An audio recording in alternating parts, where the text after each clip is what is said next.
Chapter 1. Sierra. First, Alona Danvers, I announce, striding back and forth. Onyxus lets out a pained groan, tipping his head back. Sierra. She lives on the western edge of the pack. Her father owns a vast amount of land on which he harbors numerous successful orchards. I tilt my head to the side. Impressive. Onyxus shakes his head, shifting in his seat. He's been condemned to the chair in front of the fire, forced to listen to me read from 4 individual profiles that detail who his future wife may be. Alphas need to marry. It's tradition, and Onyxus is failing on that front. I'm not interested, he mutters, his obsidian gaze tracking me as I pace in front of him. My finger trails along the page as I read further down, grimacing at the description. These are so detailed. Creepy. Then stop looking at them. Alona is apparently of medium height. I huff out a breath. Angel, as forbid they be specific, has brown hair and brown, almost black eyes. I glance up from the page as Onyxus rubs his hand over his face. Having him sitting here at my whim will never not be exhilarating. There's so much power in this room, and it all belongs to him. Yet, I have a glorious amount of control over it. It's the benefit of being the Alpha's best friend. Well, only friend. Is all this supposed to mean something to me? He raises a dark brow until it disappears beneath the length of his ruffled black hair. It's as dark as his name suggests. She has a slight limp, though. I rub my chin. His eyes flare.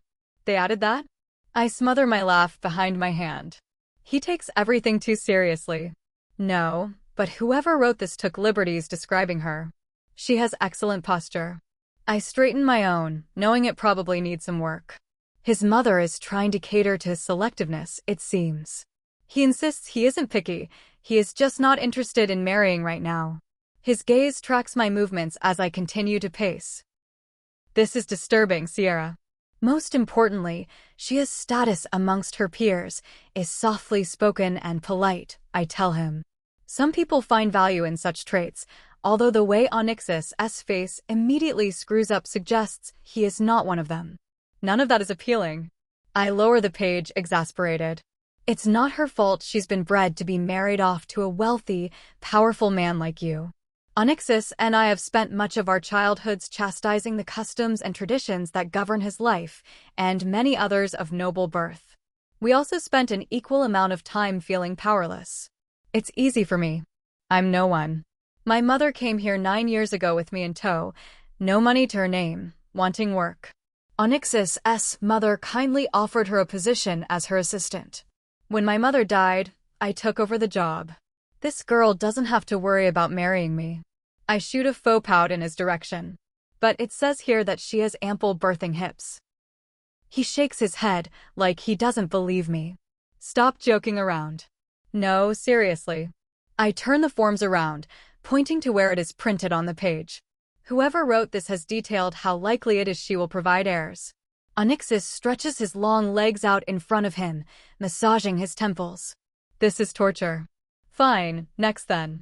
I tuck Alona's form to the bottom before examining the next one. Lexi Vallon. Stop, Sierra. I'm serious.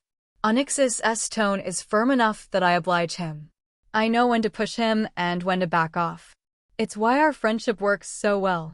Your mother asked me to show these to you, I remind him, dropping my arms, although I still clutch the papers.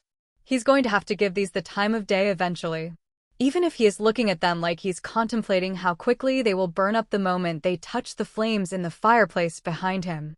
I don't want to marry any of these women, he says again.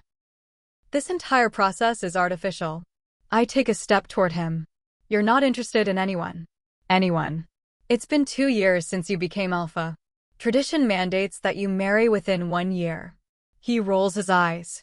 I could strangle him sometimes, until I remind myself of how miserable it must be to be faced with a union not built on love, but on power. He hasn't confided in me that he's struggling with that aspect in particular. He doesn't need to. I can tell by how worn down he looks every time it is brought up. Right now, he looks practically ruined as he slumps in his chair, although he still can't escape looking like the perfect alpha. Over the years, many alphas have come and gone through this manner. None of which, in my opinion, compares to Onyxus. His towering height assists with the intimidation factor. That and the fact that he's exceptionally well-built, with unmistakable muscles, even in his baggiest clothing. But it goes further than that. It's his intensity, the quiet threat of danger that even I feel on occasion. I can't imagine what it feels like to be someone he wants dead. What is most important for me to remember is that I can value him as an alpha, but Onyxus is off-limits. Non-negotiable. There have been more moments than not where I've admired Onyxus beyond what makes him a good friend. He's deliriously attractive, and even I'm not immune to it. He exudes raw appeal and has an intensity that would be impossible to escape if he ever became interested in me. He has never, not once, made an advance on me. We are strictly friends. I think I've always been in love with him, but I've never considered him sexually until these recent years. Since he became alpha, he's become jaded, harder to reach, yet simultaneously more alluring. What's wrong with me? I know he doesn't see me that way. It feels wrong to fantasize sometimes, especially when our friendship means so much to me. I'm assuming my attraction to him is based on nothing more than the fact that I can't have him. He's to be married, and not to someone like me. I'm choosing my wife, not my next meal, he exclaims pointedly. If I decide on anyone, it won't be based on some arbitrary profile flaunting their supposed merits.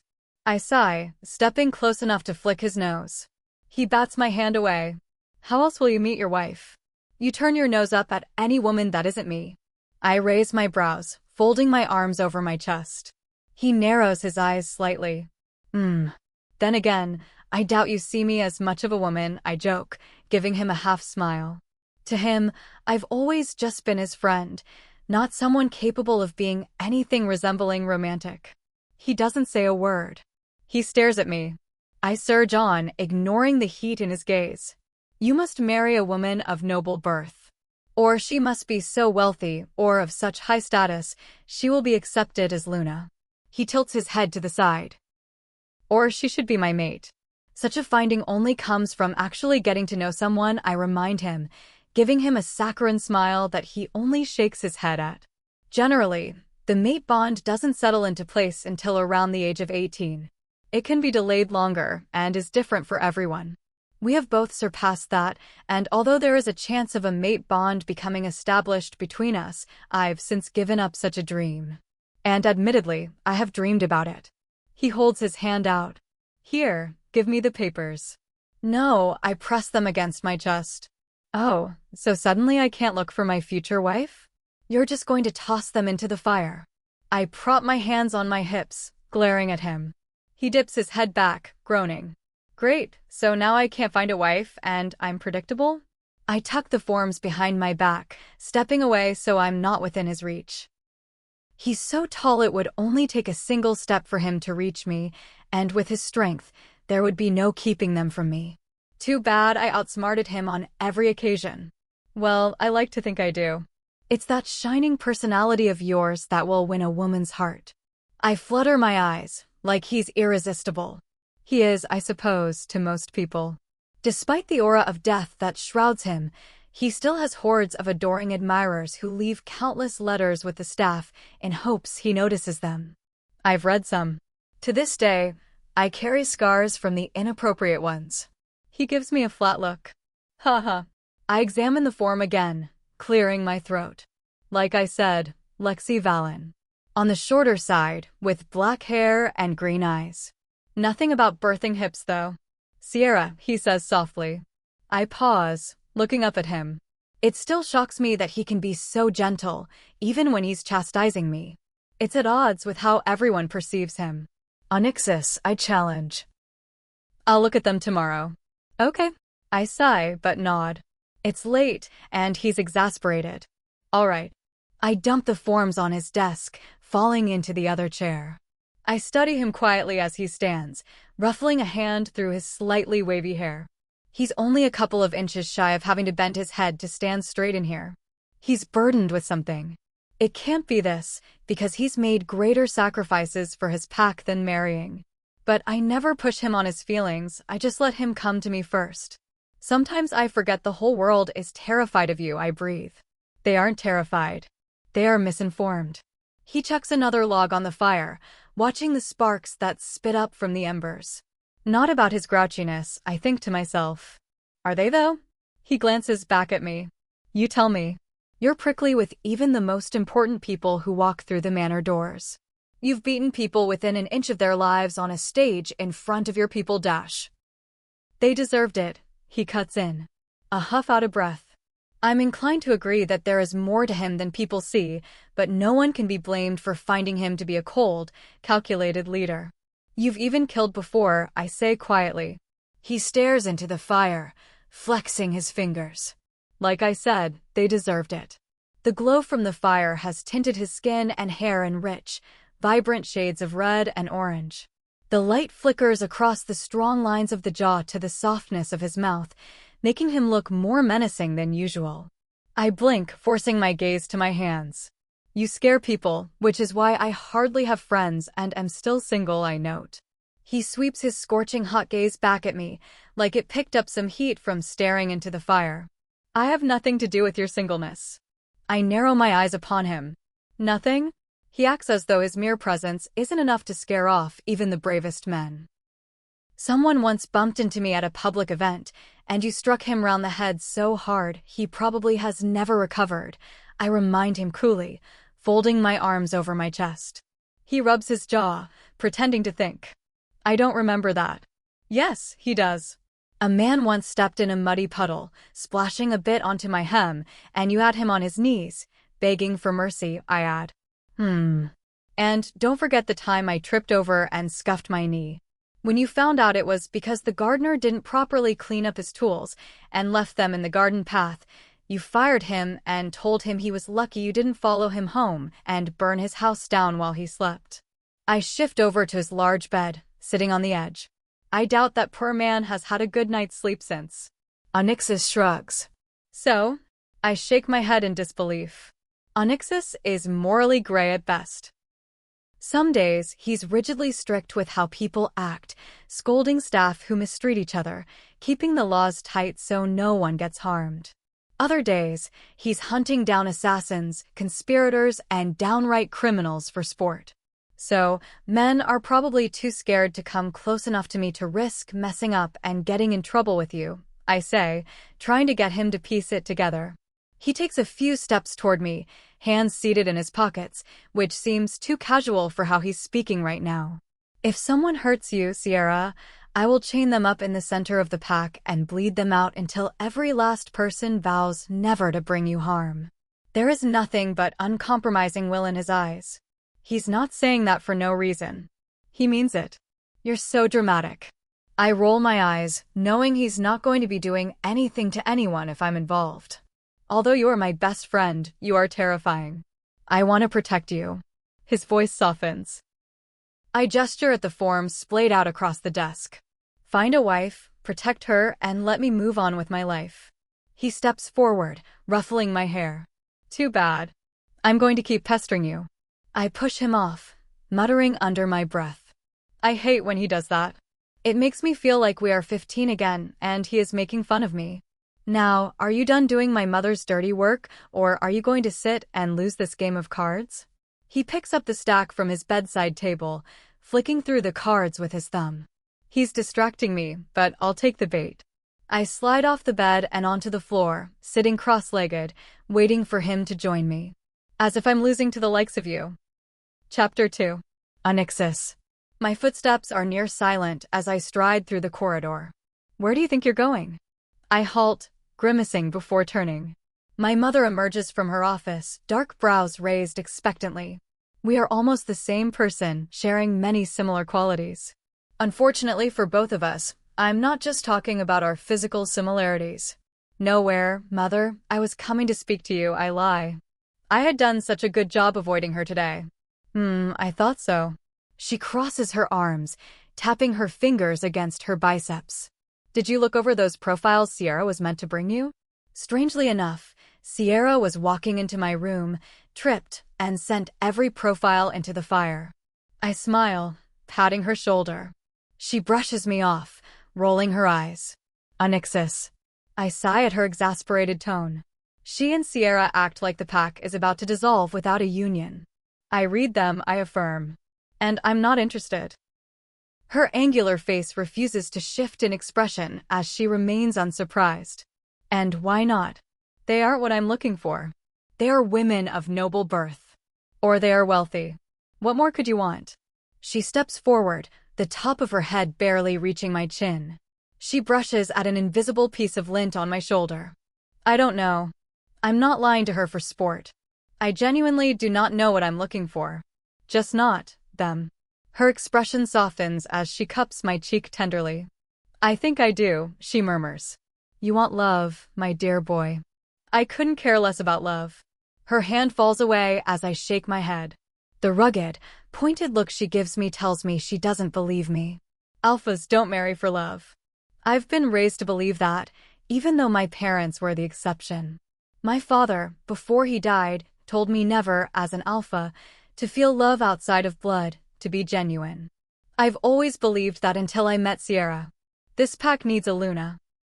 Other packs are sensing weakness here, Mother insists, worry furrowing between her furrowed brows. I'm the strongest alpha dash. Perhaps, but without a Luna, doubts will spread. Your people are anxious for an heir. The last thing you want is for them to think something is wrong with you. I rub a hand over my eyes, sighing. I would do anything for my people. I've already sacrificed so much for them. This aspect of the job is the most difficult to perform, I'm finding. Maybe there is. Mother's gaze considers me. If you don't make an effort to find a wife, I will bring these women here and make you pick. Understand? I let my silence and long, cold stare tell her how ridiculous that sounds.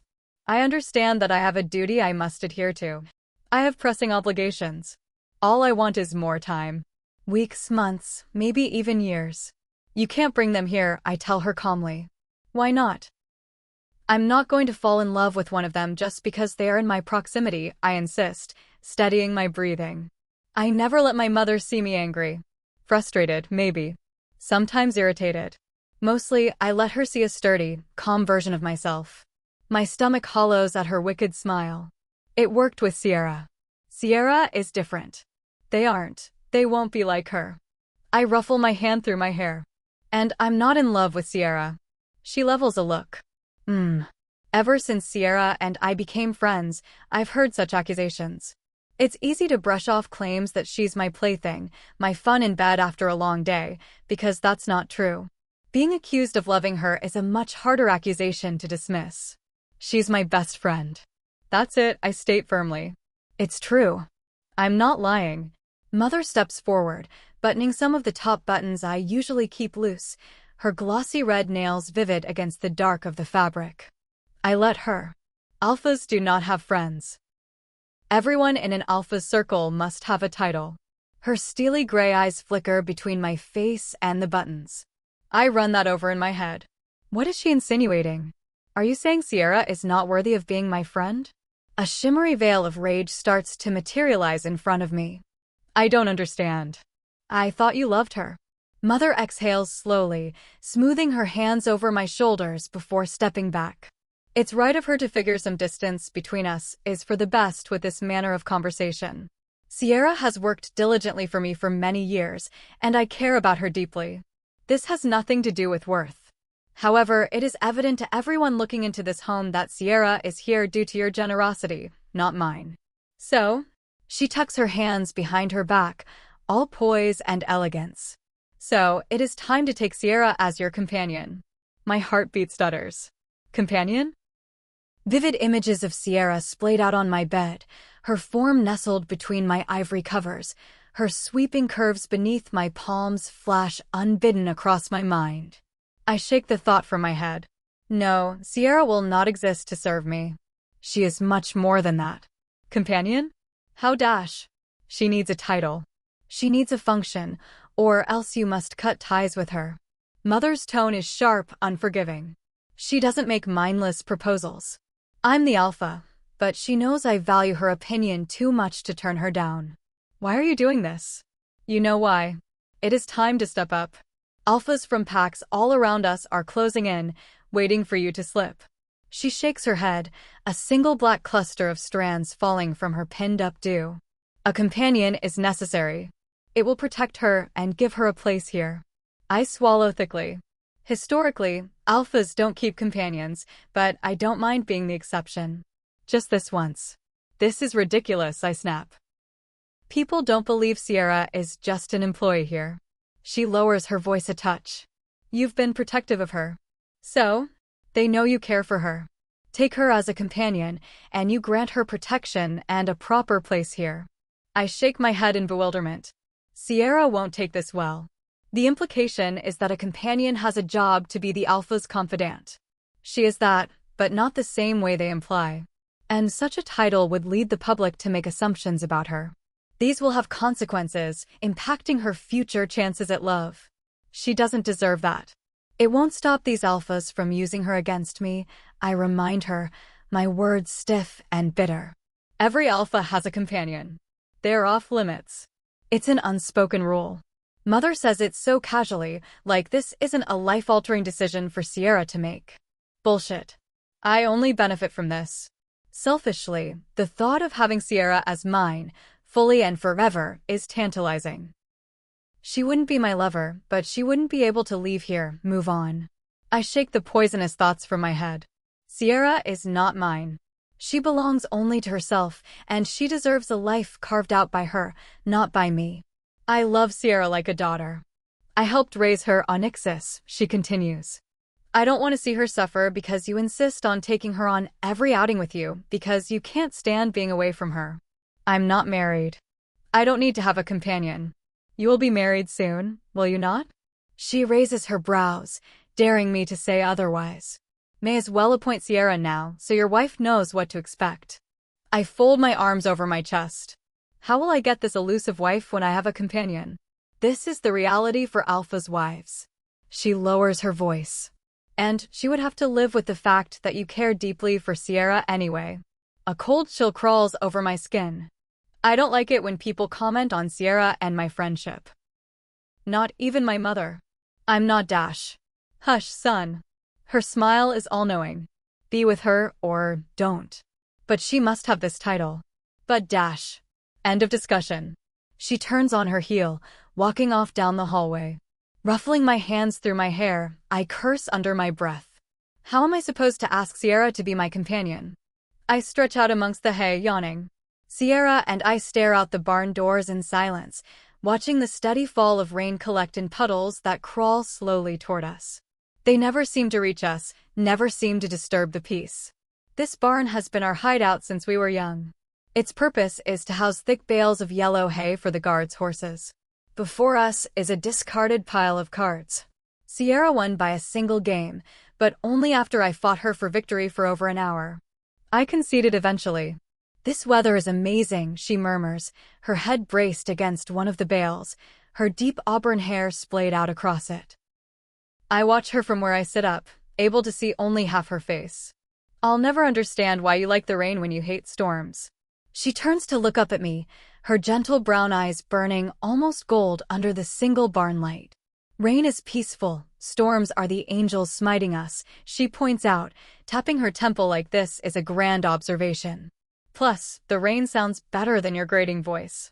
I laugh roughly, shaking my head. It storms a lot here. The number of nights I've woken to tentative taps on my bedroom door. Half asleep, Sierra would amble into my room and crawl beneath my covers, seeking refuge from the storm. I don't mind holding her, soothing her to sleep. It doesn't matter what momentous occasion awaits me the next morning. I wait until her heartbeat steadies and her breath slows before I finally sleep. I've never questioned her fear. Her mother uprooted her life and smuggled her away the night of an especially violent storm. Yeah. She sits up, leaning her back against the same bale as me. That reminds me of something I wanted to talk to you about. What's up? I gently pick a few pieces of lingering straw from her hair. She chews on her lower lip, falling victim to an ancient habit of hers, that and gnawing her nails down till there's almost nothing left. I was thinking of going away for the summer. Her eyes are wide and big as she anticipates my reaction. Away. Just for a bit. Not the whole summer, because I still work for your mother, but just a couple of weeks, she says, turning her body to face me. Admittedly, a cold, Dark feeling curls up in the pit of my stomach. She deserves to leave, to have a break. I can't hold her back. I won't. Where would you go? I ask lightly. To see the ocean. She smiles to herself, the light warming her cheeks like the sun would. I want glorious hot weather.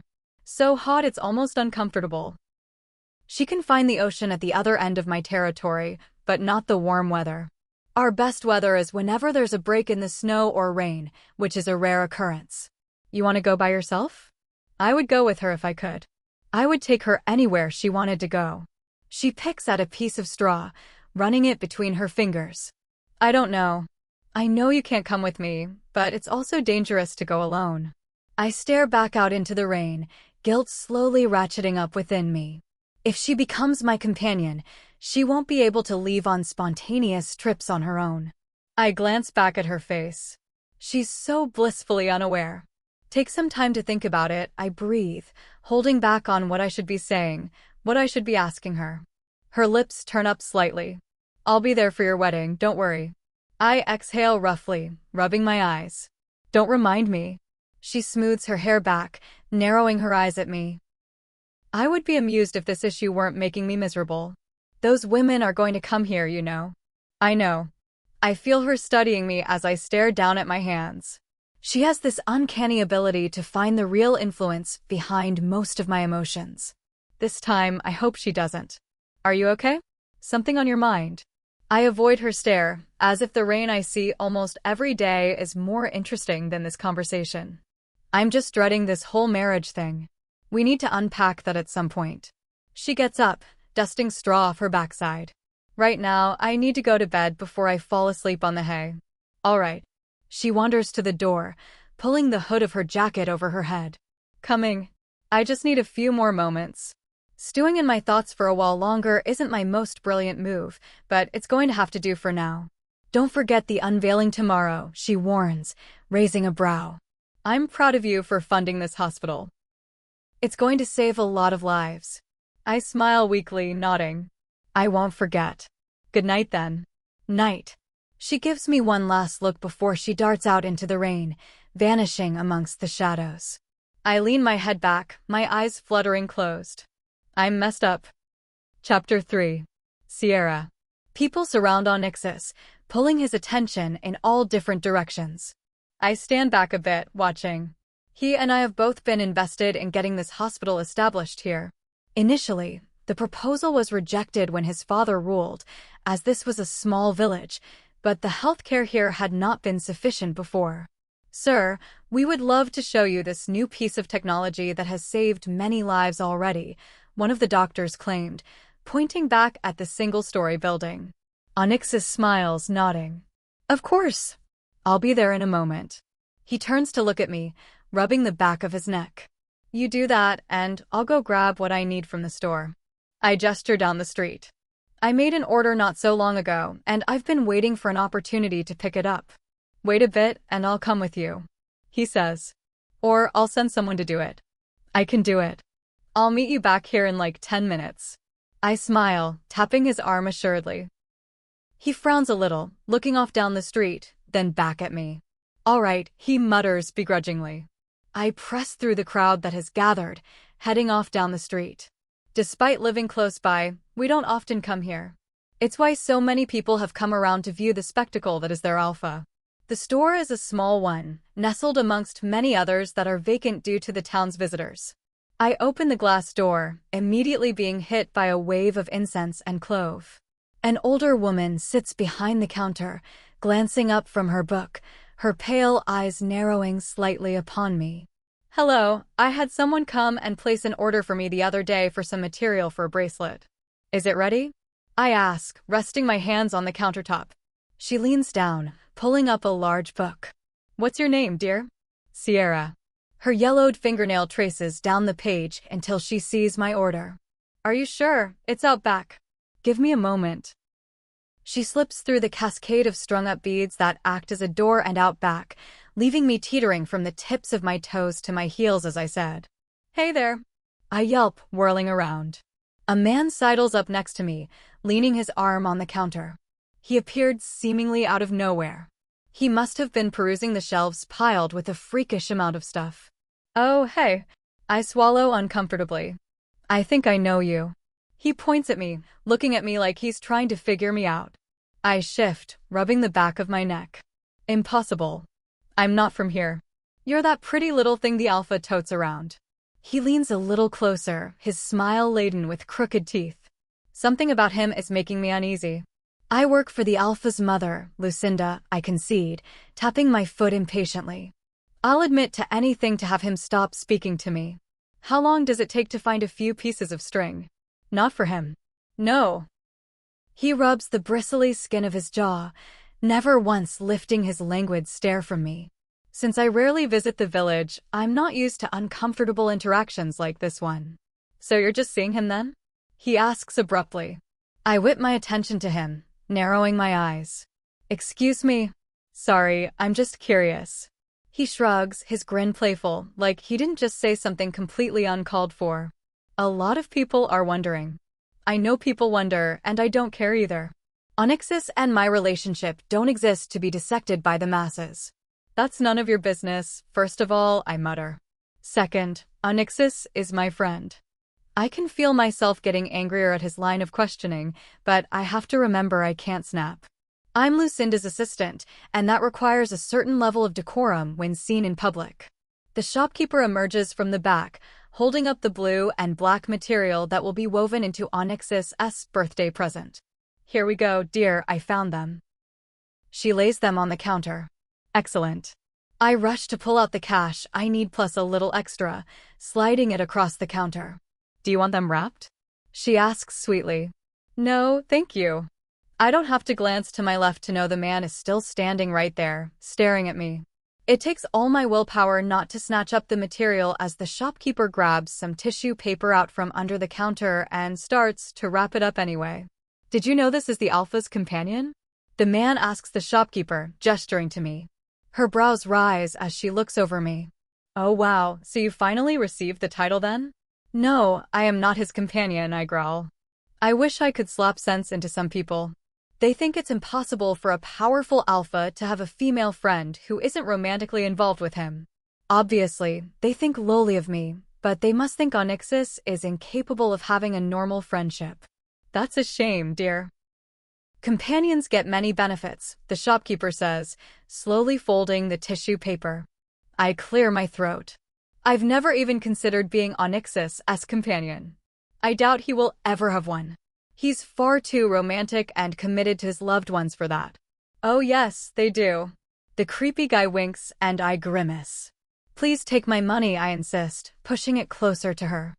She sighs wistfully, placing the money in the register before continuing with her painfully slow wrap of the tissue paper. You're much more beautiful in person. I see why he is so enamored by you. She means it as a compliment, but I'm so irritated I want it to stop. By now, Onyxus will be asking around for me, wondering where I disappeared to. Please hurry.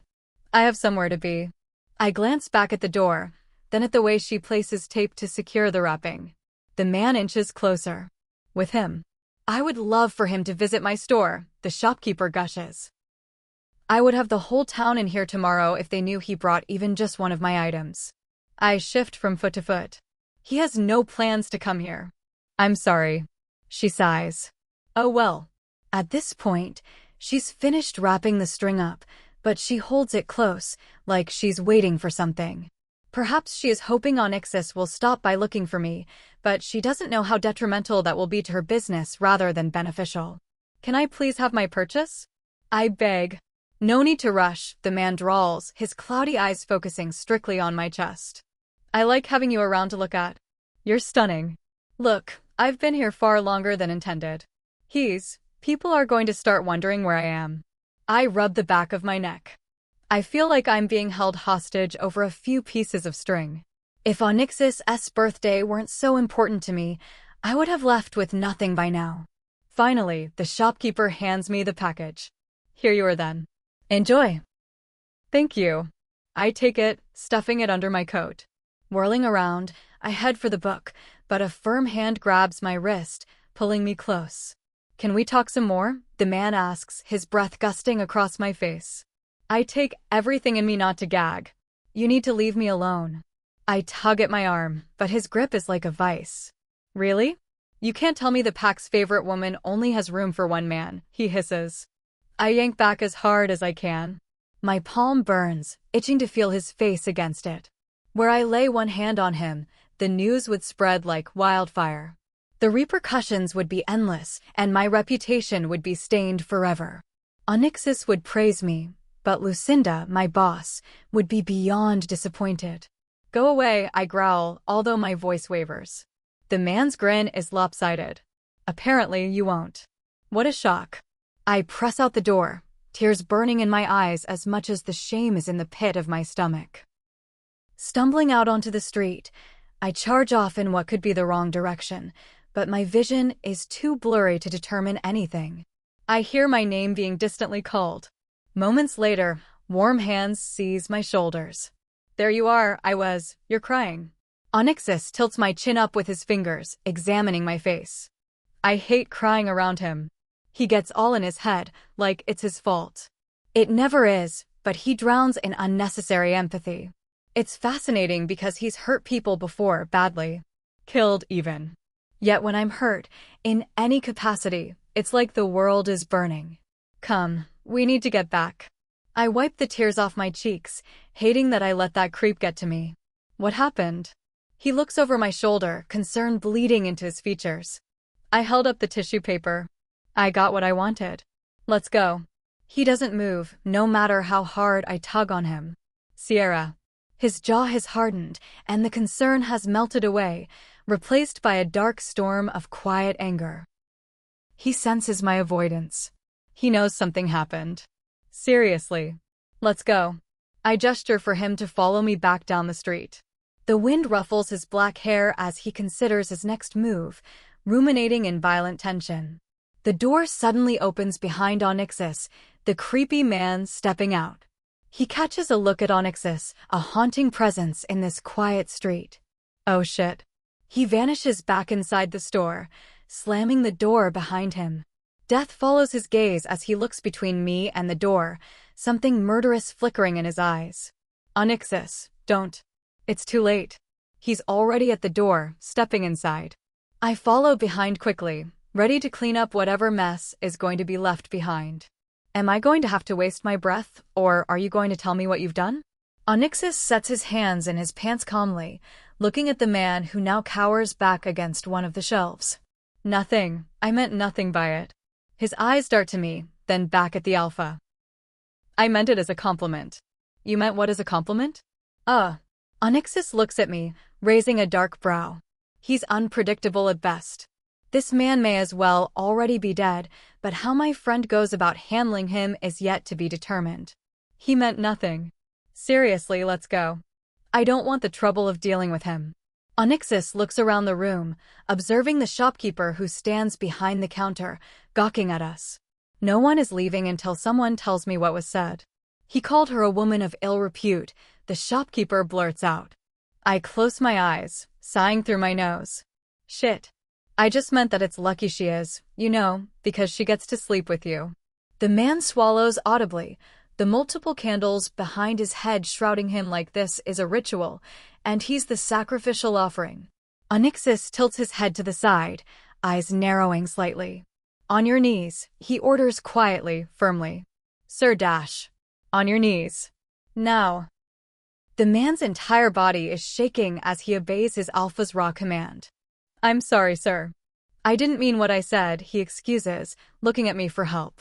I grab my friend's arm, shaking him a little. Onyxus. Stop. It's just words. Do you have a family? He asks. Onyxus. I growl. No. His lips tilt up slightly. So no one will miss you?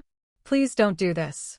The man has shrunk down onto the floor, absolutely terrified. My chest aches just looking at him. I can't bear to stand and watch whatever my friend has planned for him. Hurt him, Onyxus, and I'll never forgive you, I insist, pulling his attention back to me. I'm not hurting him. He shakes his head. I just want him to know that your name, Sierra, will never be spoken from his mouth again. He casts his narrow gaze back to the panicked man, who nods eagerly.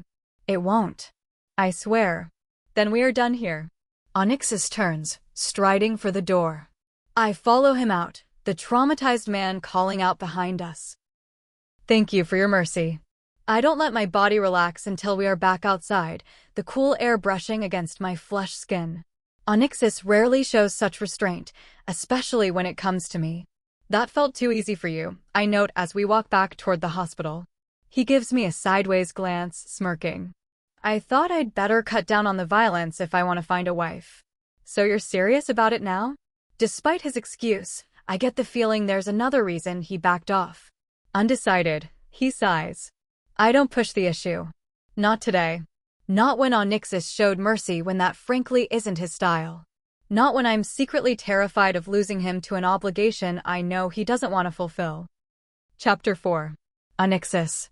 My mother paces in front of me, a tense silence stretching between us.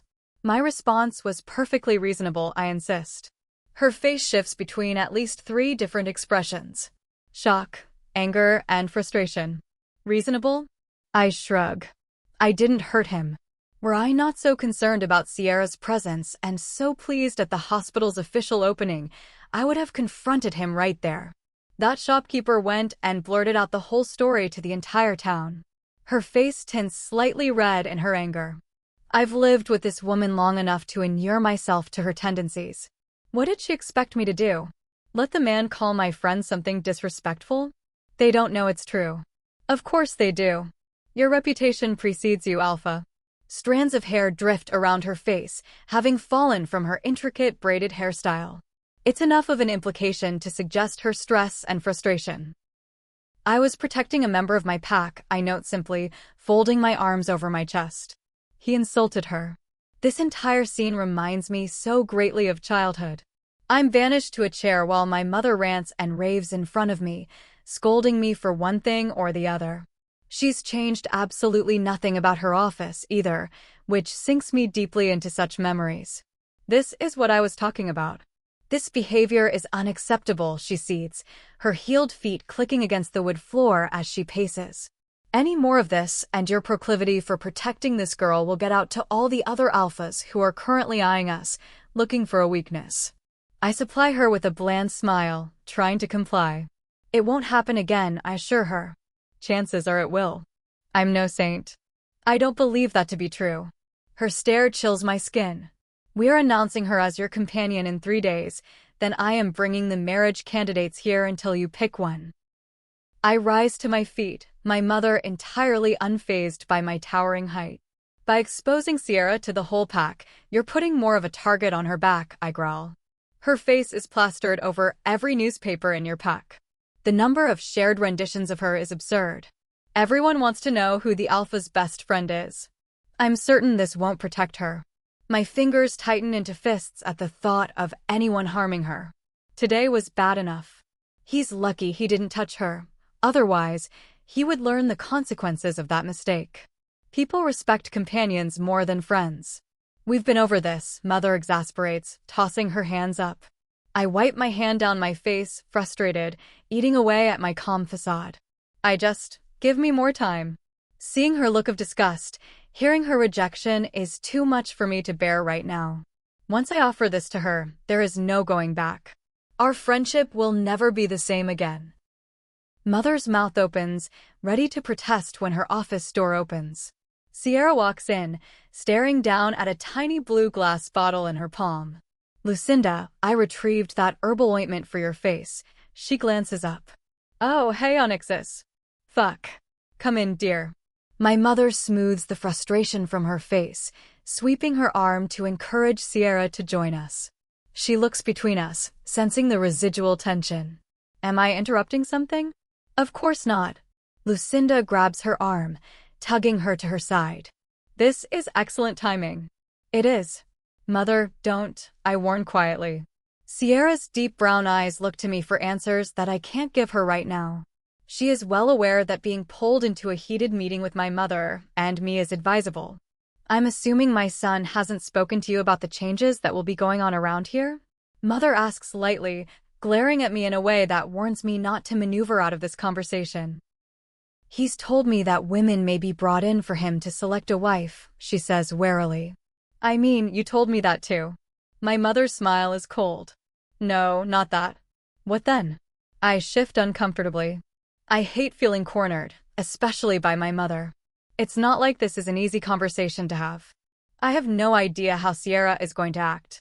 Were I in her position, I don't think I would take this well at all. Go on, Onyxus. I believe this is your news to share, Mother prompts. There's absolutely no room for me to sidestep this conversation. It must be done. It looks like my mother will not be needing you to work for her any longer, I tell her uneasily. I mean, we are ready to offer you a promotion of sorts that will replace your job. Wait, what? She looks a little panicked. I rub the back of my neck, grimacing. I've made some mistakes, Sierra. Get on with it, son, Mother prompts, her eyes narrowing slightly. Sierra takes a wary step back. What's going on? Too many people know about you, about how important you are to me, I tell her tightly. You're in danger. Her eyes widen, and she looks to Lucinda for help. Unfortunately, my mother has no interest in fishing her out of this one. From who? Everyone, but mostly those beyond my pack borders who are looking to exploit me, I explain steadily. This needs to be as professional as possible because feelings will be involved very quickly. In a normal circumstance, I would have just had my way with her and would be rolling over in bed to offer her the position. Have threats been made against me? The urgency in her eyes has my stomach twisting. Not yet, although we anticipate that at any moment you may be targeted for being my friend. For being close to me, I tell her gently. I'm safe here, though, right? To an extent. I close my eyes. I want you to be my companion. When they open again, Sierra is staring at me in cold silence, her mouth parted in shock. My mother looks at me, unsure of how to act. She's not very good with overwhelming emotions. You're what? Sierra breathes. I step forward, taking her hands into mine. They are clammy and limp, the shock still stunning her stiff. The title will offer you much more protection. You'll have far stronger guards both inside and outside of the manor, and it will be assumed that you will be in my room at night, that you will be by my side often. This limits any attempts for assassination, I explain to her slowly so that she can understand every word. Sierra is reasonable, but I can tell she is struggling to comprehend this offer. I don't understand. My mother smooths her hair away from her face before brushing me away, so she can hold Sierra's hands herself. Most importantly, dear, you will be less of a target. Both male and female alphas are often forced to marry for wealth or power, so they keep someone close whom they love and confide in. This person has a title, who is protected, she explains gently. There has been an unspoken rule throughout history that companions are safeguarded against being targets of political upheaval. What if I say no? She asks. I feel my stomach twist in dismay. I fear that she would rather leave here than accept this meaningless title change.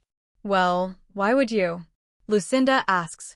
Because, Onyxus and I are not romantically involved. She gestures between the two of us, the urgency in her eyes digging into my heart, causing an ache. He's just my friend. What goes on behind the scenes means very little. It's just a title, I assure her firmly. This title doesn't mean you are obliged to do anything a companion usually would. Her shoulders slump as she exhales slowly. Ouch! I didn't expect her relief at not having to sleep with me to hurt so bad. That being said, you will have to keep up appearances in public. This is a ruse that cannot be exposed without risking making yourself more of a target, my mother adds. I glare at her. Now is not the time. So what, I can never marry? Sierra wraps her arms around herself, disturbed at the thought. Of course you can. Mother squeezes her hand assuredly. If you happen to find someone, we will dissolve the title and send you on your way. This is just an arrangement for however long you want to stay close to Onyxus. Sierra and I haven't talked much about her plans recently. It's just been assumed she would stay here for as long as possible. It's my fault. I didn't allow myself to imagine her moving on with some other guy. Sierra pulls her hands out of my mother's grasp, backing up. I can't. She darts out of the room at an unbelievable speed that makes it feel like we are physically restraining her. I start after her. Sierra. My mother grabs my arm, pulling my attention to her. Give her some time to think, she exclaims. But not too much. You must convince her, son. Look how mortified she was. I point after her, nausea having rooted itself securely in my stomach. I will not force her. You don't need to force her. But if she does not accept this, I will change her identity, and she will be sent off to some remote village, she snaps. Even more experienced and reasonable, my mother is doing what is right for Sierra. My friend is in danger, and I can't allow myself to become too immersed in my emotions. Mother. You will never see her again, Onyxus, she insists coldly. Do you understand? My jaw tightens, my teeth protesting, but I hardly care. Okay, I'll talk to her. Chapter 5. Sierra. I stare off into the distance, my knees pulled up to my chest, the back of my pants dampening against the grass. Distantly, clouds grow thick and threatening, rolling mercilessly over the faraway settlements. Up here, on this hill, I can almost see out to the ocean. At least I like to imagine I can, especially when there are no clumps of cloud blocking my view. Today I see little of the generous landscape. Footsteps hurry from behind me. I don't glance over my shoulder. Sierra. Onyxus sounds slightly out of breath. I was looking everywhere for you. He sits himself down next to me, looking out of place amidst nature in his all-black tunic and pants and brooding stature. Your ancestors did a good job securing this territory as their own, I mumble. It's beautiful. Clusters of lakes scatter haphazardly across the land, breaking up the endless forest and fields that can't seem to decide if they want to blend or not. We live up on a sprawling hill, allowing us to see much of the rest of the flat land. I can feel his apprehension in the way he scans my face, in the way his breathing seems stilted. Many died to procure it, and many have died to secure it, he recites. I turn my head. That's what your mother used to tell me when I was younger. Me too. She got it from my father. I never got to meet Onyxus as father. He doesn't mention him often, and I don't press the issue. He sighs. I'm sorry about that. My brows raise. The ambush. Yeah, I have had a bitter laugh. At least I can safely chalk that up as one of the most uncomfortable experiences of my life. It's okay. I understand. I've taken the time to consider the proposition being made to me, and I've finally reconciled with the idea. It's good timing that I figured this out, too. It's going to rain at any moment. The air is heavy, and the wind is laden with the promise of a substantial fall. So, I'll do it. I straighten, pressing my shoulders back to convey confidence. I'll be your partner. It's a bizarre sentence that tastes wrong coming from my mouth.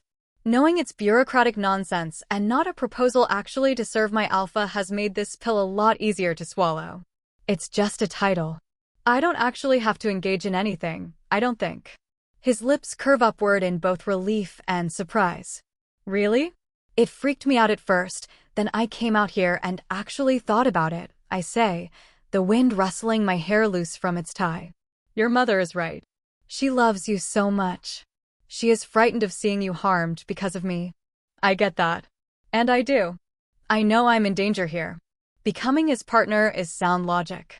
You need to think about this. Truly. Not just for a couple of hours, but for days, weeks even.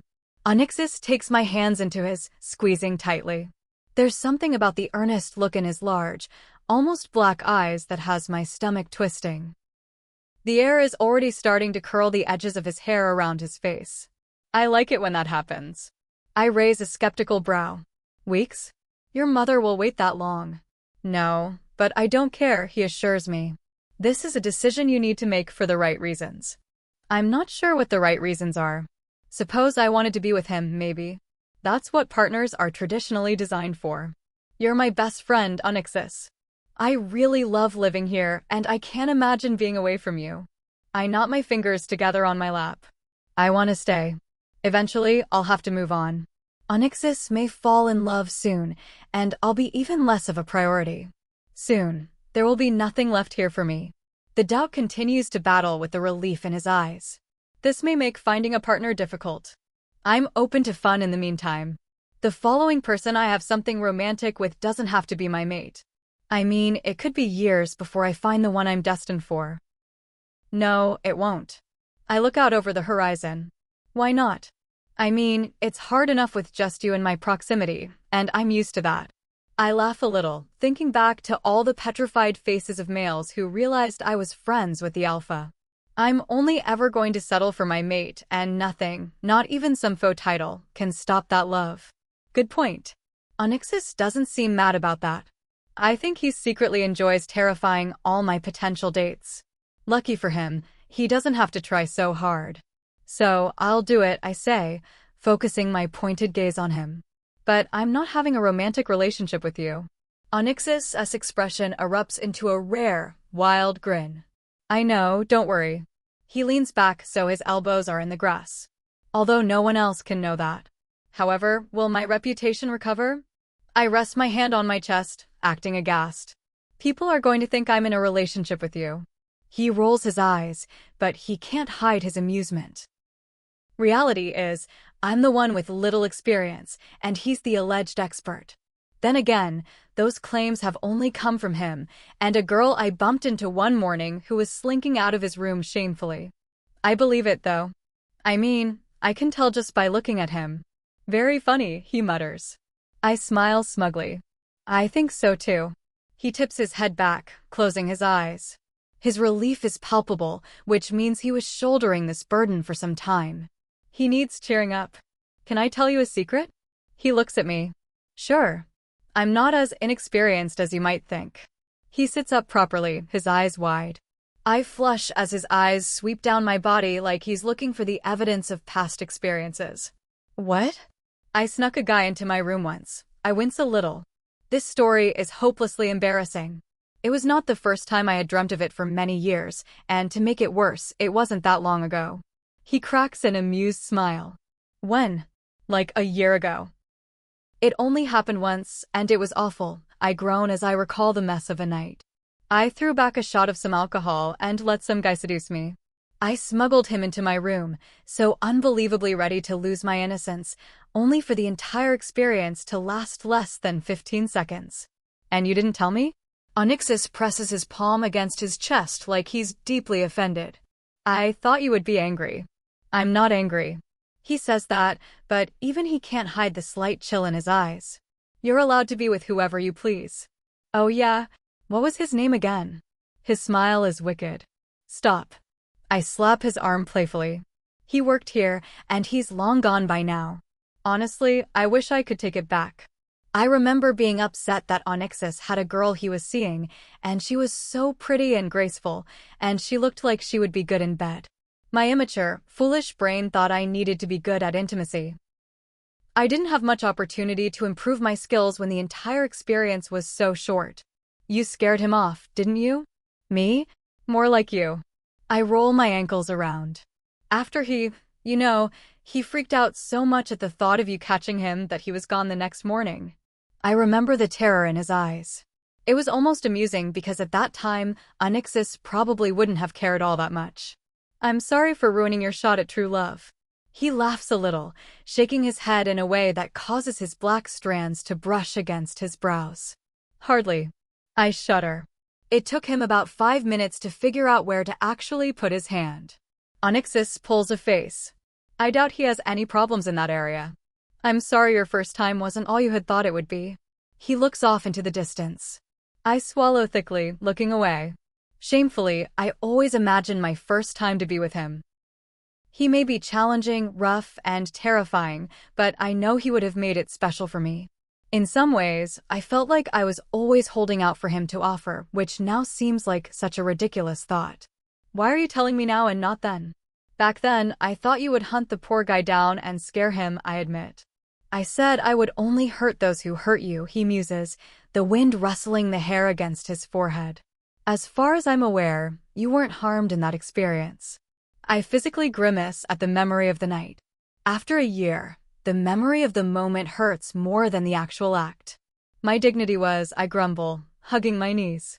And it did kind of hurt, which is surprising because he wasn't exactly experienced.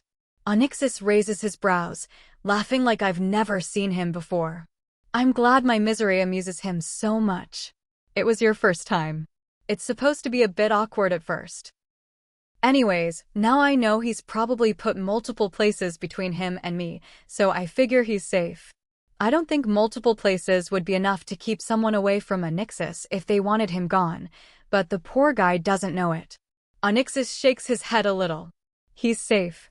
We sit in silence for a moment, watching the dark clouds approach us. I know a storm is gathering, but I'll be out of here before it sets in. Have you been with anyone since then? He asks tentatively. No. The opportunity never came up, I admit with a sigh. Part of me wants to lie, to tell him I have tons of experience and he isn't the one who is excellent at seduction. It feels wrong to twist the truth, though. His expression is unreadable. What a shame. What about you? How many poor souls do you drag into that room of yours? I grin, although there's a biting ache in my stomach as the words come out. And I ask this knowing Lucinda caught a girl in her panties and no top running around the halls in your wing of the house a few years ago. I've been with a few over the years. He shrugs, like none of it matters to him. Not recently, though. Why not recently? He gazes at me for a beat too long.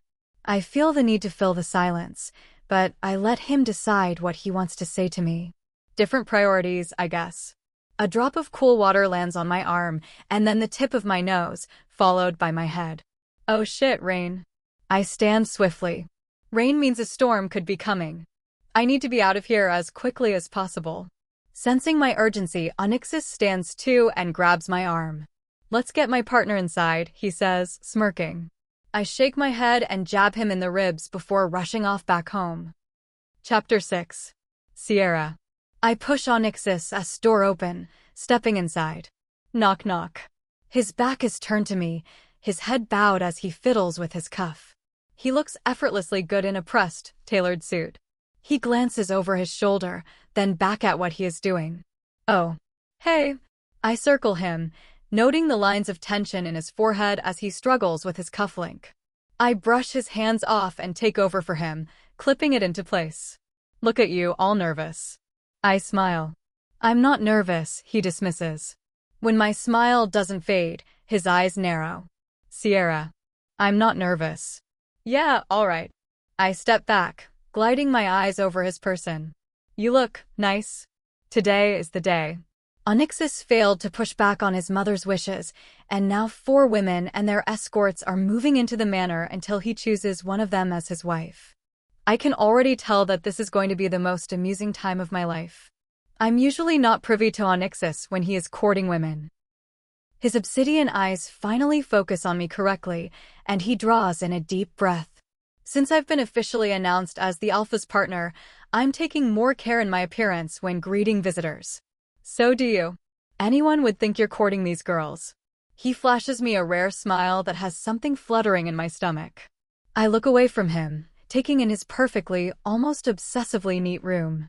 2 of the girls brought brothers, so who knows? Remember, they think you're my partner now. He shifts to his mirror, looking dissatisfied with whatever he finds lacking. I'm not exactly sure what he could possibly find fault with. I don't think there's a single part of him, physical or not, that I would change. The whole pack does. I sigh wistfully. He sweeps his gaze back to me, a flicker of worry passing over his features. You're not having second thoughts, are you? No, of course not, I smirk at the thought. I'm not actually interested in these girls' brothers. This is about you concentrating on finding your wife. His brows knit together with concern. What if she's not one of them? Then we will get a new batch, I muse. This process will be repeated, otherwise, Lucinda will choose for him. Or we try something else. He rubs his face, tense. I wish I could soothe his worries, but there is nothing I can say that would appease him. I can't promise him he will fall in love, or that he can merely decide not to marry if that suits him. He must marry, and he must produce an heir. But it's expected that I select one of them, right? You're the alpha. Plenty is expected of you, but nothing can be done about it without you wanting it. I step forward, pressing my palms against the lapels of his jacket. My words are empty, but to me they mean something. He is more than just an alpha. He is more than what people expect of him. What would I do without you, Sierra? He breathes. I smile it up at him before it falters. Are you kidding? Your eyebrows look terrible. Was someone seriously going to let you meet the potential love of your life like this? He rolls his eyes. I take back what I said. I hastily rustle through his vanity for a pair of tweezers. I've been doing his eyebrows for years, and all the stress has led me to forget they need tending to. Sit down. Come on. I tug on the chair in front of the vanity, gesturing down at it. This is ridiculous, he mutters, but obliges me. Holding the back of the chair with one hand, I lean over him. He eyes the tweezers apprehensively, ensuring I don't poke them out by accident. I pluck a few hairs before my arm starts hurting. Readjusting, I bump my arm against Onyx's face. He sighs, reaching out to grab my hips. My gasp catches in my throat as he tugs me over until I'm sitting on his lap, facing him. It happens so suddenly, I've forgotten how to breathe. In all my years of knowing Onyxus, I've never been in such an intimate position with him. I can feel the hidden muscle in his thighs beneath me. If I inched forward just a bit, I'm sure I would feel his body pressing against mine. He rests his hands on my hips, looking effortlessly calm as he holds my gaze, assessing my reaction. Onyxus, my voice sounds a little strangled. Keep going, he murmurs. My fingers are trembling slightly as I continue plucking his brow, getting rid of the most rampant hairs. It's almost impossible to concentrate. I can feel the blush heating my cheeks, embarrassment bleeding into shame. I hate that I'm affected right now. His fingers tighten a little more on my waist, slightly bunching up the fabric of my simple cotton dress. His breathing is slow and calm, although his eyes brazenly assess me. You have to promise to be nice to these women, I tell him softly, trying to distract myself from the way it feels like he's pressing me closer against him. I must be imagining it. I will. No acting uninterested, bored, and don't do that relentless staring thing you do. I narrow my eyes in warning. He raises his brows in faux innocence, like he doesn't know exactly what I'm talking about. You're not giving me any credit. No one ever sees the good side of you. The warm, gentle side of you that I get to see. I lower my hand, the plucking of his eyebrows forgotten. One of his hands falls to my left thigh, which is bare since he's hiked up my dress a bit. His fingertips start drawing tight circles. That's how I like it, he insists, his warm breath gusting against my mouth. You're here to find love, I adjust the collar of his shirt. You deserve love. I am loved. You love me. Yeah, but I can't give you airs, I remind him, laughing breathily. He adjusts his hips slightly, and suddenly they are pressed against mine. My eyelids flutter, and my breath catches in my throat. He's hard. He tilts his head to the side, tracking my movements with his keen gaze. Why not? Because if I had your airs, we would have had to, I drift off. I get the feeling that if I say the word aloud, I'm going to make some very foolish decisions that I can't go back on. To what? He prompts, his voice low and rough, the sound traveling straight to my core. My gaze finds his lips, and the urge to kiss him overwhelms me. It would feel so good to give in, if only I could be assured that he wants me to. Drawing in a steadying breath, I focus back on his brows, plucking out a group of hairs a little more complicated than usual. He jerks underneath me, groaning. That one hurt. He rubs his brow, and I clamber off him, putting a few steps of distance between us. All done, I announce breathlessly. He gets up, the sensual look in his eyes fading as he comes back to reality. Whatever just passed between us is something neither of us is going to acknowledge. Thank you for doing that. He rubs a hand through his hair. Imagine the horror if I walked out of here with eyebrow hairs astray. My smile is weak. I left them wild enough to keep you ruggedly handsome, don't worry. He looks good. Too good.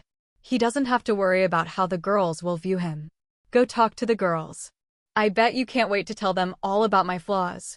He motions to the door. It's at this moment that I notice his forehead is damp, like he's hot and bothered. Did I do that to him? He was clearly affected, but that could have just been a bodily reaction that had nothing to do with me. And there are so many, I smirk. He laughs, but it's strained. I sober for my amusement, which is mainly for show anyway. Hey, try a smile, okay? He frowns. I don't smile for strangers. Yeah, I know. But someone in that room is going to be your wife. Understand? I remind him, stuffing my hands into my pockets as I shoulder the door open. He gives me a long look. Oh yes, I understand. Chapter 7. Sierra. I look over the swarm of girls and their escorts, nerves battling with anticipation in my stomach, which is making me feel worse.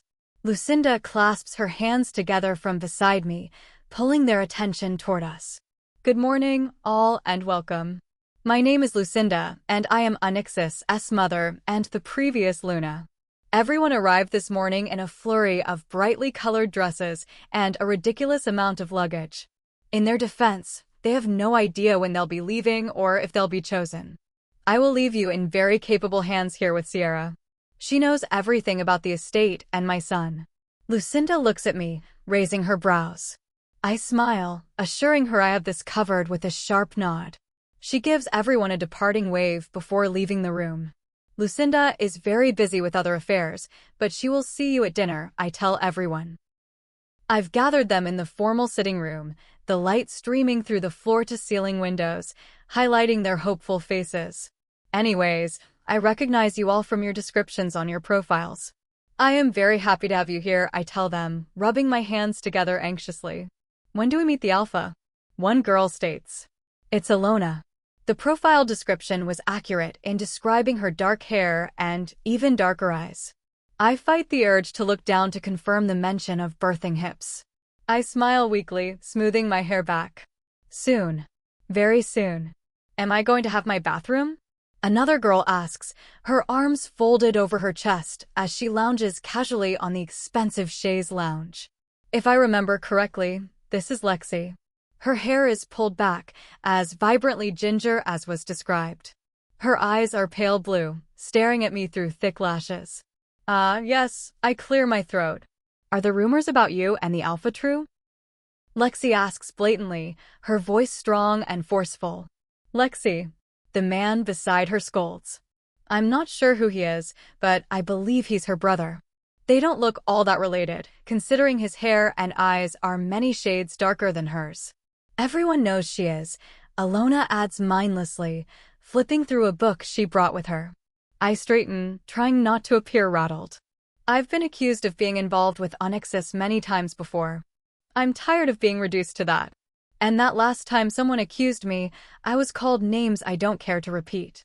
I understand the news about me being Onyx's partner may disconcert you, but know above anything else, I am his friend. His best friend, I explain to them, sharing a tight smile. Lexi rolls her eyes. We all know what that means. Her brother shoots her a cold warning look, which she ignores. Is he good to be around? Alona asks, tucking her bookmark into the crease of her books. He looks good, those hands dash.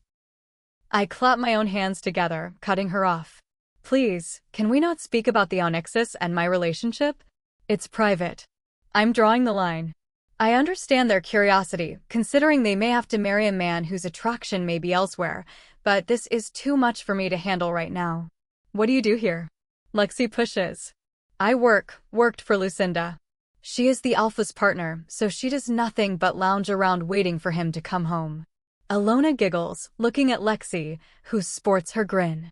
This was supposed to be easy. Fun. I told you, Dash. Why don't you marry him, huh? If you're so close, Lexi asks. The wicked curve to her lips tells me she knows exactly why I'm not marrying him. Shame curdles my blood, but I refuse to lower my stare. I'm not ashamed of my background, of how people perceive me. Any fault they find with my immutable traits is one in them. I'm not wealthy, nor am I of noble birth. Enough, everyone, Lexi's escort growls. By the sounds of it, Sierra here is close with the alpha, so if you want a shot at impressing him, you should consider being nice to her. I let out a slow breath, giving him a grateful smile. He nods once. Agreed, another girl pipes in. Alessandra, I recognize, remembering she prefers to be called Alex.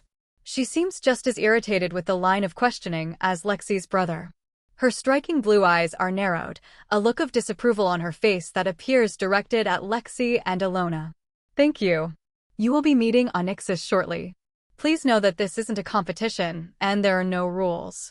You are all guests here, although it is Onyxus's discretion or yours if you are to leave here. Understood. They all nod, murmuring in agreement. I motion towards tables littered about the sitting room. Now, have something to eat and relax until the alpha arrives. Everyone gathers around the small tables, laden with foods fit for every kind of diet. Alex comes up beside me, nudging my side. Are you okay? She asks slowly. I feel the urge to vent my frustrations until I remember this is my first time talking to this girl, and I'm supposed to be the picture of control and ease. I'm great. You must be Alessandra, I greet.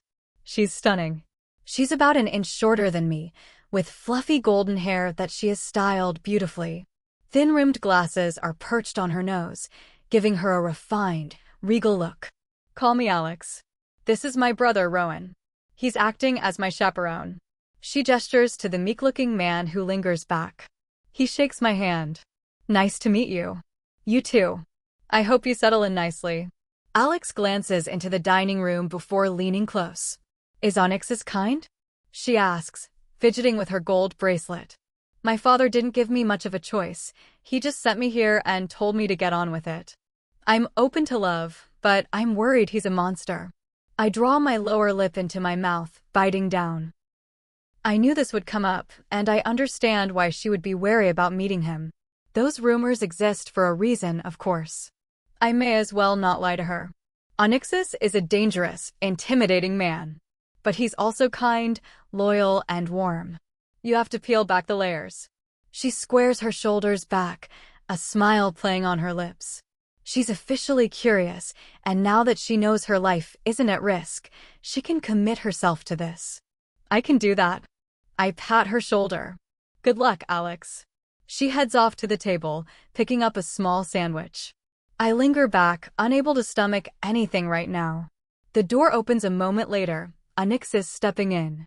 Everyone draws in collective breaths, stiffening as his presence settles over the room. The cold aura of his power and influence becomes painfully apparent as his dark eyes sweep over everyone in turn. Welcome all to my home, he greets stiffly. These are strange circumstances, although I hope we can make the best of it.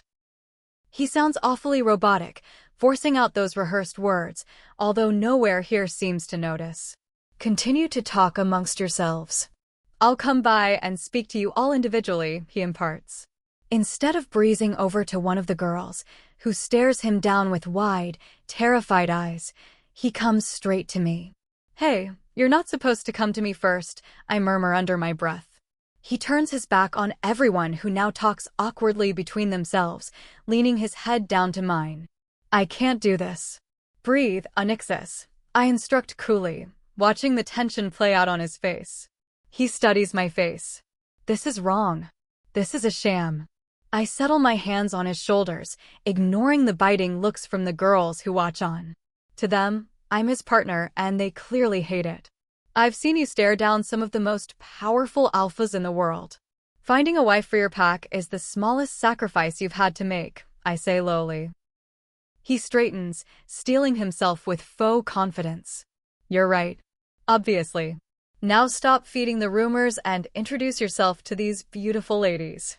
I smile, jerking my head in their direction. He frowns. What rumors? Nothing. I turn, pushing my hand against his back. Off you go. He gives me a long look, but reluctantly heads off, introducing himself to Alona first.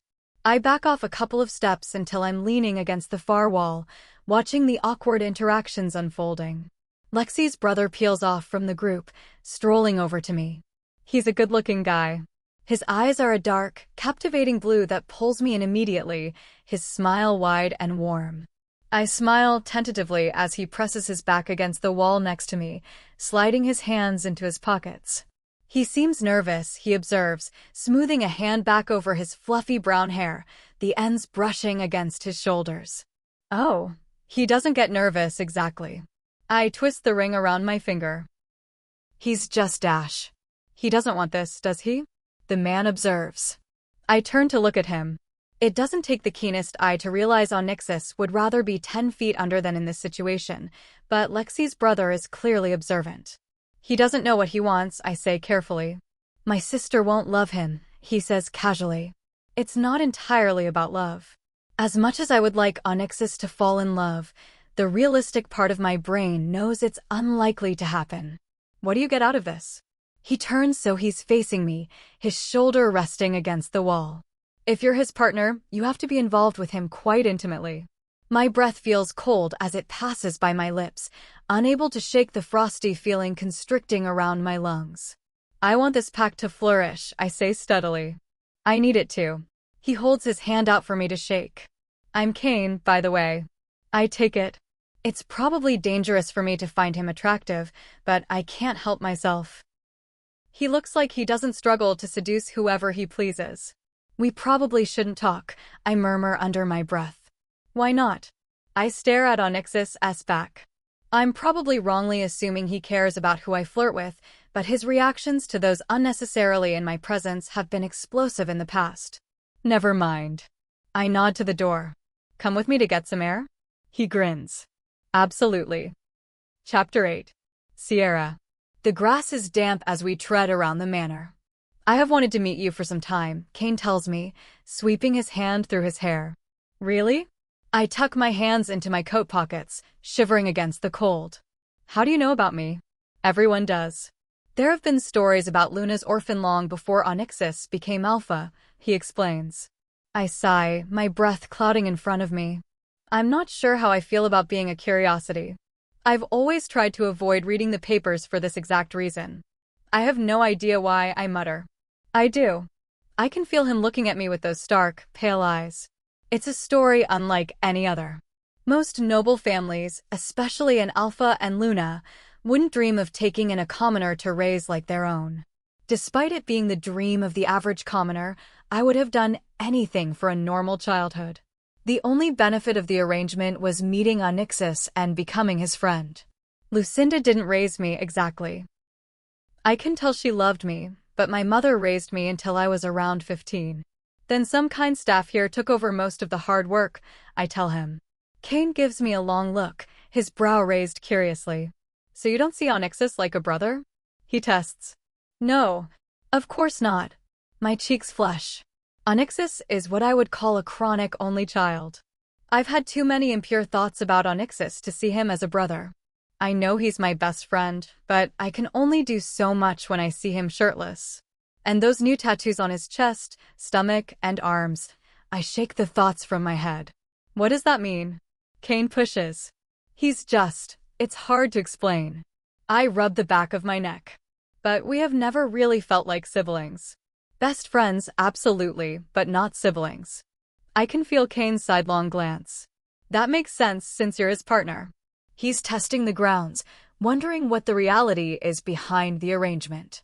The truth is, I think Kane is attractive. This process isn't about me, but the chance to draw my attention away from Onyx's and his pursuit of love to find my own is awfully tempting. I know I shouldn't be telling you this, but I don't exactly have a normal relationship with Onyx's. Like we aren't in love, nor do we have a romantic relationship, I say tentatively. I'm probably going to regret being so honest, but I don't stand a chance with Kane if he thinks I'm tied up with Onyx's. I know he's not my mate, but there's no harm in looking for fun. Oh, he sounds intrigued. Don't tell anyone. This title is just so I can remain here, protected, I explain. Why do you want to stay? There's a tutor here I really love. She's teaching me botany, so I can study plants, I admit. I've been slacking on my studies recently, but usually it's all I think about. It's my passion. Kane smiles, looking down at the dewy grass our feet stride through. Interesting, he muses. What happens once you finish? I blow out a long breath thinking. This is the fastest a conversation with a stranger has led anywhere vaguely interesting. I didn't expect to be bearing my soul to this man so quickly, however. Well, I may move eventually. Right now, this is my home, and Lucinda and Onyx's treat me very well. Kane considers that for a long moment. I quietly note the smattering of freckles on his nose. Dark brown, like his hair. I don't live too far from here, you know. He looks out over the hill. I live in a quiet village that is surrounded by wildlife. You would really love it. I slide my hands into my pockets, smiling down at my feet. I could always visit one day. Sure. I have plenty of room at my place. There's something playful in that promise. If you ever decide to brave moving out. My eyes widen a little, but I don't address it. I've never had such an open offer in my life, and it's a little exciting. This man hardly knows me, and he's offering me a room to stay if I would like to visit. It could be innocent, but it doesn't feel like it. I'm not going to stay there forever. Especially not when I find my mate, I tell him, wondering if I can cool down his advances slightly. Kane stops, drawing my hand from my pocket before brushing his fingers across my bare skin. Nothing. No sparks. Damn. We aren't mates. He keeps walking. I stare at the back of his head, bewildered, before I fall back into step with him. You were hoping we were? He shrugs casually like that wasn't the most direct admission of interest I have ever heard. I feel like I've stepped into a realm where people admit their feelings openly without regard for social protocol. You're beautiful. It wouldn't be so bad if you were. His brows rise, daring me to argue otherwise. Oh, that's sweet. I scuff my feet through the grass, trying not to let my anxious excitement overwhelm me. So, as the alpha's partner, are you ever allowed to do your own thing? He asks abruptly. My own thing? I query. Like, be with who you want? Sleep with who you want, he says. He does, I'm assuming. Especially since he's considering marriage. I sigh, a little uncomfortable. Onyxus has told me he hasn't been with anyone in a while, and I believe him. I'm not sure what or who he is waiting for, but something in him has shifted.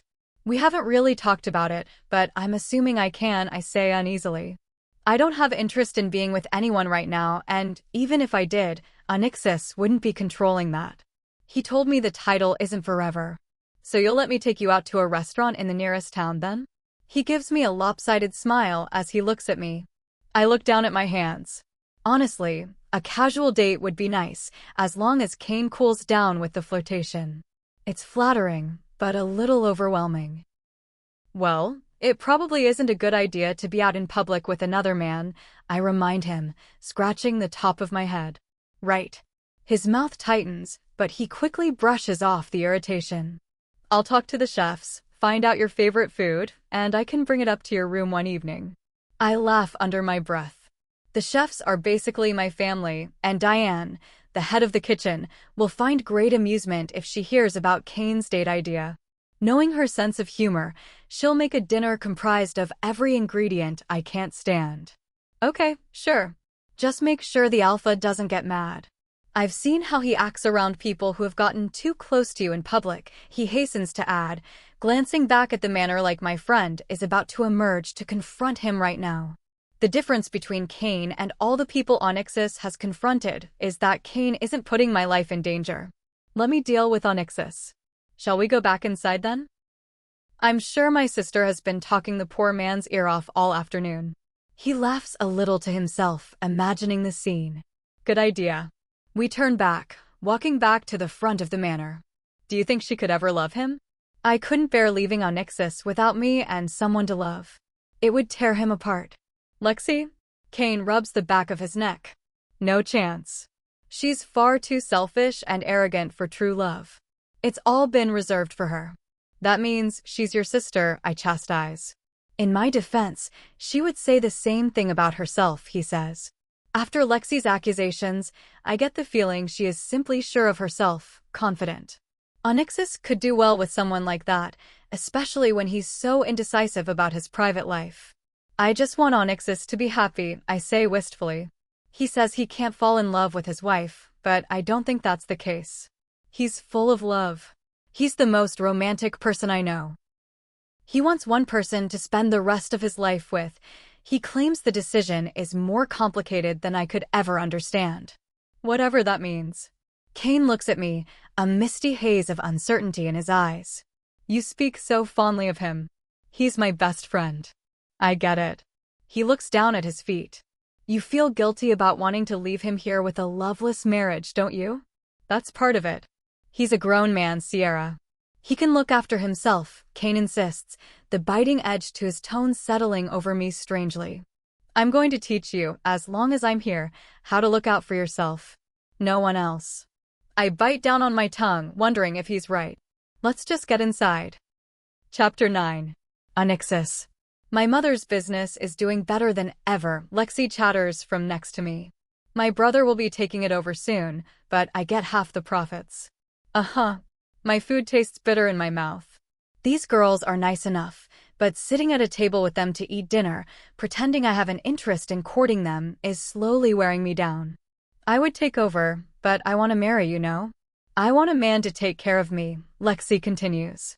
She's dragging her fork through her steamed vegetables, the grating sound of metal against Mother's expensive dinnerware not seeming to bother her. Fair enough. Seemingly against my will, my attention shifts down the table where Sierra dines. She is speaking animatedly with Lexi's brother, whose name I have not yet learned. My eyes narrow slightly as their heads bow close together, the slight pink tint to Sierra's cheeks indicating enough to have me zoning in on their conversation. Beyond coming to visit you and your village, I'll admit, I would love to travel, Sierra tells the man. Even beyond the pack borders. Traveling is such a pleasure. I recommend it. He smiles at her, his eyes lingering on her a beat too long for my comfort. Maybe I can tempt you to come with me on one of my excursions one day.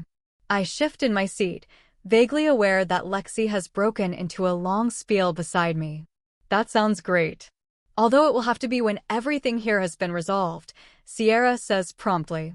Resolved? What does that even mean? I'm sure they won't mind if you have a holiday. The man nudges her with his arm, caring more about captivating her than eating his completely untouched dinner. Onyxus? I blink, looking to my left. Sorry. What were you saying, Lexi? Are you all right? You seemed lost in thought. She pouts a little, her bottom lip sticking out in a way that immediately bothers me. I feel bad for my scrutiny. I'm entertaining her under false pretenses, and that's entirely my fault.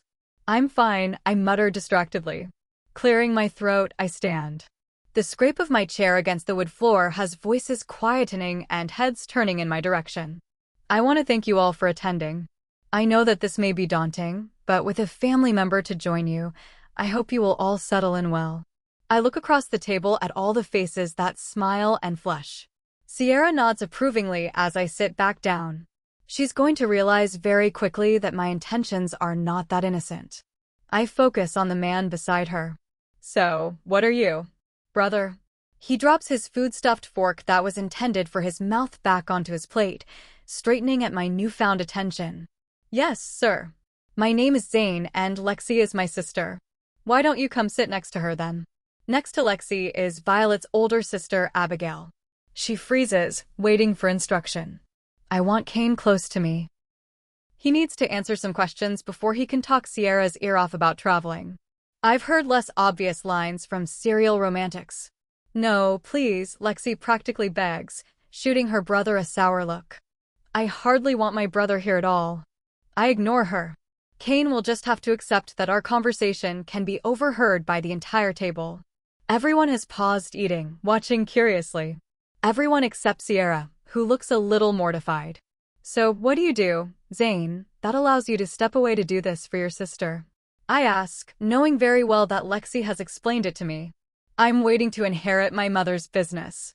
In the meantime, I do a lot of work for her behind the scenes, he explains smoothly. Onyxus, have you talked to Alex yet? Sierra cuts in, giving me a sharp look. I would oblige her were I not so concerned. She must anticipate any flaws I could find in Kane through my questioning. Why else would she be so opposed to it? Tell me, Zane, do you have a partner? A wife? A mate? None of those. He shifts uncomfortably. I'm looking to settle down when I find the right one. My fingers tighten into fists under the table as he looks towards Sierra warmly. Something is seriously off about this guy.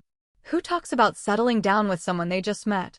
An uneasy feeling crawls over my skin, and it's not just irritation at someone looking at Sierra like they want to get closer to her. Do you find Sierra attractive? I continue. Onyxus. Sierra scolds, appalled as she lays a hand on Kane's shoulder. You don't have to answer that. It's fine. I mean, who doesn't find Sierra beautiful? She is the most beautiful woman in this room, Kane exclaims. Lexi grumbles in protest, and I see Alona roll her eyes. Unfortunately, their wounded egos will have to be something they live with. My jaw tightens. Yes, she is. Sierra's mouth parts in surprise, a spark of anger burning in her expressive eyes. All right, I think I'm entirely full.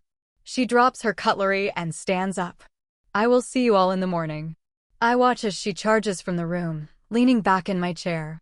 I may have upset her, but I'm not dishonest. There's no knock on my door. Instead, it opens without warning. I'm lying on my bed, reading. It's late now, and everyone has retired to their rooms already. After Sierra left the dinner, I stuck around for another half hour before excusing myself to bed. It stopped being bearable when she left. Are you insane? She hisses as she enters, propping her hands on her hips. I'm tired, Sierra, I mutter, rubbing my hand down my face. I don't really feel like being chastised by her right now. This entire experience is miserable.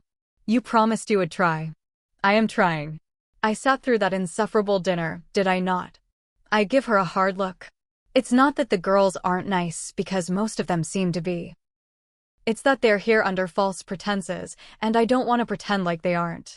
They deserve better than someone who does not want to marry them. You spent your time questioning a man who has nothing to do with this process. She scowls at me. Usually, I find her anger cute. She gets this tense line between her brows, and her nose scrunches up a little. Right now, though, she looks tempted to challenge me. I sigh, letting my book close in my hands. I was just asking questions. I don't know what's wrong with me. I should have left it alone. He did nothing wrong. I was just acting like a jealous fool. You agreed with him that I was the most beautiful woman in the room. Her voice softens a little. I shrug, not seeing the issue. You were. You are. It might hurt to hear the truth, but everyone in that room is aware of how striking Sierra is. Nothing and no one can compare to her, and maybe I shouldn't have said it, but it's not as if it isn't the truth. She gestures for me to move my legs before she sits on my bed. Tell me this is because you're trying to sell the whole partner thing. She seems a little uneasy, like she knows that it had nothing to do with what I said, but she's forcing herself to think otherwise. Sure. Fine. Well, there goes my commitment to the truth. You need to dial it back a bit. You're not going to win favors acting like this. She rests her hand on my knee, causing me to stiffen. I hate how quickly my body responds to her when she touches me. It's so wrong. You are blind to the world, Sierra, I mutter, massaging at the frown creasing my forehead. What? That man at that table wants you. It's obvious, I say. I still can't get Lexi's brother out of my head. The way he gazed at Sierra, smiled, and leaned close. A small seed of resentment has already buried itself in the pit of my stomach toward this complete stranger, and it's going to grow. She blinks, a little stunned. Fleeting attraction is nothing, she stammers, tucking her hair behind her ear. And if he wants me, who cares? You deserve better than him. What am I even talking about? There's nothing wrong with him, she assures me gently, being far too gracious for what I deserve. I have no right to be concerned about this man when I'm courting 4 women in hopes one of them will be my wife. Sierra deserves a chance at love, too. You should be careful. That is all, I murmur. She nods. I know what I'm doing. Do you? You're awfully inexperienced. I should really shut up. That isn't my fault. She scowls at me. There have been plenty of staff here who have attempted to seduce me, but unlike you, I don't act on every temptation. My eyes narrow. I haven't been with anyone in months, and she knows that. Why? Well, that she'll never be allowed to know. It's frustrating to want something I cannot have. Whatever is in my sight, huh? I lean forward slightly, enjoying the way her breath catches in her throat. Yeah, she swallows. You're in my sight. Her eyes widen, but she doesn't pull back, like the obvious connection between us is holding her still. Her eyes slowly drift down to my lips, which tilt up ever so slightly. That's different. She sounds breathless, like she's picturing what I have every night since we became friends. Is it? I murmur. Onyxus. She looks a little pained. I feel it too, having to resist her. Go to bed, I instruct quietly. Tomorrow, I want a list of the staff members who have made advances on you. Breaking the tension with amusement is all I can manage. If I don't, I'm going to drag her into bed with me, and there will be no going back from that. Ugh, you're insufferable. She pushes at my chest playfully before backing up a step. Good night, Onyxus. I watch her go before collapsing into bed. I'm screwed. Chapter 10. Sierra. Yawning, I brace back on my hands, feeling the sun warm my skin. He's far more handsome than I realized, Alex says distractedly, watching Onyxus in the distance. It's an enjoyable day out today, so I set up lunch for us to eat, joined by Alex's brother and chaperone Rowan. We are seated at the top of the grassy hill, looking down at the river that cuts through the valley, joining the lake a little further down. Onyxus is walking with Violet, his hands tucked respectfully behind his back, his head bowed as he listens to what she is saying. Alex is right about him being handsome, especially today. He's chosen a dark green short-sleeved shirt, revealing his well-muscled arms and the tattoos he got when he turned 18. Lucinda nearly fainted upon seeing them, especially since their meaning still hasn't been entirely ascertained. Just wait until he smiles, I tell her, smothering my own as I take a bite from my apple. He is capable of that? Rowan asks. Alex slaps his arm irritably. The two are twins, I've since learnt. It makes sense since they have the same light blonde hair and stark blue eyes. I laugh. Surprisingly, yes, but it's rare. Very rare. Are you worried about who he will pick? About his future wife? Alex asks lightly, tucking her hair behind her ear as she gazes longingly in his direction. She's enamored by him already. He's quite a reasonable distance away, but she's looking at him like he's standing before her, giving her attention instead of Violet. I hope he picks someone who will love him. He deserves happiness, I say honestly. It's about time he settles down and starts to enjoy life instead of stressing all the time. Rowan lounges back, his overly long hair hanging down over his eyes. Some would disagree. Why? His mouth forms a hard line as he looks down toward Onyxus. Some people believe he is cruel. He has harmed a great many people. People don't have to think that. He has harmed a lot of people, but I vehemently believe everything he has done is to protect those he cares about, including his pack members. People don't like to consider who has to do horrible things, so they don't ever have to believe it. Someone has to protect them. He would never hurt anyone who didn't deserve it, I impart. Rowan's frosty eyes find mine. Who decides who deserves it? I pause, my lips parting as I consider that. Alex smacks her brother's arm, scowling at him. Rowan. Stop. I don't know. But he may be your brother-in-law one day, so be careful. I laugh, although it sounds breathless. I've brushed aside some of the horrors Onyxus has inflicted for what we both believe to be the greater good. I know his heart, how torn he is when someone undeserving gets hurt. He would never kill unnecessarily. I know it in my heart. I'm personally open to loving him. It's why I'm here, after all, Alex muses wistfully, smiling at the prospect. I'm rooting for you, I tell her honestly. If Onyxus does pick her, she would be a nice addition to this place, and I could see myself becoming her friend. It would be a good thing, even if, in the depths of my stomach, it doesn't feel like one. How come you two never tried to be together? She asks, picking up a handful of blueberries. I'm a commoner. An orphan. I look away so I don't have to see the pity in either of their eyes. I have no title or wealth. Tradition would bar us from any legal union. What about secretly? No romance at all. She whispers lowly. Rowan rolls his eyes, tipping his head back disinterestedly. I mean, you're his partner. There has to be something there. I roll over onto my stomach, debating what I should share with her. Onyxus and I hated each other when we first met. I was a young, naive girl with a fearful mother, I start. Onyxus was to be alpha, and he was a few years older than me, so he scared me. And by scared, I mean terrified. Even before he became alpha, he always had something about him that had people giving him a wide berth. He scared even the most sturdy of souls. I don't blame you, Alex says, adding a slice of cheese to a cracker. He warmed to me when I lost my mother, I tell them. He caught me crying one night in the kitchen.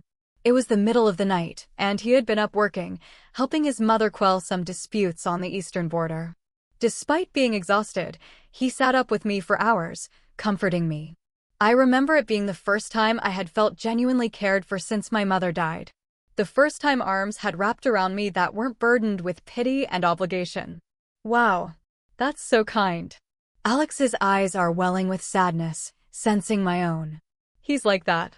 I offer a smile. He drops everything for the ones he loves. I watch each graceful stride he makes alongside Violet, at the way the sun warms his skin, how it's glistening against the dark strands of his hair. So, how did you not fall in love with him? I did, in a way, I sigh wistfully.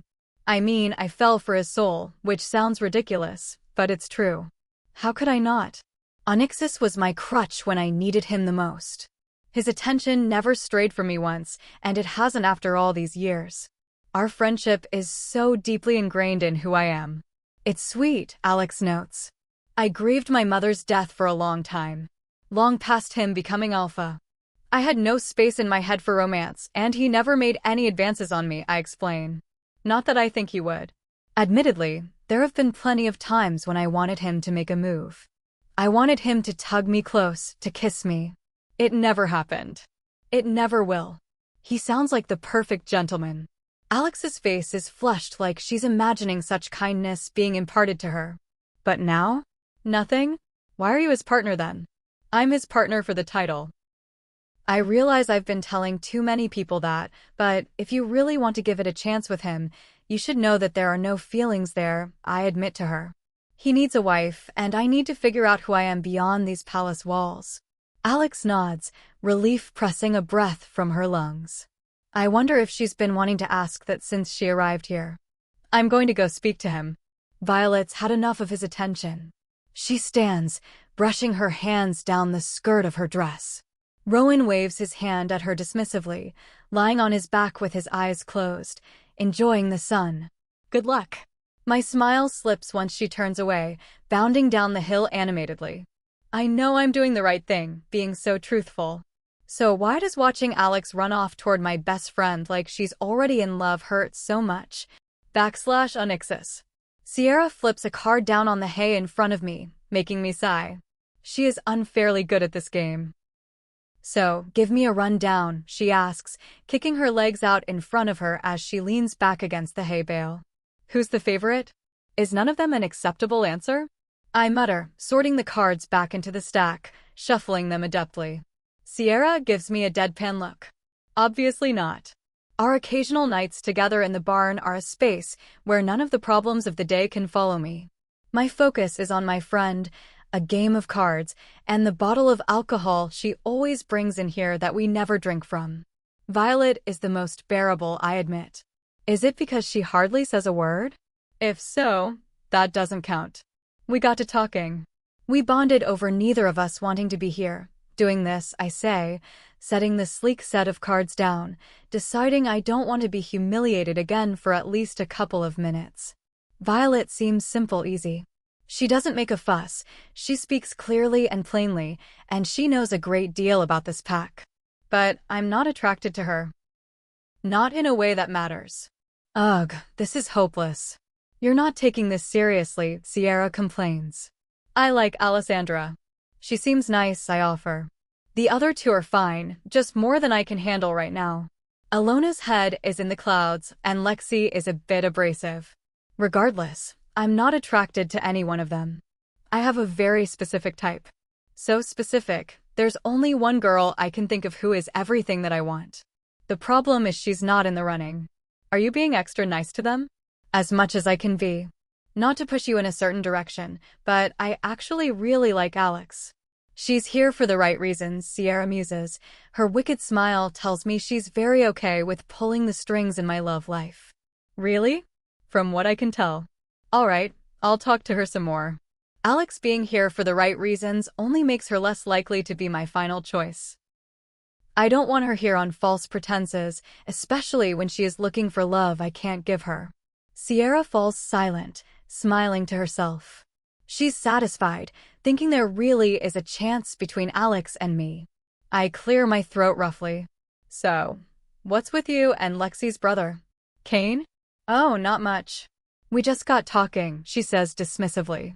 He wants me to come to visit him in his village, so I can study the plants that are there. She looks at me a little apprehensively. She knows this sounds ridiculous, considering she just met the man today. Suspicion rouses in my stomach. Something's off with that guy. After just meeting you? He was being friendly. She could at least try to sound a little more convincing. I raise my brows. All right. She narrows her eyes. Don't give me that look. What look? The look that says you're going to do some secret investigating to see if he's good enough, she mutters, rolling her eyes.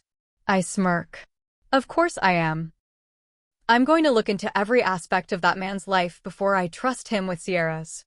What else are friends for? I ask, flicking a piece of straw through my fingers.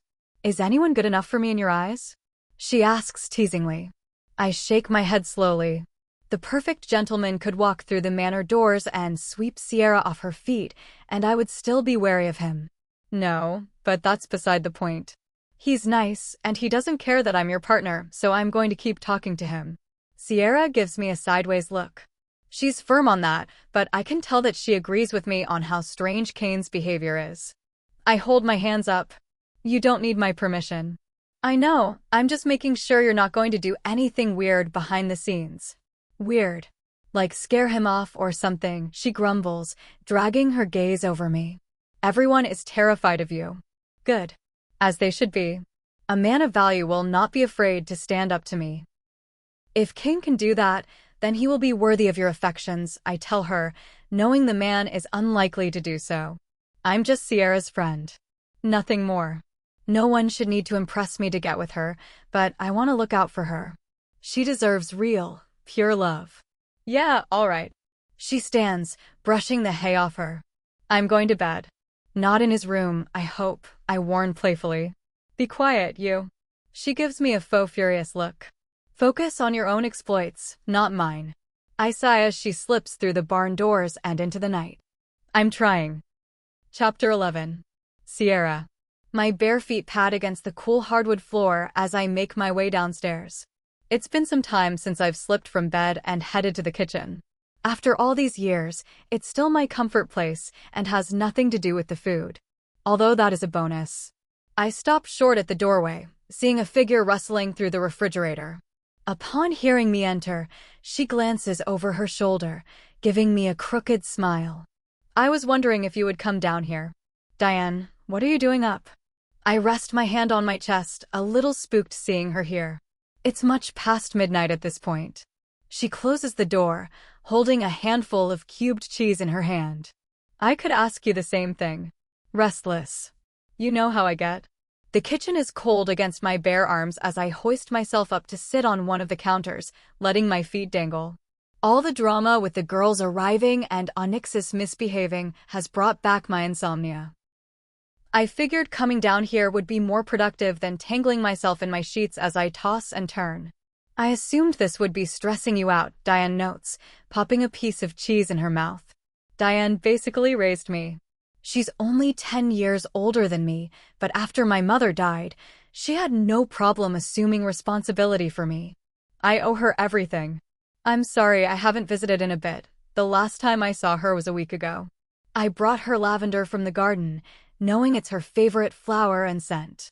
She crushes it down and uses it as perfume from time to time. You're a busy girl. What with this latest announcement and your new title? Her face erupts into a smile as she wanders closer. I shake my head so my sleep-tangled hair falls down my back. He's just doing that so I can stay here, safe? So you're not pregnant? She glances down at my stomach. What? No. Mortification stains my cheeks a deep red. I'm sorry, it just seemed like a totally random announcement. She shrugs innocently, the movement barely disrupting her sleek black hair. I figured you two were hiding the impending birth of a bastard. I glower at her. She knows very well that Onyxus and I have a strictly platonic relationship. That doesn't stop her from making crude remarks whenever she can. You know me better than that. I know how he is with you. She wiggles her brows suggestively. It's not a stretch to assume.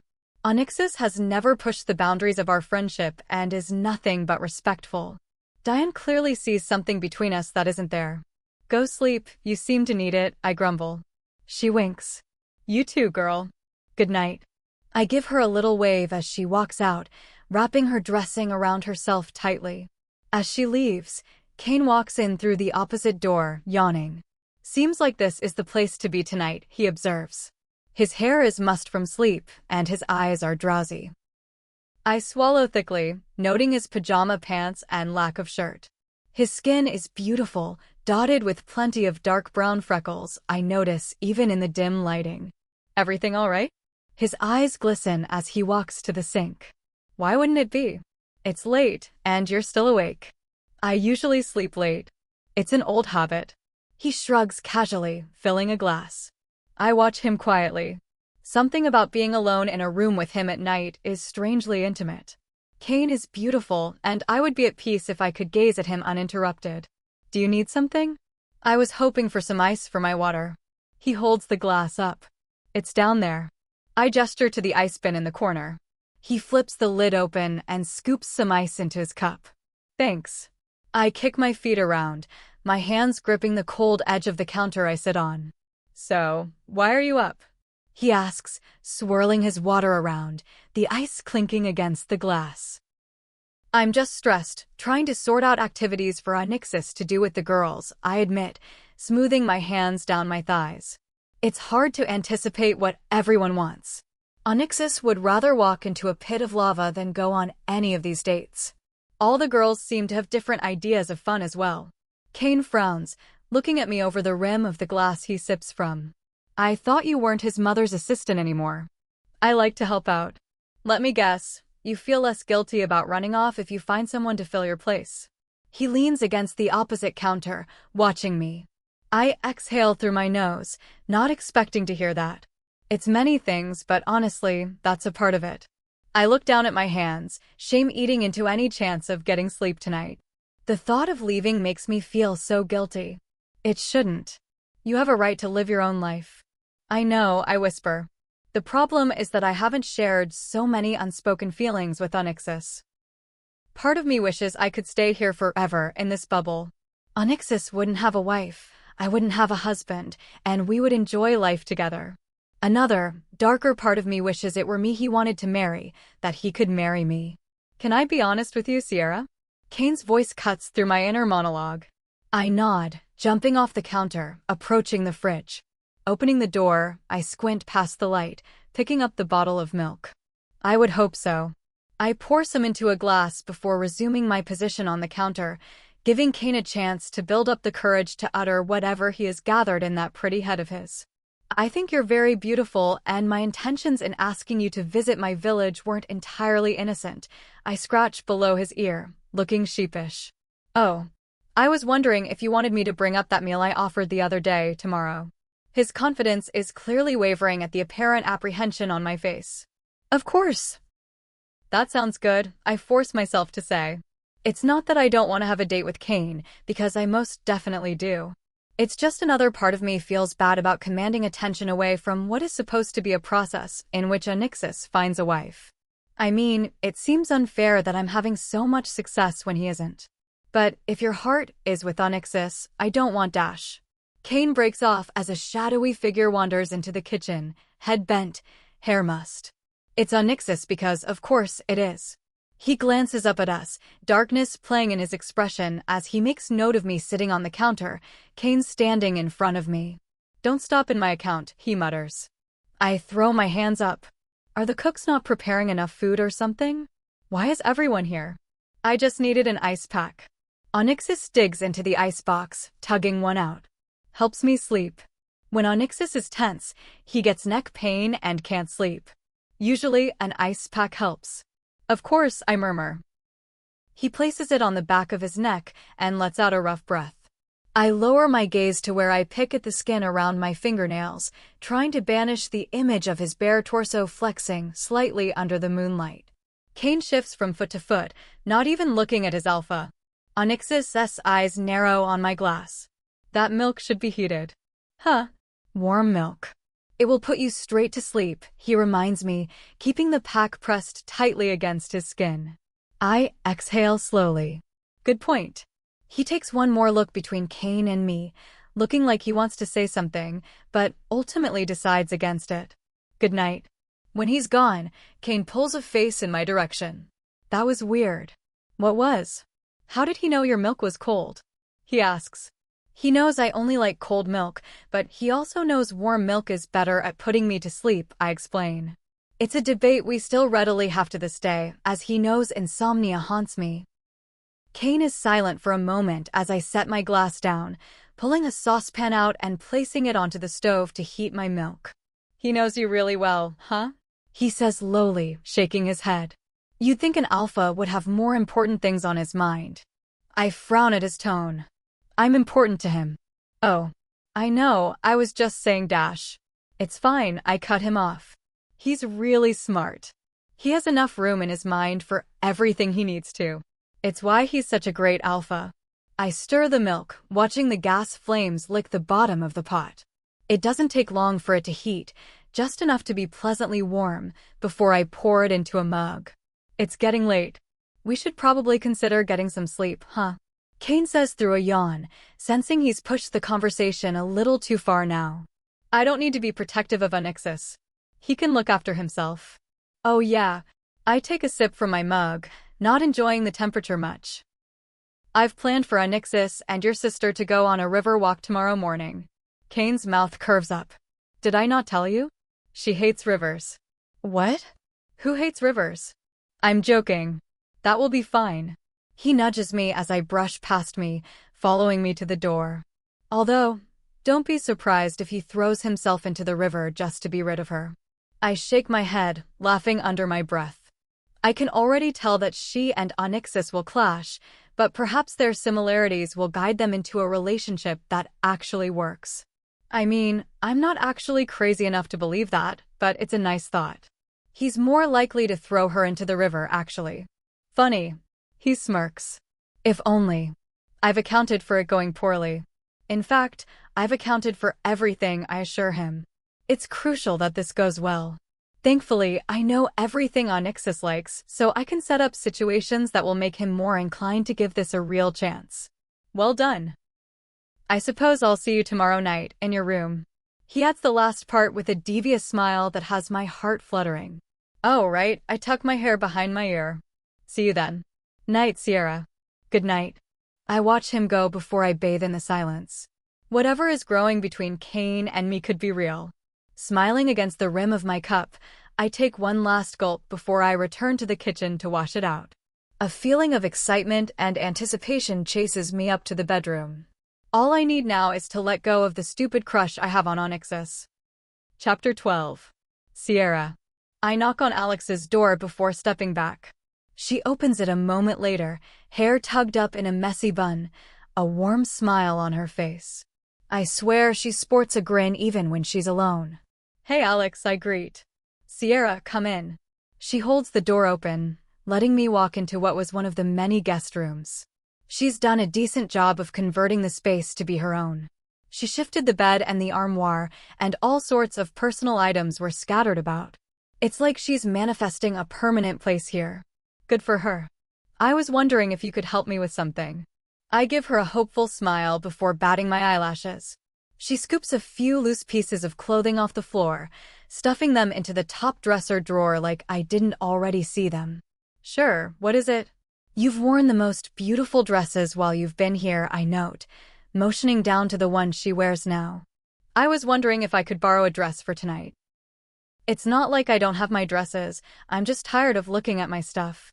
Nothing seems fitting. Of course. What's tonight? She immediately thrusts open the closet doors, running her hands along the options. I swallow thickly at the array of color, a little overwhelmed. I'm having dinner in my room with Kane, I tell her, taking a seat on her bed, trying to avoid crushing her stuffed animals. She raises her brows, looking suggestive. Kane? As in Lexi's brother. He's nothing like her, don't worry. Alex and Lexi have clashed multiple times already. Lexi is quite capable of making some awful comments when she's fired up. I stay out of their drama. I'm not getting paid enough for that. Actually, I probably am. I received an envelope of cash yesterday morning as part of my new weekly allowance since becoming Onyxus' partner, and I nearly passed out. I'm going to have to discuss my gross overcompensation with Onyxus later. How exciting. I wish I could get the alpha in my room. The scraping of coat hangers along the metal bar accompanies her words. It seems like he's interested in spending time with every other girl but me.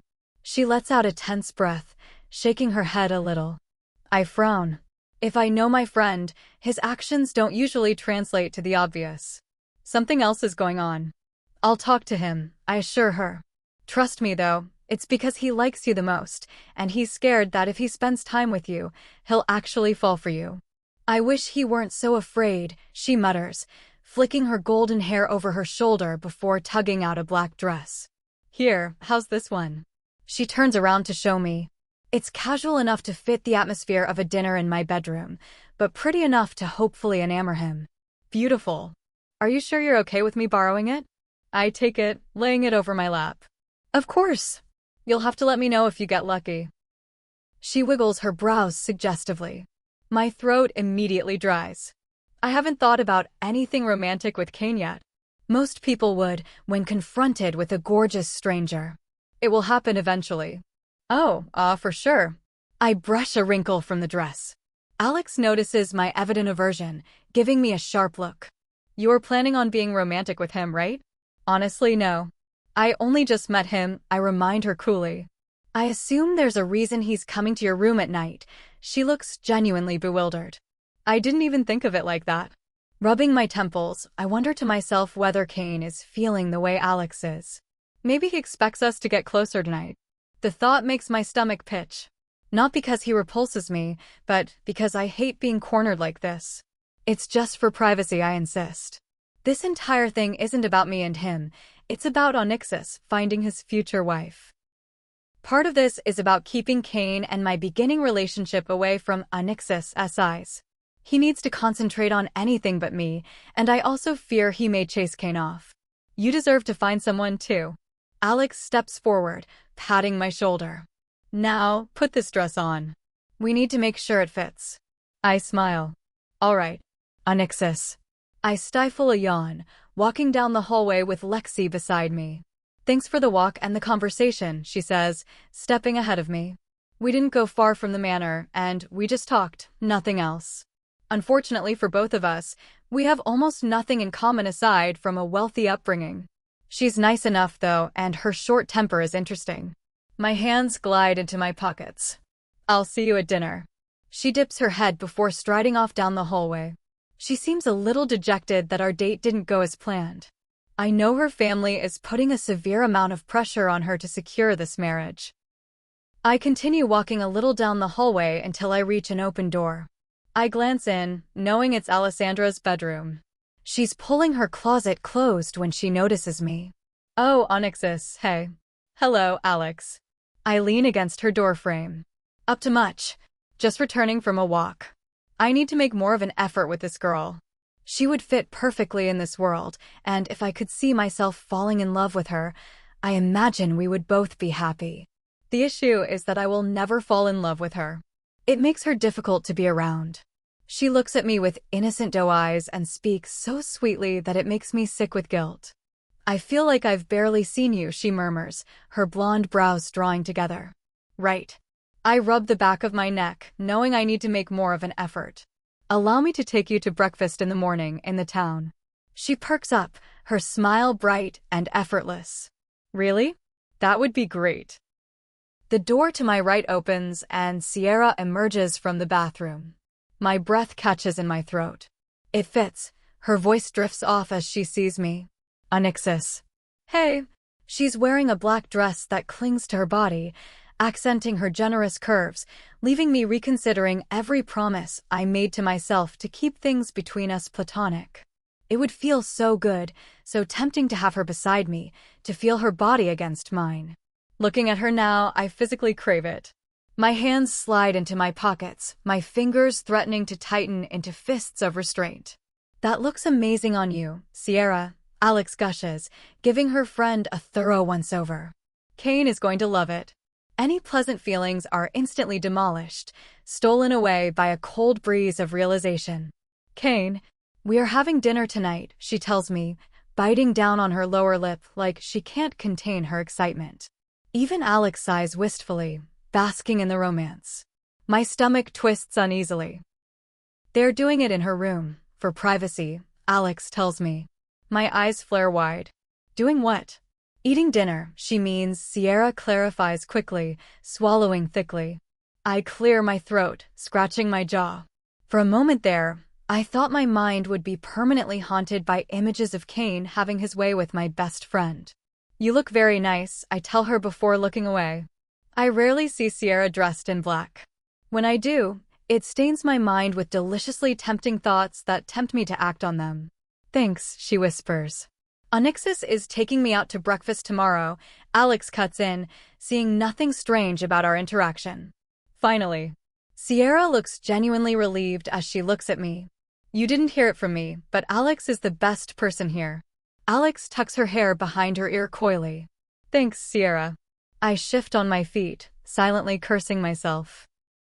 It's unfair to have improper thoughts about a girl who is just my friend, who would never see me like that, especially when Alex is right there, perfectly good for me. So why don't I want her? "You two keep talking." "I'm off to my room," Sierra says, grabbing the clothes she was wearing before. "Thanks for letting me borrow the dress, Alex." I grab her arm, wanting more time to look at her. "Wait, can I talk to you?" "You should stay with Alex." "But dash." She pins me with a look so hard it smothers any protest. "Onyxus." "Don't." I sigh, letting her go. She's right. Alex deserves my attention right now, even though I want to follow Sierra through the halls like a lost fucking puppy. "Okay," I mutter. She gives a departing smile before walking away, clutching her other dress. I watch her go before sweeping my gaze to see Alex. Here we go, I guess. Chapter 13. Onyxus. This is a big mistake. Sierra is going to kill me when she finds out. Unfortunately, I've spent the entire day considering doing otherwise to this, and yet I'm still here, standing before Kane's door. I knock twice, firmly. His door swings open, his eyes widening at the sight of me. "Alpha, may I come in?" I was just about to.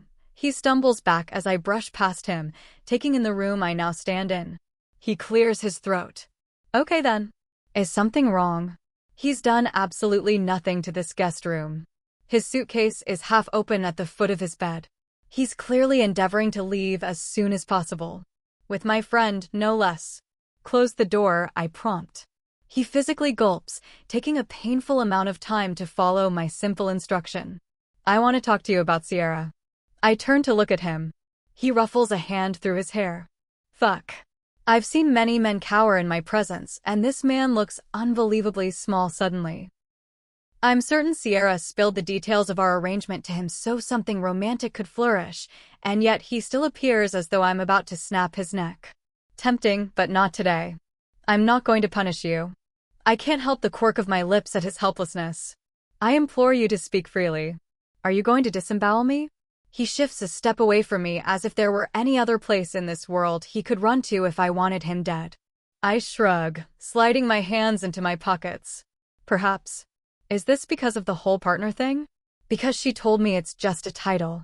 He rubs the back of his neck, which is stained bright red. "Are you planning on pursuing her tonight?" I ask. I'm not here for pleasantries. Preferably, this conversation wouldn't be happening, but Sierra is my friend, and I care for her. I need to make sure this man is worthy of her time. Even if I'm inclined to doubt anyone will meet such a high threshold. "Huh? No," he stammers. "Be truthful." I am. "We are just having dinner," he insists, a little too quickly. I stare at him until, after a few moments, he crumbles under the pressure. But if she wanted me, I wouldn't say no. I assumed as much. I'm not sure there's a straight man around who wouldn't fall to their knees and beg for just a taste of Sierra. "So you like her a lot?" "She's attractive and interesting." "I like her." He takes yet another step back. If I allow him, he's going to pursue her seriously. I wonder if she would be joyful at such a surety or if she has doubts about him. They hardly know each other yet, but he seems pretty sure he wants her. "Do you plan to leave here with her in the future?" He blinks rapidly. "No. Try again." I mean, not unless she wanted to. "My home is always welcome to her if she likes," he says tentatively, wincing with every word like he anticipates a violent reaction from me. I suppose it's my fault. This reputation of mine hasn't exactly spawned from nowhere. "You've just met her." I quirk my head to the side. He scratches under his ear sheepishly. "I'm a romantic." I take a step forward, sending him bumping back into his desk as he tries desperately to keep a healthy distance between him and me. Sierra is also a romantic. That's the problem. She's visualized a future with every crush she's ever had to me. Are you scared of me? I ask quietly. Fucking terrified. Good. I step back, noting the apparent release of tension from his shoulder. Treat Sierra nicely. She deserves it. Make her happy, and we don't have a problem with each other, all right? It physically pains me to stand by and watch this occur. I don't know why, when I have no authority over her. She's my friend. She's allowed to move on.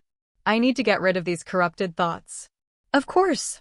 My plan is to make her very happy, Kane assures me quickly, his voice breathy and a little relieved. I head to the door. Don't push it. Got it. I close the door behind me, releasing a breath I didn't realize I was holding. I did the right thing. I hope I don't regret it. Sierra. I take a long drink from my glass, giggling at Kane's story. That's when my father dumped Lex into the cow's drinking trough. She was mortified, he tells me, ripping into some garlic bread with a warm smile. I grin. I would love nothing more than to see Lexi in such a situation. So would Alex. I don't blame her. Every chance Dad gets, he knocks Lexi's ego down a peg. Kane shakes his head a little. Unfortunately, he's not as fast at ridding of them as Lexi is at growing new ones. I roll my eyes. Kane rarely has something positive to say about his sister. It must just be their relationship, and considering how unfamiliar I am with having a sibling, I don't have the right to judge him. She's just sure of herself. Let's hope she is sure enough to get the alpha's hand in marriage, so he can start leaving us alone, Kane mutters, his smile drowned out by the storm gathering on his features. Wait, what? Never mind. He clears his throat, trying to backtrack. This food is incredible. I narrow my eyes. Onyxus. I know precisely what he's done. That meddling man can't stay away for even a second. Instead of pressuring Kane to relay what Onyxus said to him, I focus on the food in front of us. He set up a blanket and a slightly raised table for us to eat off of. I must admit, it's strange to be eating off my bedroom floor, but the privacy is very much appreciated. Diane is an amazing cook, I agree. I'll miss it, and I'll miss her if I leave with Kane. She's basically my aunt. Kane's eyes grow dark solemn. It must be hard without your mother. It is, but I have such an incredible support network here. I shrug off the emotion crawling up my throat. I wish my mother were here to look over Kane and decide if he's a good fit for me. In the short time she was alive while we were here, she took a liking to Onyxus, and she was right about that, even if it took me a while after her death to realize it. What was she like? Quiet, a little secretive. But she was warm, gentle, and kind. She did so much for me. I rub my forehead. She ran from a dangerous man to get me to safety. My mother fought with everything she had to give me a good life. I wish she could have lived it with me. It's lucky Onyxus' family took you in. Lucinda gave my mother a job, then me. Diane did the rest, I tell him. I wouldn't have gotten the job had my mother not passed it on to me. Onyxus offered for me to be an assistant for him, but I wanted to keep our friendship as clean as possible. What about Onyxus? Kane asks. What role did he play? His tone is slowly morphing from curiosity to slight irritation. He ignored me for months, then vaguely despised me. Then, my mother died, and we've been best friends ever since, I say. His dad died when he was 7, so we relate a lot. I can no longer count the nights he let me soak his shirts with tears when I cried on his shoulder.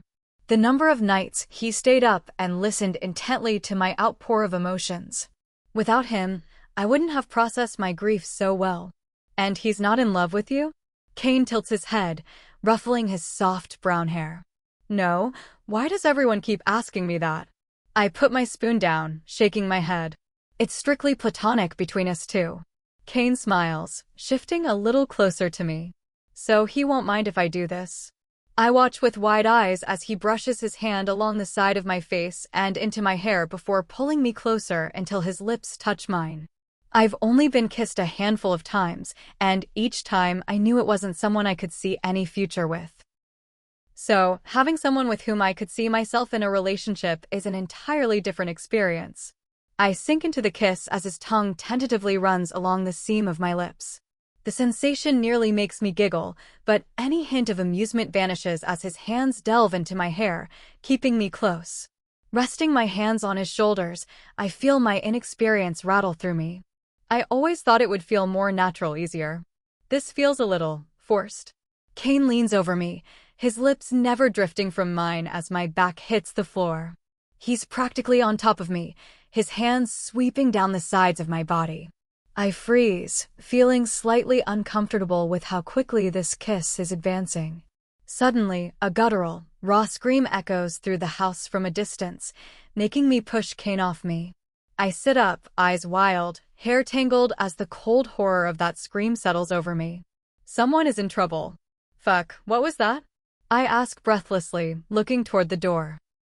Kane keeps his hands on me. I'm sure it's nothing. It sounds like your sister, I state blatantly. Reluctantly, he pulls his hands off me and helps me up. I race out the door without waiting to see if he's following, jogging down the hallway as I attempt to make sense of where I heard that coming from.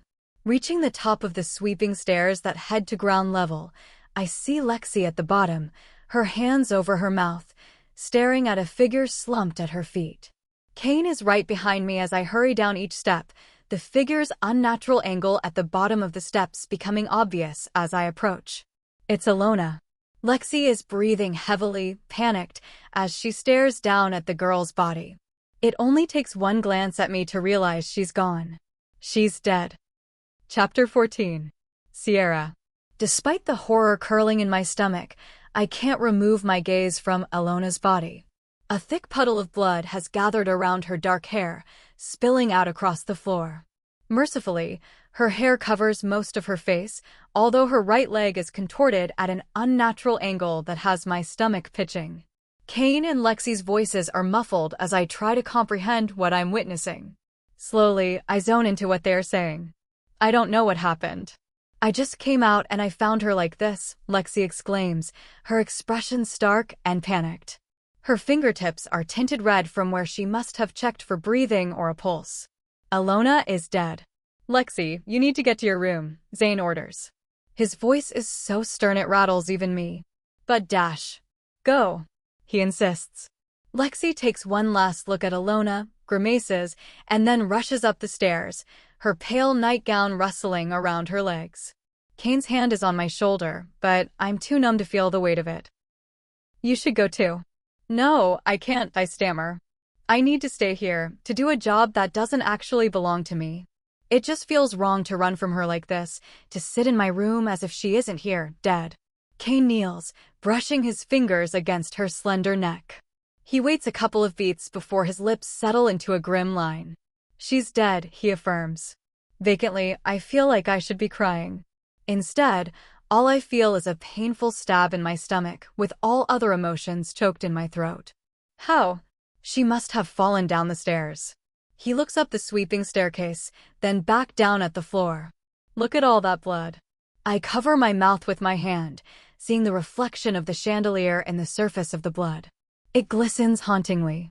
Footsteps pound from behind me. It's Onyxus, followed by Lucinda and a guard. What's going on? Onyxus demands. He stops short, horror morphing his features as he drinks in the sight of what was once one of his marriage candidates. It's Alona. She's dead, I whisper. Lucinda sweeps up beside her son, wincing at the horrific sight. With her, she brings a cloying scent of perfume that clashes violently with the bitter smell of blood. Did anyone see what happened? She asks, pulling a handkerchief out, pressing it to her nose. My sister found her, but I don't think she saw anything, Kane explains grimly. This must have been an accident. I look back up the stairs. How? No one has so much as broken an ankle on these stairs, let alone fallen to their doom. She came here with her sister, right? Go tell her, Onyxus demands. The mask of an alpha passes over his face, chasing off any hints of panic. His composure in such situations is both admirable and disturbing. Me? Kane looks torn between staying with me and obeying his alpha's command. Onyxus brushes him off. Yes, you. Go. Indecision plays on his features for a brief moment before he obeys his alpha's command, rushing up the stairs. Onyxus immediately turns his attention to me, his features softening. Are you okay? I'm fine, I stammer, although I feel anything but. I think. Do you need to go to your room? He brushes a hand down the side of my face, his brows knitting together with concern. I shake my head. Not yet. We need someone to remove her body, but keep it safe so she can be brought back to her family, Onyxus says to the guards surrounding us. Lucinda taps her lower lip with her finger. This doesn't look good for us. It was just an accident. Onyxus eyes her warily. I look up the stairs and back at Alona. This poor girl. What a terribly cruel way to go. We need a way to soothe the girls. This will be confronting to all of them, I pipe up. I need to feel helpful, like I'm doing something other than staring at this dead girl, trying not to throw up. We need to bring someone new here to ease tension. These girls need to know they are safe, Lucinda says, covering her mouth like the sight of Alona physically repulses her. They are safe, Onyxus adds. And now is most definitely not the time to think about bringing someone else here. I'm going to offer the girls a chance to go home if they are uncomfortable. The sides of my lips quirk up slightly. Of course, Onyxus is going to do the right thing. Lucinda doesn't look impressed. That's not a good idea, Dash. It's what's happening. His dismissal of her is cold, but completely necessary. She presses her lips together, but nods, backing off. Onyxus shifts his attention to me. Sierra, you should go check on Alex, and I'll check on Lexi and Violet. All right. I rush up the stairs, trying not to imagine what it would feel like to fall backwards like Alona had. Unfortunately, this horror is going to haunt me all night. I do as instructed and check up on Alex, who panics at first, but after we talk for a couple of hours, she calms down long enough to convince herself to get some sleep. Ambling back to my room, I let the darkness drench me. I want to curl up into it, to cry for hours in hopes of letting out this horrible feeling of dread that crawls through my body. I make it to my room, aiming right for the toilet. Unable to help myself, I throw up, replaying what Alona's death must have looked like, what it must have felt like, over and over in my head. Time slows and contorts. For periods, I just sit near the toilet until intrusive thoughts win, and I crawl back to brace myself on the toilet's cool surface, unable to stop vomiting. Vacantly, I can hear the bathroom door being opened, soft footsteps approaching me from behind. I can feel his presence. It's like a warm blanket of surety draping over me, soothing me. Onyxus's tentative fingers gently pull my hair off my damp neck, twisting it around his hand so it's out of my way. Hey, he whispers comfortingly into my ear. You're okay. With nothing left in my stomach, I spit one last time into the toilet and lean back into him. His body is solid, firm behind me. He lets me rest before he reaches over and flushes the toilet, helping me up. There's little light in here, which I'm grateful for. I can't even imagine what I look like right now. Not good, huh? He murmurs grimly, watching as I wash my mouth out thoroughly until the taste of my stomach contents is a distant memory. I shake my head, feeling a little delirious. Not good. He shifts closer, brushing the tears from my face, concern etched into his features as he notes my swollen eyes. Her body has been moved, and the area has been cleaned. Lexi didn't see anything, and we don't yet know when or how exactly this happened, although we assume it was an accident, he tells me slowly. I rest my palm against my forehead, trying to reconcile that information. How does someone accidentally fall down those stairs? Anything can happen. It was dark. She may have been drinking. Who knows? Onyxus sighs, shrugging. I stare off into the darkness, my voice dropping to a whisper. I never got a chance to talk to her. Me either. Onyxus rubs his hands up and down my arms. Are you sure you're okay? Okay, it seems like a faraway concept. I don't even remember what it felt like to exist before witnessing that. Just shaken up. I wasn't expecting to see a dead body tonight. He brushes my hair from my face. You can talk to me at any time. I smile weakly. Instead of being elsewhere, dealing with the consequences, soothing other people, he's here, with me, his attention wholly dedicated to how I'm struggling with this. Stay with me tonight. I don't want to be alone, I breathe. The thought of lying in these cool sheets, wrapped up in endless darkness, stained by harsh visions, sounds terrifying. Of course, he says, as if it were apparent. Have you bathed yet?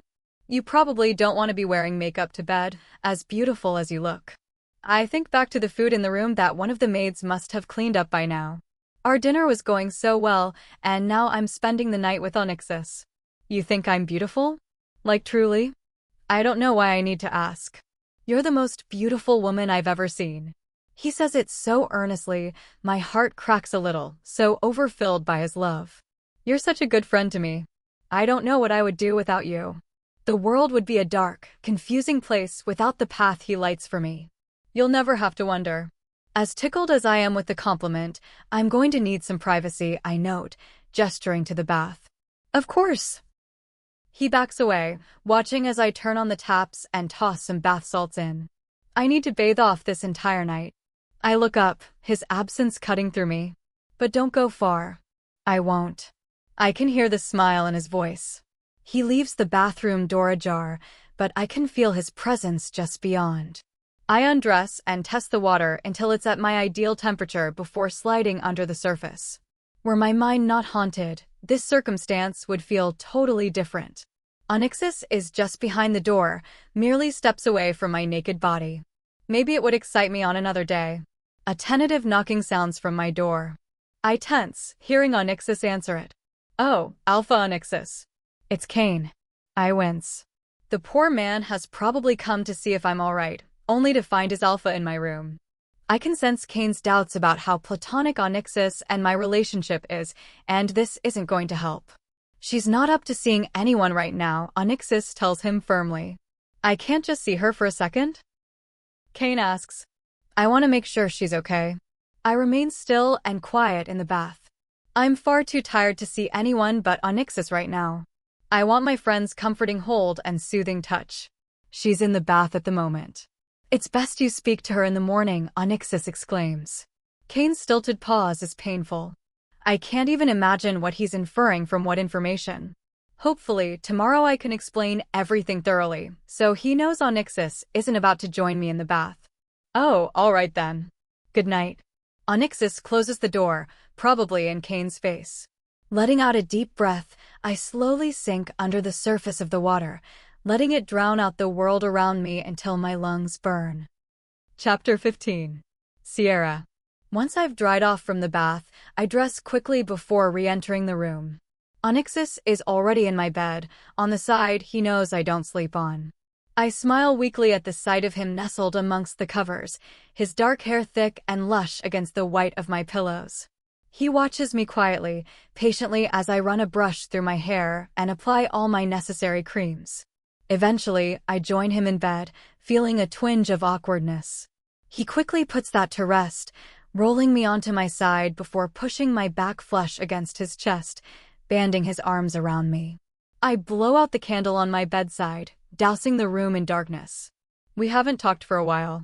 The feeling of his muscled arms around me, the press of his warm skin, and the sound of his steady breathing in my ear is pure, uninhibited comfort. What if it wasn't an accident? I whisper into the darkness. He tenses against me. Why wouldn't it be? I don't know. Something about it seems weird. It's a feeling that's impossible to explain. She clearly fell hard, which seems only possible if she was pushed. How so? It's just a feeling. He smooths my hair back from my face in a move that has my skin tingling. His touch is so effortlessly soft. It makes me wonder why I don't demand he lie in my bed every night. Because I know how that would end. I'll look into it, he assures me softly, shifting his hand down so his fingers are brushing gently down my arm. When you have a gut feeling about something, you're usually right. I resist the urge to bow against his touch. An innocent girl just died, and I'm overcome by the feeling that I want Onyxus's hands to continue their exploration downward. I turn my head toward him, even though I can't see him. I like that you trust me. I trust you more than I trust myself sometimes. I hear the smile in his voice. I rest back on the pillow, closing my eyes. Images of Alona's body flash unbidden into my mind. Where was I that was so much more important? I shouldn't have been with Kane, eating and drinking with little care for a girl lying dead for countless hours at the bottom of the stairs. What's with the silence? Onyx's voice wrangles back my drifting attention. Nothing. There's nothing you could have done about Alona, you know. His breath gusts against my cheek, against my ear. My body tingles in response. I know, I whisper. I can't help but wonder what could have been done to stop this. Onyx's fingertips continue their travels up and down my arm. I'm saying this preemptively because I know how you assume responsibility for everything, even when it has nothing to do with you. I let out a breath, turning over onto my back. I'm fine. Don't worry about me, I assure him. Concentrate on how you're going to address the pack tomorrow to announce how a wealthy noble's daughter was found dead in your home. He collapses back into his pillow, groaning roughly into the air. Fuck, don't remind me. Sorry. I've already got enough pressure going on with Alpha Marin. She's pushing her authority in villages at the edge of my pack, knowing it's too much of a gray area for me to declare war against her, he vents. I sit up a little. Onyxus rarely bothers me with political nonsense. He knows it bores me senseless, but more importantly, he hates burdening me with such matters. I don't mind, though. I would much rather share the weight of his problems than have him shoulder the load on his own. Please don't send people to fight a war they have no stake in. They don't deserve to die for an inch more territory they'll never benefit from. I reach out, grabbing his hand. You know that's not what I want, he murmurs darkly. I'm going there in a few days to push out insurgents. I'm hoping she sees my presence as enough of a threat that she backs off. I stare into the darkness, frowning a little. Do I need to come? Now that I'm his partner, I'm expected to be present wherever Onyxus goes. It's the entire point of this arrangement. No, I want you here, making sure the girls and their escorts are okay. I hate it when he goes away, especially to dangerous places. I know he's the strongest alpha, but even he cannot win against a massive army belonging to his enemy. What about your birthday? I whisper. He huffs out a breath. I can hear him rubbing his face. He hates the attention his birthday brings, but I don't care. I love his birthday. I've been preparing for months. I'll be back for that, unfortunately. He rolls onto his side, facing me. Shoo, I have something special planned for you. You're going to love it. I grin at the thought. Oh yeah? I sit up fully in bed, kicking the covers off my legs. Actually, since you're leaving for how long? A week. Maybe longer. Then I'm going to give you an early birthday present. I jump out of bed, fumbling for some light. I manage to light a candle before rifling through my bedside table.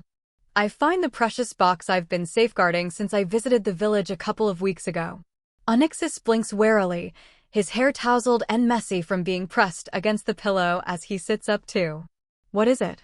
Keeping the present safely tucked behind my back, I sit back down on the bed on my side, buzzing with anticipation. It's just one thing. Don't worry, I have much more. I'm sure it's great, he murmurs. Here. I made it myself, so don't be judgmental, I say awkwardly, pressing the small box into his palm. I say so as if I don't make every gift myself. Material items never seem fitting for a man who has everything. His smile is warm as he gently tugs at the silver bow. It gives easily, fluttering down to rest on either side of his hand. He pulls the lid off and pulls out the woven bracelet, turning it over so the charm rests against his fingertip. I wove it myself with your favorite colors. And the charm is from the lakeside. Remember that walk we did last winter? Yeah, I saw this and pocketed it. Anyways, I had Bobby polish it and place it in that setting. I chew anxiously on my nails. Onyxus is silent as he brushes his thumb over the beautiful rock. It's transparent like glass, but with dark green flecks in it. I saw it and knew I had to make it into something for him. I know you're not a jeweler person, but I was hoping you would wear it and think about me, I add hastily. I don't know why giving presents is so embarrassing, especially with him. It's so intimate, giving him a glimpse into how much I think about him, how much I care. And I care a lot. This is perfect, Sierra, he whispers, looking up at me with pure adoration in his eyes. My lower lip is raw from how hard I'm chewing on it. You like it? I love it. He places it around his wrist, letting me fasten the clasp. I love you. I look up, meeting his gaze so close it's almost suggestive. I love you too. He pulls me into a hug, basically tackling me onto the bed. It's moments like these that remind me of why I treasure our friendship so much. My love for him is so pure, so uninhibited, and I know he feels the same way. I wish my corrupted mind would stop thinking about him in inappropriate ways. You're unbelievably special, do you know that? His breath brushes against my ear, making me shiver. Stop, I flush. He pulls back, brushing his fingertips against the bracelet secured around his wrist. I mean it. I'm never, ever taking this off. I'm glad you like it. I promise I have other gifts for your actual birthday, I assure him. He smiles warmly. I let out a wistful sigh. I hate when you go away. I know. His expression softens as he looks down at his hands. It seems like guilt is plaguing him, like he's torturing me by forcing me to stay home without him. I don't think I have much to complain about living in a palace. I wish I could come. Next time you will. People seeing you as my partner will be important, but there are far more important things going on here for you, he tells me, patting my legs. True. I slide back under the covers, more than ready to sleep off this horrible day. We should probably get some sleep. Good idea. Onyxus watches me blow the candle out again before sinking under the covers with me. And thank you for the bracelet. That's okay. Satisfaction crawls into my stomach before it chases away my fresh memories of tonight. I just know I'm going to have nightmares tonight. Onyxus pulls me against him, banding his arms around me. I'll be right here, don't worry. I smile to myself. Yeah, I know. Chapter 16. Sierra. The village is quiet today. The shops remain open, although very few brave the impending weather. To my dismay, I gave in to peer pressure and agreed to travel here to get dresses for an upcoming event. The problem is that a storm is coming, and I'm afraid of it. I'm getting the feeling we shouldn't have come out today, I say uneasily, looking toward the sky as we walk down the cobbled street. Alex, Rowan, Kane, and I have been here for a few hours now, and I've spent the entire time worried about the impending storm. The knot in my stomach is starting to really hurt. Why not? Alex asks lightly. It looks like it's about to rain any moment now. I chew on my lower lip. That and my nails are suffering the brunt of my anxiety. It's just rain. Alex smiles assuredly, unaware of my crippling fear. Come, we haven't looked in this store. She grabs my sleeve, practically dragging me to a cute little store on the corner of the street. It's stuffed with mounds of dresses, the cost of which I don't want to learn. I think I've seen enough of puffy dresses. I'm waiting out here. Rowan mutters, leaning his back against the window. Alex rolls her eyes. Buzzkill. Yeah, I might wait out here too. Kane looks at me as if for permission. I couldn't care less. I want to get this over with. That's okay. Come on, Alex. This time, I drag her into the store. Some cloying floral scent immediately overwhelms my senses as we enter. Everything here is beautiful, handmade, and exactly Alex's style. Oh, I just love this color, she gushes, pulling a seafoam green dress off the rack, holding it up against her body. What do you think? I have the perfect shoes you can borrow that go amazing with that dress, I tell her, sitting on one of the bright pink seats outside the changing room so I can wait for her to try them on. Really? Oh, that's just great. She disappears behind the cloth, drawing it closed behind her. What about you? You still haven't chosen a dress, she exclaims. I might make one. I pick at a piece of thread on my pants. Oh, why? Because I can, and I like recycling old clothing, I say. About once a month or so, the entire household brings together their old clothing and we all swap. Even Onyxus does it, and Lucinda. Whatever isn't taken is donated. I haven't had to buy new clothing in forever. I like that. Since doing this, random staff members have been seen parading around in Lucinda's expensive shoes or Onyxus's lavish suits. The event in which we need dresses is a ball, hosted by the alpha of a neighboring pack. Marin, her name is, and she only hosts these to embarrass, manipulate, or sleep with her political opponents. I would respect her if she weren't so rude to me every time I come near her. So don't worry about me. Alex pulls back the curtain, revealing her in the dress. I compliment her profusely. She looks stunningly regal in her dress, and it hugs all the right places in such a way that's going to draw a lot of attention. As long as you dress to impress, too. I heard this is really important, she exclaims. It is. Relations between Onyxus and Marin are tense right now, and he wants to take up some space at her annual ball.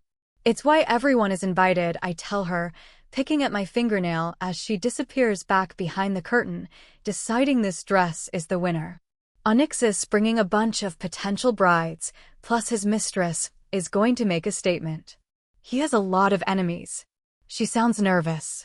He does. One does not command the largest amount of territory and not have a target on their back, I remind her coolly. But none want him dead more than Alphazion. Those two are constantly on the brink of war. Just saying his name dries out my tongue like it's poison. The thoughts I have that are associated with that man are vile. I don't even know why I brought him up. So I heard. She pulls the curtain back, and she's dressed normally again. Are you scared of Onyxus being killed? My stomach churns uneasily. The thought has haunted me since we became friends. Being an alpha is not without risk. Every day. But he is a good, strong alpha, and I trust that he can look after himself and his pack well, I answer decidedly, trying to pass off some confidence to her. There's a chance she may be Onyxus' bride. She deserves to feel safe. Well, I'm taking this dress. We need to head back soon to beat the rain. Alex looks through the window, grimacing at the deep gray clouds. Good idea. I follow her gaze, apprehension shading my previous happiness. She promptly pays, and we head outside. I can smell the encroaching rain in the air. We have little time to head back to the estate before the storm rolls in. Once that happens, I have no idea how severe my reaction will be. Kane looks up at me from where he and Rowan are talking. I got you something. He holds out a flat, velvety black box to me. You did. I take it from him. I saw it in the shop over there, and I thought you might like it. He smiles proudly, clearly sure his gift will impress me. I open the lid gently, peering inside. My breath catches in my throat as the reality of what I'm looking at sinks into my flesh. It's a necklace laden with fat, oversized diamonds. They glisten magically, even with the darkening weather, showing off how truly extraordinary they are.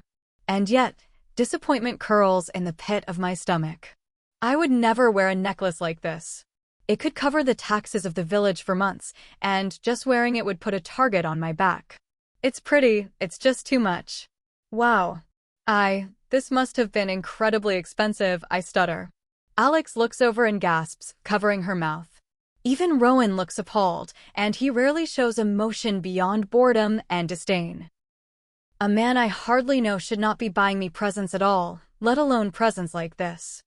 I don't know how I'll ever compare with anything I could give him. Don't worry about the price. Kane waves me off, knowing he has plenty of money to spare. Let me put it on. This is beautiful. Thank you, Kane, I force out, watching in slight discomfort as he takes the case from me, reaching into it to pull out the necklace. Before he can, a crack of thunder rocks through the air right above us. I startle, stumbling away until my back slams against the door of the shop. I fumble for the doorknob, desperation rising in my body, fear overwhelming all my senses.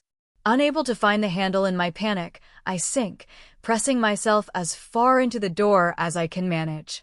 Oh no, that gave me a fright. Alex comes to my side, her hand resting over her chest. Are you okay, Sierra? I shake my head.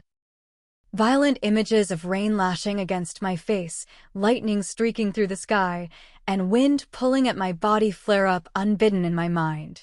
Cold hands hold me close, my mother's hair lashing against my face as she hustles me to the transport. I see her busted lip, the terror in her eyes.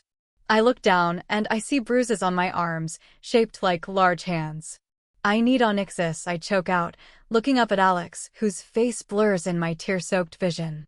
Onyxus isn't here. Panic edges her voice. What's wrong? Did the thunder scare you? Kane comes to my side, grabbing for my arms, but I press them tightly against my chest. I don't like storms, I force out through strangled breaths. Please get me Onyxus. I need my best friend. He's the only person who has ever calmed me and pulled me out of my panic. Onyxus is away, but he will be back in a few days, Alex tells me nervously. Don't worry, we will get you home. She goes to loop her arm around me, but I fight her off, pushing as flat as I can against the door, watching the rain dotting the concrete close to my feet. I can't go out in the storm. Yes, you can. Come on, it's just rain, Kane growls, grabbing for me. I fight against him as he tugs my arm, trying not to scream in panic. If he forces me into the rain, I don't know what I'll do, but I know it will be something that I'll regret.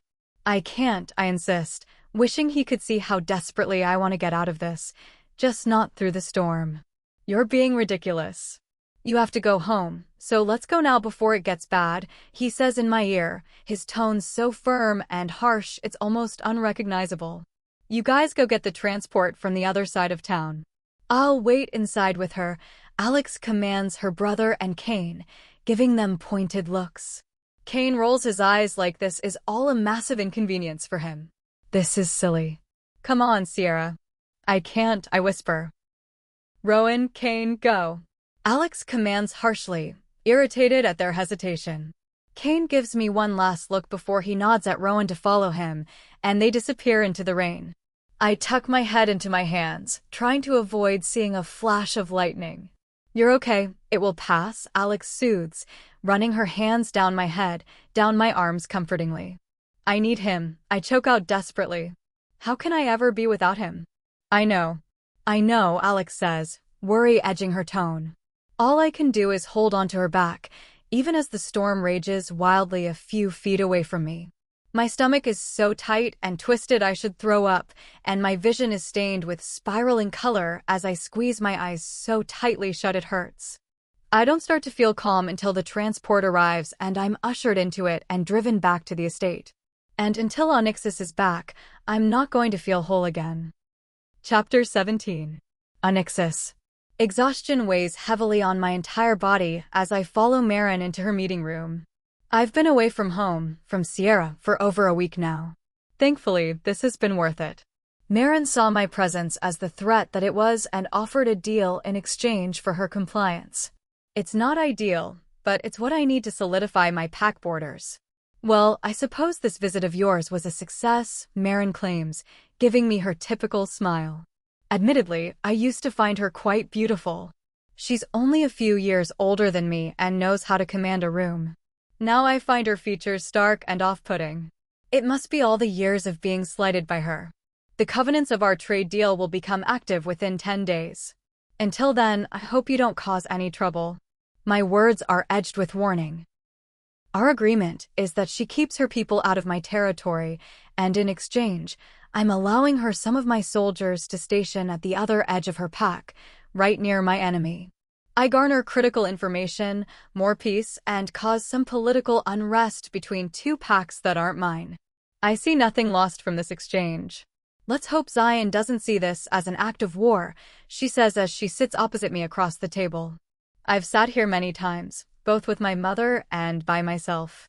Marin has no problem inviting people to her home. She knows the extent of her political immunity and advertises it well. Since we signed papers last night, I had to stay over, although I'm itching to return home. The moment one of his people sets foot into my territory, he will learn what I've been preparing just for him over the last few years, I tell her calmly. Her red-tinted lips curve into a curious smile. Interesting. I'm not divulging my plan. I haven't even told my own mother. Zion and I are not just enemies. Every ounce of my being seethes with hatred at even the mention of his name. He killed my father. While at a general peace meeting hosted by Zion, in which all alphas at the time were invited, he slaughtered my father in the middle of the ballroom and had his people crowd around him and clap as he bled out on the floor, gasping for his last breaths. My mother despises conflict of any kind. She's a peacemaker, a rule follower. She shrank back and let Zion take his win. It is up to me to make him pay. And I will, in good time. You can tell him that yourself, I taunt. What's to say I have any direct line of contact with him? She feigns innocence. I've seen those two emissaries lurking around here. Were they invited, or did they show up at your door, lost and afraid? I challenge. She shifts in her seat, having the decency to look a little uncomfortable at the confrontation. Generally, Marin holds up to even severe scrutiny. She twists her words into beautiful excuses, lacing every sentence with poison. I have peaceful connections with every pack surrounding mine. Being that I'm landlocked, you can understand how necessary that is for me, she replies smoothly. I don't flinch. A friend of my enemy is my enemy. I'm not sure that's how the saying goes, Alpha.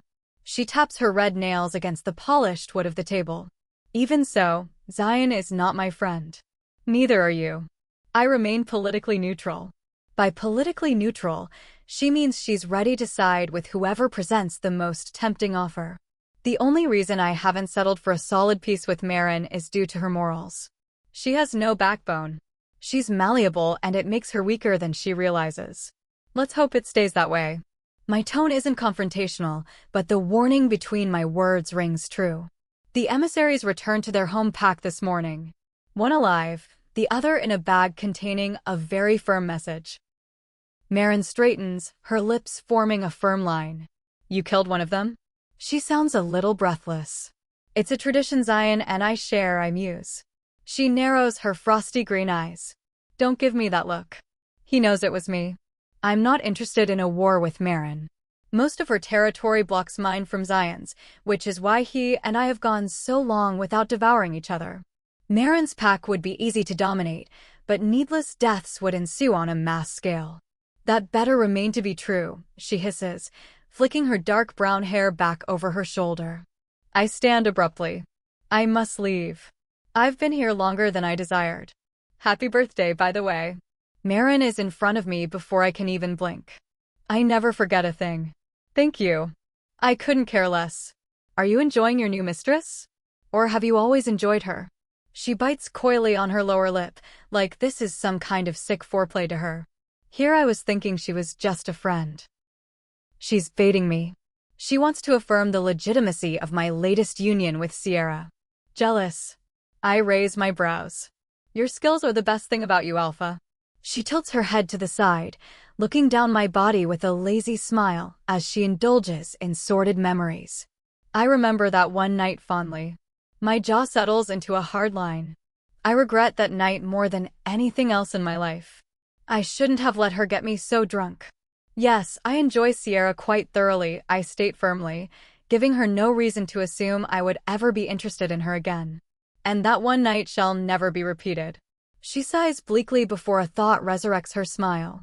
I'm excited to see her at my ball. Perhaps you'll reconsider if she's invited to bed as well. If Sierra were actually my lover, she would not be seen naked, in the throes of passion, by another person again. Especially not Marin. I don't share, I say before brushing past her. Thank you for your cooperation, Marin. I will see you in 2 weeks. Her smile is wicked. I can't wait. The rock feels heavy in my pocket as I press Sierra's bedroom door open gently. She's splayed out in bed, her bedsheets rumpled around her ankles, her nightdress hiked up around her thighs. I frown. She's distressed about something. Insomnia only plagues her when something has happened or when she's anticipating something. When she gets like this, she sleeps restlessly. I gently wander into her room, the light from the hallway lighting a strip over her head that is turned away from me, her messy hair tumoring over her face. As I reach into my pocket, she stirs, stretching her arms out over her head. Turning her head, she blinks blearily at me. I'm sorry, I woke you, didn't I? I whisper. It's okay, she mumbles, her voice hoarse from sleep. Any tension from my trip away immediately melts as she smiles warmly. You're back. I gather her covers in my hand, pulling them over her again so just her shoulders and head are peeking out. Sitting on the edge of the bed, I reach into my pocket. I just planned on leaving this on your bedside table so you could wake up to something nice. I pull out the rock, turning it over in my palm so she can look at it. Its edges are sharp, but the surface is wonderfully smooth. Her mouth parts in wonder. What is it? Obsidian. Remember when I told you about Marin's territory being broken up by a large central crater? It was caused by a volcanic eruption many years ago, so you can find this stuff everywhere. I place it into her hand. She sits up, examining it.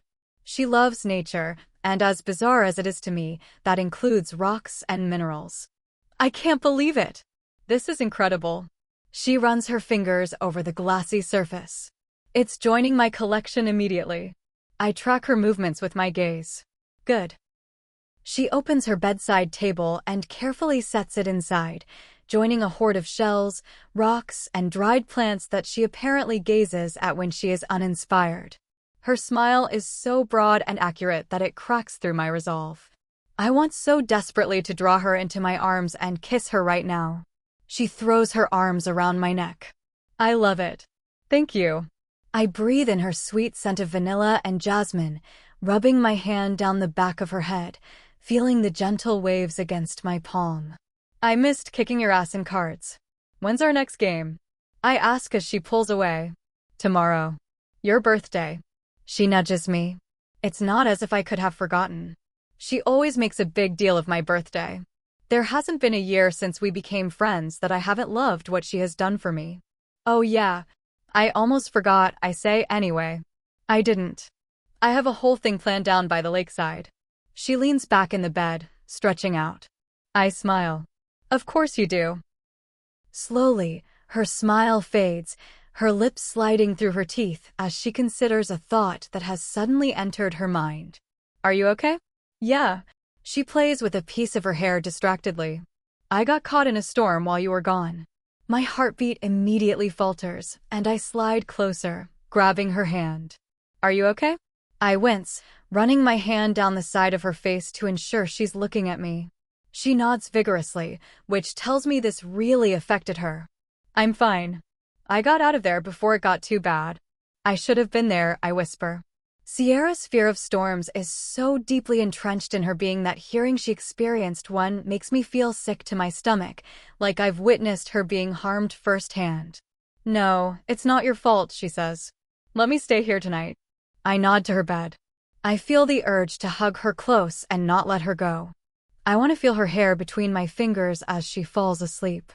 I want to feel her gentle breath against my skin. You can't. I think Kane is starting to get the wrong idea enough already, she stammers. And I'm fine. Seriously. She's not fine, and I can see the temptation to ask me to join her in bed, warring with the more dominant part of her mind. She doesn't want Kane to think we are more than friends. I get it. Are you sure? Get to bed. You can tell me how your trip went tomorrow. She snuggles into the covers. I stand, leaning over to kiss her forehead. All right. Good night, Sierra. Thanks for the obsidian, she sings as I make it to the door. I just smile, watching her turn over till her back is to me. Hopefully, she will sleep just fine now. I gently close her door before leaning my back against it. I have feelings for her. Strong ones. Now, I need to go on pretending like I don't. Chapter 18. Sierra. I step back, admiring my creation. The lake is smooth tonight, the moonlight caressing its surface.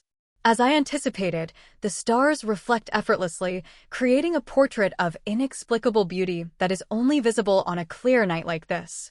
I've set out plenty of blankets and some pillows so onyxus, and I can admire the night sky. There's plenty of food and drink, and I've even laid out some candles. An onlooker would call this romantic. To me, it's just a special gesture from a friend. Now, I need to set the food out in a pleasing manner. Rustling from the bush behind me has me whirling around, panicked. These parts of Onyx's property can be dangerous, with all sorts of creatures crawling about. Onyxus emerges from the trees, the moonlight drenching him almost artfully. Hey you. I shake my head at him. You're way too early. 20 minutes early, to be exact. Am I? His hands are seated casually in his pants, his expression blank. I wonder if he's here to make sure it's safe. When I told him to meet me at the lakeside, he went on about the dangers, warning me about getting too close to the water and ensuring I wear the appropriate amount of layers. It's still cold tonight, but much warmer than usual. Yes. I haven't finished setting up all the food. I gesture to the blanket, all the containers Diane gave me still stacked and unopened. You did all this for me? He asks quietly. Of course. I thought you would want to watch the stars against the lake's surface. I gesture out across the great expanse, a flicker of excitement skating across my skin. I haven't had Onyxus as full attention since he returned yesterday, and I'm anxious to spend time with him. He smiles tightly before sitting down on the massive blankets. I watch him curiously as he looks around, wearing the moonlight like a grand cloak. He's oddly quiet. I suppress the feeling that something isn't right. This is nice. I open the lid to one of the containers, finding an array of cheese and crackers. Are you okay? He clears his throat, brows furrowing as he faces me. There's something on my mind. What is it? I abandon the food, suddenly feeling a little uneasy. Is it the girls, because they know I'm doing this for you, and they swear they don't mind? Lexi gave me a bitter look, but Alex called it sweet, and Violet just nodded in agreement. Nothing upsets that girl. They may mind, he whispers. Why? I've been keeping something from you, he admits, his eyes large and earnest, drawing me in.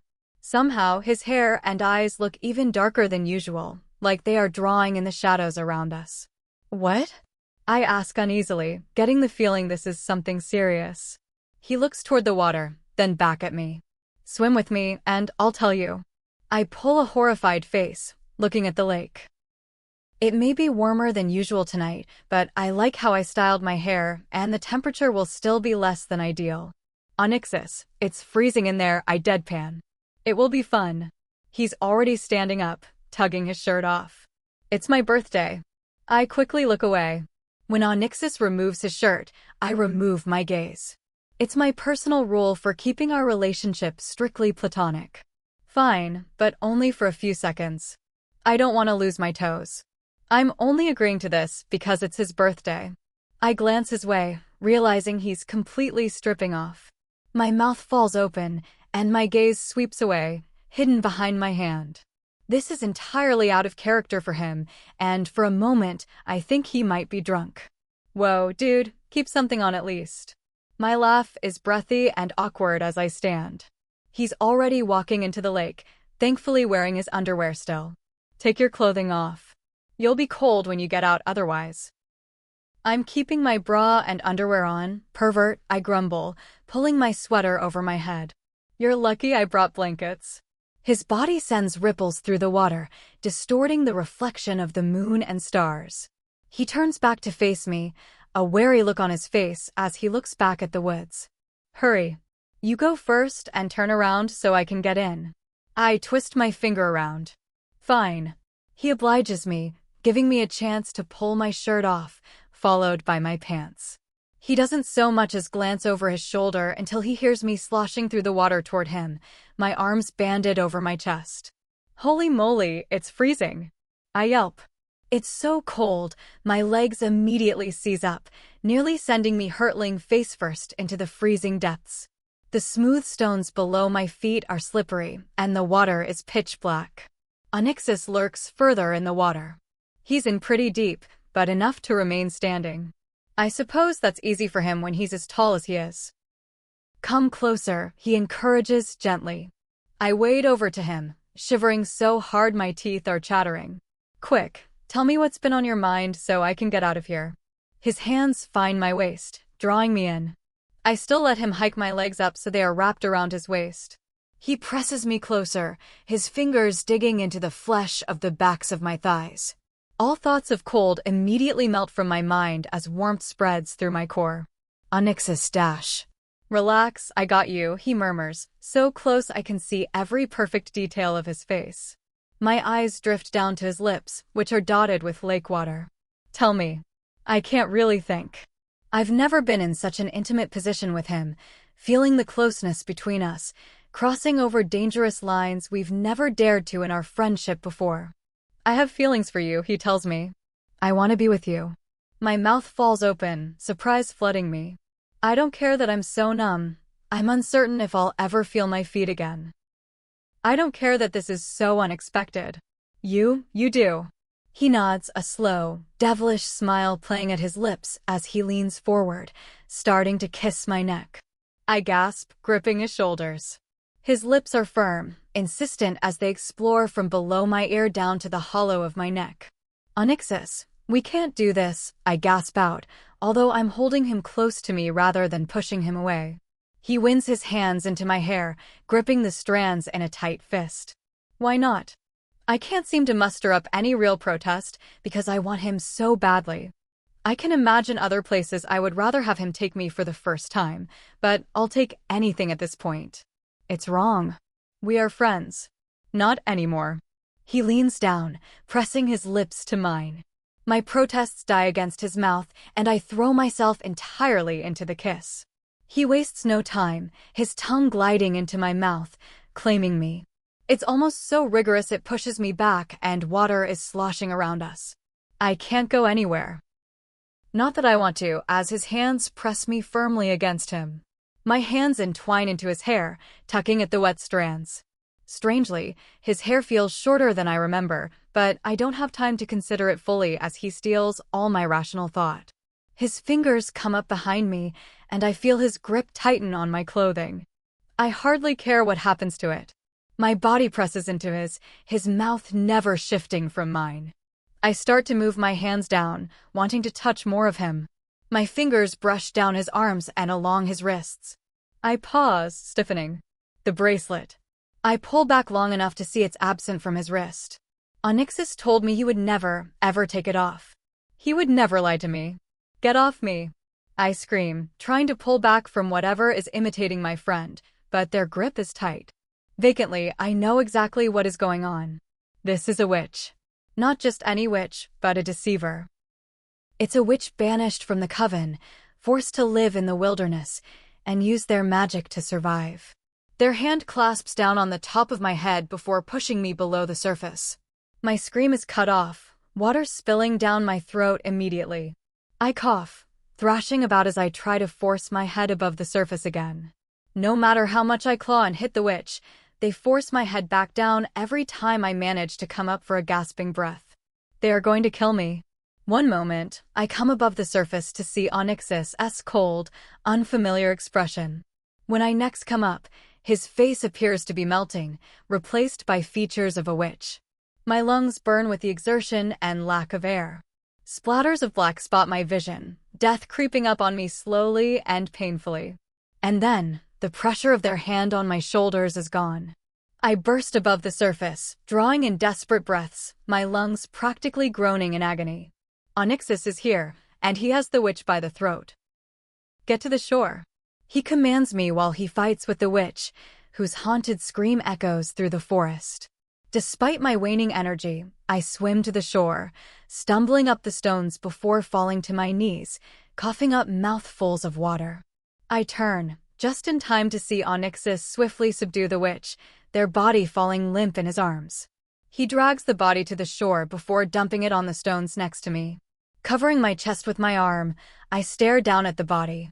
The witch's skin is tired and gray, sagging over their facial structure. Their pale white eyes are stuck open, staring up into the dark expanse of the night sky. Onyxus also takes in the dead witch, his breathing ragged, his shirt now plastered against his torso from his dip in the lake. Deceiver, he growls, kicking at the witch's stiff body. My stomach rolled as I looked down at the thin lips that felt once like Onyxus's full ones. I'm tempted to vomit in disgust, but I opt for banishing the thought before it can grow roots in my mind. Onyxus's eyes find me suddenly, taking in my shivering, mostly naked form. Are you okay? No, I stammer. What is a deceiver doing so close to the estate? Usually, they don't get too close to civilization. They wait until someone has lingered too far out of the way before they use their residual power to attack. Onyxus sweeps his wet hair off his face. I have no idea. I'll station more guards out here. Let's get you back inside. He helps me to stand, my legs quivering. Thankfully, his body is sturdy, keeping me standing without much needed from me. But our food, I protest, pointing to the blanket I laid out for him and me. He takes it in, his gaze softening at the effort I put in. He's much too concerned about my undressed state, though. I'll have someone bring it. Let me get you home. Chapter 19. Onyxus. Sierra has her knees tucked up to her chest, a vacant look in her eye. She's spooked. I can't blame her. I've come across deceivers a few times in my life, and it's always a horrific experience. They either torment, haunt, or seduce. It seems Sierra fell victim to the latter. I must admit, my heart faltered when I first appeared from the woods. She was passionately kissing another man whose face I couldn't see. However, the moment that man plunged her head into the water, I knew it to be a witch. It got you pretty good, huh? I dipped my fork into the piece of cake she offered me. She went to all this effort, and now half the food is ruined from the cold, and what is salvageable is slightly squished from being brought back to the barn. Despite being wet under that blanket, she insists she doesn't want to go back to the house. She wants to celebrate properly, so the barn will have to do. I've given her my sweater so she's more comfortable. Yeah. It would have killed me if you didn't come. She shudders. Who were you imagining? I can't get it out of my head. Who could possibly have gotten her into such a state so quickly? I arrived early, wanting to make sure she was okay. The deceiver worked expertly fast. Huh. Deceivers tap into one's mind and see who you truly desire. They only use someone who could actually seduce you, I remind her. Clearly it worked. She looks down at her fingers, which knot tightly together, her cheeks tinting pink. It was Kane, obviously. I clear my throat. Obviously. For a fleeting moment, I wondered if it could be me. That's such a foolish, delusional thought, yet it settles into the depths of my mind regardless. I had no idea she felt so strongly about Kane. This food is amazing. Diane made it? I ask, swiftly changing the subject. All of it, although I decorated the cake. She sighs at the dismal state of it now. I told her exactly how to make the cheesecake, too, just how you like it. Plain and traditional with fruit. My skin warms. You know everything I like. How about the rest of your presents? Her smile grows as she digs into her bag. This bracelet is more than enough. I excuse myself. What is more than enough is her just being with me, spending the night with me. Shut up. She giggles, pulling out a present, laying it in my hands. Here. I gently tear into the paper, revealing a book. Not just any book, however. The cover is a deep velvety purple with gold foiling on the title. My favorite book, I whisper, not recognizing this cover at all. I have every edition. I rebound it myself. Open it. She chews on her nails, watching my reaction. I open the front page, breathless. In the margins are little handwritten notes. I would recognize her writing style anywhere. She's even underlined certain sentences and drawn little faces. As I flip through the pages, I realize not a single page has gone by without her personal narration. Wow. I can't believe what I'm looking at. I thought books bored the heck out of you. They do. This one was no exception, although I thought you would appreciate my unasked for opinion. She sounds a little apprehensive, vulnerable. Aside from the bracelet, this is officially my most prized possession. Sierra isn't very interested in reading and has brushed off my attempts to pester her into reading what I consider the best book of all time. Knowing how much I love it, she read it all and took extra care to do so well enough to give her thoughts. No one has ever given me such a meaningful gift. I quite like the remark of calling the main character insufferable, I laugh, pointing to one of her many notes. She hikes her knees up to her chest, grinning. It's true. He makes all the wrong decisions. I tap my chin. But in another way, he's making the right decisions. She groans, bumping her head back against the hay bale. This proves my point. Books suck. I do appreciate it. This is the perfect gift. I press it against my chest. No one will so much as look at this book again, let alone touch it. This is for my enjoyment only. Sierra pulls out another present, handing it to me. Also this. She's back to sounding nervous again. Open it. I take my time peeling back the wrapping, revealing another box. Opening the lid, I see a set of cards that has the air vacating my lungs. Wow, these are amazing, I whisper, pulling them out into my hands. Vera, one of the garden tenders, had these. The moment I saw those edges, I begged her for them. I'm still paying her off in favors and Diane's stuffed garlic knots. She rolls her eyes before pointing to the surface of one of the cards I'm inspecting. And obviously those are my drawings. I know, I breathe. I know Sierra's art style intimately. Every card has a different illustration on it. Some are plants, some are flowers, and others are patterns. There are even some portraits on here. One of my mother's makes my heart especially warm. Do you like it? She asks tentatively, her eyes large and round, awaiting my approval. For a moment, I'm silent, watching her quietly. I can't put into words how much I appreciate these gifts, how much they mean to me. Sierra is unbelievably special. These are perfect. I can't wait to win multiple games against you with these, I taunt, tilting my head as she snorts dismissively. Unfortunately, no amount of money could buy you any talent in cards, she responds, biting back a smirk. I sigh, taking the time to examine each drawing. This must have taken her months to do. Each one is so detailed it's breathtaking. You're so talented, Sierra.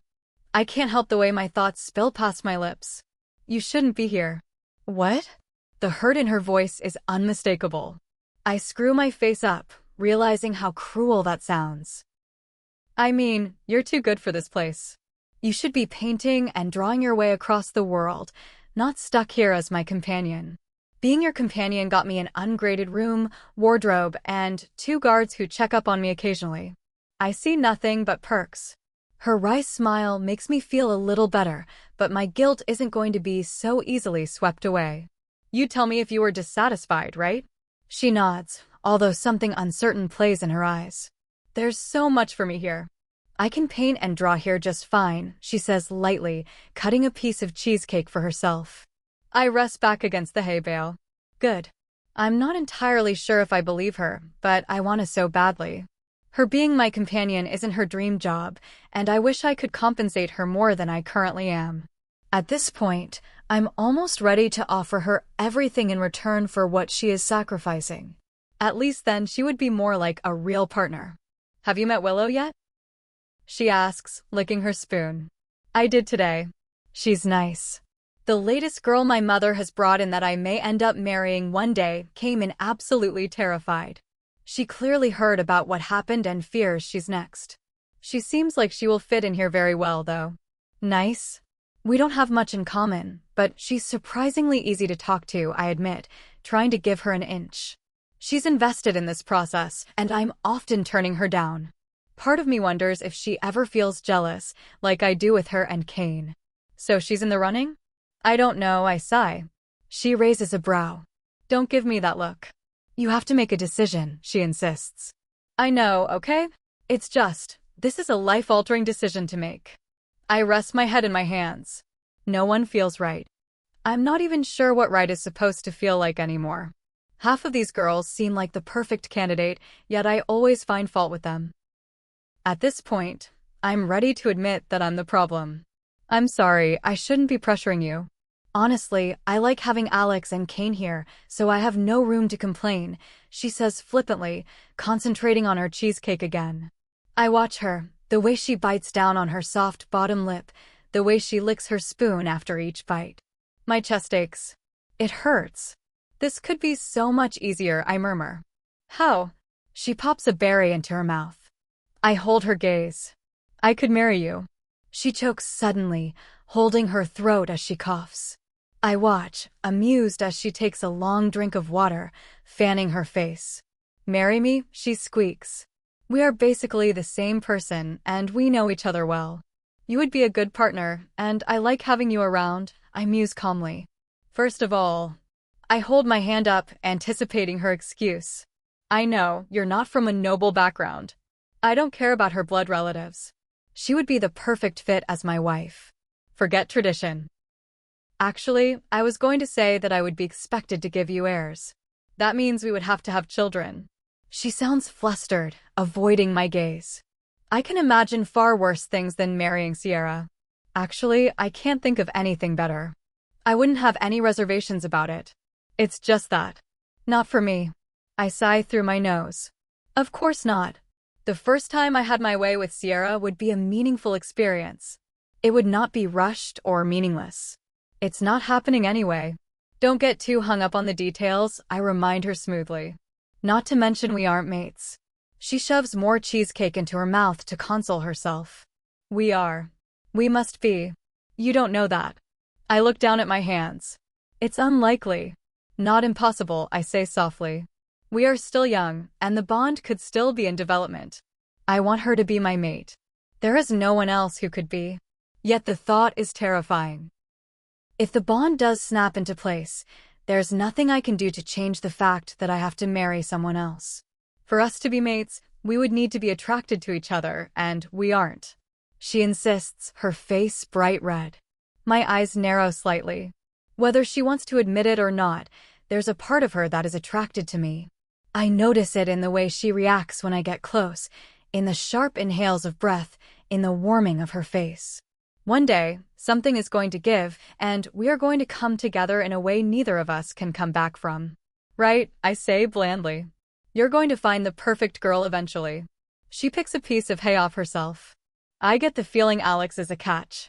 Sure, I want to enjoy the last moments of my birthday in peace, I say. I don't want to think about those other girls. I just want to think of her, at how beautiful she looks as she still dries off from the lake, wearing my clothing that swallows her whole. Fine. Grumpy. A smile plays on her lips. I grab the pack of cards she gifted me, shuffling them gently. One more game. She grins, picking up the hand I deal out to her.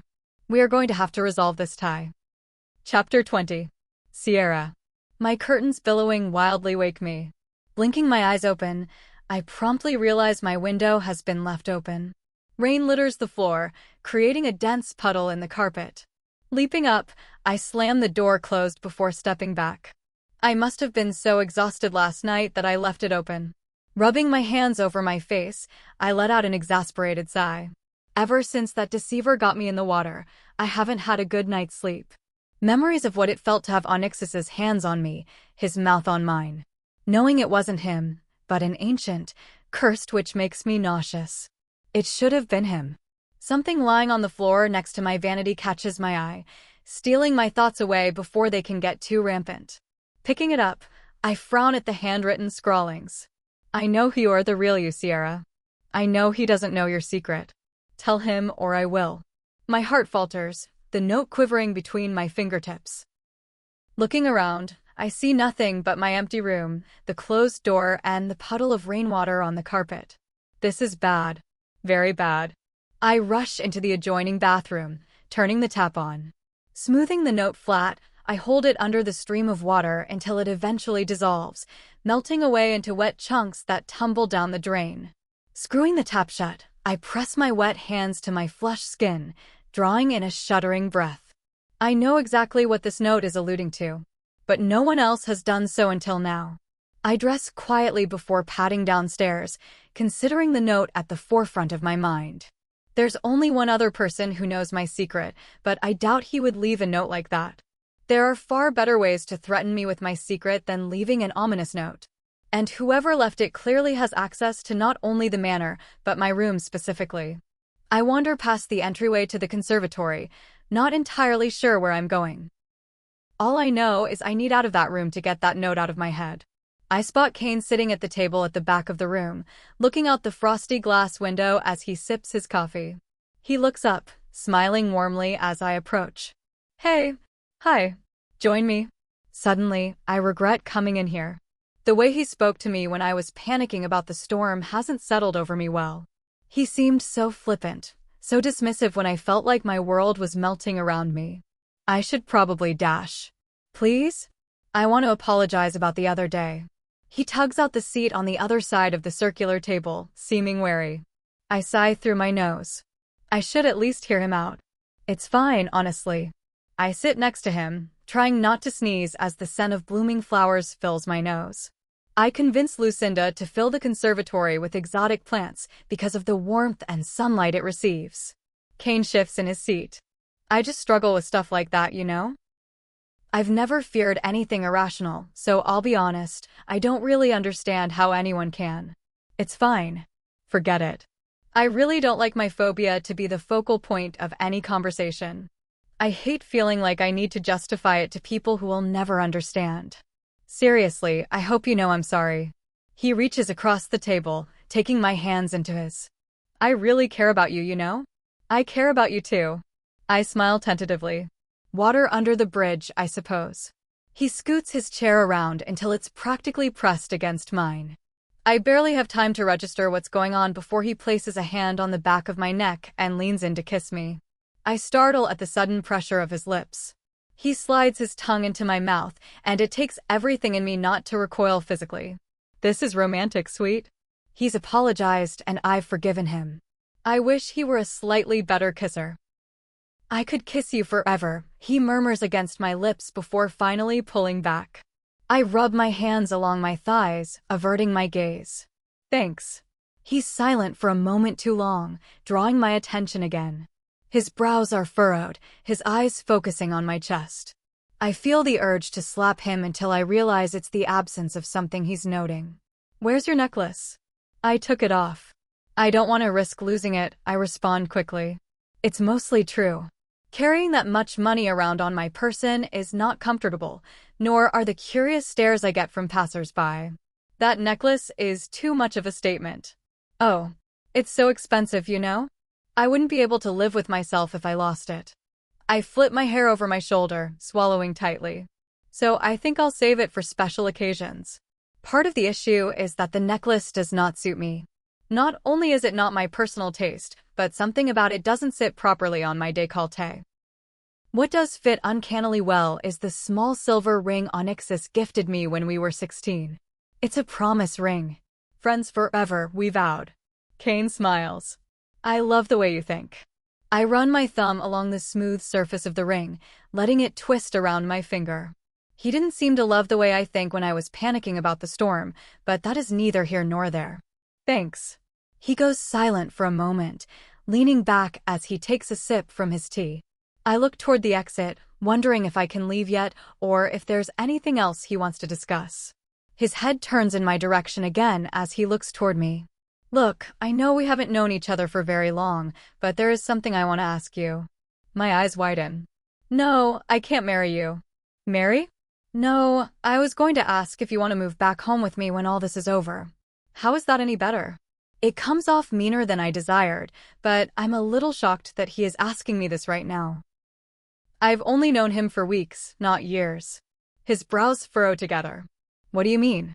Living with you is a massive step. I mean, we aren't even in a relationship, I remind him, inching back in my step. Moving away from a life that I love here isn't an easy decision. I like Kane a lot, and I could see myself being in a relationship with him for some time, but I'm not sure if pursuing this so soon will be in my best interest. I'm sure we'll get there. He rubs a hand through his hair. And you don't have to live with me. You can get your own place nearby, and I can help you with your botany. I let out a breath.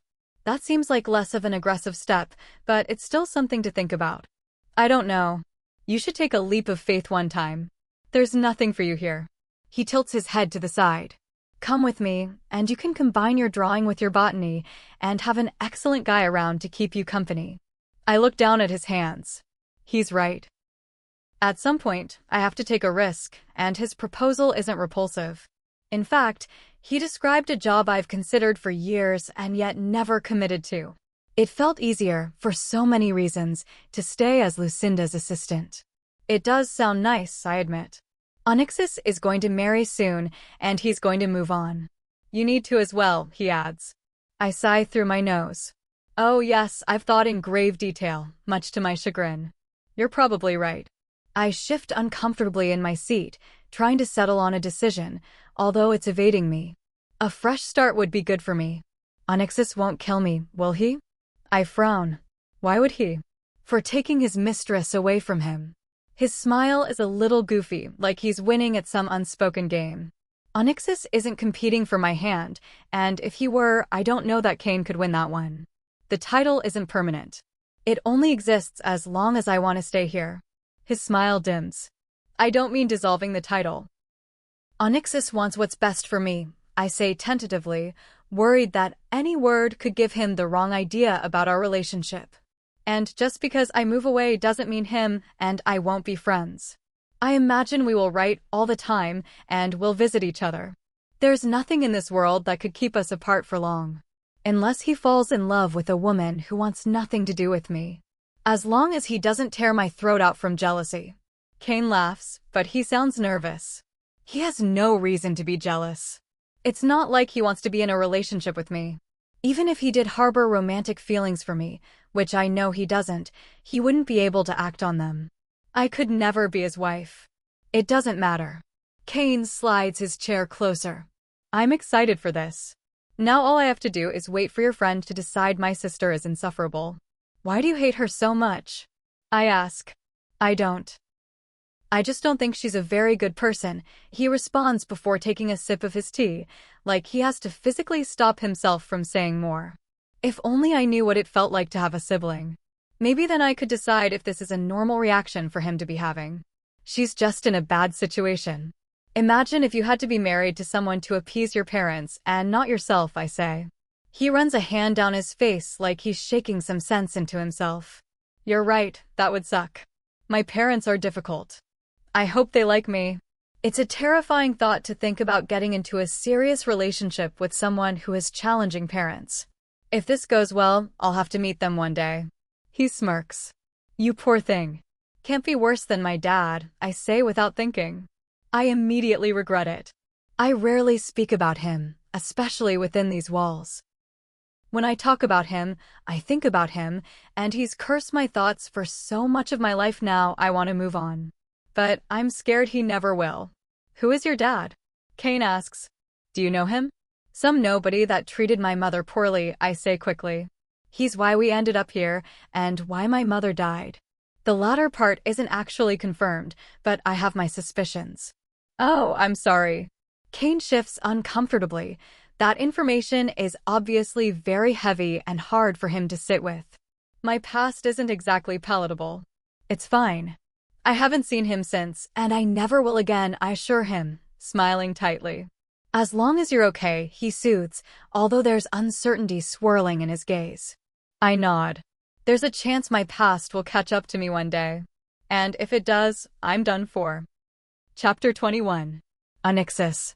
This is going to be miserable, Sierra mutters, glaring out the transport's small window. We've already been traveling for many hours. However, we have almost arrived at Marin's estate. She hosts this ball annually, and this time, I've invited all the girls and their escorts to join me. And Sierra, of course. Why? I ask, although I already know the answer. I'm going to be stuck in a room with Marin. She dislikes me, she huffs, adjusting the lower half of her dress. This entire journey, I've been staring at her. I can't help myself. She looks even more beautiful than last year, which I wasn't sure was possible. Her dress is a deep, royal blue, adorned with silver gems on the bodice and a flowing skirt that shifts around her body like magic. I'm always amazed by her talents. She made this dress herself, and it looks worth more than any dress I've seen in any store. She doesn't dislike you. I'm not sure what Marin feels about Sierra exactly. And it's a very large room. She rolls her deep brown eyes. I'm nobody. Why does she care so much? She doesn't. She just likes to test me, I say. She sees I care about you, and she likes playing mind games. Now you're my companion. She'll leave you alone. Marin always found the tension between Sierra and me to be interesting and exciting. The number of times she has alluded to Sierra and me being close was almost enough to convince me we had. Now, I'm hoping Marin's fascination with Sierra and my relationship will die away. I hope so. That necklace is new. I've been staring at the big, fat cluster of diamonds that rests against her chest. As generously as I pay Sierra, there is no way she could have afforded that on her own. Her fingers brush against the necklace as she shakes her head a little. Is she embarrassed? It's a gift from Kane, she forces out. I clear my throat as an itch of amusement has me threatening to laugh. Nothing about that necklace, screams Sierra. She doesn't enjoy overly materialistic items, especially ones that draw attention. The necklace is such a statement. It threatens to drain Sierra of her beauty by taking all of it for itself. It suits you. I smother my smile. No, it doesn't. She lays her hand over the necklace, scowling at me. Wipe that smile off your face. I bite my lower lip. What smile? She laughs a little herself, her shoulders shaking. It's the thought that counts. He doesn't know me well yet, but when he does, I'm sure this won't happen again, she tells me, slumping a little in her seat. Naturally. Clearly, she's only wearing this necklace to appease the poor man. He's not going to get the hint she wants him to like this. I'm guessing I can't dance with him at the ball. Her smile falters at the thought, a cute frown pressing between her brows. I exhale slowly. Maybe another time. It's not that I want to keep them apart. He makes her happy, and that's enough reason for me to keep him around. It's just not a good idea to have my companion rubbing up on other men when Marin will be looking for the slightest gap to sneak in and interfere. This only works if people actually believe Sierra and I have a close relationship. Do you ever think you'll make a decision about who you'll marry? She asks, playing with her silver earrings. I rub my face. I don't know, Sierra. All right, do you think you'll make a decision about whether it's Lexi? She seems anxious for my answer, raising suspicion. Why? When Kane leaves, like when you either decide to marry Lexi or send her on her way, I'm going to go with him, she exclaims decidedly, straightening like she's readying herself for my reaction. I don't so much as flinch. I've been anticipating this. Where? To his village, where he's from. She bites down hard on her lower lip. To live with him?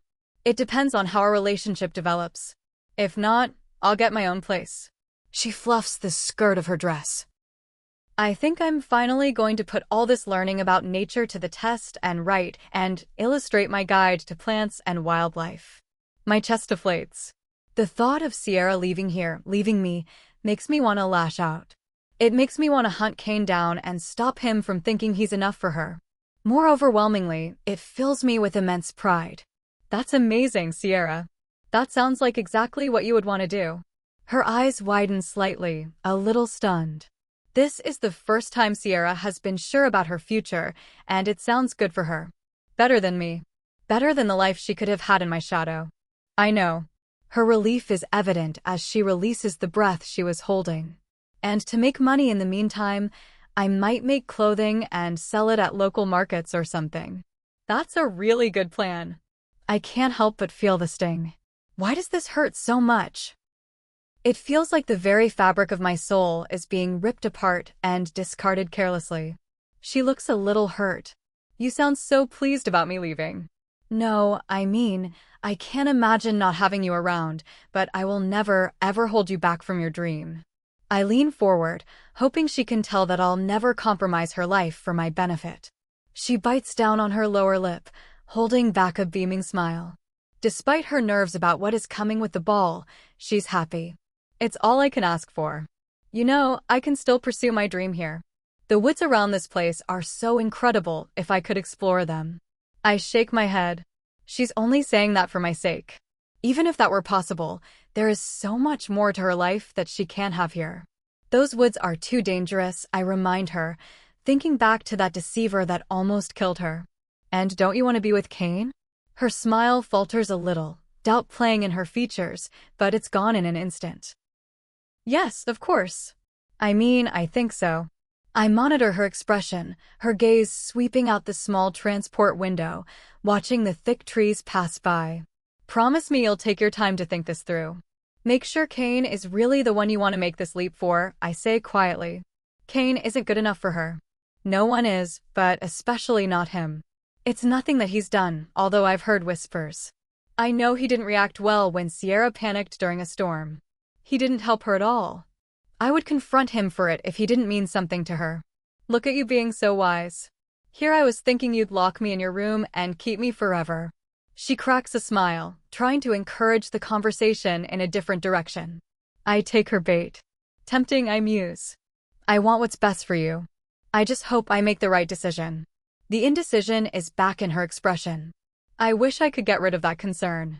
However, the words I want to say can't come out. Why wouldn't you? I don't know Kane very well yet, she shrugs. I'm afraid he and I are just too different.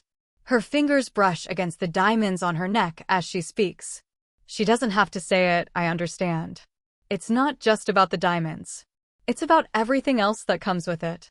Trust me, I'm not making a decision anytime soon. You have time to figure this out, I assure her. I don't mention that Lexi is probably the last pick on the list, and I could send her home now without issue. You're right. She smiles a little, pleased at that. Have you slept together yet? I ask abruptly. I'm not even sure where that came from. Anixis. I shrug casually. What? We're friends. We don't talk about sex. Much, she stammers, her face turning bright pink at the thought of it. I narrow my eyes slightly. We have in the past, in passing. Part of me knows I avoid talking about it with her because it makes me feel a certain way I try so desperately to ignore. Come on. You're the first person I told when I lost my virginity, I remind her. I remember how appalled she was at the notion. We were young, and she admitted she didn't entirely know what sex was. I imagine that has changed over the years. Not that I really want to think about someone getting the chance to see her in such a state. Don't make me remind you that you were only 16 at the time, and I still didn't like you at that point, she adds, folding her arms over her chest. I thought you might think I was cool. I laugh roughly under my breath, shaking my head. I was so dumb. Sierra looks ready to say something. However, a glimpse out the window pulls her attention from me. Look, we're here. I follow her gaze, and sure enough, Marin's stark white manor appears before us. It's nestled atop a cliff that sweeps down into a ravine. I swear her ancestors had the house built there so they could toss their enemies off the ledge at any point. As the transport draws to a halt, I reach out and take her hand into mine. Sierra, I murmur. Remember, you're my companion. You don't have to act overtly interested in me or anything, but I'll need you by my side tonight. She nods. I understand. I pop open the small door. Good. Now let's get this over with. Chapter 22. Sierra. Alex's hands are clammy against mine as we sway to the music. I've never been to a ball like this before, she whispers, looking around with wide eyes. I can't blame her reaction. Marin hosts extravagant parties. Her ballroom has sweeping high ceilings and an overwhelmingly large chandelier that commands attention at the center of the room. It casts a dancing cascade of light over the dance floor, shifting and glimmering magically. People dance around us in jaw-dropping, expensive clothing to soft music. At least the food is good, which is a good distraction from the fact that I can't dance with Kane. I can see him in the corner, talking to Rowan, his eyes shifting to mine every few seconds. I turn my attention back to Alex. I thought you came from a powerful family. Rich, not powerful. My father came into money only recently after a family member he didn't know had died, she explains, her rings digging into my skin. So I'm still not used to all this. Everyone here looks bored, I say, sweeping my gaze over all their tired faces. Except Alpha Marin. She loves power. She's near the door, still greeting people as they enter. I hate how beautiful she is. She and Onyxus would be well suited if they weren't mortal enemies. She's tall, with effortlessly silken black hair that falls to her shoulders. Her jaw and cheekbones are angular in a sharp, almost disconcerting way. She would be beautiful if beauty were confronting rather than admirable. So, what's happening with you and Kane? Seems like it might get serious. Alex smiles knowingly at me. Maybe. I'm deciding if I want to move with him to his village when this is all over, I tell her, adjusting uncomfortably. This necklace is rubbing against my skin in a way that has me hoping it's not an allergy. What's holding you back? Honestly? I look across the ballroom at my friend, who is currently dancing with Lexi. Onyxus. Alex sighs, rolling her shoulders. Can I be honest with you, Sierra? An apprehensive frown settles on my face. Of course. I really like you. I think we could be really good friends. She sighs, her fingers tightening against my hands. But if I get chosen, I'm worried about being with Onyxus when he clearly has feelings for you. I flutter my eyes, shocked. Alex has never been so blunt with me. Her sharp blue gaze gives me nowhere to cower. He doesn't have feelings for me. He's just a friend, I tell her firmly. I don't blame her for drawing such a deep line in the sand. She's here for love, which I admire so much about her. She doesn't want anything getting in the way of that, and I understand completely. I see things. I hear things. She leans a little closer. I want love. Real love. If Onyxus doesn't think he can love me, I can't be with him. I press my lips together, feeling the tackiness of my lipstick. That's totally fair, I say, watching Onyxus talk to Lexi as he smoothly dances with her through the crowd. You should talk to Onyxus and be honest. He will appreciate it. Her makeup creases around her mouth as she tightens it. What if he sends me home? I hold back my grimace. I fear that Onyxus is scared of Alex. He doesn't like that she's likable, that she would be a good Luna. It means he will actually have to consider marrying her, which is precisely what he's afraid of. Then it was never going to be, right? I let go of her hands, placing them on her shoulders. I wouldn't worry.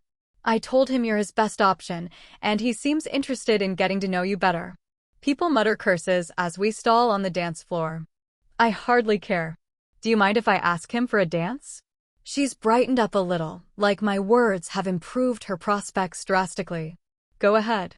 She gives me one last smile before she approaches him, tapping his shoulder. I back off the dance floor, not looking. Seeing this go so well for them is exciting, yet at the same time, it opens a wound I thought was fully healed. Onyxus is not mine. Not romantically. I pick up a flute of sparkling wine and take a sip. I don't usually drink, but the faltering of my spirit has me deciding to break my one rule for these events. Someone suddenly rushes past me, bumping my shoulder. It sends the glass from my hand against my chest, liquid spilling down the front of my dress. Thankfully, I snag the stem of the glass before it shatters onto the floor. My dress is officially soaked. Shit. I am so sorry. It's a server. He looks horrified with what he just did, likely thinking it's going to cost him his job. No, it's okay. It was just an accident, I assure him, plucking up some napkins which I press against my front, trying to soak up some of the sticky wine. Come with me, I think I have something to remove the stain. He gestures for me to follow him, so I do, glancing back only once to see Onyxus dancing peacefully with Alex. Thank you, I tell him as he leads me into the kitchen. People bustle about, paying us no mind as they focus on preparing enough food to feed the guests. Don't thank me yet. The stranger leads me to the sink, giving my dress another anxious look. He soaks a cloth before pouring some unknown substance into a bowl. He adds some water, then the fabric, then turns to face me. Would you like me dash? I take it from his hand, not really feeling like having a stranger put his hands near my chest. No, I can do it. I've cleaned plenty of stains from my clothing before. Dabbing the fabric gently, I silently pray this doesn't ruin the dress. I hate seeing something perfectly good go to waste. Again, I'm sorry, Sierra, I wasn't even looking where I was going, the server mutters, delving a hand into his fluffy, bouncy brown curls. I jerk my head up, my eyes narrowing. You know my name. Everyone knows your name. You're the Alpha's companion. He looks confused.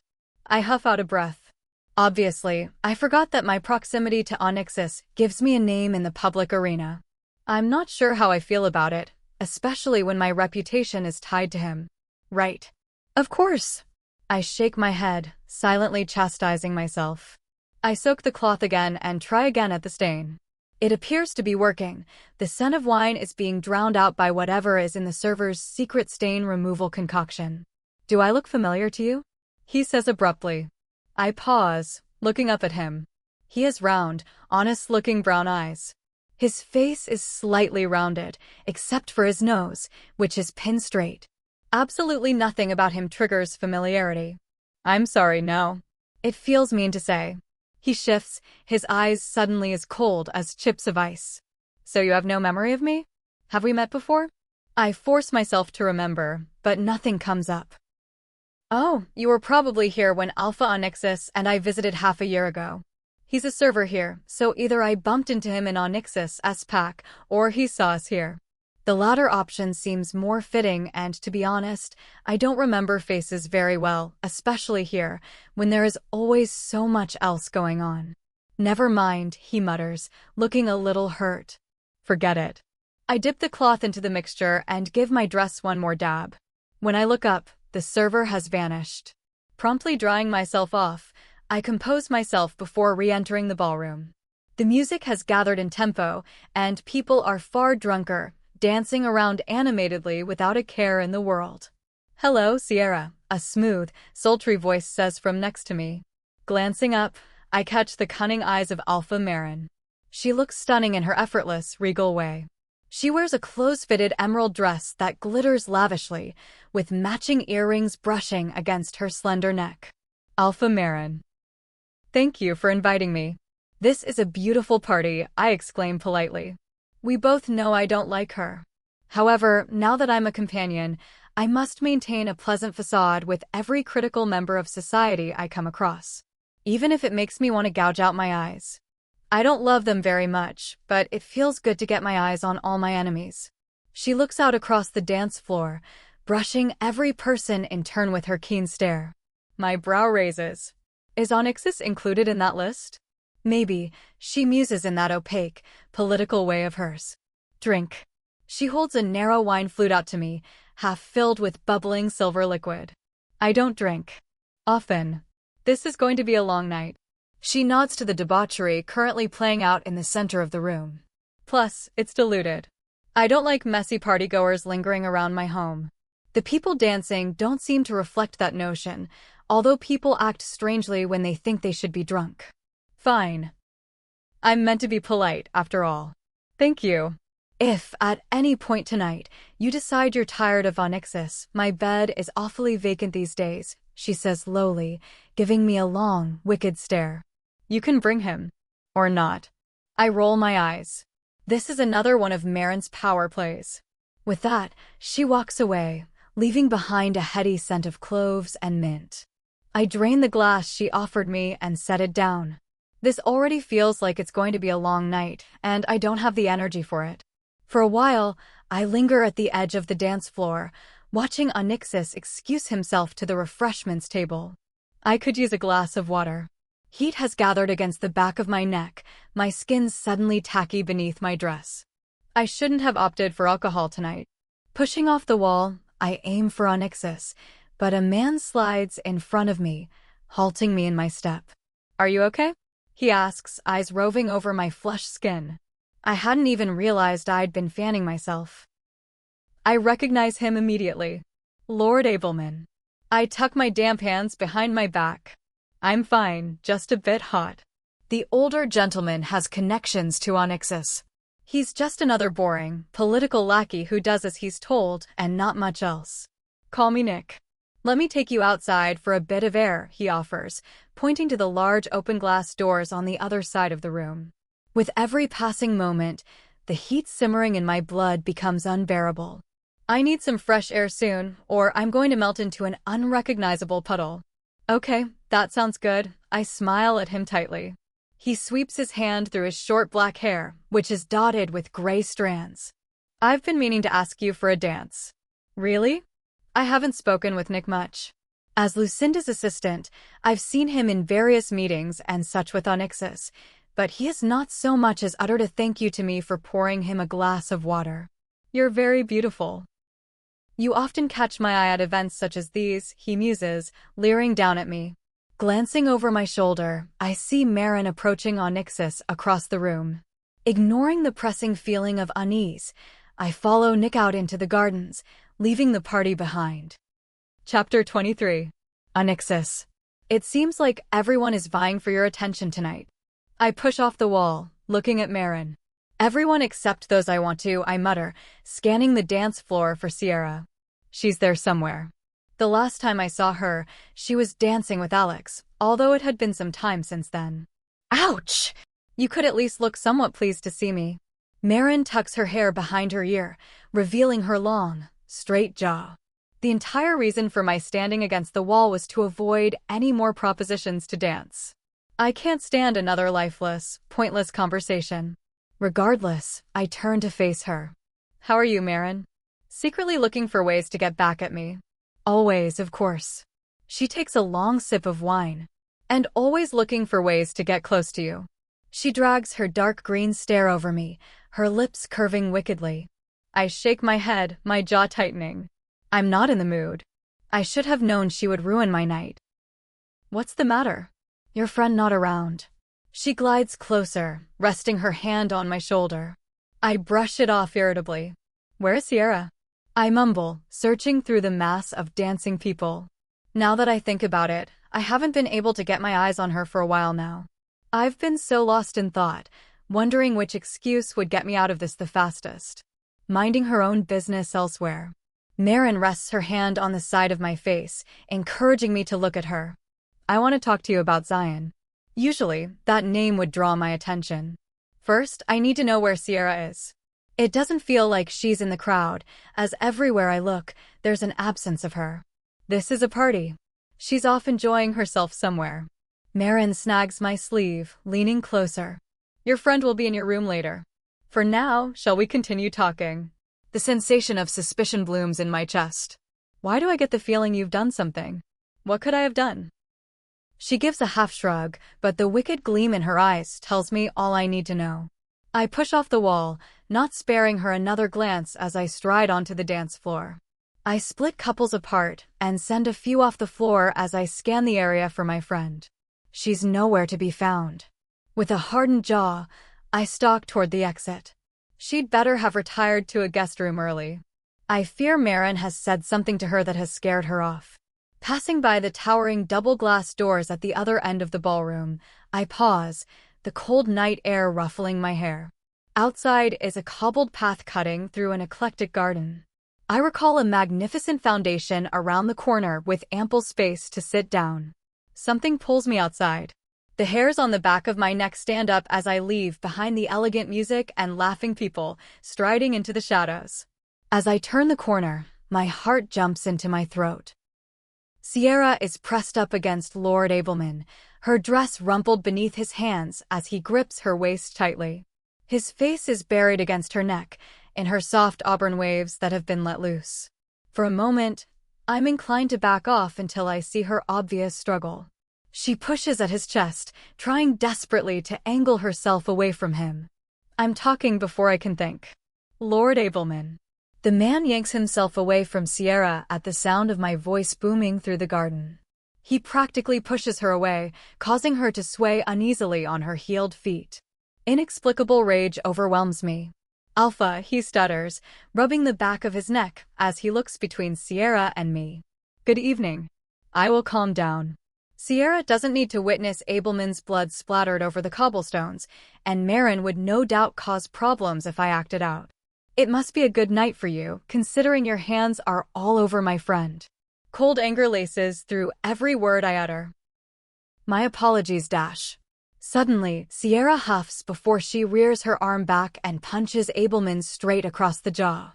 The man stumbles back and, in a shock, trips over his ankles, his head landing on the corner of the fountain with a pleasant thud, knocking him out cold. Sierra yelps, shaking her fist in pain, hardly minding the man's slumped body on the ground. Ow, that hurt. Good job, Sierra. I'm in front of her in an instant, taking her hand into mine, brushing my thumb over her knuckles. Her hand doesn't appear broken, but it will bruise tomorrow. She's drawing in rapid breaths, looking between me, her hands, and Abelman, who is groaning as he slowly regains consciousness. You hit him pretty good. I almost laugh. I've never seen her do something like that. I think I'm going to pass out. She squeezed her eyes shut, stumbling back a few steps. Bracing my arm around her waist, I yank her against me for support. Her eyes are red and her cheeks are flushed. She's drunk. Let's get you to the room, I murmur, looking back to the party. She lays her hand on my chest, dazed. I'm staying with you? Yes. Being that you're my friend and all, I add, looking pointedly at Abelman. Not that he will have much memory of this current interaction. Are you okay to head up there now? I need to do something first. I hold her shoulders, making sure she can remain steady on her feet before I let her go. She nods mindlessly, in another world completely. Yeah, okay. Before she can leave, I stop her again, unable to shake the uncomfortable feeling accompanying the pulsing anger in my head. Hey, I lower my voice. I'm sorry it was my words that stopped him. I'm sorry he didn't think yours were enough. He's going to pay for that. She looks up at me with her red-rimmed eyes, blinking drowsily. My hand hurts. I smile tightly. She has no headspace to be dealing with this right now. Once I'm done here, I'm going to need to find out who forced so much alcohol on her, because there's no way she would get so drunk on her own. I'll be in the room in a second, I murmur. Bending slightly, she pulls off her heels, holding them in one hand before she pads out of the garden, no longer caring about whoever may see her. Once she's out of sight, I inhale slowly before turning back to the vile man writhing on the ground, holding his jaw. I stand over him, leaning down to grab the collar of his shirt, pulling him half off the cobblestones. He winces, staring at me. "Count yourself lucky, Abelman, that it was her hitting you and not me," I growl, shaking him a little. "Next time I see you look in her direction, I'll strip you of your estate, your title, and all your money, then I'll make sure you regret it." Tears gather in the corners of his eyes. I'm sorry. I should hurt him. I should strip him of everything, but I can't bring myself to do it here, not with Sierra nearby. He'll be punished in other ways, though. Sierra is mine. My hands tighten around his shirt. I physically resist the urge to hurt him. Nobody touches what's mine. Dropping him back onto the cobblestones, I back off, watching as he nods fervently in agreement. I'm trying to convince myself my words are to prove she's my friend. But I'm failing. Sierra. I lay back against the covers, basking in the incredible sensation that tingles against my warm skin. Distantly, I know something is wrong. Perhaps I've been drugged, or that drink Marin offered me had an absurd alcohol percentage. But I don't care. I know one thing. I'm beyond frustrated. The bedroom door opens after what feels like hours of staring at it. Onyxus steps in, and the moment he sees me, he instinctively steps back before he realizes he's supposed to be sharing a bed with me. I lay in nothing but my undergarments, too hot for clothing.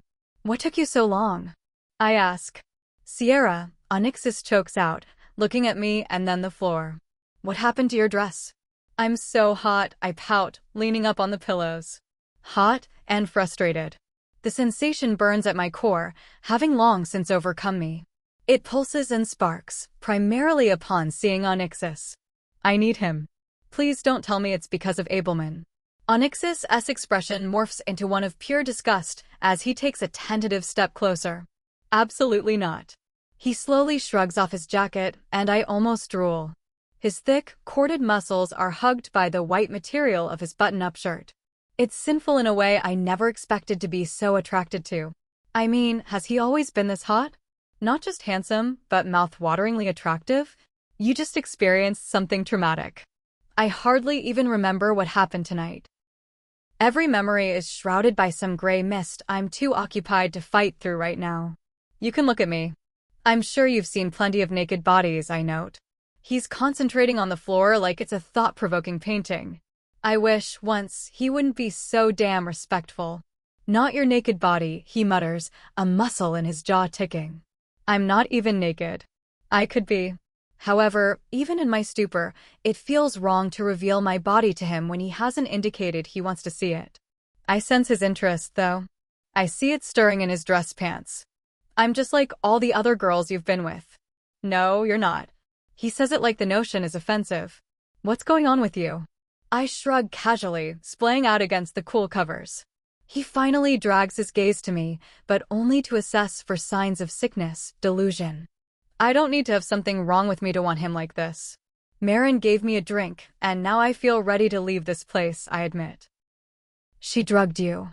He sighs, rubbing the tense lines from his forehead. "I'm going to find her. I think she wants us to stay away from each other. Not that I care.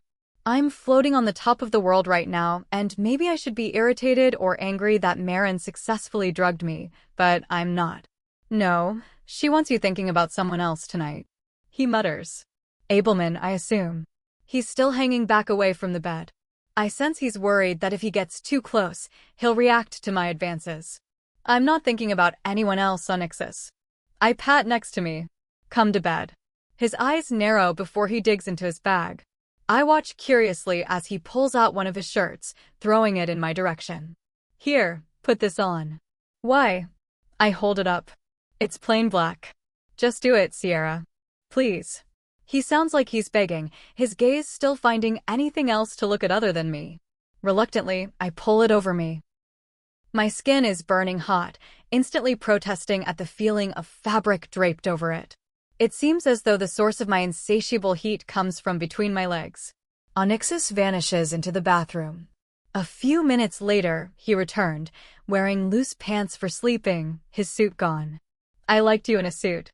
My fingertip brushes along my lower lip as I gaze at him. He settles on the bed next to me, stretching his long legs out in front of him. He still looks tense despite my being mostly dressed now. I liked you in that dress. His voice is laden deep, his gaze sweeping to me. The weight of that stare is suffocating. The drugs are fueling my desires, but only because there has been something there to ignite them in the first place. I need him so desperately now because I have always needed him. We're friends. My body isn't something to fear. I don't know about that. His jaw is so tight, I'm surprised his teeth haven't shattered. What? You're not yourself. Drink some water and get some sleep. The raw command in his voice would usually have me obliging. Instead, a desire is sparking in my veins. I don't want to sleep. I want to talk, I insist. Sleep is relief. He rubs his temples, as if this experience is draining the energy out of him. I huff. He can't expect me to sit here like this.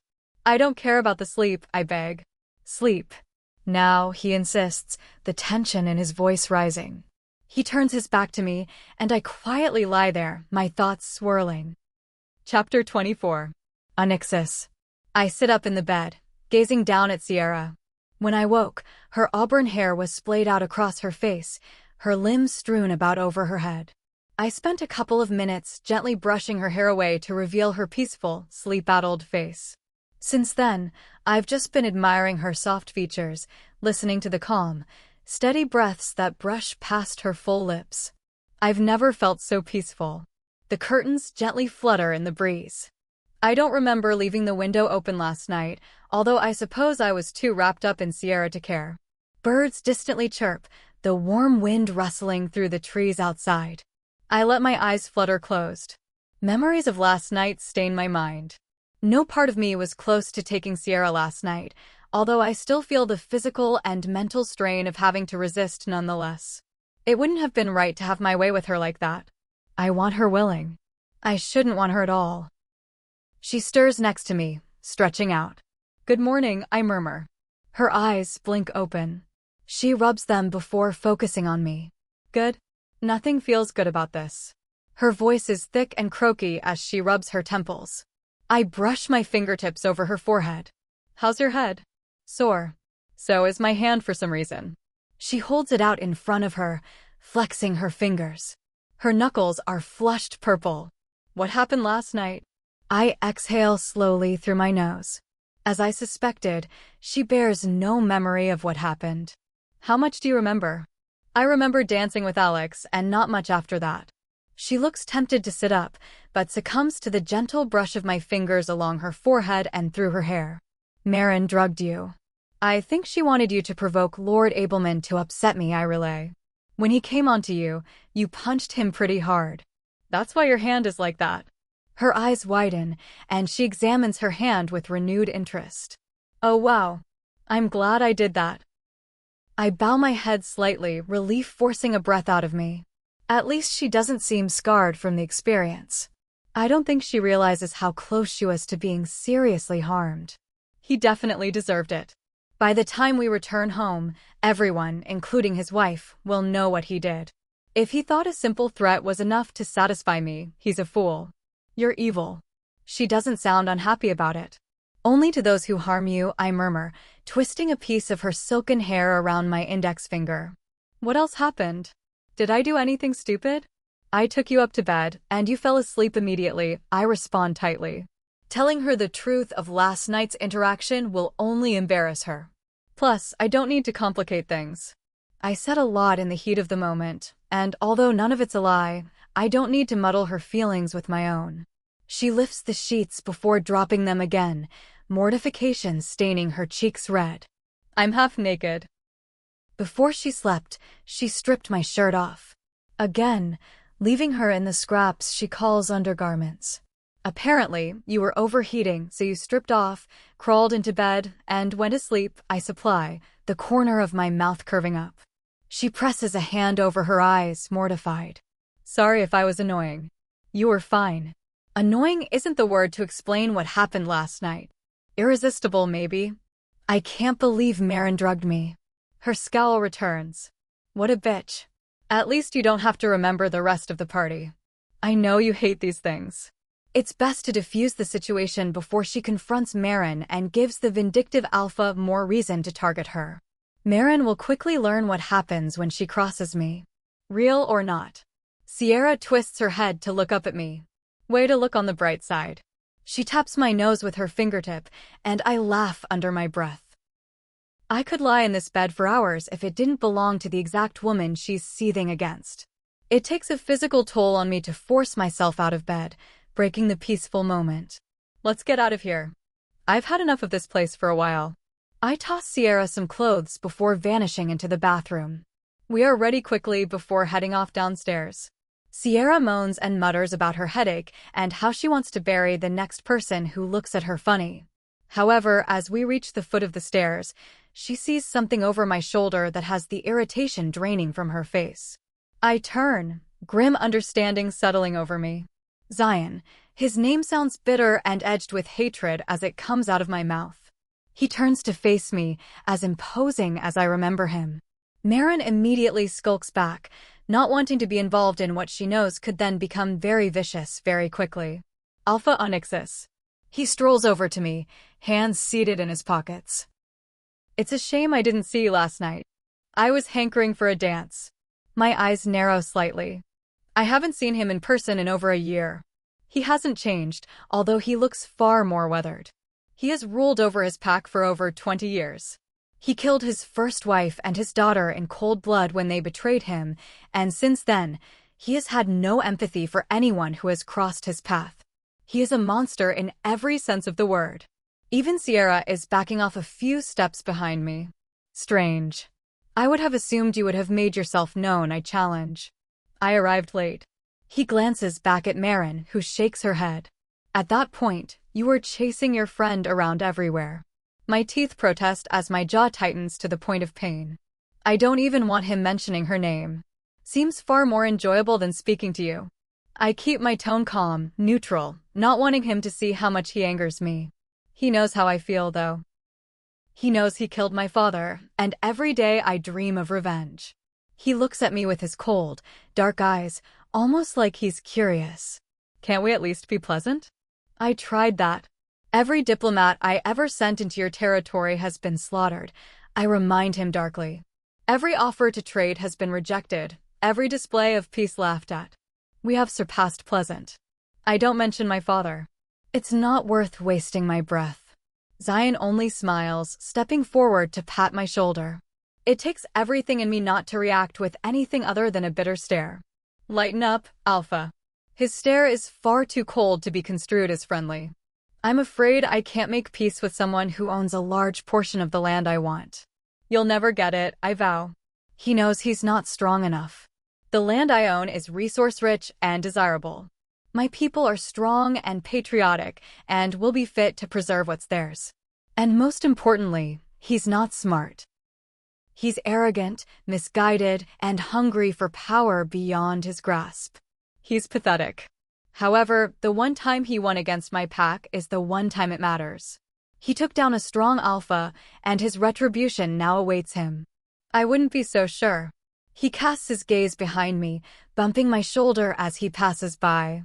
You must be Sierra. I've heard so much about you.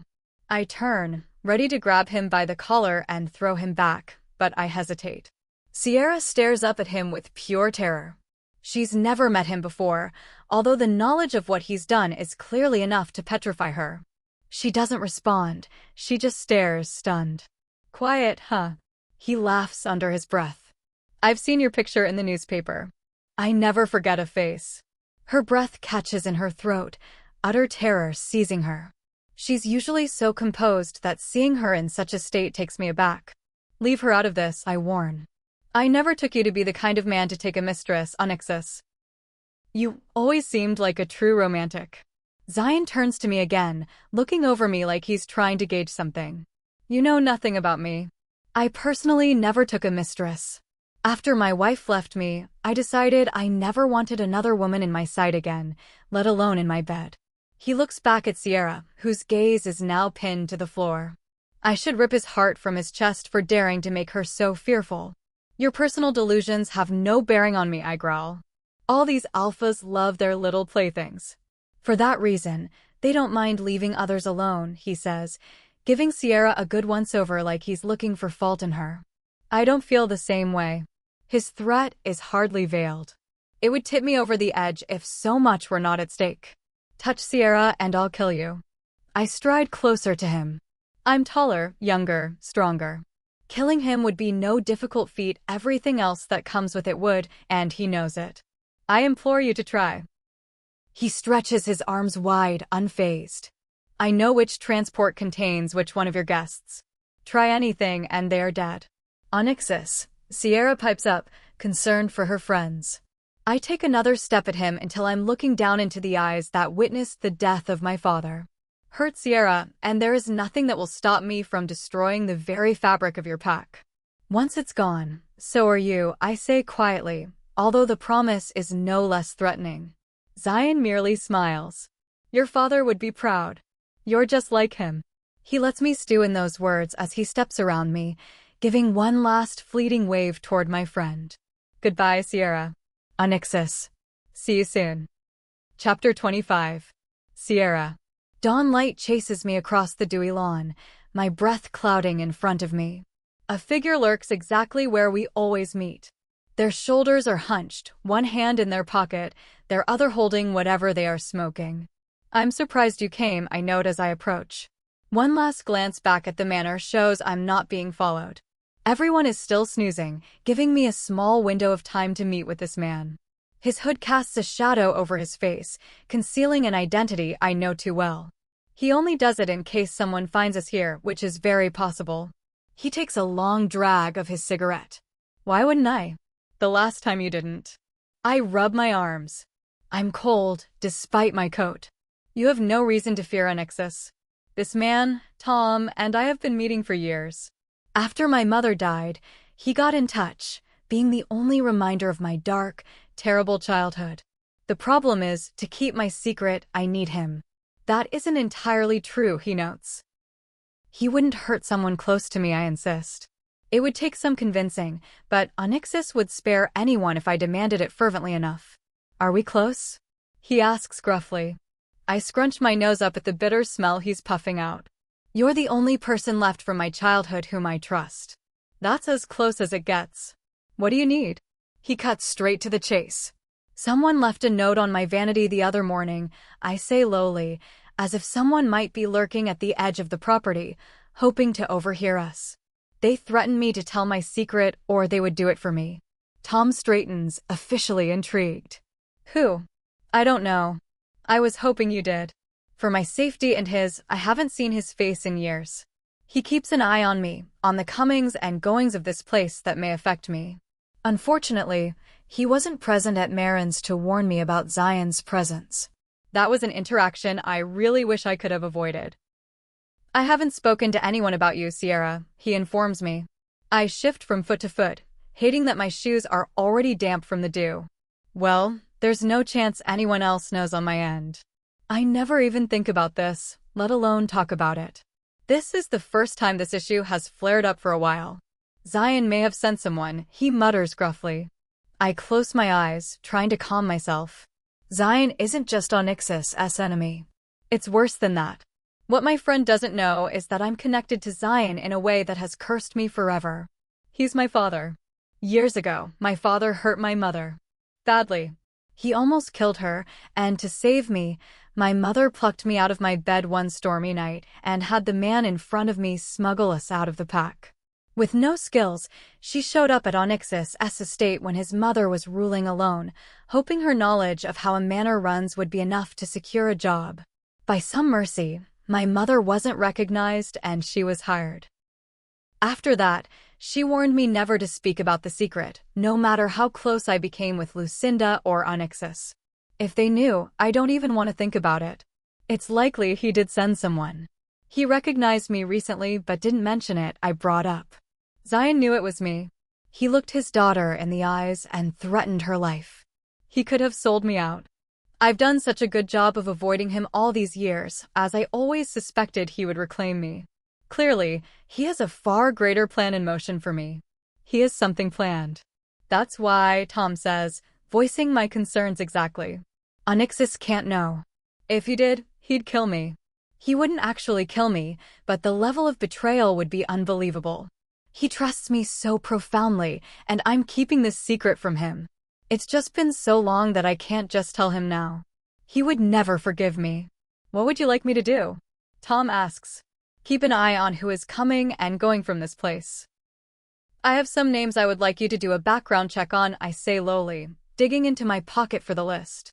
It's mostly some new staff members and all the girls and their escorts. Kane's name is in there, too, which feels wrong, but I need to be entirely sure no one knows my true identity. He takes it from me, rolling it up into my hands. Done. I may be moving soon, so none of this may matter, I add lowly. Running from Onyxus for this reason isn't good, but it might just work. If I force some distance between us, I won't come across Zion again, and Onyxus won't get hurt because of my relationship to his enemy. I get the feeling Zion will not forget about you so soon. Tom sounds apprehensive.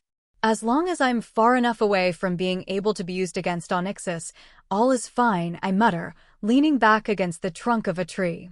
Some days I wish I could sink into the forest and never come out again. Then I suggest moving soon. This note indicates you're in danger. I know, I'll talk to you soon. I don't look back as I stride across the lawn.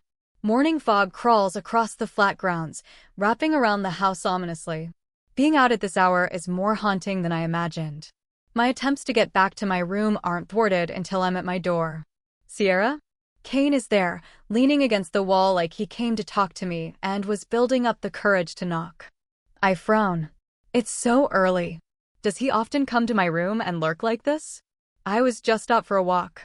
Couldn't sleep, I say, shrugging my thick coat off. It's dangerous out there. Where is your guard? He questions, looking over my shoulder, then back down the other way of the hallway. Being that I'm a mistress now, I have a personal guard, although he's become so accustomed to my ordinary life that he doesn't post up in front of my door very often. If he did, he might have caught who left the note in my room. Asleep. I'm fine, seriously. I've been doing this forever, I brush him off, entering my room, placing my coat on its hook before I kick off my boots. Honestly, I want to crawl back under the covers and get a few more hours of sleep. This ordeal has exhausted me. You should be more careful. It makes me uncomfortable thinking about you out there. Kane follows me in, radiating tension. Kane, I'm fine, I mutter, rubbing a hand down my face.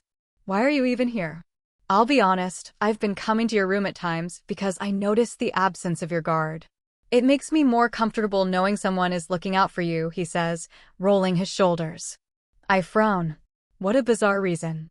Does he think I'm in danger? You've been coming to my room? I knock sometimes and you never answer. I worry. He rubs the back of his neck. Something about his tone conveys that he thinks he's doing the right thing, that this is admirable. Frankly, it's creepy. I could have just been sleeping all those times? I remind him bluntly. It seems you have a proclivity for late-night wandering. I wanted to make sure you're okay. I rest my palm against my forehead. I'm far too tired for this conversation. I'll deal with this when I wake at a more normal hour. I'm going to head to bed. I'm pretty tired. My maneuver to walk around him is cut off as he steps in front of me. Can I join you? No, I mean, I need sleep. I'll be honest, I'm very attracted to you. It's getting to the point it's hard to look at you without, you know. He shifts like he's the one who has the right to be uncomfortable right now. No, before I even have a chance to blink, he strides forward and grabs both sides of my face, pressing his lips to mine. The force of the kiss has me backing up a step. He kisses me like he wants it to hurt, his fingers digging into my cheeks. I push him off, overwhelmed by the pressure of his kiss, at how eager he feels to get his tongue into my mouth. Kane, I wipe my mouth. Come up to my room instead. I'll take really good care of you, he offers, his smile devilish. Maybe it's my inexperience, or perhaps I'm just tired, but the feeling immediately repulses me. I'm not ready to have sex with Kane. In fact, it hasn't really crossed my mind. Not now, I insist irritably. Why not? He keeps trying to grab my wrist, but I continuously brush him off. I'm tired. He sighs through his nose, like my rejection is bothering him. He grabs my waist and tries to pull me into another kiss, but I shove him off. It's not like he's drunk. Why is he acting like this? I said I'm tired, I snap, my voice echoing around my room. I hope it doesn't wake anyone slumbering nearby. This isn't something I want people to be gossiping about. Kane backs up a step, digging his fingers into his hair, clutching his strands so tightly I feel myself worrying for their integrity. For fuck's sake, Sierra, he growls under his breath, like resisting me is taking a physical toll on him that he isn't willing to endure. What? Hurt blooms in my chest. Nothing, I'm sorry. He puts some distance between us, realizing he's made a mistake. I'm out of my mind. I'm just not ready, I exclaim calmly, even though repulsion still echoes through me. Did he really think he could force himself on me? Is it that hard for him to wait? Of course not. I understand. I frown. Do you? I'd better go. He barely gives me another glance, bounding up the stairs, leaving behind the awkward encounter that just occurred. I watch him go, releasing a long breath. What am I doing? Chapter 26. Onyxus.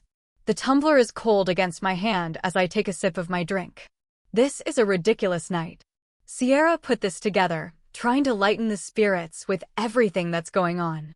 The girls are growing anxious to hear if they are chosen, especially after what happened to Alona. How about truth or dare? Lexi asks, trying to find something for us to do. The earlier conversation got stale quickly. She's perched on the arm of my chair, swaying a little. Everyone has been drinking heavily since this gathering started about 3 hours ago. I've been sipping casually, watching everything unfold before me. Absolutely not, Kane mutters. He sits by the fireplace, a dark shadow having settled over his face. Something has pissed him off, and by how readily Sierra has avoided him tonight, I assume he messed up somehow. Why not? Lexi pouts, glaring at her brother. She's the most drunk out of everyone. She's spilt half her currant wine over the rich, handmade rug in the center of the sitting room already. We aren't 12, he responds tightly. Alex clears her throat, setting down her drink. What about a drinking game? Boring. Lexi stands swiftly, plucking Kane's beer from his hand. Spin the bottle. We all watch in mild horror as she tips her head back and sculls the entire contents back in one breath. I already get the feeling this is going to be messy. Yuck, I'm not playing with my sister, Kane protests, his face twisting in disgust. I sweep my gaze to Sierra over the rim of my glass. She's watching this all with a bored expression. She's off in another world, some dark thoughts plaguing her. Obviously, you skipped your relation, weirdo. Alex laughs to herself before looking at me. How about it, Alpha? I shake my head. I don't think so. Anyone I could kiss here would have profound implications. Almost everyone here, I have zero interest in anyway. Almost everyone. It might be fun. Sierra shrugs, finally zoning in on the conversation. This seems like the last thing she would be interested in. The only person she benefits from kissing is Kane, and the chances of landing on him are slim. She won't meet my questioning stare, though. Lexi grins. See, Sierra gets it. Sierra has had too much to drink, I mumble against the rim of my glass. Not that much. She stands, brushing her hands against her thighs. I think this is a good opportunity to see sparks fly.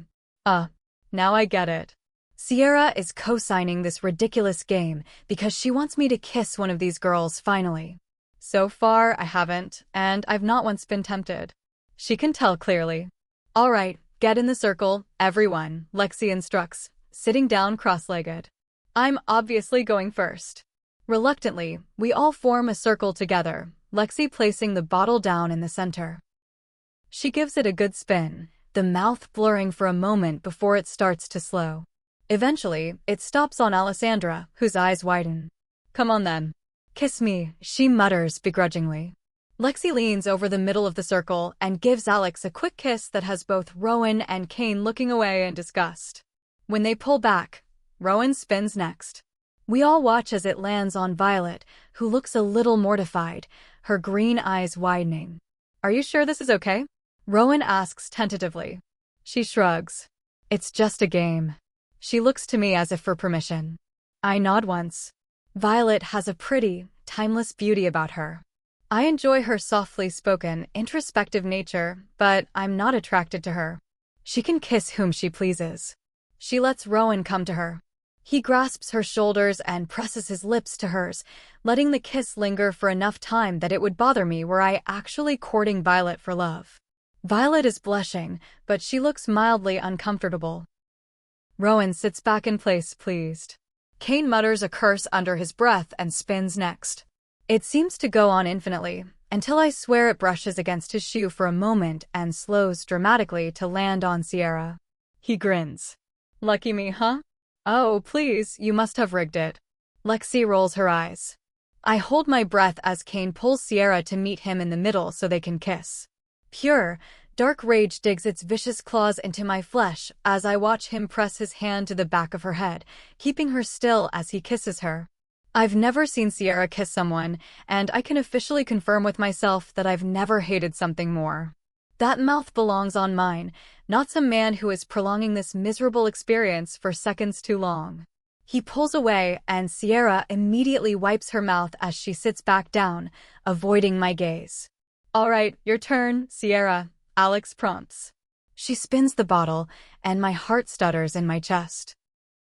I'm not even sure what I would do if it landed on me. I've spent years fantasizing about kissing her, and this excuse would be perfect. The bottle slows, landing on Rowan. This is awkward, Rowan mutters, although his curiosity is evident on his face. I watch him with a clenched jaw, waiting for that anger to spill through me again. You have to do it, Lexi encourages. Sierra tucks her hair behind her ear before she leans forward and pecks his lips, sitting back down. I breathe out a long sigh of relief. Alex groans, covering her eyes in disgust. Go on, Alpha, Lexi prompts, gesturing to the bottle. I swallow uncomfortably, watching everyone's eyes widen a little with anticipation. There are multiple people in this room I should be glad to kiss.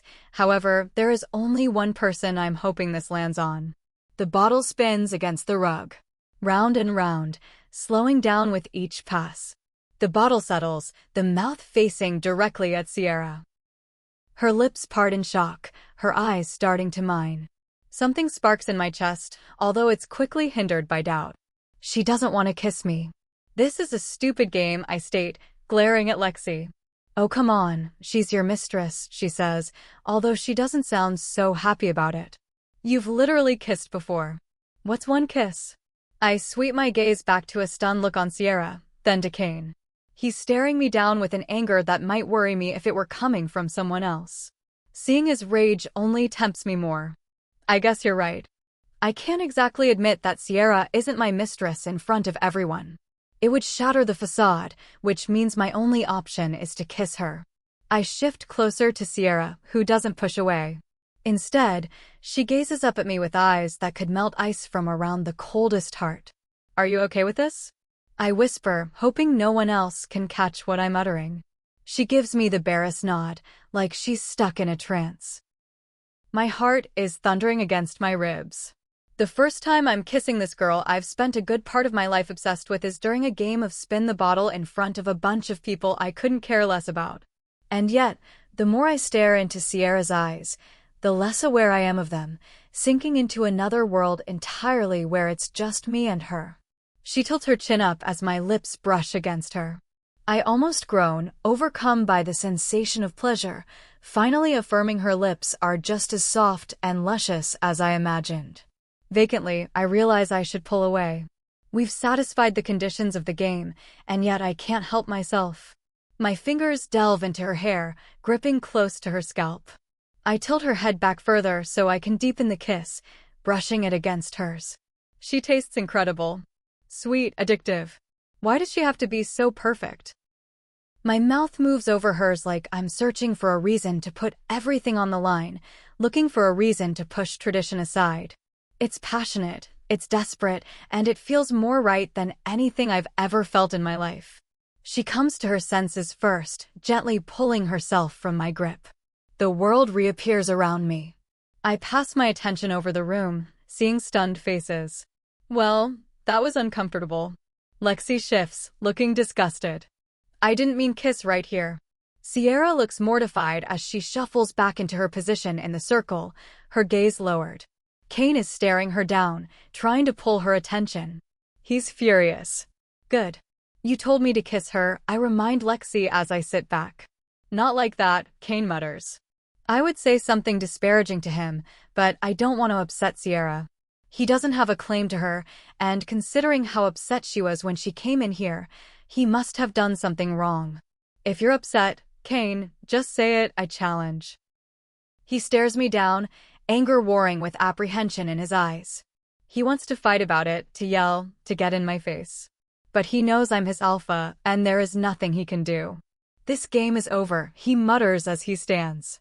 We all watch him storm from the room before Sierra scrambles up. She has a slight sheen of sweat on her forehead that could either be from our kiss or the alcohol. I'm going to go too, she says, backing towards the door. My brows draw together. I want to talk to her, to apologize for letting this stupid game happen, for pushing her into a corner she couldn't get out of. Seriously? I didn't even get a turn, Alex complains. Me either, Violet adds. I think we have all had a bit too much to drink. Perhaps we all should just get some sleep, I tell the group. Any more of this, and something even worse is going to happen. Good idea. Sierra rushes out the door, leaving behind only her scent and the memory of her lips pressed against mine. The rest file out awkwardly, muttering about how drunk they are and how desperately they need sleep. I think most of them want out of this uncomfortable situation. Lexi lingers back, gently closing the door behind the last person. She turns to me, pressing her back to it as a devilish grin touches her mouth. Just us two, she purrs. I rub my hand through my hair. I need some sleep. More importantly, I need to get to bed and deal with an issue currently pressing against the seam of my pants. Can I come with? It doesn't look like your mistress has time to service you tonight, Lexi murmurs, her voice sultry as she closes the gap between us. That's not a good idea, Lexi, I mutter, massaging my temples. She rests her palms against my chest, blinking up at me through thick ginger lashes. But I'm so much fun. It takes all my effort to school my expression into one of neutrality rather than disgust. Lexi is beautiful, and were I not desperately in love with someone else, I would probably take her up on her offer. Part of me thinks I should. It would help the process and let me relieve the burning pressure building up within me. Too bad, I yearn for only one person whom I can't have. I'm not in the mood tonight. Alcohol kills it, I tell her, grimacing. I'm sorry. She rolls her large blue eyes, clearly not accustomed to being rejected. Ugh. Whatever. She charges out of the room, flicking her hair over her shoulder. My head fell into my hands. This is messy. I may have just scared Lexi off permanently, but there's nothing I can do about that now. I wasn't planning on picking her anyway. I head upstairs quickly, thankfully not running into anyone. I collapse onto my bed, resting a hand over my eyes. With my eyes closed, all I see are large brown eyes and beautiful auburn hair. I see soft skin and sloping curves. My jaw tightens as I feel the pressure building in my pants. Chapter 27. Onyxus. I settle into my seat, facing my mother. Her back is straight, that cold, methodical look on her face. She's like this when she is doing business, which is essentially what this is. Let's approach this from an angle devoid of any feelings, shall we? Her voice is clipped as she adjusts the pages in front of her. I rub my temples, wishing this headache would go away. Fine. Lexi. Not yet mature enough to rule beside me, I say honestly. We are too far into this process for me not to be smart about this. This meeting is about deciding who is to be my wife. My mother and I have accepted that love is not a factor in this, so whoever is going to be my wife is the one who is best suited for the job. Mother slides the top paper off, turning it over. Willow. I haven't had much of a chance to get to know her yet, I admit, rubbing the back of my neck. I need more time with her. Alessandra. I look down at my hands, my head pounding. Alex would be an easy choice for many reasons, but also the most difficult. Maybe her being here would keep Sierra around, but the guilt of being near the girl would kill me.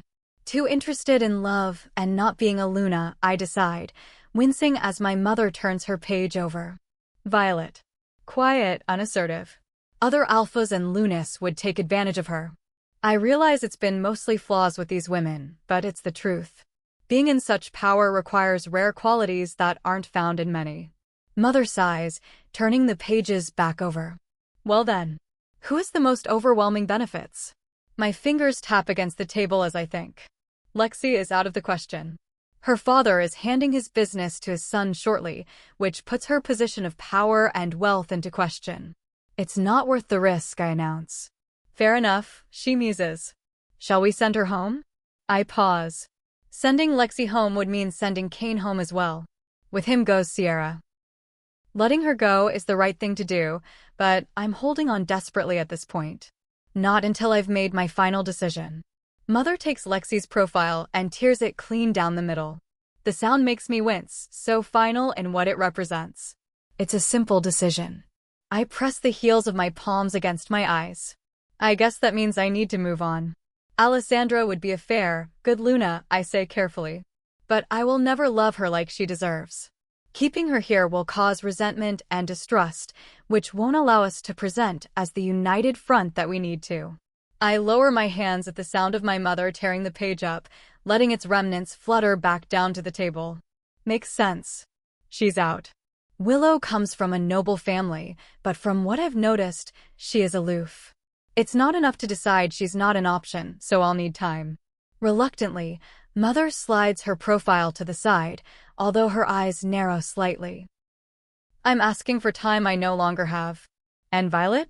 My leg shakes under the table as I tap my foot incessantly against the ground. It is possible that I can work on her confidence.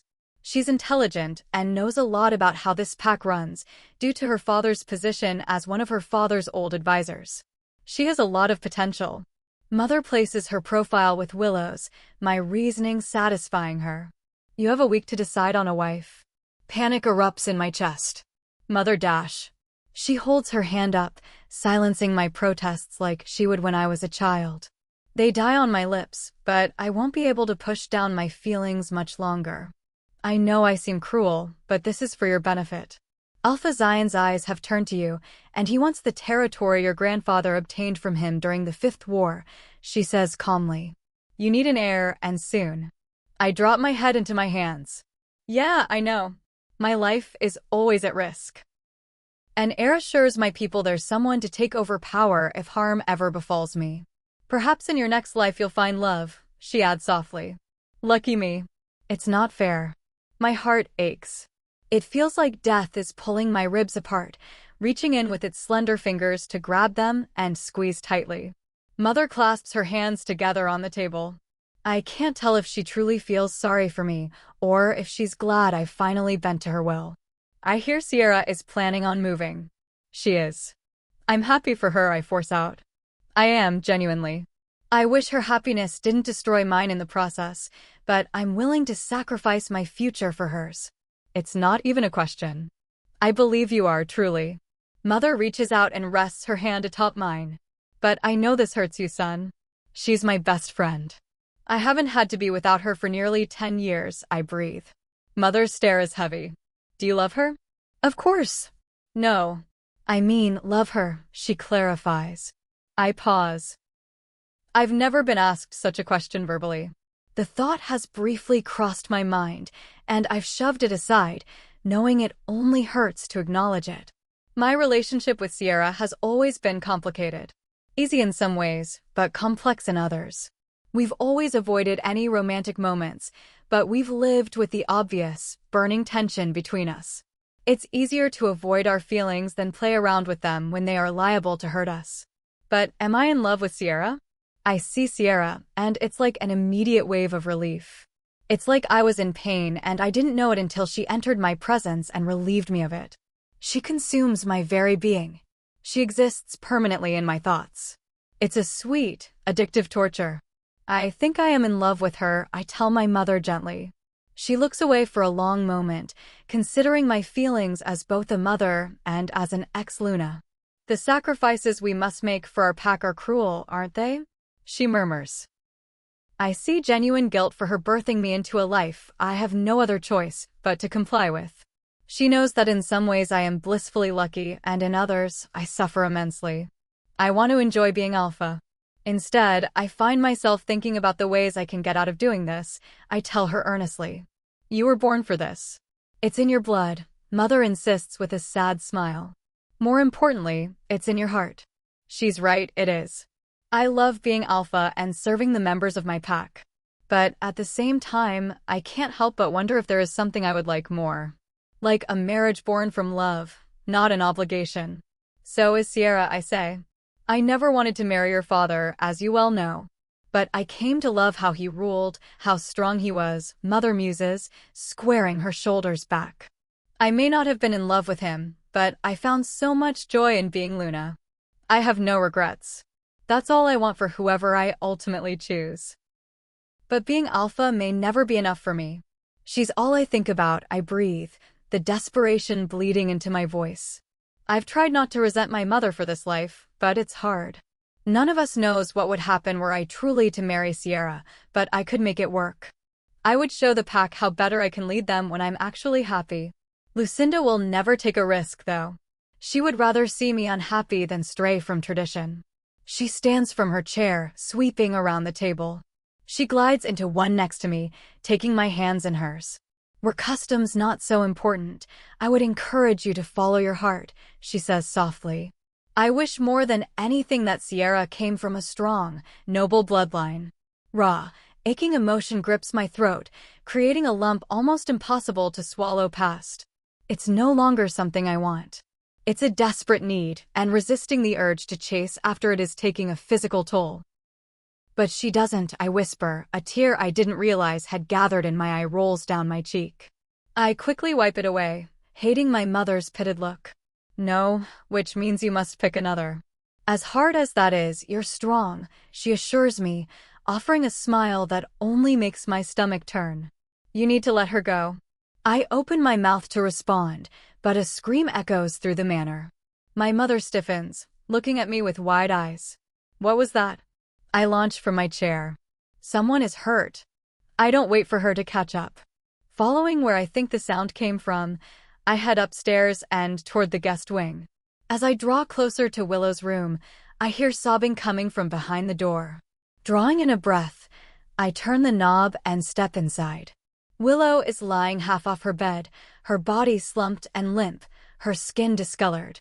On the floor is a pile of vomit, and beside that, her sister's hunched form as she sobs hysterically. Yet another girl is dead. Murdered. Chapter 28. Sierra. The house is abuzz with activity. People are frantically rushing in every direction for seemingly no reason. Everyone not directly dealing with Willow's body wants just to be busy, although it's causing chaos. I sift through the people, looking for Onyxus. It's only been an hour since he found the body. It sent a ripple through the manor, and now everyone is involved. Lexi is panicking, and Alex has locked herself in her room out of fear. Whatever happened to Alona happened to Willow, seemingly confirming my theory that something was wrong. I snag Lilia, one of the maids, by the sleeve as she rushes past me. Hey, have you seen Onyxus? He's outside, I think. She scratches behind her ear, looking anxious to keep walking. I frown, glancing out the main hall's gigantic double windows flanking the door. Outside? Like in the rain. I think so. She, too, looks out the window, probably wondering if she should have stopped him. He said he needed time to think. That's not a good sign. With nothing more on than my sweater and some pants, I rush outside. The rain immediately dots uncomfortably against my skin as I bow my head and rush toward the barn. It's empty, and the light is not even on. Where could he be? My feet start moving before my brain can catch up. I hurry out down the back path, around the garden, and across the lawn to the top of the cliff. Sure enough, in the darkness, I can see his figure, gazing out into the empty expanse of gray cloud and misty rain. Onyxus, I call out. He doesn't turn as I approach. You shouldn't be out here. This rain could turn into a storm any minute now. I come to his side. His hair is completely plastered against his forehead, watering, dripping down into his thick lashes. His clothing is drenched, and yet he doesn't look bothered in the slightest. Something haunts him, though. I can see it in the tense lines of his perfectly sculpted face. Come inside with me. I snag the sleeve of his wet jacket. There is no use standing in weather like this. We'll both get sick. He looks down at his feet. I can't. We will find who did this to Willow, all right?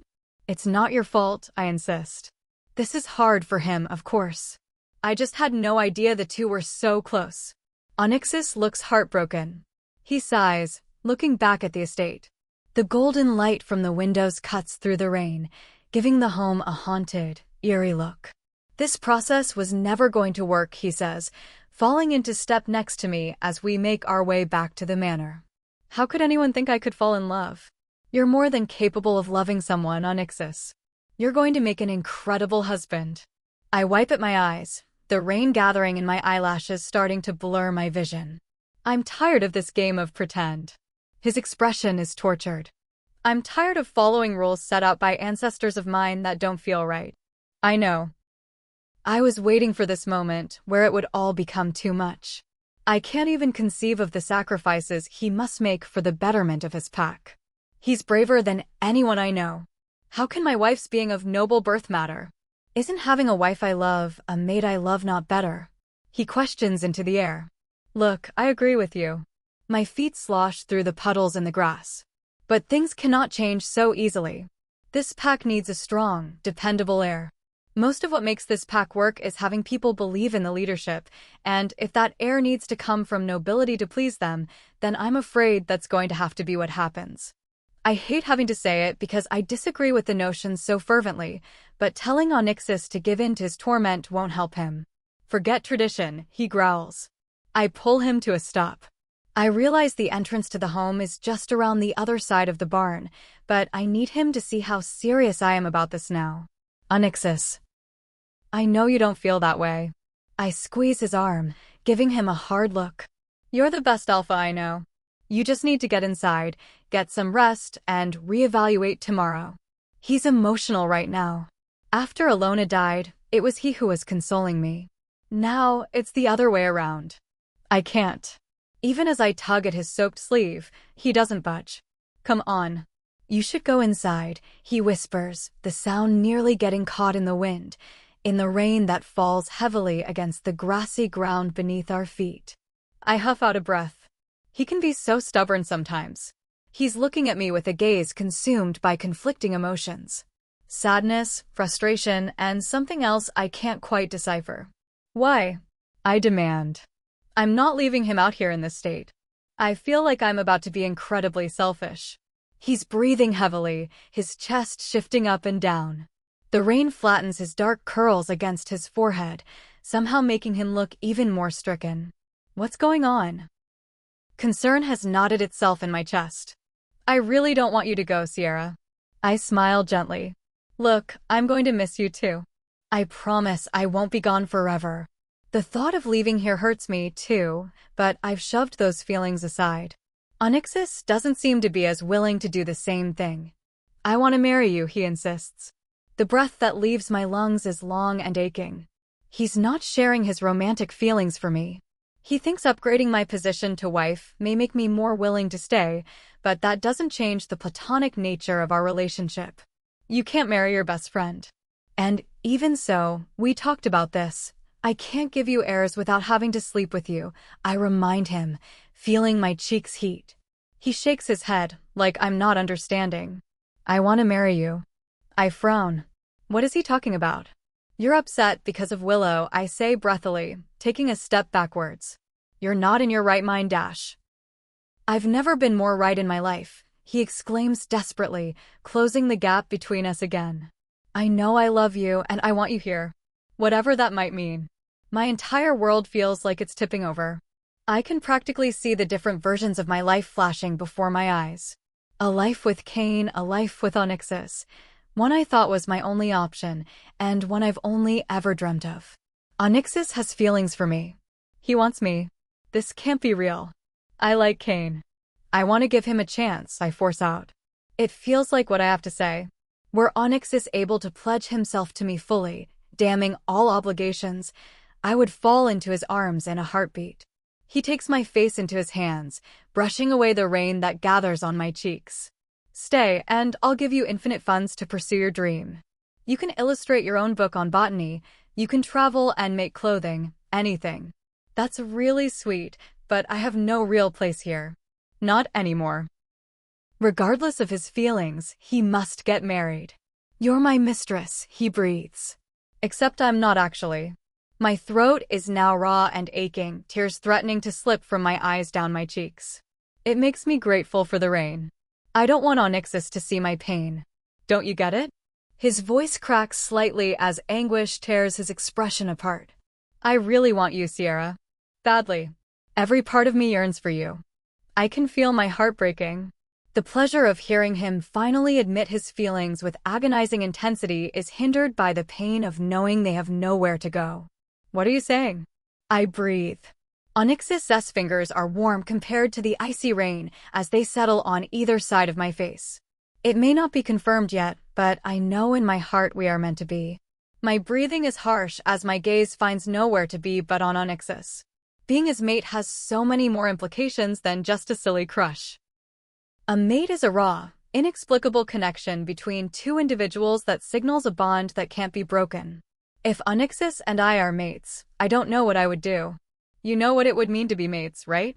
Everything would change. He nods fervently. It has only ever been you, Sierra. I've spent a decent chunk of my life dreaming about hearing those words. All I've ever wanted was his undivided love, his attention, and his devotion. Now he's standing here, offering it to me, and I don't know what to say. He brushes his thumb over my lips, ceasing any protests I could conjure. Not that there are many to be had now. Tell me you want me, he encourages breathlessly. Tell me the truth. The truth. The truth is too damning. It's something I dared only keep to my chest for the rest of time. Onyxus. I can't escape the intensity of his gaze, his mind-melting proximity. Say it, he whispers. I can't do it anymore. I can't hide that fundamental part of me that has only ever dared to imagine a moment like this. I want you. He pauses, almost like he can't quite believe I finally uttered it.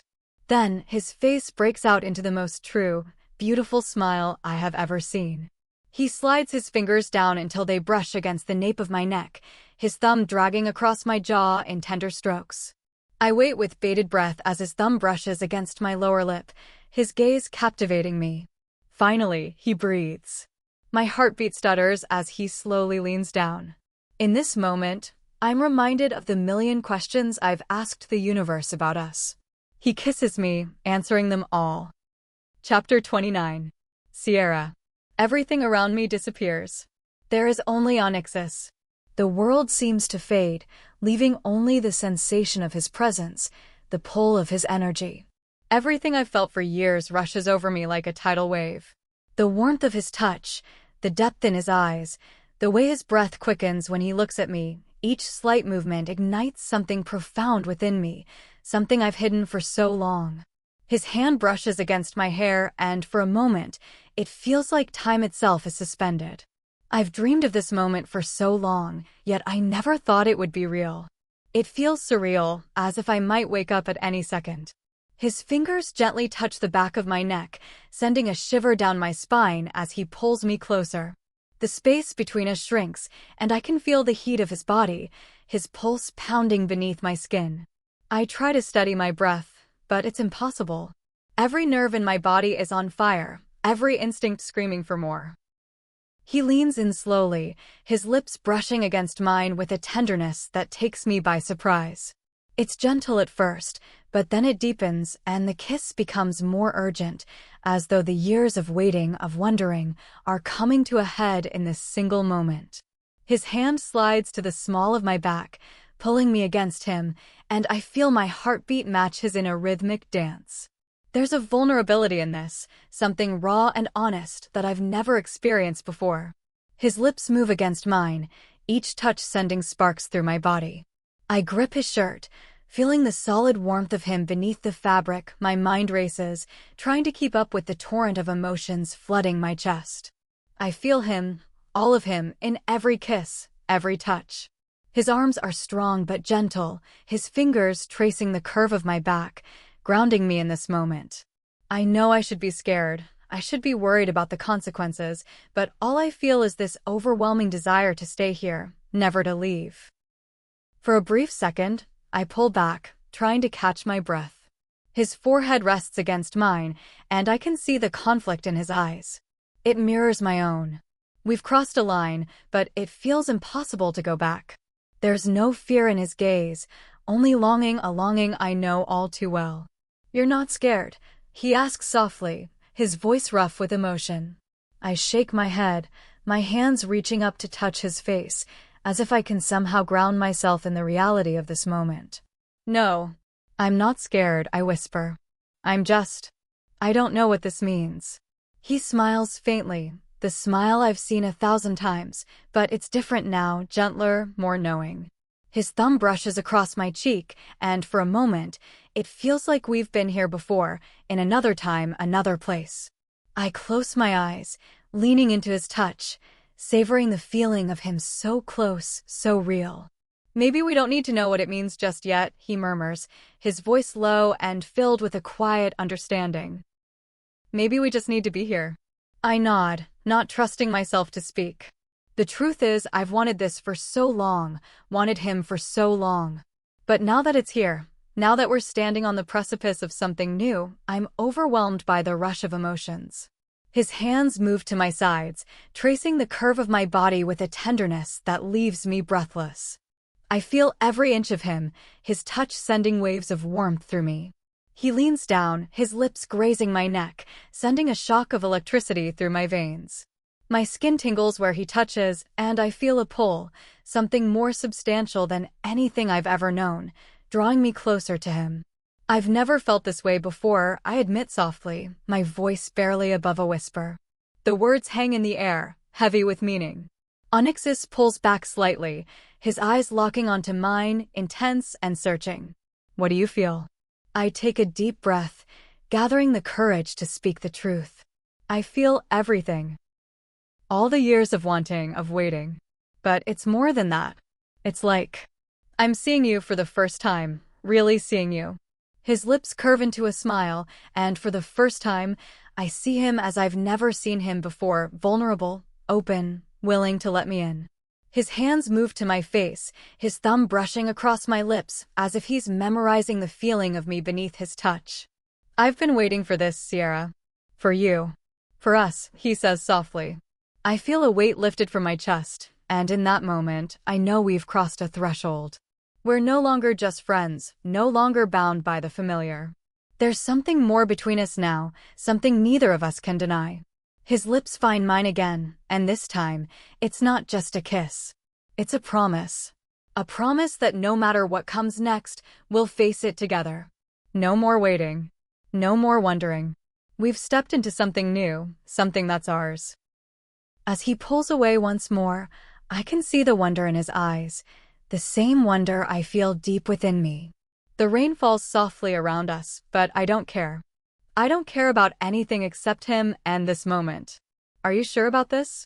I ask, my voice steady despite the whirlwind inside me. He nods, his hand resting on my cheek. I've never been more sure of anything in my life. And in that moment, I know that whatever happens next, whatever we face, we'll face it as more than just best friends. We'll face it as something new, something I've always wanted, but never knew how to ask for. Chapter 30. Sierra. Kane opens the front door, sweeping his arm to encompass the space I walk into. His home is beautiful. Everything is made of natural wood and is open and expansive, with floor-to-ceiling glass windows and doors that let in the natural surroundings. This is my new home. For the meantime, at least. The decision to move out, especially after what happened between Onyxus and me, wasn't an easy one. However, it became painfully clear there was nothing Onyxus could do about his need to marry. I need a fresh start. This is good for me. This is it, Kane states, watching for my reaction. The place is spacious and well-lit. There's nothing to dislike, especially considering it backs onto a forest that I'm going to spend plenty of time in. So why can't I shake the cold, dark feeling draped over me? "It's really nice," I muse, setting down one of my many bags. "I forgot you're incredibly rich." Kane has assured me that he will be taking over his family's business shortly. I don't have much interest in it, and the politics of it all aren't so my particular taste, so I'm giving him space to pursue the title as owner as he pleases. It's no palace like what you were living in before, but it has everything I need. He pulls open some doors, drawing in the fresh scent of nature, pine, dew, and dirt. Thanks for letting me stay until I find a house of my own. I draw my hand along the polished surface of a liquor cabinet, noting the dust. He hasn't been home in months to maintain it. Of course. He lingers closer to me, rubbing the back of his neck. And if you decide you want to stay here and pursue something serious between us, I won't complain. I clear my throat, turning my attention away from him. The journey here was many hours, and I spent the entire time stewing in guilt. I haven't spoken to him about my indiscretion with Onyxus the other night, and I don't feel like I need to. Whatever was between Onyxus and me is done. He will marry, and I will. I'll move on. We'll see what happens, I say carefully. Kane points to the stairs. This is your room up here. I follow him up. My bedroom is the first on the right. It's much larger than I expected, with a massive glass window showing the extent of the forest that sprawls out toward the horizon. Wow, what an incredible view, I breathe, approaching the glass. The room has a bed, a dresser, and an empty desk.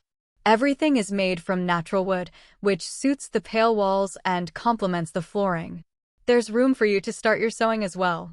I know you mentioned wanting to make clothing to sell at the markets, he says, watching me take in the room. This is perfect.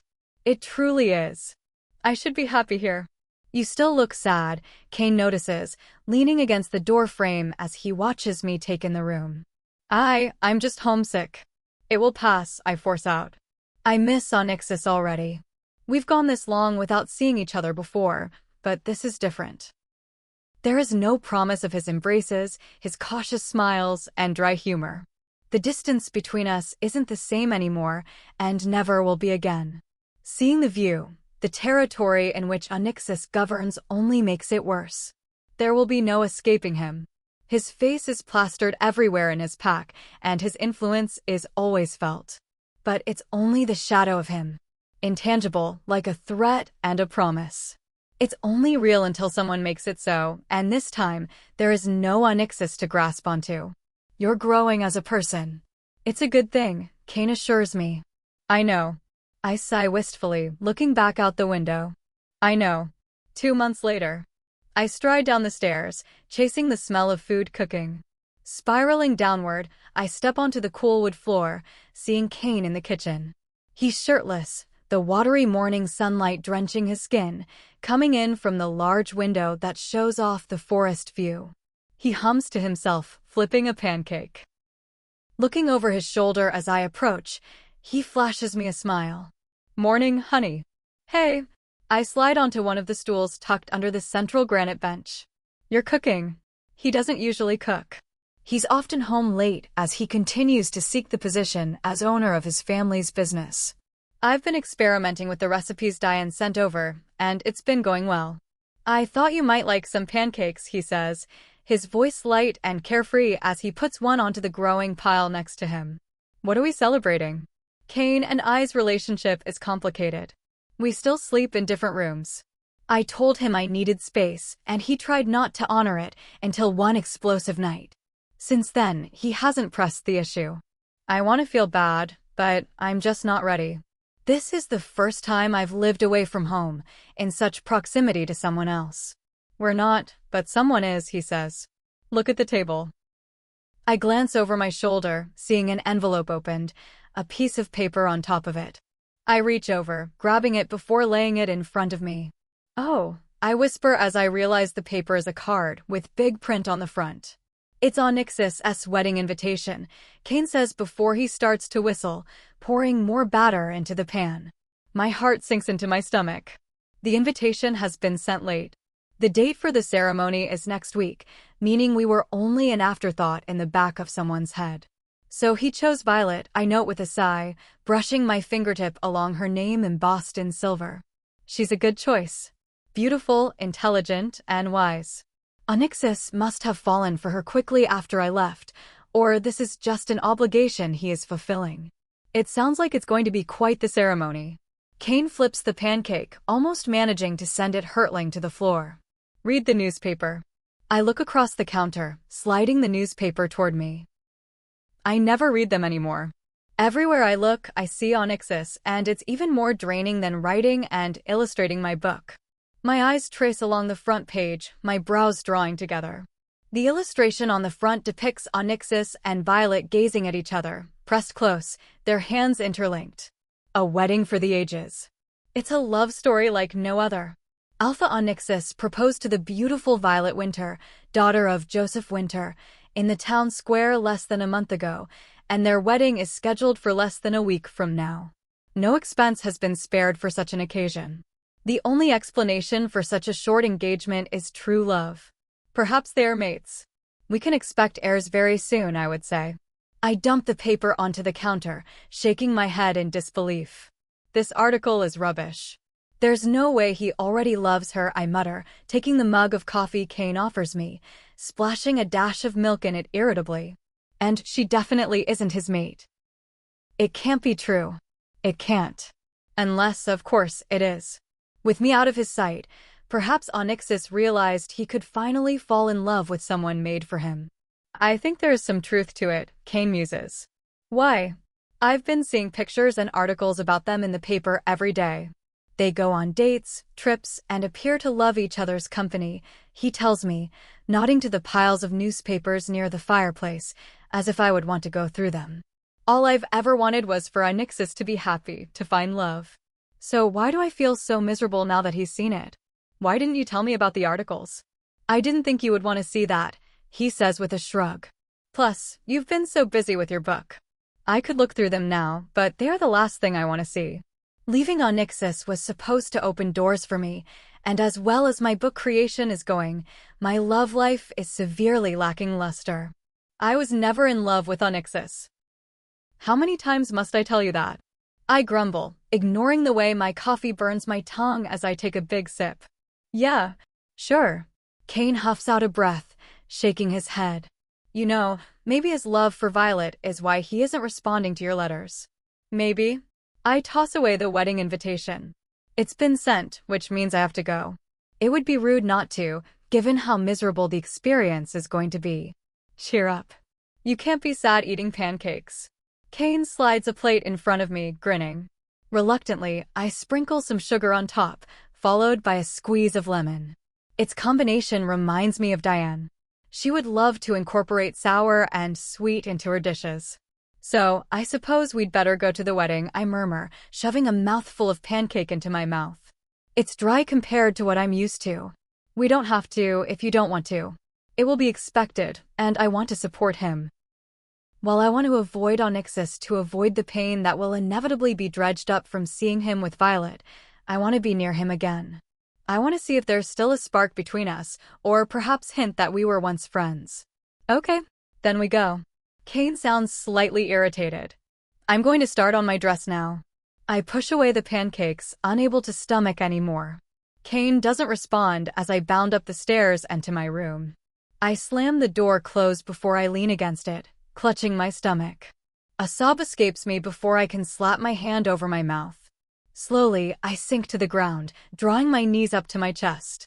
Resting my head between them, I let myself cry. Tears fall, but I make no sound. It's a breathless, aching kind of cry that comes from the soul. It digs between my ribs and pierces my heart, leaving behind an indescribable pain. What have I done? Chapter 31. Onyxus. I stare back at myself in the mirror, repulsed by what I see.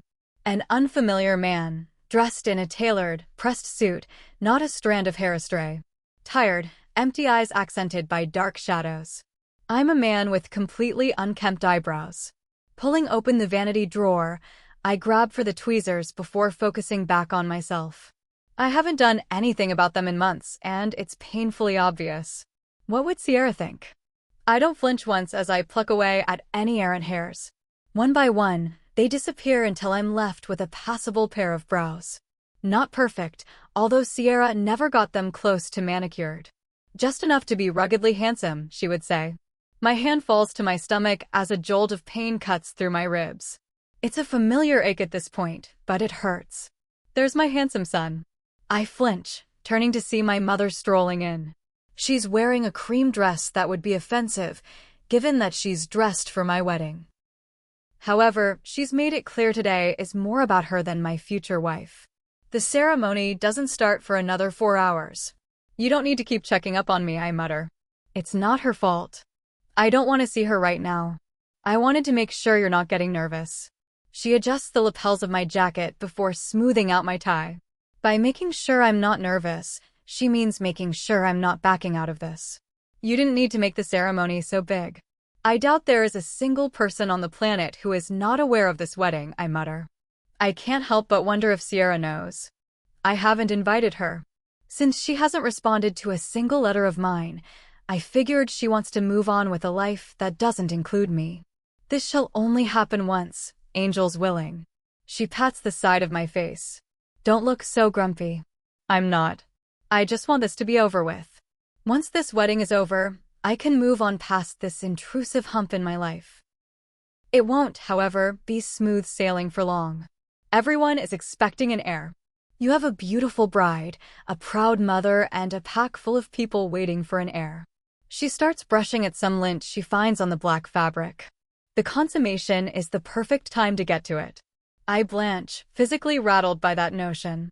The thought of tonight makes my stomach coil into a tight knot. The thought has been far too easy to banish, and now that I'm being confronted with it, I feel uncomfortable. Violet and I already agreed that we will not be consummating the wedding, I growl, brushing off my mother's frantic fiddling. It doesn't matter if you do now, but I'm expecting an heir within a year. Start when you please, but know I'm waiting, Mother notes, giving me a long, pointed look before she grazes past me. I shove my hands into my pockets, bowing my head. Yeah, okay. Mother looks around my room, no doubt looking for something to pick at. Had she not spent her entire life outside of my father's bed, she would tell me to join Violet's. I invited Sierra, she says casually. I whirl around to face her. You what? She's your best friend. I thought it would make you happy. She frowns, like she can't understand why anything else would be the case. Like I hadn't told her myself, I'm in love with Sierra. It won't make me happy, I snap. Why did you do that? Settle, son, she sighs irritably. She's bringing Kane, and they are going to watch the ceremony, congratulate you, and return home. You're not going to combust at the sight of her. I wouldn't be so sure, I mutter, turning away from her. I can't see Sierra. I don't know what I'll do in her presence. It's like my body has no control over itself, and it's been hard enough to resist going to Kane's home to retrieve her. If you cannot handle yourself, stay away from her. Greet her and move on, Mother instructs. Today is about you and Violet. Concentrate on that, Alpha. I brace my hands on the vanity, squeezing my eyes shut. My mother is right. I need to move on, concentrate on Violet. What I want doesn't matter now, and there is no way out of this. The best thing will be to avoid Sierra. I turn back to my mother, willing calm over myself. I will. Good luck and enjoy. She emphasizes the last part, knowing very well I won't. The rest of the day passes nauseatingly fast. I don't have time to think for myself as vows are stuffed in my hand, and I'm forced to memorize them moments before I walk out of the manor and down the aisle to where I must wait for Violet at the altar. I hardly notice the significant number of guests sitting on white pews, staring at me expectantly as I do what feels like a death march down the aisle. Dull music plays, and my feet sink into the white carpet laid out across the grass. Mother insisted doing the ceremony here at home would remind people of our control and power, but it's only tempting me to run back inside. Violet walks down the aisle soon after me, wearing a frothy white dress and a veil that covers her face. The bouquet of pale flowers she holds trembles, her nerves palpable. If she is doing this, the least I can do is get through this, too, for her. For the entire ceremony, I keep my eyes on her. I keep my smile soft and my eyes warm, not letting them drift over the crowd where I know Sierra will be watching on. That is, until we reach the vow portion of the ceremony. Movement from the pews has me pulling my gaze away from Violet. Sierra stumbles past people, excusing herself quietly, her face stricken. My heart launches into my throat. She gathers her skirts into her hands and takes off down the aisle. The urge to follow her is potent. I flinch in her direction. Instead, I catch my mother's burning stare. It's a warning. Don't you dare follow her. Swallowing thickly, I look back at the celebrant, trying not to be sick. It takes all my self-control not to slip over my words, not to frown as I lift Violet's veil back and kiss her. I'm numb as the ceremony draws to a close and people filter into the massive tent that has been set up for the reception. I accept every congratulations before I follow along with everyone else, Violet by my side. I'm officially married. It's done. The guests immediately dig into all the food served at the tables, starting to drink and talk amongst themselves. I don't manage to stomach food or even alcohol. Instead, I sit, surveying the space. With all these people, I can't see Sierra. Even as people finish eating and stand, starting to dance, she alludes to me. Has she left? Standing, I take Violet's satin-gloved hand and lead her to the edge of the dance space. Nothing about this wedding suggests romance, but at some point, I need to keep up with appearances. That is, until I finally spot Sierra. She's walking toward us, looking utterly breathtaking in her blush-pink dress and delicate jewelry. Months' worth of anguish from being away from her falls over me, nearly causing me to crumple to the floor. She's even more beautiful than I remember, and as she approaches, I feel an invisible tug on my body as if it calls to hers. "Hello, you too," she greets, her smile strained as she looks between Violet and me. "Sierra, how good of you to come," Violet responds tightly, unable to hide her confusion. I imagine she pored over the guest list and didn't see Sierra's name. "Thanks again, Mother. Thank you for inviting me." Violet blinks, unsure of what to say, while I drop my gaze to my feet. Looking at Sierra for too long physically hurts. I need to keep my distance. She can't know I care, that I still think about her. She's ignored my letters, and she arrived here with Kane. She's happy now, and I won't do anything to jeopardize that. Sierra clears her throat. Well, the ceremony was beautiful. Your mother knows how to wow people. I glance up, my brows drawing together. Thank you. How have you two been? I take Violet's hand. She squeezes mine back, knowing how hard this is for me. I've told her everything about Sierra, and she understands completely. We've been well, I tell my old friend, casting my gaze to an uncomfortable-looking Violet. I could be sick right now. The torture of having Sierra standing so close and yet being so far from me is mixed with the lack of food I've eaten today. If I don't throw up first, I might get so dizzy that I pass out. If Sierra is bothered by the strained interaction we are having, she doesn't let it appear so. In fact, she surges on. Any plans for a honeymoon? Onyxus is taking me to the beach. I think we're going to spend a week away, Violet says, glad for an easy topic. Sierra's smile dims slightly. For so long, she wanted to see the sea, to bask in warm weather, and let go of her obligations. It never came true, at least while we were still close friends. It's the honeymoon I would have planned for her. Except, I would have stolen her away from the world for months, and I would have spent the entire time learning every inch of what she has kept from me. That remains a dark, haunting fantasy now. That sounds so nice, Sierra says sweetly before she gestures back over her shoulder. Okay, well, I'd better go dance with Kane. I think he's waiting. I give her a tight, polite smile. Goodbye, Sierra. I watch her go, resisting whatever is trying to pull my body in her direction. Kane grins as she approaches, holding his hand out so he can sweep her onto the dance floor. So that's it then. She's happy and I'm married. You're okay.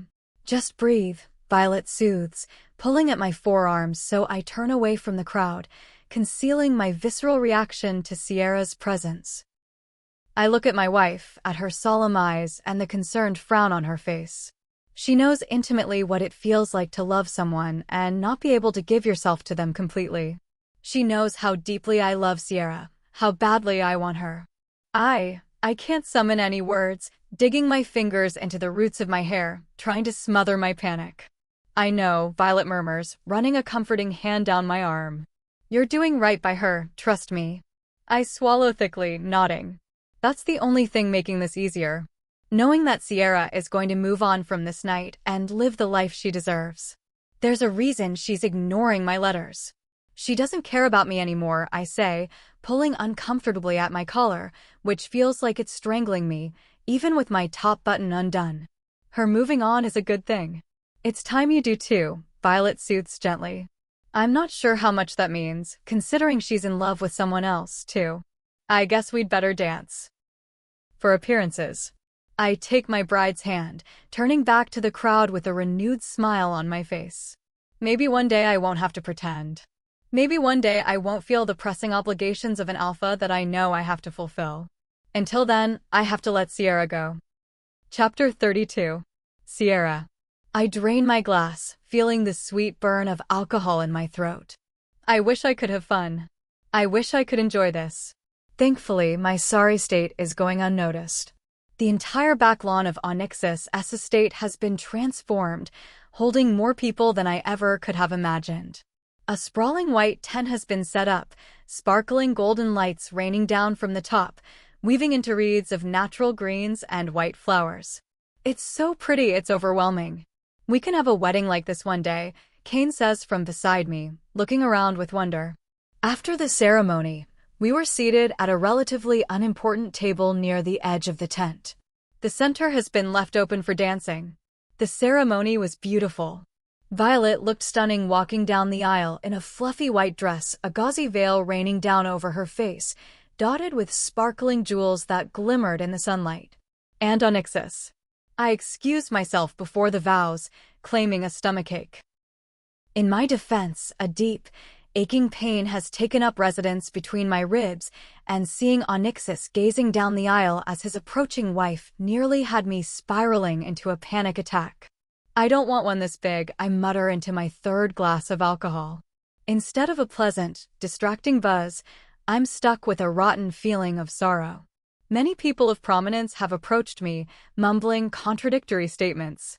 Some congratulate me on my new relationship, while others give me pats on the shoulder, rambling about how hard it must be to watch my lover finally marry.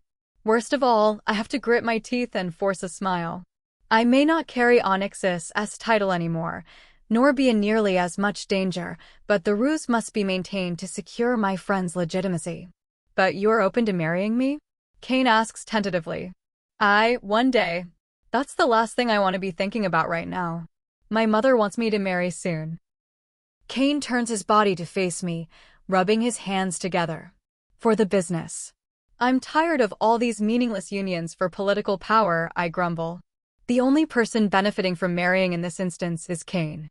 I have no place in his family's business, and the one time I met them confirmed this. They wanted nothing to do with me. From what I can tell, Violet and Onyxus are really in love, Kane observes, watching the pair across the dance floor. They are talking to another couple I don't recognize. Onyxus rubs Violet's arm tenderly before excusing himself, vanishing out of the tent. I watch him go, feeling the burning urge to follow him. The interaction we had earlier was a nightmare. He acted like he barely remembered me, like he was glad to move on. Our friendship is over. I think you're right, I murmur. Aren't you happy for them? Kane asks, offering me a smile. I know what he is doing. He knows there was something between me and Onyxus, and he wants me to move on. That way, maybe I'll finally give him all of my attention.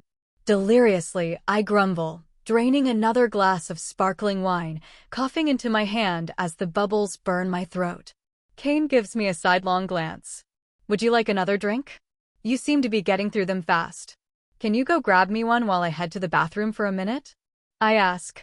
He rolls his eyes but nods, getting up from the table.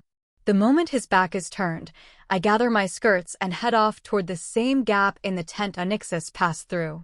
It takes me out into the cool of the night. Temporary posts in the ground, dotted with lights, lead the way for guests to the manor so they can use the bathrooms. I hurry down the path, my heeled shoes sinking into the grass with every step. If I see Onyxus, I have no idea what I'm going to say to him. Mostly, I want to be in his presence for a moment alone. Pressing through the back door, I let the familiar smell of home roll over me. Tears threaten to prick at my eyes as I wander down the hallway. Thankfully, I saw Diane earlier setting up the food. I promised to visit her before I left tonight. Maybe that's what I should be doing now. A dark figure emerges from around the corner, hands stuffed into their pockets, head bowed. My breath catches in my throat. Onyxus. He pauses at the sight of me, his entire body stiffening. He slowly looks over his shoulder, like he's contemplating walking in the opposite direction to evade me. Unfortunately for him, I've already seen him. I stop in front of him. Hi. His gaze considers me. Every inch.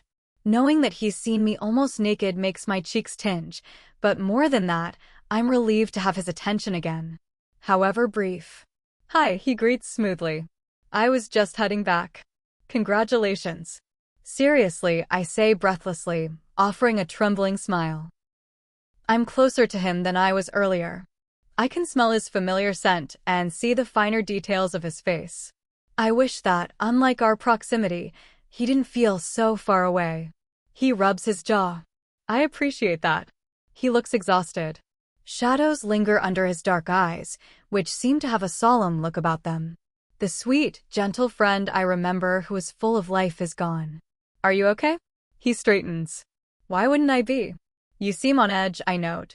He looks ready to walk past me to escape our conversation, his eyes flickering from my face to the door behind me. It's like my proximity disturbs him. It's just been a busy few weeks is all. His eyes grow dark and haunted as he rubs the back of his neck. I should just let him go. I should forget I ever loved him, loved our friendship. But I can't. I miss you. I miss our friendship, I blurt out. The only acknowledgement of that I get from him is the slightest crease between his brows. You should come visit one day. You and Kane. He sounds like he's in pain. I smooth my sweating palms down my dress, a lump forming in my throat. He's only offering for Kane and me to visit out of pity. He probably thinks I'm desperate, pathetic. I plan on it, I force out. Sorry, I haven't come sooner. It's been so busy. He shrugs. It's like he doesn't care what I do. It's like he's entertaining this conversation to be polite when all he wants to do is return to his awaiting wife. When he takes a long pause, I turn to go. There's no point dragging this out until it becomes painful. Have you started your book? He asks suddenly, almost like he can't help himself. I turn back around. I have. The nature there is incredible, and I'm making a good living off the clothing I've been making and selling. He lets out a breath, offering the slightest smile. He looks relieved. I feel the urge to say, don't worry, Onyxus, you didn't screw me up too bad, but I can't manage to form the words. I'm happy for you, he murmurs. I even made this dress, I announce. He always loved that I could take mere scraps of fabric and turn them into something beautiful. I noticed, he whispers. I almost don't catch it. What do you think? I spin in a circle, the skirt flaring up, swishing around my legs beautifully. When I look back at Onyxus, he's staring at the ground, his jaw clenched tight. You look nice, he forces out. I rest my hand on the side of my face, a little dizzy from the spinning and the alcohol. I'm going to feel bad when I wake up tomorrow for more than one reason. So, Violet, I force out once I've righted myself. What about her? I'm glad it worked out for you. You two seem happy, I offer, clearing my throat. There is something about his choice of Violet that physically hurts me. She's the only one I could have seen him fall for, and to make matters worse, she is going to make an excellent Luna. Unlike me. What everyone thinks they know about my lineage makes me incapable of filling the position. If only they knew who my father was. She's a perfect fit, Onyxus states. My mother is happy, as you can imagine. So, when is she birthing our pack savior? I tease, trying to lighten the mood. I'm scraping for reminders of the best friend I was once so close to. This person in front of me is foreign, unrecognizable. He frowns. I don't know. That was a joke. You know I don't care about any of that. He rubs the back of his neck, looking off behind me. Right. Yeah. I should let him go now, but I can't help but cling on. I want him to go on and on about his favorite book, to hear him tease and taunt me, to see him in the low lighting of the barn while we talk for hours. All of you know that I've gotten Kane into cards. I'm better than ever. We'll have to play a game soon so I can show off my skills, I offer, grinning. I doubt I'm any good anymore, he responds blandly. I teeter back and forth on my feet, wishing I had that glass of wine Kane was getting me. Well, a clean sweep isn't any fun. True. Wow. This is unreasonably uncomfortable. If someone had told me earlier this year that Onyxus and I would barely be on speaking terms, I would have laughed in their face. I would have said to them that's a ridiculous notion because nothing could ever stop us from caring deeply about each other. Look, I should probably head back. In that moment, He reaches up to scratch his head, his sleeve pulling down slightly. The light catches on the silver setting of the bracelet on his wrist. It's the green speckled stone I found for him, which I made into a bracelet I told him never to take off. The bracelet, I gasp. He immediately drops his arm. Huh? You haven't taken it off. My surge of hope is quickly smothered by melancholy. I was so happy when I gave him that bracelet, and so in love with him, albeit secretly.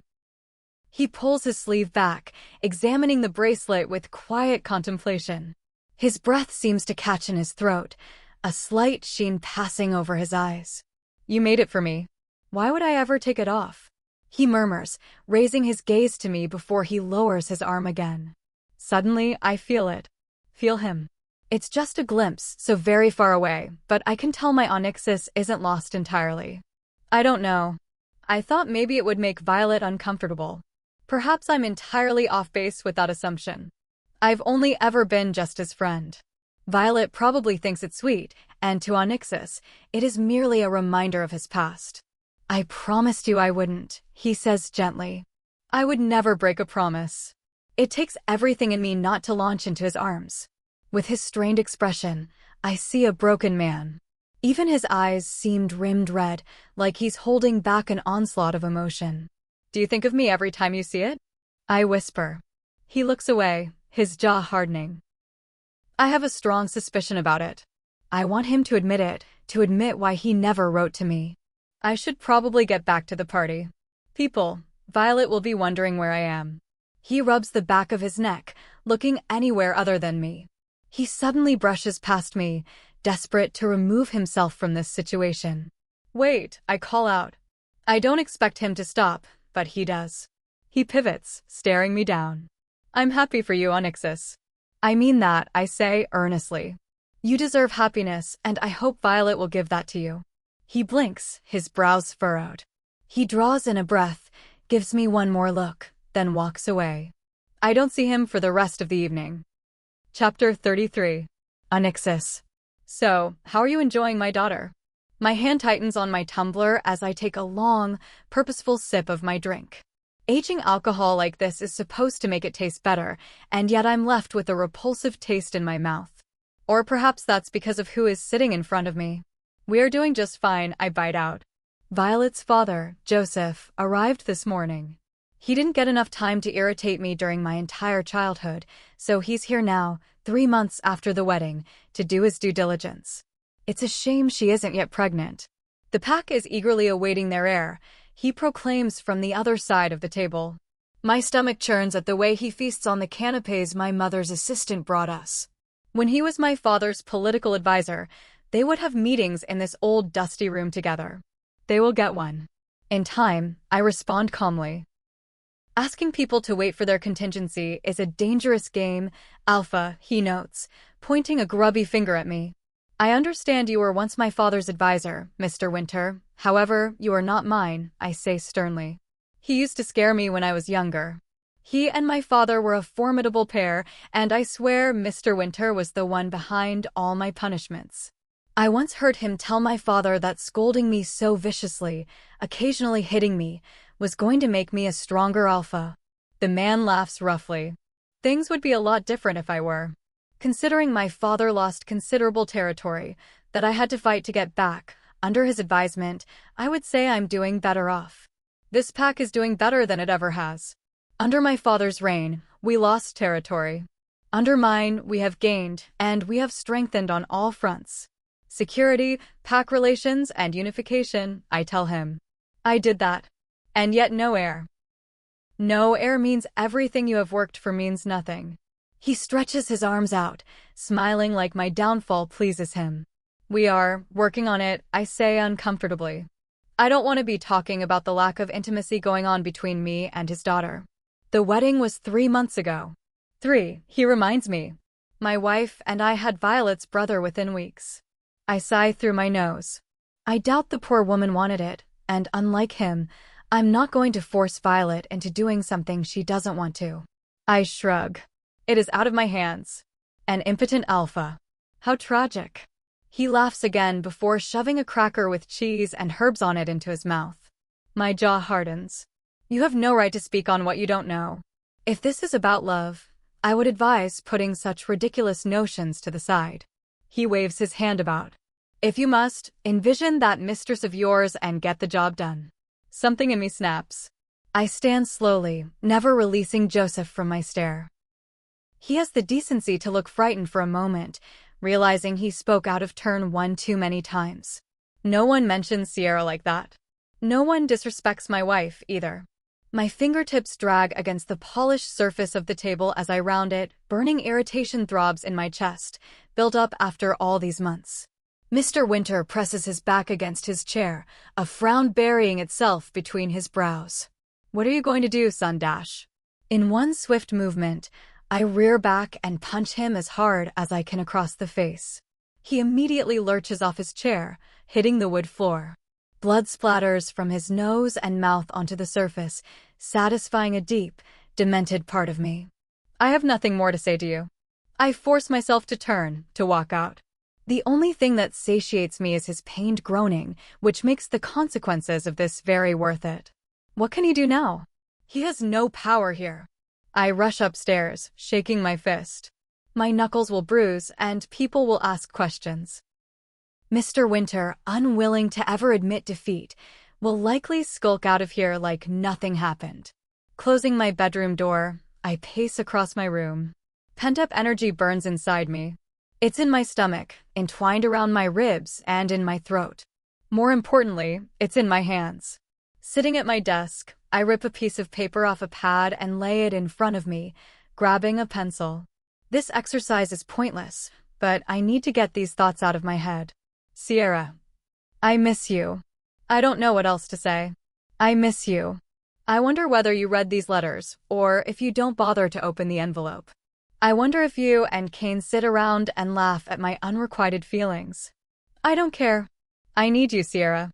Every day, I regret not doing more than I did the night you left. I regret not expressing my feelings to you, and I regret not taking action. I wish I weren't me and Alpha. I wish I were just a man, and I could have the person I want. Please come back to me. Please. Onyxus. Sierra. Stifling a yawn, I stretch out on the couch, cuddling up under the blanket. Yet another night where Kane isn't home. If I'm honest with myself, these are my favorite kind of nights. Kane and I's relationship is tense. It's hardly a relationship anymore, and at this point, I'm looking for a place to live alone. I gaze at the dead fire, feeling my eyes grow wary. I should light it, as the nights have been cooler recently, especially if I plan on sleeping out here tonight. Setting down the papers I was drawing on, I crawl toward the fireplace. I carefully set some kindling amongst the ashes before reaching for some old newspapers that are no doubt littered with Onyxus's face. Instead of focusing on the latest headline, I notice a smattering of burnt paper amongst the ashes. Frowning, I pluck up a random piece of paper. It appears to be a handwritten note or letter, and the handwriting is painfully familiar. I frown, laying out some of the scraps on my palm. Some still have a few handwritten words on them. Back to me. You, Sierra. I wonder if... My held breath burns in my lungs as I let the pieces flutter back into the fireplace. Not caring for my hands, my clothes, I start desperately digging for more pieces of paper, but I find none that are significant. That is, until one piece catches my eye. Its charred edges hide a lot, but not enough. It's Onyxus's name, printed in his handwriting. A sob escapes my throat. This is a letter he wrote to me. A letter I never received. It's lying in unrecoverable, burnt pieces, his words lost forever. Footsteps on gravel sound from outside, signaling Kane's arrival home from work. Stuffing the paper into my pocket, I scramble up. I barely have time to swipe the tears from my cheeks as the front door opens. You're home, I greet, my voice cracking. Kane barely glances up at me as he kicks off his boots. I shove my ash-covered hands behind my back, feigning a smile. He burnt it.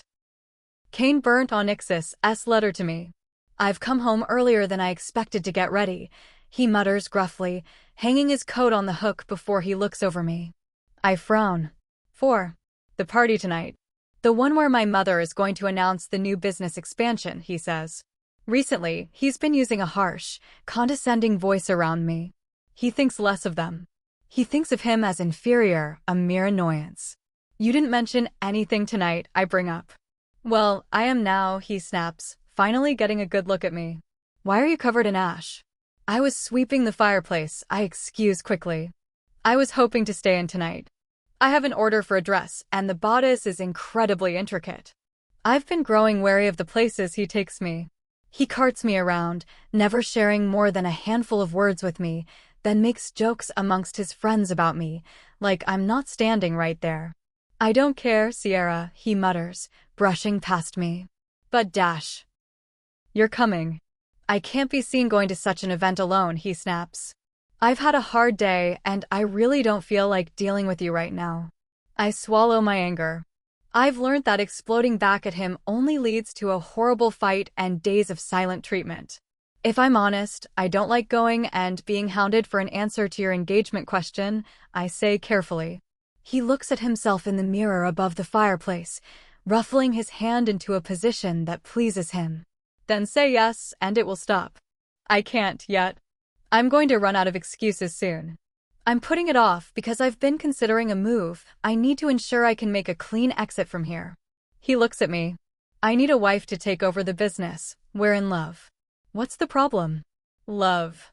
I'm not entirely sure he understands the concept. I do. Intimately. I've felt what it's like to be in authentic, deep love. Your mother is giving you impossible demands because she doesn't actually want you to take over the business, I blurt out before I can even comprehend the thoughts spewing from my mouth. Kane pauses before he slowly turns his head in my direction. Oh, fuck. What did you just say to me? He seethes, his expression murderous. I squeeze my lips together so I don't say anything else to inspire anger in him. We both need to cool off and give each other some space. He doesn't seem so interested in that notion as he steps toward me, slowly and deliberately. He doesn't stop until he's so close I can feel his breath against my face, looking over me with a furrowed brow. Don't, Kane, you're making me uncomfortable. I step back, but he matches it forward. Oh, am I? He cocks his head. You think I'm a failure, don't you? I frown, shaking my head vigorously. No, I don't dash. He leans down so our faces are level, so close our noses are almost touching. Say it. Tell me how you really feel. See what happens. All I can do is gape at him, my heart in my throat. For all the time I've known him, I haven't been this physically scared of him. I've never thought he would hit me. Sometimes he yells or makes me feel small and helpless, but I get the feeling that if I push him, he's going to hit me. I'm sorry, I whisper meekly, lowering my gaze. Get dressed. I'm sick of looking at you like that, he sneers, slowly backing off. I release a long breath as his attention shifts to me. I need to get out of here. I need to go back home. Chapter 34. Onyxus. My steps are slow and purposeful as I stride past my mother's office. Just as I suspected, her voice floats through the door, forcing me to stop with a rough sigh. Good morning, son. Morning. I lean against the door frame, gazing at the chair behind her desk, which is piled high with files and papers. I'm just heading out. Sit. She motions to the seat in front of the desk. Mother dash. Let me speak to my son, please. You've been out of this house every day for the past few months, and I miss you, she says, sounding vulnerable for the first time since I can remember. I've been keeping my mind busy by concentrating solely on my work. It's been cathartic, although I don't think it's as effective as I would like. I've been busy. I sit anyway. Obsessive, you mean, she says disapprovingly. I understand you've been very hands-on with this new law being drafted, but that doesn't mean you can skip out on talking with your mother. I lean back in the seat, rubbing the heels of my palms into my eyes.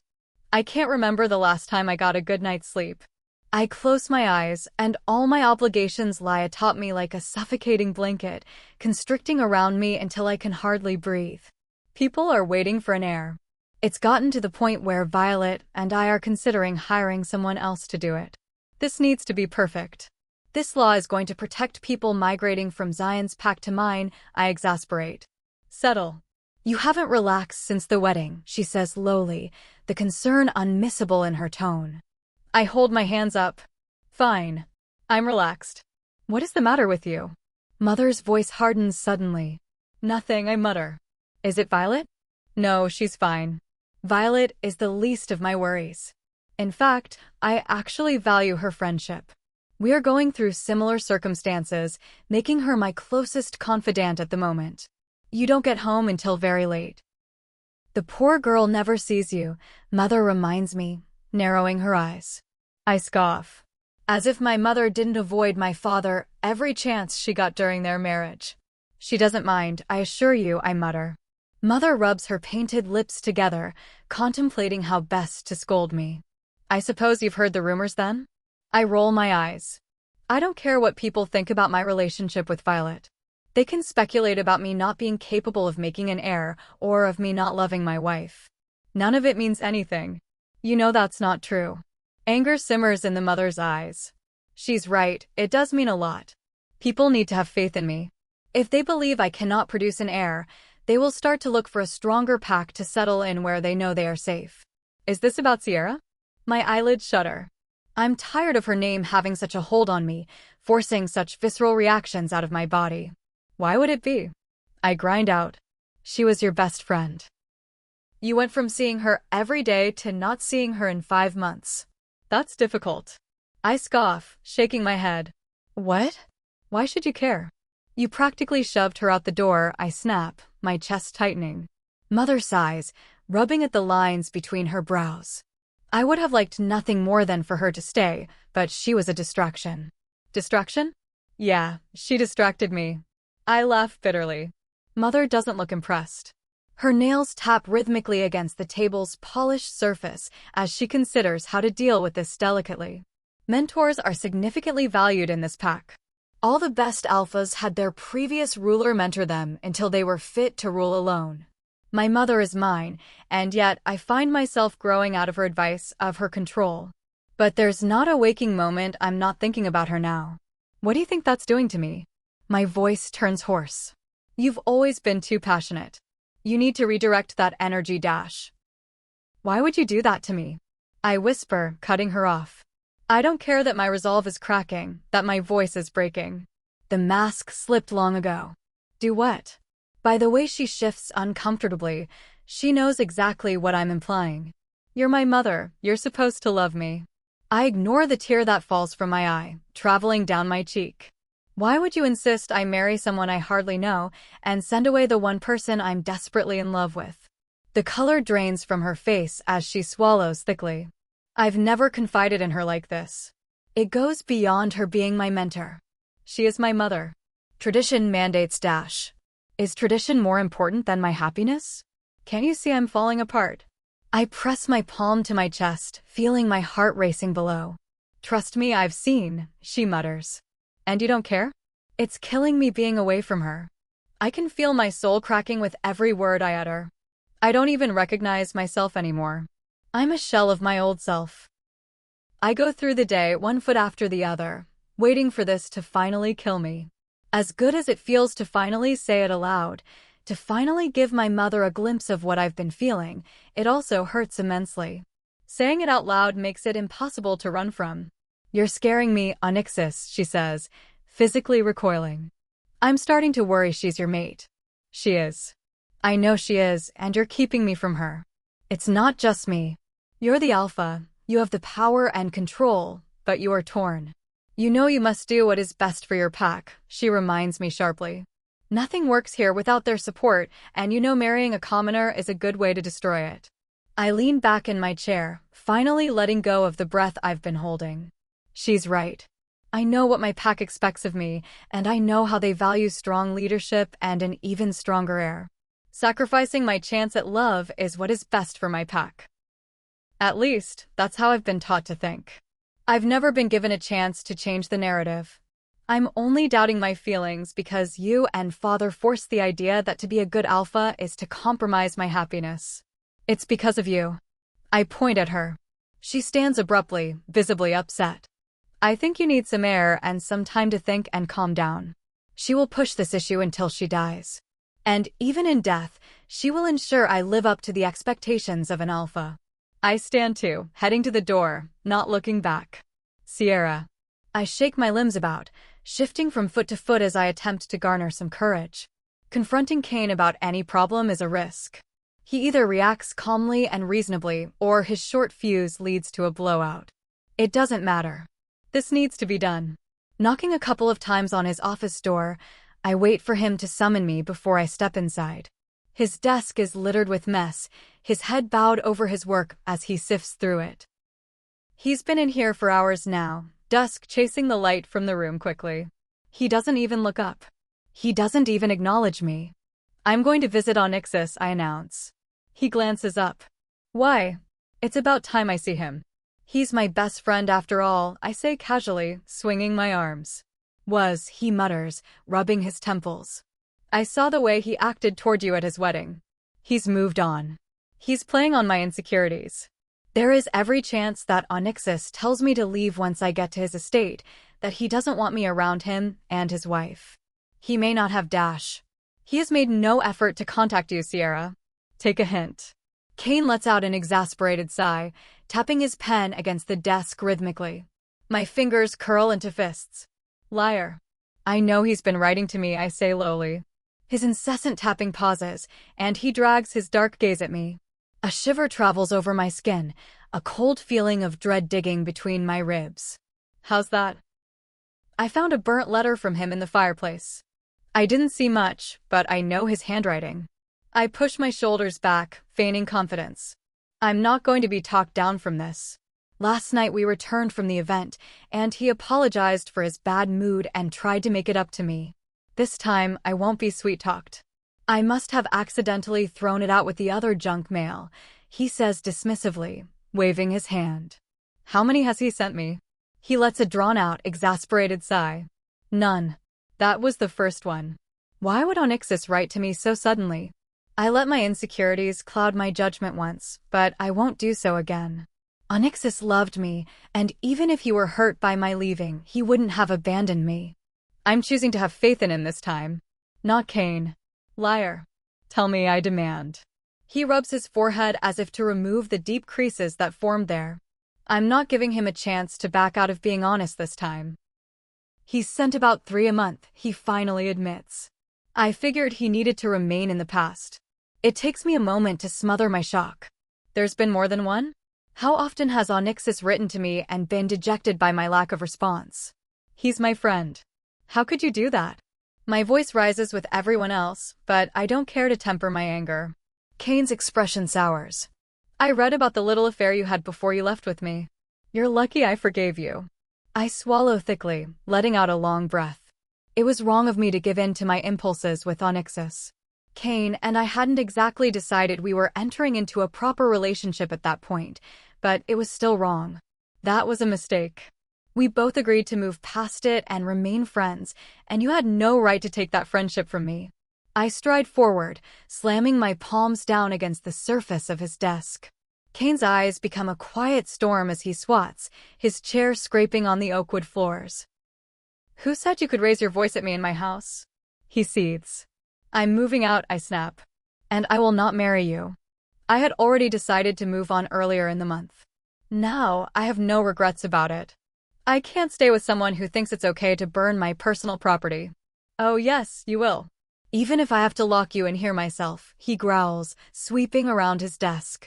I back away, trying not to be scared, but he's had no problem recently raising his voice at me. Sometimes I think he's tempted to hit me. Regardless, I refuse to back down. You're messed up, Kane. Your mother knows you have a temper. She knows you can't handle running her business. It's why dash. Suddenly, he pushes me violently by the shoulders. My back slams against the wall, nearly knocking the breath from my lungs. Before I can make my escape, Kane comes to stand before me, caging me in with his arms. You're just a whiny little bitch who hates that every man you've ever known is more successful than you, he seethes in my face. His eyes are bloodshot, and his mouth is curved into a vicious sneer. Kane is gone, overcome by a fog of rage that conceals reason from him. You're scaring me, Kane, I whisper, all my bravado vanishing instantaneously. You have no idea what I could do to you, he growls. I glance down, wondering if I can dip under his arms and make a break for it. Unfortunately, his reflexes are likely fast enough to grab me, to drag me back to him. What you can do is let me go so I can get away from you and never come back. The moment the last word leaves my mouth, the gravity of the situation appears to strike Kane. I'm going for real this time. His engagement will slip through his fingers, and everything he works for will be lost. Before I have a chance to react, he's drawing his arm back before slamming his fist into my face. The moment his knuckles hit my face, I'm overcome by a burst of pain across my cheekbone and jaw. The impact rattles me so hard I can feel my teeth singing as the back of my head hits the wall with almost bone-shattering force. Splotches of black immediately stain my vision as my legs crumple out from under me. All I see is a regretful look on Kane's face as I fall into unconsciousness. When I next wake, the room is dark and cold. Kane's office window is swinging wide open, shuddering against the force of the wind. The moon is bright and brilliant, its silvery rays gliding across the wood floor toward me. Fuck, I grit out, feeling a throbbing ache echoing through the side of my face. Lifting my hand, I gently brush my fingers against my cheekbone. I meet swollen flesh, my right eye is almost forced shut. A jolt of vicious pain cuts through me from the touch, a litany of curses falling from my mouth as a result. That bastard. I'm going to leave him. My initial anger is quickly dampened as the look on his face right before he hit me flashes into my memory. That was a man who realized he had nothing to lose. A man whose life was being taken from him, like it had been since he was a boy. That is not a man I want to face right now, not in this state. I force myself to my feet, using the wall to steady myself. Quietly, I pad to my room. Kane isn't in the house, which is a miracle. By the time he returns, I will be gone. Hastily, I pack a bag with as much as I can. I choose only what will get me through my journey, as I'm relying on just a backpack. I also sweep into Kane's room and take the stash of money I know he keeps in his bedside table. Once my bag is overstuffed to the point that the zipper may give, I put on my boots and a coat before I sling the backpack over my shoulders. This journey will be long. Assuming I can catch a ride with a kind stranger on my journey, I may arrive at my destination by nighttime tomorrow. Until then, I tug my hood securely over my head to hide the worst of my injuries before I rush downstairs. I'm going home. And I'm not coming back. Chapter 35. Sierra. Every part of my body aches as I step up to the front door. Seeing this place again, after months of being away, is bizarre. The place seems more imposing than I remember, looking down over the largest village in the pack, its prominence reminding all of what kind of alpha lives within these walls. I feel out of place, like I'm not a part of this world anymore. I knock firmly on the thick wooden door before stepping back. It took me all the money I had saved to get back to Onyx's estate, and I had to walk back on foot for a few hours. To add insult to injury, it's been pouring with rain my entire journey, and I'm soaked to the bone. All this to not know whether Onyx even wants to see me. The door opens a crack, light flooding into the darkness. A shadowy figure appears as I blink to adjust my vision. Sierra? Hey Misty, I greet. I knew this maid would answer the door. She looks startled at both my appearance and the fact that I'm here at all, especially at such a late hour. I imagine my voice is all she recognized, since my hood is over my head, plastered to my body now in a way that has me wondering if it's integrated into my skin. Come in. Her attempts at smothering her confusion fail as I slowly hobble inside, my gait lopsided and uneven. My body aches from the long trek, and any blisters I obtained have since popped, leaving each step more excruciating than the last. My face hurts the worst. I know there's a visible bruise, which is why I've had a hood pulled over my head the entire journey. Is he here? I ask her. She knows who I'm talking about. She dips her head. I'll go get him. I watch her rush off up the stairs. It's late. Very late. The place is dead quiet, the only sound being the rhythmic dripping of water from my person onto the marble floor. It dawns on me that Onyx may not even want to see me. He's married now. Moments later, urgent footsteps sound from upstairs. Anticipation has me trembling. I could either be ousted from the house in disgrace or invited to stay. Suddenly, Onyx is there, standing at the top of the stairs. I exhale slowly, overcome with a wild flurry of emotion. For a long moment, he stands there, staring down at me. He's dressed in only loose black pants to sleep in, his beautifully built torso on display. I had forgotten how stunning he was, and seeing him now has taken my breath away. Sierra. I barely hear my name on his lips, like it's meant only for him. He starts down the steps, rubbing a hand through his sleep-tousled hair. I'm sorry, I start once he's close. I had nowhere else to go. His scent washes over me, beautifully masculine and achingly familiar. He stops before me, looking over me with wide, cautious eyes. What happened? He whispers. I flip my hood back with one hand, revealing my battered face. Kane happened. He draws in a sharp breath, his brows furrowing together. His silence conveys his anger better than words ever could. He takes one step closer, then another, until our feet are almost touching. His fingers reach out tentatively, brushing lightly against my cheekbone. I wince, jerking back. Ouch! Death will relieve him of what I'm going to do to him. His eyes are sharp, unforgiving as they drift over my face. I hold his hand, drawing it away from my face. If it makes you feel any better, I'm pretty sure I'm still alive because he hit me. If it hadn't knocked me out, I would probably be dead. I didn't think he was capable of displaying more anger in this moment. His eyes tell a different story. I'm looking at your bruised face, Sierra. Nothing will make me feel better beyond his blood on my hands, he says with a lethal focus. Gone is Onyxus, my friend. In his place is the feared Alpha, the one I only came to know in moments where my life was threatened. My teeth chatter as the cold sinks into my skin with its sharp claws. Let's talk about this tomorrow. Can I stay here the night? He grabs my hand, tugging me along with him up the stairs. Don't speak as if you're ever going to be out of my sight again. I stare at the back of his head. He sounds furious, not at me, but at the man who will no doubt pay for lashing out at me. He leads me past what was once my room and toward his own. I want a bulk to talk about this. I don't want to face Violet right now to explain why I came here instead of going somewhere else.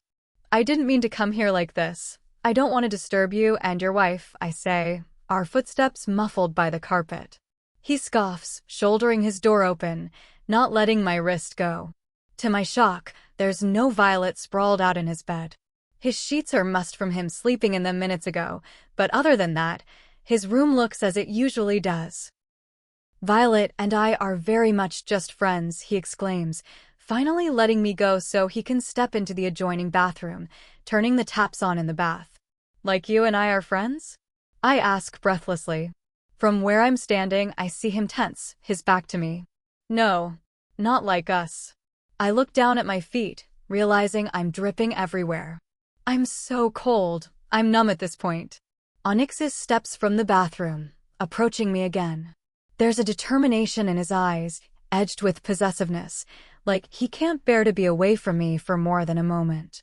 Violet and I agreed to marry for political advantage. There's no love, not even any attraction, he explains calmly as he tugs my backpack off my shoulders for me. Oh, okay. The relief of the weight of the pack off my shoulders is practically euphoric. Although it's not as great as knowing Onyxus is still the man I was friends with, the man I am still very much in love with. In fact, she has a lover of her own. Clara, her name is, and she just moved in here under the guise of being one of my staff. Next off comes my jacket, which falls on the floor in a wet heap. That's nice of you, I say numbly, slowly registering what he's saying. For letting her keep a lover. It's only fair, he mutters. He grabs the hem of my shirt, starting to lift it. I grab it from him, my eyes widening with alarm. You're undressing me? You want a bath, don't you? You're freezing. I look to the bath, steam wafting up as it fills slowly. A bath sounds incredible right now, but that's not the part that concerns me.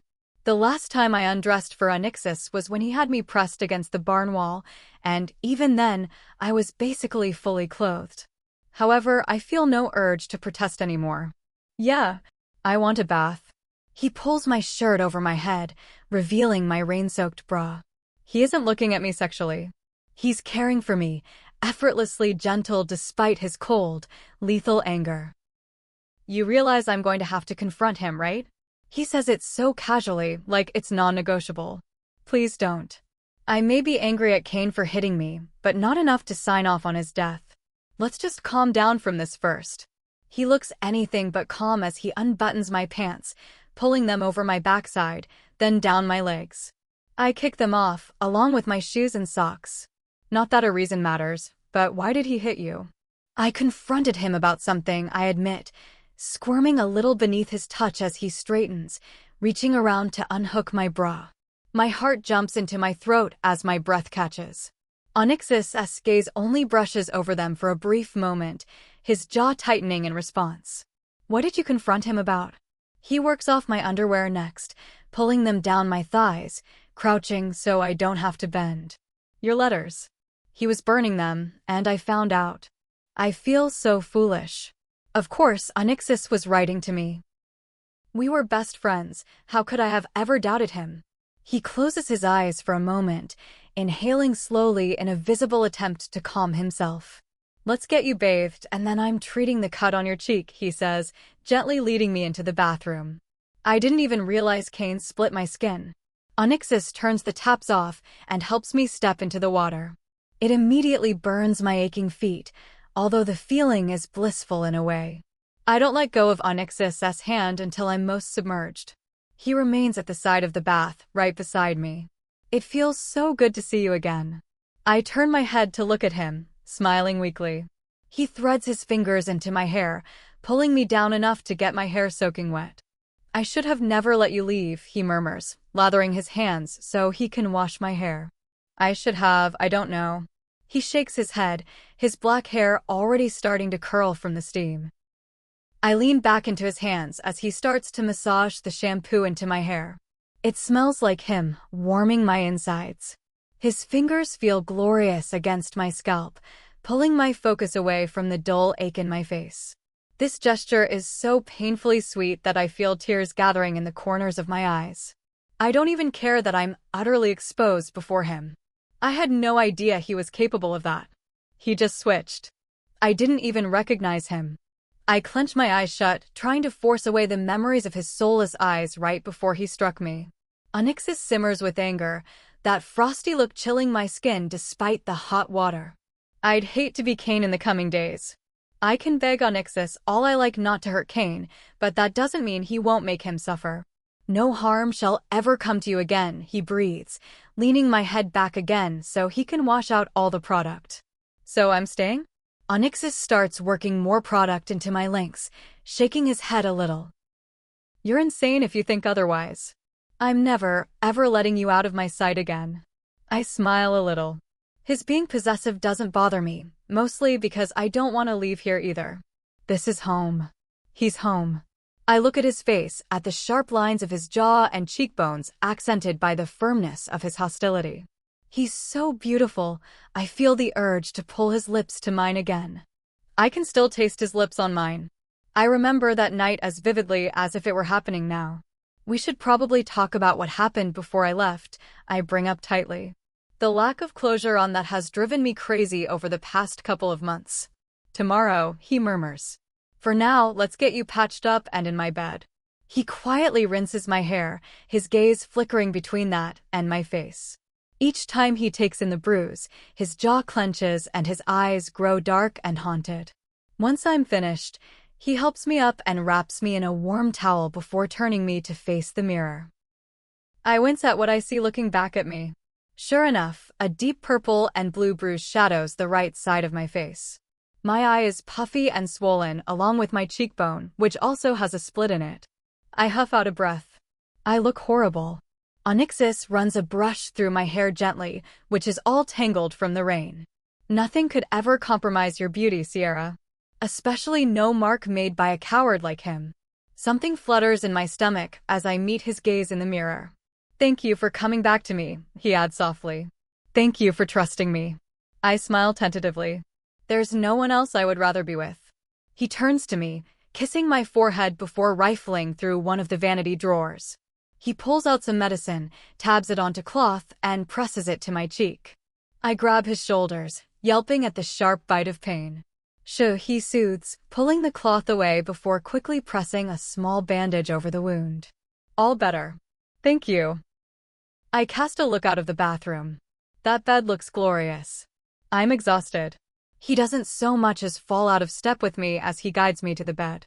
I'm fully capable of walking, but I let him dote on me, knowing it's exactly what he needs right now. Once he's tucked me into bed, he's getting in beside me, drawing me close to his body. I let his warmth drench me, comfort like I haven't felt since I left, overcoming me. How could I have ever left this? His arms bind around me securely, keeping me pressed tight before he blows out our source of light, dousing the room in darkness. I missed you, Sierra. He breathes into my ear as sleep starts to drag me into its clutches. You're finally home. Chapter 36. Onyxus. My fingers shift along her forehead, through the still damp strands of hair that I brush from her temple. Sierra dozes peacefully, her complete lips parted, her breath deep. My gaze drifts to the bluish-purple bruise stained beneath her skin. It crowds her eye, accompanied by a nasty lump along her cheekbone that is mainly covered by the bandage. Rage simmers beneath the surface of my calm. I have to remind myself that Sierra is home. She's safe. And Kane will soon face the consequences. Last night, Sierra, exhausted from her travels, stumbled into a fitful slumber. Sleep eluded me for hours as I lay with her head in the crook of my neck. For every scene playing in my head depicting Kane hitting Sierra came a scene of all the different ways I may confront him. Each one involves justice, not vengeance. Sierra awakens with a start, her eyes fluttering open. She finds my face first, a slight frown passing over her face before she looks around. Where am I? She mumbles blearily, trying to sit up. I press her shoulder back until her head is nestled back into her pillow. It's okay, you're in my room. Oh, right. She rubs her forehead as memories of last night come back to her. How are you feeling? I murmur. All my anger has suddenly melted away. Her presence has that effect. Instead, I feel relieved having her back in my bed, where she belongs. Tired, sore. But good, she responds, her fingertips brushing along the bruise as if to check it's still there. She winces in pain, letting out a rough sigh. Your eye. Is it bad? The swelling has gone down a bit, but it's going to be discolored for a while, I tell her, grinding my back teeth together irritably. I was awake much earlier, pacing outside my bedroom door. My body itched to take action, but I didn't want to leave her here to wake up alone. She breathes in deeply, noticing the sweet smell of pastries in the room. She looks to the bedside table, seeing a tray laden with all her favorite breakfast foods. She looks at me. You brought me food? Diane had it made just for you. Everything you liked, I tell her warmly, watching her sit up. She looks delectable in my shirt with messy hair and an excited smile. Selfishly, I want to keep her in this room all day, but she deserves to see everyone else who cares about her. You think of everything, she murmurs, her eyes melting my heart. Thank you. She pulls the tray onto her lap and immediately reaches for the coffee, which is barely room temperature at this point. Regardless, she takes a sip and sighs contentedly. Diane is dying to see you. I'll go down soon. My legs are killing me from all that walking. She takes a bite of a puffy piece of sweet pastry. All you need to do today is rest. The longer she stays in my bed, the longer we can stave off any of our obligations. People will realize she's returned to me, and the rumors will spread like wildfire. Sierra suddenly pauses her chewing, looking up at me with wild eyes. Is Lucinda going to be upset with me for coming back? She swallows the pastry, chasing it down with more coffee. Of course not. She loves you, I remind her, brushing her hair off her face with a tentative touch. Once she realizes it wasn't safe for you to stay there, she'll be glad that you came back home. I won't stay forever. I'll put some stuff together and I'll figure something out. Sierra. I cut her off, plucking the pastry from her hand, setting it down so she can focus on me. I meant it when I said you're not leaving my side again. Stay for as long as you need. Today is not the day we figure out what's happening in the future. I'm not letting her leave again. I'm not. Forget tradition. Forget what we think is best for us. The last 8 months proved to me how I cannot function without her. I know those feelings can't possibly belong to only me, and I'll prove it if I have to. What about Violet? Won't she be upset? Sierra asks. I shake my head as I brush my knuckles along her cheek. I'm resisting the urge to kiss her, to pull her into bed, so she stays for an entirely different reason. She'll be happy for me. She knows how much I care about you, I murmur. She closes her eyes for a moment, and with her sigh comes a sense of peace as her shoulders deflate and her expression softens. Relief. I'm so happy I'm home, she breathes. You have no idea how badly I've wanted you here. The moment you stepped out of the room, I regretted every decision I ever made, I admit. I know I can't put everything above my obligations as alpha, but keeping Sierra around feels like a worthy sacrifice to make. Her eyes narrow. If I stay, does that mean I have to be your mistress again? We'll sort something out. I don't want to overwhelm her with too many choices at this time. She looks down at her hand, picking at her fingernails distractedly. I want to finish my book. You will. You absolutely will, I assure her. If I have to shift the entire world's ecosystem so she can study it, I'll try to make it happen. I'll do anything to make her happy. If I stay, I want to do something, she states decidedly, setting the tray of food down on the bedside table. Don't worry about that right now. It's time to rest, I murmur, flicking her nose. You need energy for when I beat you in a game of cards. She bats my hand away, laughing like the thought of me winning is absurd. That sounds wonderful minus the part where you think you'll beat me. She's right, I will lose. I've gotten rusty since I stopped playing altogether when she left. It felt wrong to play the game with anyone else but her. We should probably think about talking about what happened the night before you left, she adds softly. I know. Whenever you're ready. That night has been steadily replaying in my mind every waking moment since it happened. A night I've wanted to repeat many times over. Except for the one looming problem with that night. I will never, ever let her go again. Not like I did then. You kissed me, she whispers, her fingers brushing against her lips like she can still feel mine against them. My smile is one of disbelief. You kissed me back.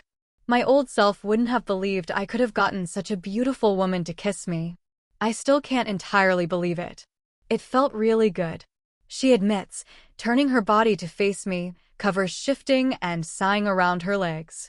Too good, I think. Her smile falters. Why? It's all I think about. It's haunted my dreams every waking moment, I admit. I never, not once, stopped thinking about you and that kiss, Sierra. Her lips part slightly, but I can't imagine she's very shocked. We both wanted each other desperately that night. I've never experienced anything like that before. It won't be escaping my thoughts for a long time. It was more than just a kiss, she adds, her cheeks tinting pink. I run my fingers up her bare arm, my mouth curving at the slight shiver that follows. It was indeed more than just a kiss, and it's left me desperate to give her that kind of pleasure again. It doesn't have to mean something to you, but it meant something to me, I murmur. It did mean something to me, she says. But nothing has changed with our situation, has it? My smile falters. The claws of reality have torn into our perfect bubble far too quickly. For a moment, I wanted to put aside my obligations and imagine a world where I could propose to her. All I want is for you to be my wife. I would do anything to make that happen, I tried to assure her, although we both know my hands are tied. It's less so about tradition. It means more to my mother than to me. However, my pack members' opinion of me, my wife, and my future heir is vitally important. But you can't, can you? She sighs, dejected. Friends. Best friends. She paints a smile on her face, although I see through it. Until our situation can change. Does she not understand how desperately I want her? Does she not understand how difficult it will be for me to pretend like I don't have feelings for her? It won't be easy to go back to being friends. In fact, it feels impossible. For now, I mutter, not wanting to settle on anything final. Sierra looks down at her hands, her brows drawing together. I pick up the tray of food and place it back on her lap. Eat. Then Diane wants to see you. What are you going to do? She asks as she tears at a chunk of pastry, popping it into her mouth. I slip from the bed, backing away with my hands held up. I have some business to attend to. Sierra gives me a flat look, knowing exactly what my plans for the day are. Onyxus, don't hurt him. I have far more planned for Onyxus than just outright hurting him. The details, however, don't need to reach Sierra's ears. She doesn't deserve to think she has accountability in what I'm going to do. We'll see how generous I'm feeling. Seriously. Please. Sierra's tone is firm, final. Okay. I won't. I back off to the door, feeling the bitter taste of the lie on my tongue. I'm not going to be able to settle until I see that man regret what he did. I pause before I leave, taking a moment to enjoy her sitting in my bed. Were it not for the bruise reminding me of the monster I'll be dealing with later, this would be a perfect moment. Please be here when I get back, I murmur. Her answering smile is devious. Of course. In my own room, though. That's a shame. You suit this room. And she does a lot. In fact, if I get my way, it will be her room too. I shake my head a little. I can't allow myself to get wrapped up in fantasy. Otherwise, I'm going to chase Sierra away again. Make good decisions today, Onyxus, Sierra says, giving me a long look beneath her brow. Although she sounds teasing, I can hear a subtle warning in her tone. Unfortunately, this may be one request Sierra gives me that I cannot fulfill. Chapter 37. Onyxus. I'm about to make some bad decisions. I lean my back against a thick tree trunk, staring at Kane's house in the distance. Throughout the entire drive, I contemplated how I would do this. There is nothing I value more than Sierra's opinion. She doesn't want Kane harmed. And yet, I'm here to confront him. The last thing I want is to hurt her. Yet, the thought of Kane harming her again, or anyone else for that matter, has me deciding I really am going to have to deal with him. Pushing off the tree, I start off toward the house. It's doused in darkness, but I know he's home. My footsteps are near silent as I open his front door and step inside. A figure immediately emerges from the shadows, wielding a knife, directed at my neck. It takes little effort as I shove the person back. They stumble away, the knife clattering against the floor as their back hits the wall. I sweep down, picking it up. I push them deeper into the house, seeing it's Kane as he falls into the light. He scrambles away, bumping into the edge of his dining room table. He looks mortified, his entire body shaking. He knows exactly why I'm here. Nice try. I turn the knife over in my hand, examining the blade. The poor man thought a kitchen knife would suffice. I knew you would come, he says, rounding the dining table so there's something between us. I figured, I mutter. Quite the plan, attacking your alpha. His eyes flicker back to the kitchen, where there are more knives. I implore him to try, although my patience is waning. What other choice did I have? I know you've come here to confront me. I shrug, looking around the place. Everywhere there are traces of Sierra. In her haste, she left behind quite a few of her belongings. I see her in the fabric still strewn about the place. I see her in the cuttings of plants on the coffee table, in the books about nature on the shelves. My throat dries. How could I have ever let her be away from me for the better part of a year? Who says I've come to confront you? I ask him, tugging out a chair and point at it for him to sit in. I'm just here for a chat. He blinks apprehensively, but when it's clear I'm not going anywhere, he picks his way around the table, sitting down uncomfortably. I pull a chair out myself, only a few feet from him, enjoying the way he stiffens at my proximity. Oh. Well, I'm sorry, he mumbles quietly. Sorry. For hitting Sierra. I always knew there was something between you two, and when she confirmed it, I got so angry. He digs his fingers into his hair so tightly that it turns his face red. He lets me go the moment he notices my disturbed stare. So I'm sorry, he adds sheepishly. I lean forward, bracing my forearms on my knees. This experience will be an exercise in self-control. Do you think sorry is enough? Kane fidgets uncomfortably, glancing at me and then at the front door. Even he's not stupid enough to make a break for it, knowing he has to get past me first. What else do you want from me? He stammers. I let my head fall into my hands, massaging the tips of my fingers into my scalp. There's guilt crawling through the cracks of my anger, and it's pulling me in two different directions. I want to be a good man for her. I want to be the best man, I mutter, more to myself than to Kane. So why can't I be? Why do you think you aren't a good man? He asks apprehensively. Because I made a promise I'm going to break, I say, shaking my head. His back presses into the chair as he contemplates what I mean. I hope seeing me tossing up whether to confront him or not is an excruciating torture for him. What promise? His voice trembles. I sit back, rubbing my jaw. The problem is, I made the promise knowing I was going to break it. Kane's eyes widen. You are going to confront me. Don't move an inch, I warn, seeing the way his eyes dart to the door. Let me think. He clutches the edges of his chair until his knuckles pale. Maybe he thinks he has a better chance of talking me out of this than running, which is why he hasn't tried it yet. If you confront me, she'll always see you as a monster. You know it. His voice shudders as he talks. Sierra knows what I am. She knows what I'm capable of when it comes to protecting her. Maybe Kane is right. Maybe I am a monster. I don't consider myself a violent person. Yet, the thought of someone harming Sierra fills me with inexplicable rage. Confronting him means nothing to me when it comes to protecting her. Let me go, and I won't so much as think about Sierra again. I won't even. I'll move away to another pack, Kane insists. My stare condemns him. If I let you go, I'm always going to think about how I let a man hurt her and how I let him walk away with his life. Sierra deserves to go through life knowing this foul creature isn't going to repeat history. That's a good thing. Not to me, I mutter. Please, I swear I'll do anything you want. I'll get on my hands and knees in front of Sierra and I'll apologize, Kane insists, his face turning red in his desperation. I wish that could appease me.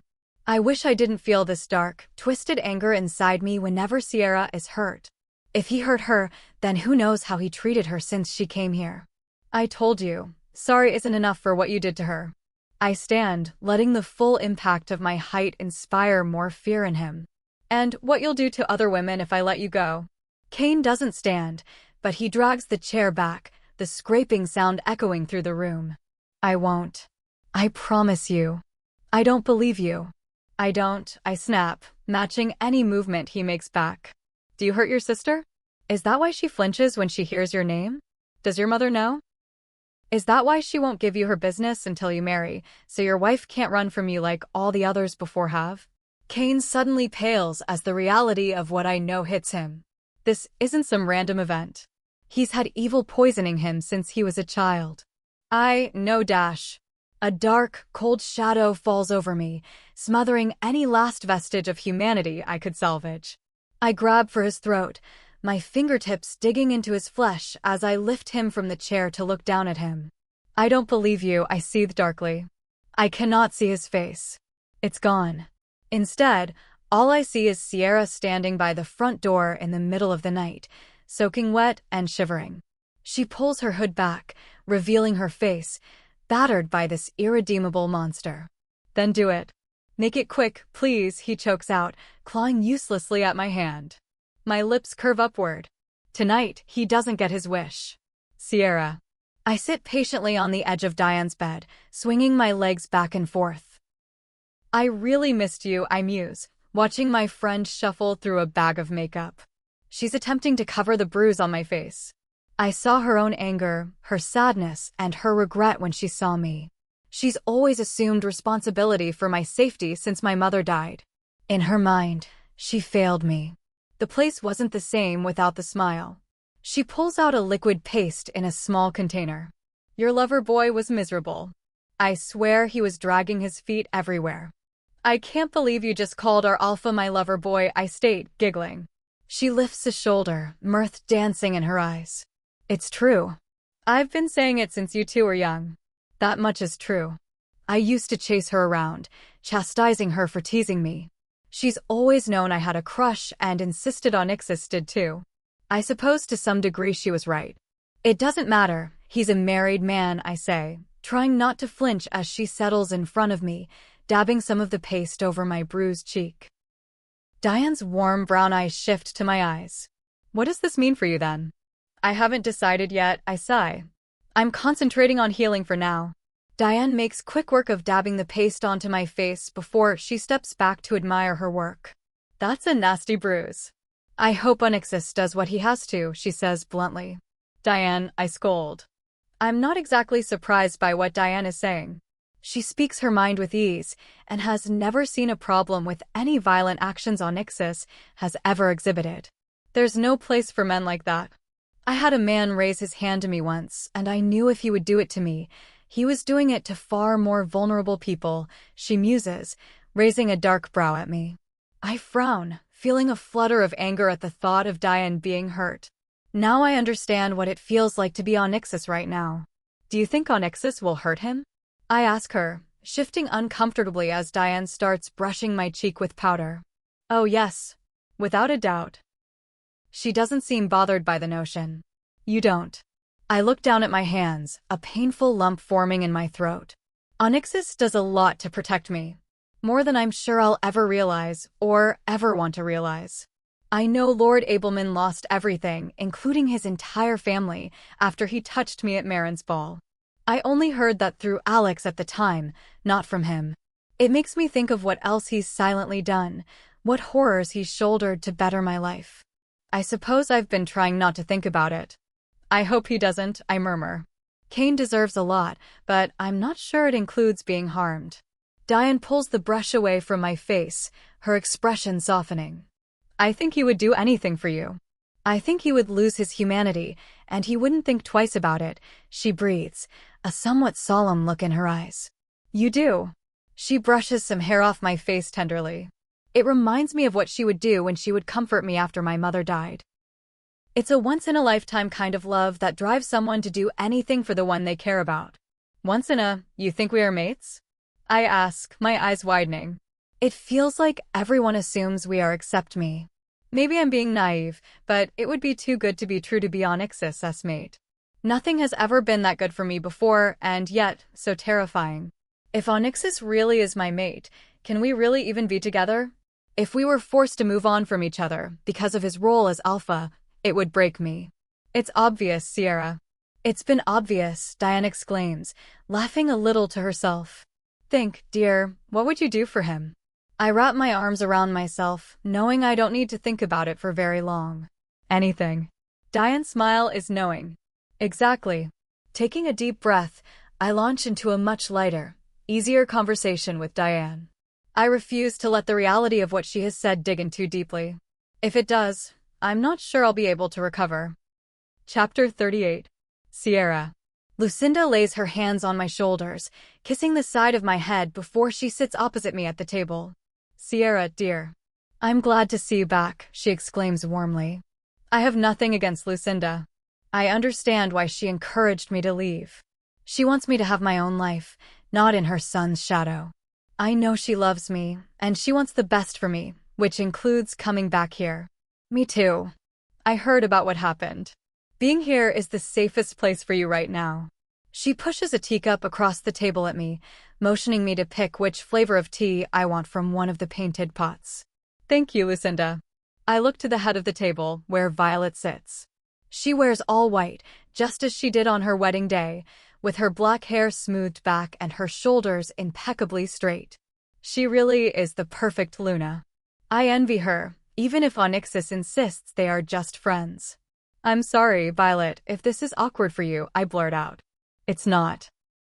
I'm happy you're here, she assures me. Onyxus hasn't been himself since you left. Violet is inherently diplomatic, but I believe her. Onyxus told me himself that she has a lover.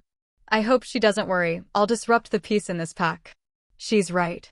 I hardly recognize him, Lucinda adds.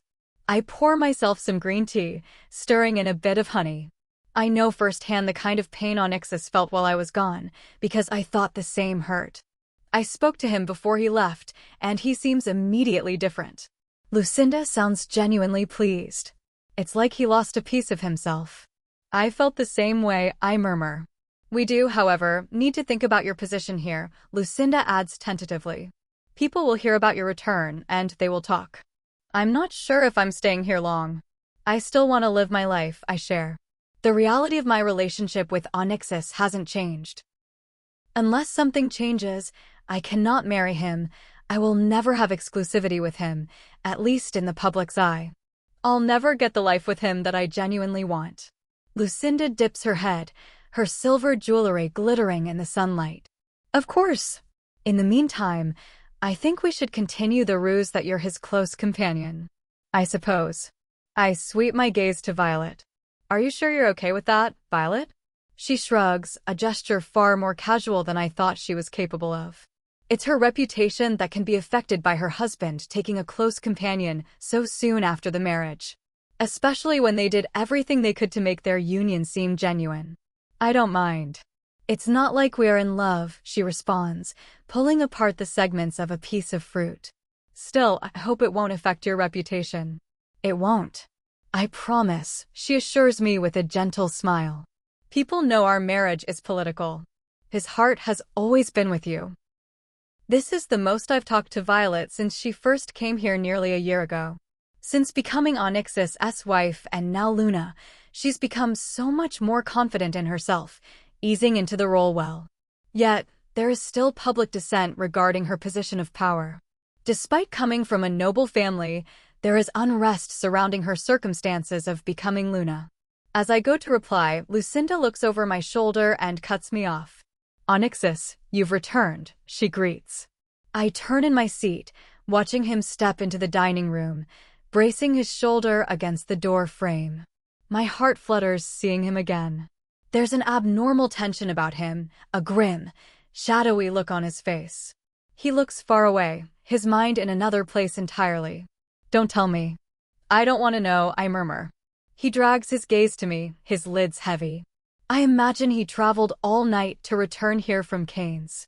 I doubt he's gotten any sleep. That's probably for the best. I loosen a breath. I already suspect Kane's fate is bleak. If Onyxus did spare him, then whatever is left of him won't be very pretty. Join us for dinner, son. Lucinda pulls out the chair next to her, patting it. We are just discussing how Sierra is going to become your close companion again while she stays here. Mother, you can't force Sierra to do that again, Onyxus mutters, although something sparks in his eyes as he falls into the chair. I meet his gaze, smiling meekly. I'm still not used to seeing him again after all these months. It's fine, Onyxus. I don't mind. I don't want you to feel pressured, he says softly, his worry melting away at any of the burdens I've been carrying with me since I returned. Being his close companion is the easiest job I've ever had. There's not much room for complaining. It's not forever. I know that.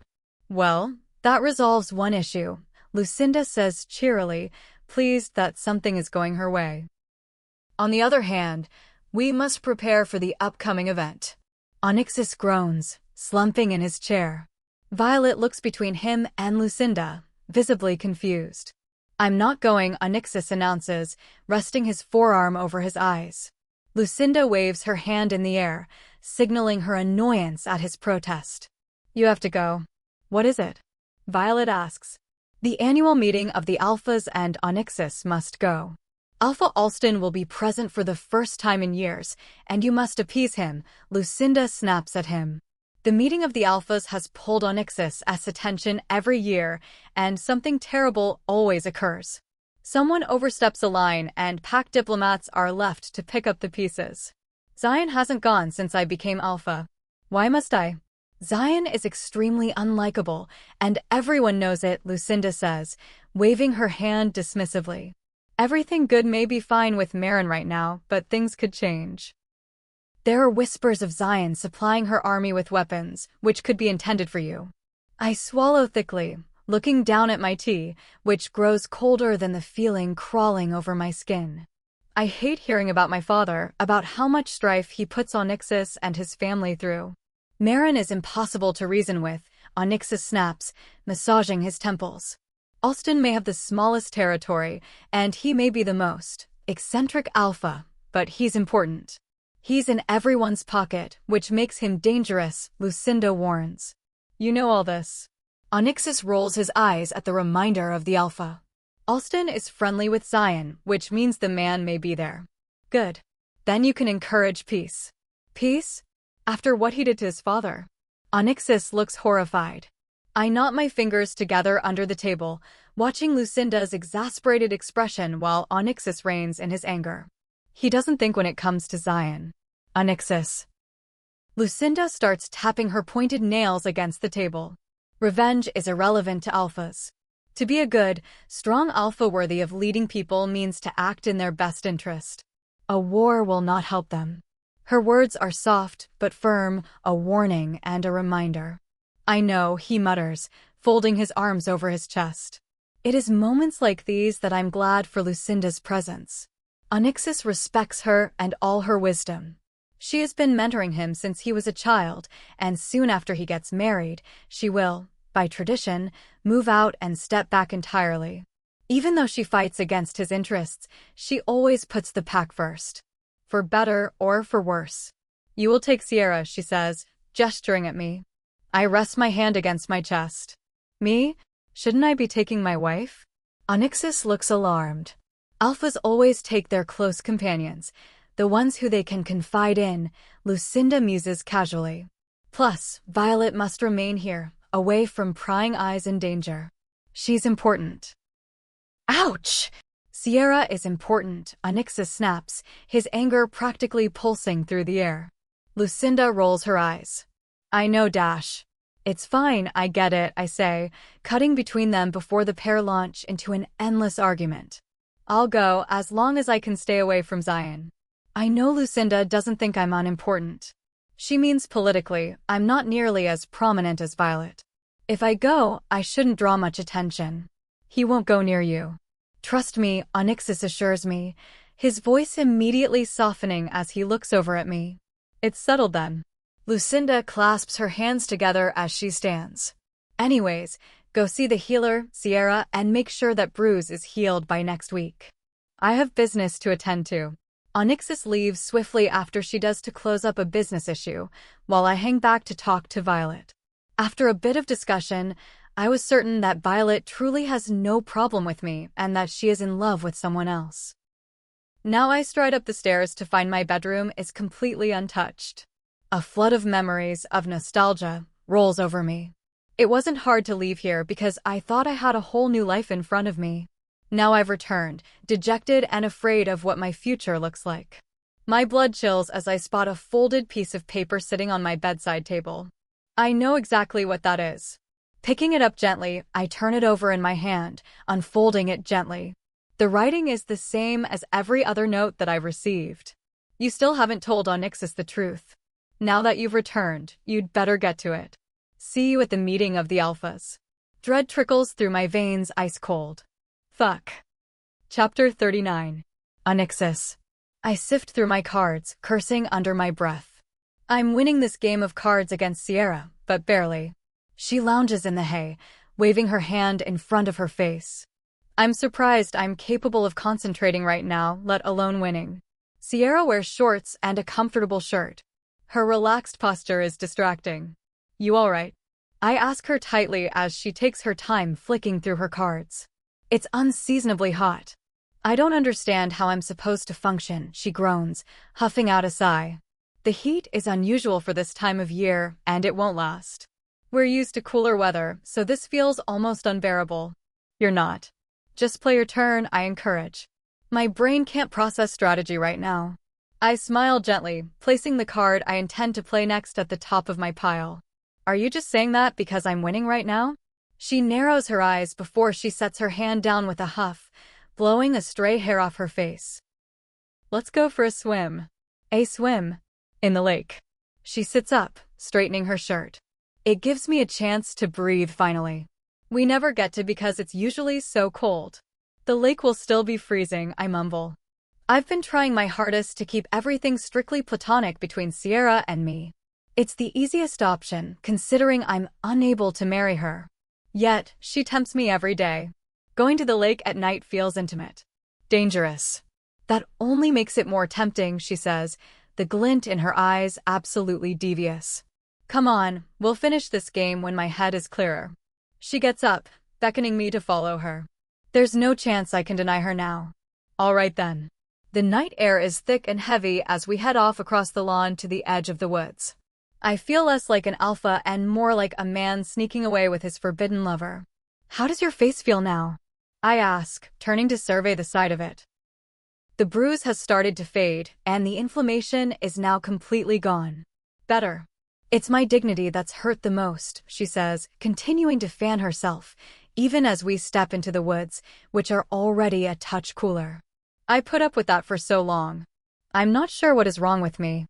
A muscle in my jaw ticks. Everything seems clearer in hindsight. You were the victim, not him. Do not allow him to control you a moment longer. She sighs but nods. Thanks, Onyxus. You can rest easy knowing he won't hurt you anymore. She glances at me, her smile faltering. I'm afraid to ask what happened to him. I sling my arm over her shoulder, tugging her to my side as we walk. She fake pushes me away, but I keep her close, leaning down to talk in her ear. Forget him. It's easiest, I whisper. His actions were unforgivable. I hate that I took pleasure in seeing him suffer. How can you be so sweet to me and so horrible to everyone else? She asks, shoving me off her while muttering about how sticky she is from the heat. Only to those who hurt you, or anyone else I care about, I tell her, lifting a low-hanging branch for her to step under.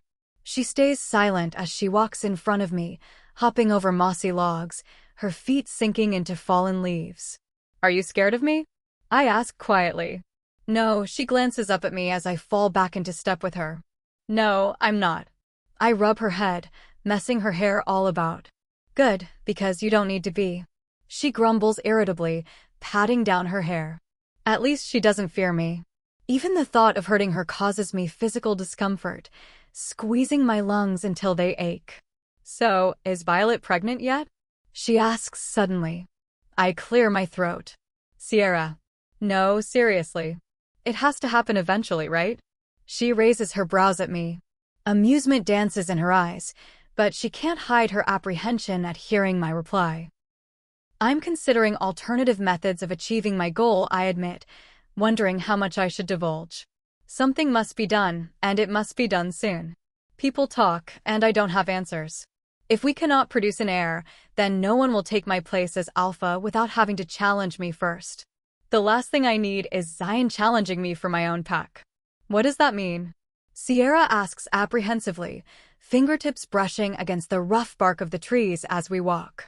Violet isn't sexually attracted to me, or males for that matter, I tell her. Anything we would do together would be something neither of us wants, and I will never force myself on her. She knew what she was getting into though, right? You too, Sierra says uneasily. Unless she was forced to do it. I shrug. Violet hasn't told me the exact covenants of her agreement with her father, although I suspect she didn't exactly take this position willingly. We've always agreed to try to find a way around this, I muse, wondering if I'm starting to sweat from this conversation or from the heat. Like perhaps bringing in an infant from the outside. Sierra physically flinches, her mouth parting in shock. What? There is nothing in the rules that specifically states a child cannot be adopted. Even as I say it, I know it is ridiculous. It's my desperation. I'm starting to make poor decisions. Just because your ancestors never thought of that one specific exception doesn't mean it doesn't apply. The point of marrying a woman of noble birth is to provide a child of noble birth. Sierra exclaims, throwing her hands about wildly. We've made it to the lake now, having emerged from the lush forest. The water is dark, almost black, aside from the strip of moonlight that shifts and undulates against the surface from the softest waves. No one would know, I say sheepishly, seating my hands in my pockets. Trust me, no secret can be kept forever, she notes, giving me a hard look. People would know. Violet doesn't want to get pregnant, so it's my job to figure it out. I shoulder the burden of this exception alone. Violet doesn't deserve the pressure of bearing an entire child. It's not a decision that should be taken lightly. So what, you're going to get some other poor soul pregnant and hide Violet away for 9 months? Sierra asks as she steps onto the rocky shoreline. The soupy air is cut through by the gentlest of breezes. It brushes at Sierra's waves, scattering strands across her face. I don't know, okay? I rub my forehead, hoping the tension between my temples doesn't develop into a headache. If you're going to break the rules, be overt about it. Make serious change and don't apologize for it, she says. People will accept it in time. She looks ethereal in the night. The shadows complement her features, shading the natural cut of her cheekbones and jaw. You're right, I breathe, letting my limbs relax. I know what she is alluding to. Stripping away the expectation of who I can marry would allow us to be together. However, the consequences are far too dire. If the members of my pack, the largest in the region, Do not accept my heir as legitimate. Devastation will follow. The child's life will be marred with horrors I couldn't shield them from, and at every turn, they would be challenged for their rulership. Come on, I'm not cooling down standing here. I need to get into the water, Sierra says, her voice a blade, cutting through my thoughts. I watch her as she grabs the hem of her shirt, peeling it off before tossing it onto the stones. Next, she reaches for the band of her pants, tugging them down the smooth expanse of her legs. My breath remains stuck in my throat as I take in her body under the moonlight. It's like she was made for me. Every curve and slope, every freckle and blemish seems to fit my exact preference. However, I may not have been aware of my choice until I saw Sierra for the first time. I saw her entirely naked the night she returned to me. I bathed her, but I did not admire her. I was wrought with anger and exhaustion, and the bruise on her face pulled most of my attention. Now, I take my time to graze my attention over every inch of her skin. That is, until she reaches behind herself, ready to unclip her bra. Sierra, I hiss, making her pause. Suddenly, the thought of seeing her entirely naked scares me. I don't trust myself around her. I lose my mind, my rational thought. We are trying to maintain a platonic relationship, and I can't let anything compromise that. Although admittedly, I'm a realistic man. If she kisses me, it's not like I'm not going to kiss her back. She frowns. What? You've seen me naked before. There could be anyone in these woods, I remind her, gesturing out into the darkness. I don't feel like ruining this moment by having to rip the eyes out of the head of someone watching her. Not if your guards are any good. She grins, unclipping her bra before letting it fall onto the stones. Are you coming? I drop my gaze, my skin heating. Fuck. Is she trying to torture me? She slides off her underwear, twirling it around her finger with a giggle before she drops it onto her bra. Then, she dashes off toward the water. Her loose waves ripple over her back as she runs, not turning back to see if I'm following. I rub my jaw, my mouth dry from watching her beautiful figure under the moonlight. The water sloshes around her ankles, and once the surface is up to her thighs, she dives gracefully under the water. Well, I'm not just going to stand here and watch the love of my life, even if she doesn't yet know it, doing one of the sexiest things I've ever seen and not do something about it. Her head emerges above the surface as I begin shedding off my clothing. I take my time, enjoying the way she bites down on her lower lip as she watches. Once I'm completely naked, I start toward the edge of the lake, smirking at the heat in Sierra's stare. Wow. I figured you were incredibly well endowed, but I never knew it would be like that, she mumbles, her eyes trained between my legs. I laugh roughly. Seeing her naked has made me hard as hell. So much so, it almost hurts. I never knew you had such a dirty mouth. I follow her into the water. It's blissfully cool, soothing the suffocating heat clinging to my skin. Sierra floats across the surface of the water, staring up at the stairs that glisten overhead. Nothing could take my eyes off that smile on her sensuous mouth. It's the heat. It does something to me. I raise my brow, trying not to look too hard at the water as it laps against her chest. Clearly. She leans up, the water smoothing down her hair, trickling across her smooth skin. I feel the physical urge to wade closer, to draw her into my arms. I need to get my hands on her body, to feel her warmth against me in contrast to the cool water. Just friends though, right? She tilts her head, her loose smile mocking. She's taunting me, daring me to take back the promise I made to keep things platonic. In my defense, it's also her idea. Right. Suddenly, she splashes me, a wave of water raining across my face. I turn my head, shaking my hair so the water flicks back at her. She giggles, shrieking as she backs away. You asked for it. I launch toward her, drawing her into my arms before pulling her under the water with me. We mess around for a while. We splash each other, shove each other's heads beneath the surface, and wade in circles. It's nice to relax, to spend some time with Sierra without anyone around. Now we tread water closely. The cool of the water hasn't staved off the heat pumping through my veins. Having Sierra closer is only making my temperature rise. Doesn't this remind you of when we were teenagers? When you would practically drown me with your splashes. I study my friend. Her hair is dark, soaking wet, and plastered against her head. Droplets of water sit on her lashes, tempting me to lean closer to brush them away. It feels a lot different this time, I murmur, drawing nearer until I can feel the vortex of water swirling from where she keeps herself afloat. Probably because we're naked. She grins. Probably because I want to kiss you. I tilt my head to the side, rethinking my words. Actually, never mind. Nothing has changed. She splashes me again. Onyxus. I laugh, wiping the excess water from around my eyes. It feels good to admit. If Sierra thinks my feelings toward her have only developed recently, she's crazy. I figure if you get to do something crazy, I can at least say something crazy, I note, watching as she retreats towards shore backwards. Tease, she purrs, although as she reaches the stones, standing from the water to reveal her body to me, we both know she is the one teasing. She knows we can't touch. She knows it is crossing a boundary, and yet, I'm not sure I can see the lines in the sand anymore. I want her so desperately, my entire body calling for her. I'm not sure I have it in me to resist her much longer. I really don't think we will be finishing that game of cards tonight. Chapter 40. Sierra. I toss and turn in bed, the sheets tangled around me, but no position feels right. The heat in the room is unbearable.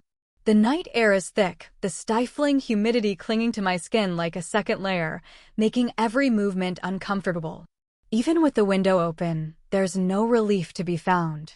But it's not just the heat that's keeping me awake. It's him. My mind keeps racing back to Onyxus, to the way I felt when I was close to him. That electric, undeniable pull. The tension that always seems to linger between us, no matter how hard we try to ignore it. Every memory of the nights we spent together, of the stolen moments when I felt the closeness we shared, my body aches for more of it. I roll over onto my back, staring up at the ceiling. What am I doing? I think frustration is creeping in. He doesn't want to complicate things. We agreed to take things slow. I shouldn't push him. But my body betrays me. Every inch of me is awake with desire, the longing for something more. It's unbearable. I get out of bed and pace the room, trying to calm myself. The air is so heavy with heat that I can barely breathe. The exhaustion is starting to settle into my bones, but it's not sleep that I crave right now. I crave him. I walk into the bathroom, splashing my face with cold water, trying to clear my head.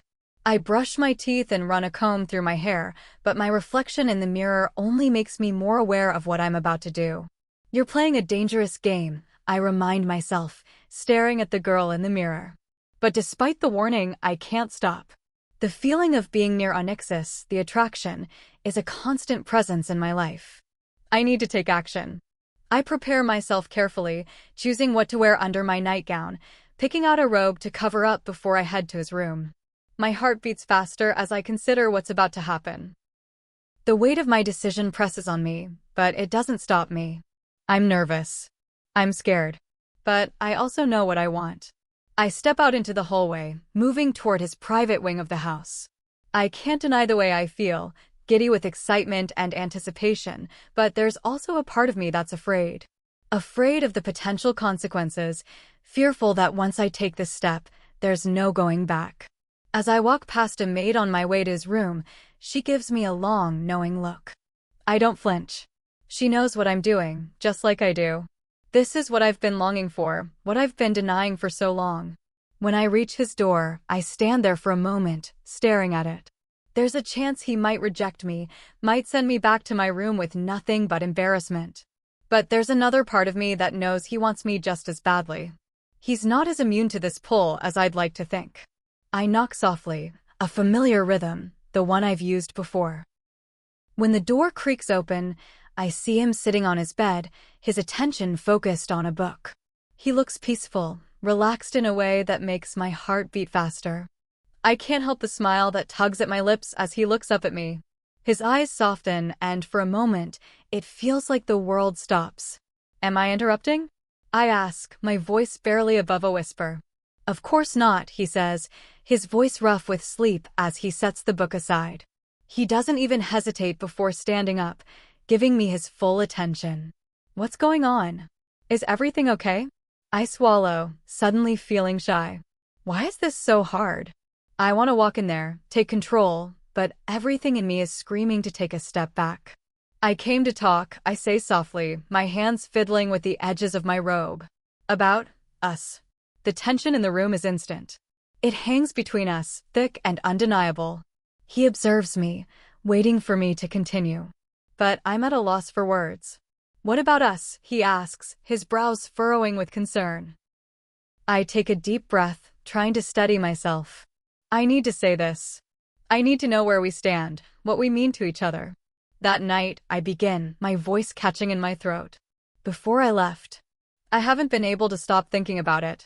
His expression shifts, the guarded look on his face fading as he realizes exactly what I'm talking about.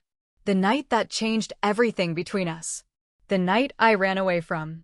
I haven't either, he admits, running a hand through his messy hair. His voice is low, almost a whisper. I've been thinking about it constantly, Sierra. It's been on my mind. I close my eyes for a moment, feeling the weight of everything that's happened. The months apart, the distance, the silence. All of it has brought us to this moment. I look at him then, my heart in my chest, pounding so loudly I'm sure he can hear it. And you regret it? He steps toward me, and I instinctively take a step back, my breath catching in my throat.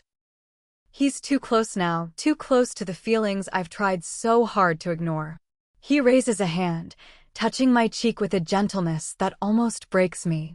No, he says softly, his voice rough with emotion. I don't regret it. Not for a second. I exhale shakily, my body trembling with the tension that's been building between us. His presence is overwhelming, and yet, I can't pull away. I don't want to. So what now? I ask quietly, my voice barely a whisper. His hand drops from my face, his expression changing, becoming more serious. We take it one step at a time, Sierra. But no matter what, I'm not letting you go again. I feel a surge of relief wash over me, and before I can stop myself, I step into him, wrapping my arms around his waist. He stiffens for a moment, but then pulls me in, holding me tightly. I bury my face against his chest, feeling the steady beat of his heart beneath my cheek. This is where I belong. I feel safe here with him. We'll figure it out, he murmurs into my hair, his voice steady.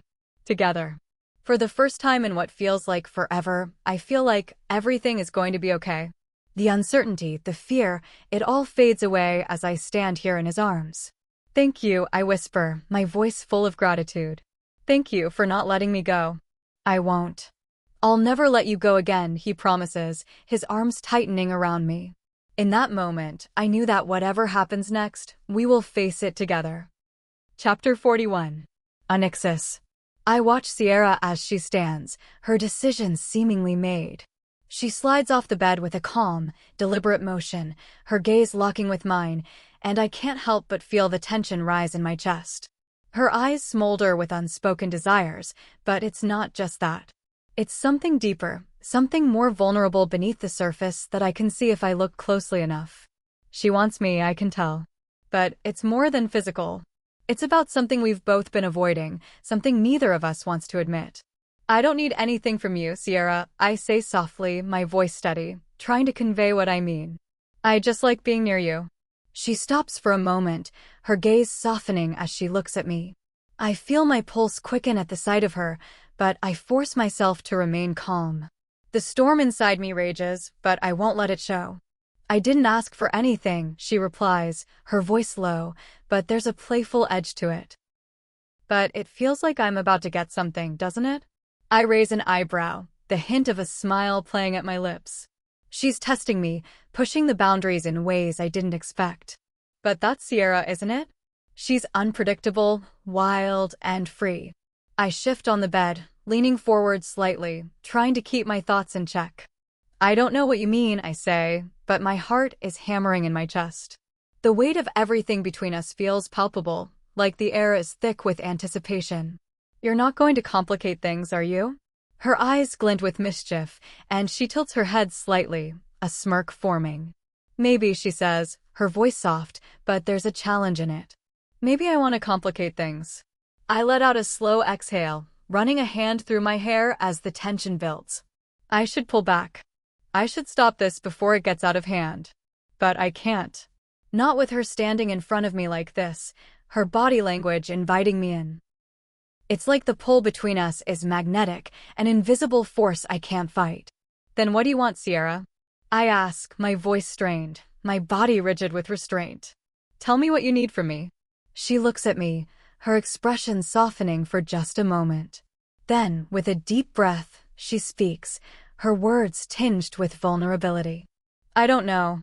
I don't know what I need from you, Onyxus. But I know I can't keep pretending. I can't keep pretending that I don't feel this connection. My heart skips a beat. She's finally saying it.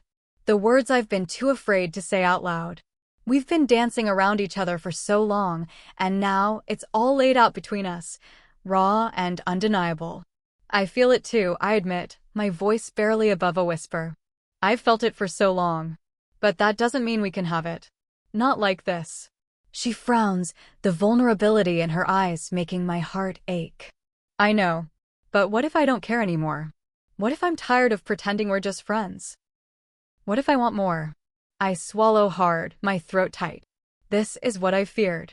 This is the moment I've been dreading and craving at the same time. I want her.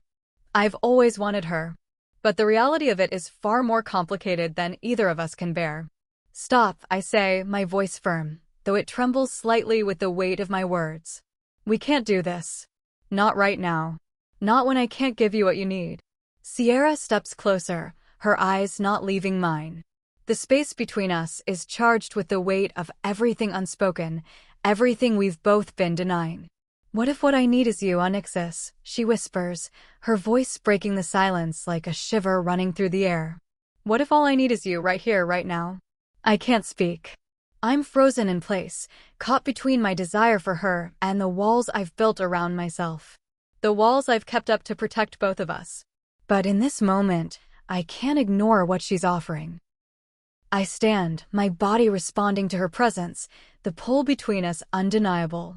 I reach out, brushing her cheek with the back of my hand, my fingers trembling slightly. I can't promise you everything, Sierra, I say, my voice soft, my heart laid bare. But I'll give you all I can. She closes her eyes, her breath hitching, and for a brief moment, it feels like time stands still. Her face softens as she leans into my touch, and I can feel the weight of everything, our history, our friendship, and the bond between us, pressing down on both of us. I don't need everything, she says quietly. I just need you. The words hang in the air, thick and heavy, and for a moment, I'm not sure I can breathe. But then I pull her close, wrapping my arms around her, and she melts into me. We stand there for a long moment, our bodies pressed together, the tension between us simmering just beneath the surface. Just for tonight, I whisper into her hair, my voice hoarse. Let's just be together, no strings attached. She nods against my chest, her fingers tightening around the fabric of my shirt. No strings, she agrees softly, her voice steady. Just tonight. For the first time in a long time, I let go. I allowed myself to have this moment with her, knowing that tomorrow would bring its own set of challenges. But for now, I'm content. For now, she's in my arms, and that's all that matters. We sit down together on the bed, my arms still around her, holding her close. The night stretches on, the air thick with the unspoken understanding between us. And for the first time, I feel like maybe, just maybe, we're starting to figure this out. Chapter 42. Onyxus. I step inside the building, my senses heightened. There is no relaxing while I'm here. The meeting of the Alpha is hosted on neutral territory. No one is favored here. Everyone is vulnerable. We cannot bring our own guards, soldiers, maids, or servants. No weapons are permitted, and violence is generally unacceptable. This is supposed to be a diplomatic meeting. It never is. Sierra's hand is damp, pressed into mine as we walk through the grand hall of the Alpha's palace. It's far older than any of us Alphas, and yet it is timelessly beautiful. There is opulence everywhere. The marble floor is a mosaic of color, depicting every pack's signet. When the massive, glittering chandelier shines at night, it coaxes out vibrant colors. Sierra gazes around, her eyes glazed, lips parted. I've never brought her before. It's been far too dangerous, but as my companion, she has immunity. Still, I'll be keeping a watchful eye on her this entire time. Some of these alphas will see her attachment to me, and they will be interested in her. My good friend strolls over, his hands tucked behind his back, brows raised. You're late, he notes, stopping before me. Lennon. It's good to see you. I hold my hand out, shaking his. Lennon is the only alpha I trust implicitly. Our packs have been allies for a great deal of time, and being that he's many years older than me, he was friends with my father. That means a lot to me. You're looking well. Congratulations on the marriage, he says. He wasn't in attendance because his wife was sick at the time. She's battled with the same illness for as long as I've been alpha. Thank you. Lennon turns his sharp blue eyes to Sierra, who is pressed against me, intimidated by all the crucial stares lingering in our direction. Hello there, Sierra. I hope you are doing well. My wife is looking forward to seeing you, he says, rubbing her arm kindly. She smiles. It's good to see you too, Lennon. I scan the area, seeing Marin, Imogen, and Rode, along with many of their lackeys, but not who I am anticipating. Is he here? I ask Lennon lowly. I'm assuming you mean Zion, he deadpants. Not yet, but he will be here for dinner tonight. Great, I mutter. I'm more afraid of myself than anyone else. I don't trust how I react in his presence. Memories of my father's suffering come back to me, urging on the darkest side of me. I suggest you keep it peaceful.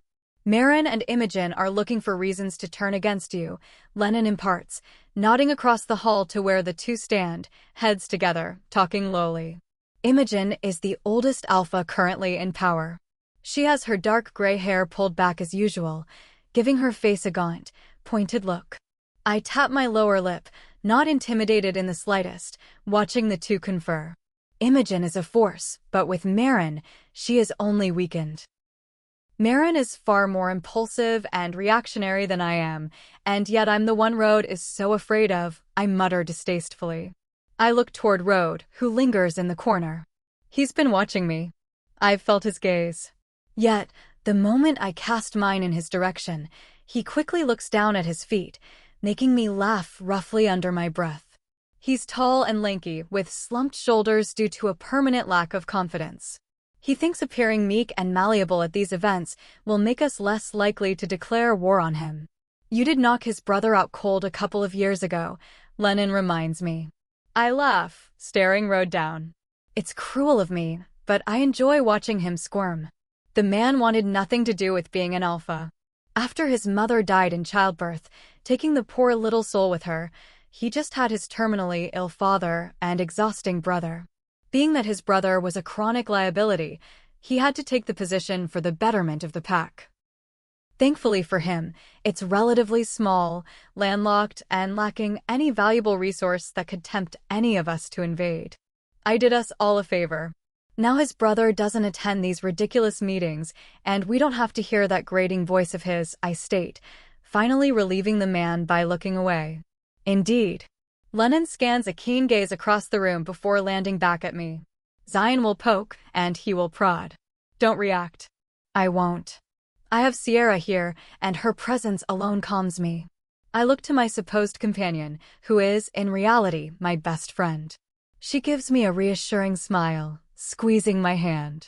Regardless, I can feel her apprehension. I'm not sure what it is about Zion, but he unnerves her more than any other alpha. Anixis. A loud, grating voice calls out. You finally arrived.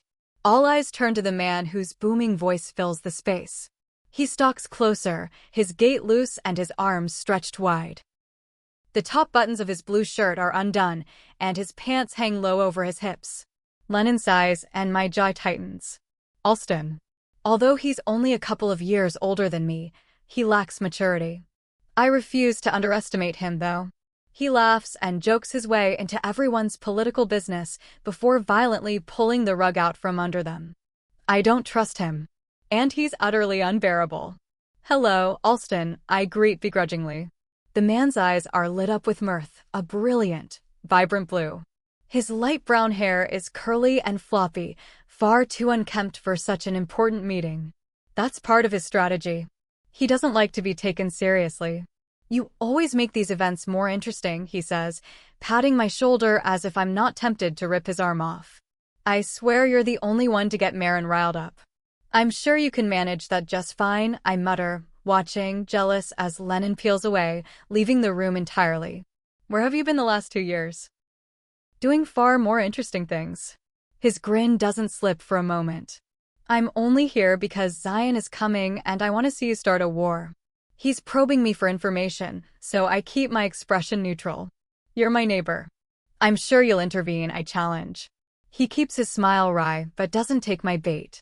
Our pack tolerates each other, but I wouldn't call our relationship friendly. He would side with Zion if it came down to it. Depends. Alston shifts his gaze to Sierra, whose side is pressed against mine. Hello there. You must be Violet. Sierra, I correct. My companion. Alston knows Sierra isn't Violet. There is no way he hasn't seen images from our wedding or heard about the daughter of a very prominent advisor. He wants to dig into the nature of Sierra and my relationship. Companion. How wonderful. His grin curves wide and uninhibited. Sierra holds her hand out for him to shake politely. It's nice to meet you, Alston. He takes it, leaning down to press a kiss to the top of her hand. I feel a muscle in my jaw tick. It is my absolute pleasure to be in your presence, he purrs, dragging his gaze down her body. Sierra shifts, uncomfortable with his blatant inspection of her, tucking her hands back behind her back. Don't look at her like that, I warn darkly. It's a bit hypocritical, don't you think? Alston nudges me, clearly not concerned about keeping his arm attached to his body. Your wife must share you with Sierra, but you won't share Sierra with an admirer. I force myself to draw in a calming breath. Even if he is attracted to her, he doesn't get to call himself an admirer of hers. It's more so that I have no desire to share her with you, Alston, I mutter. Alston inches imperceptibly closer to Sierra. Why don't you have another night of pleasure with Marin, and I'll look after your companion? I barely manage to hide my wince as Sierra's head whips toward me. Wait, what? Move along, Alston. I shove his shoulder. Go burn off some energy so we can talk business later. If I have to stand here for another minute watching him inspect Sierra like she's what is being served at dinner tonight, I'm going to start a war that will flatten his pack and win me no allies. See you at dinner, Sierra. He winks before he departs, sauntering toward road. Sierra immediately turns to me, keeping her voice low. You slept with Marin? I look down at her. Didn't I tell you? No. She seems both amused and irritated. Jealous? Perhaps a little sad? It was years ago.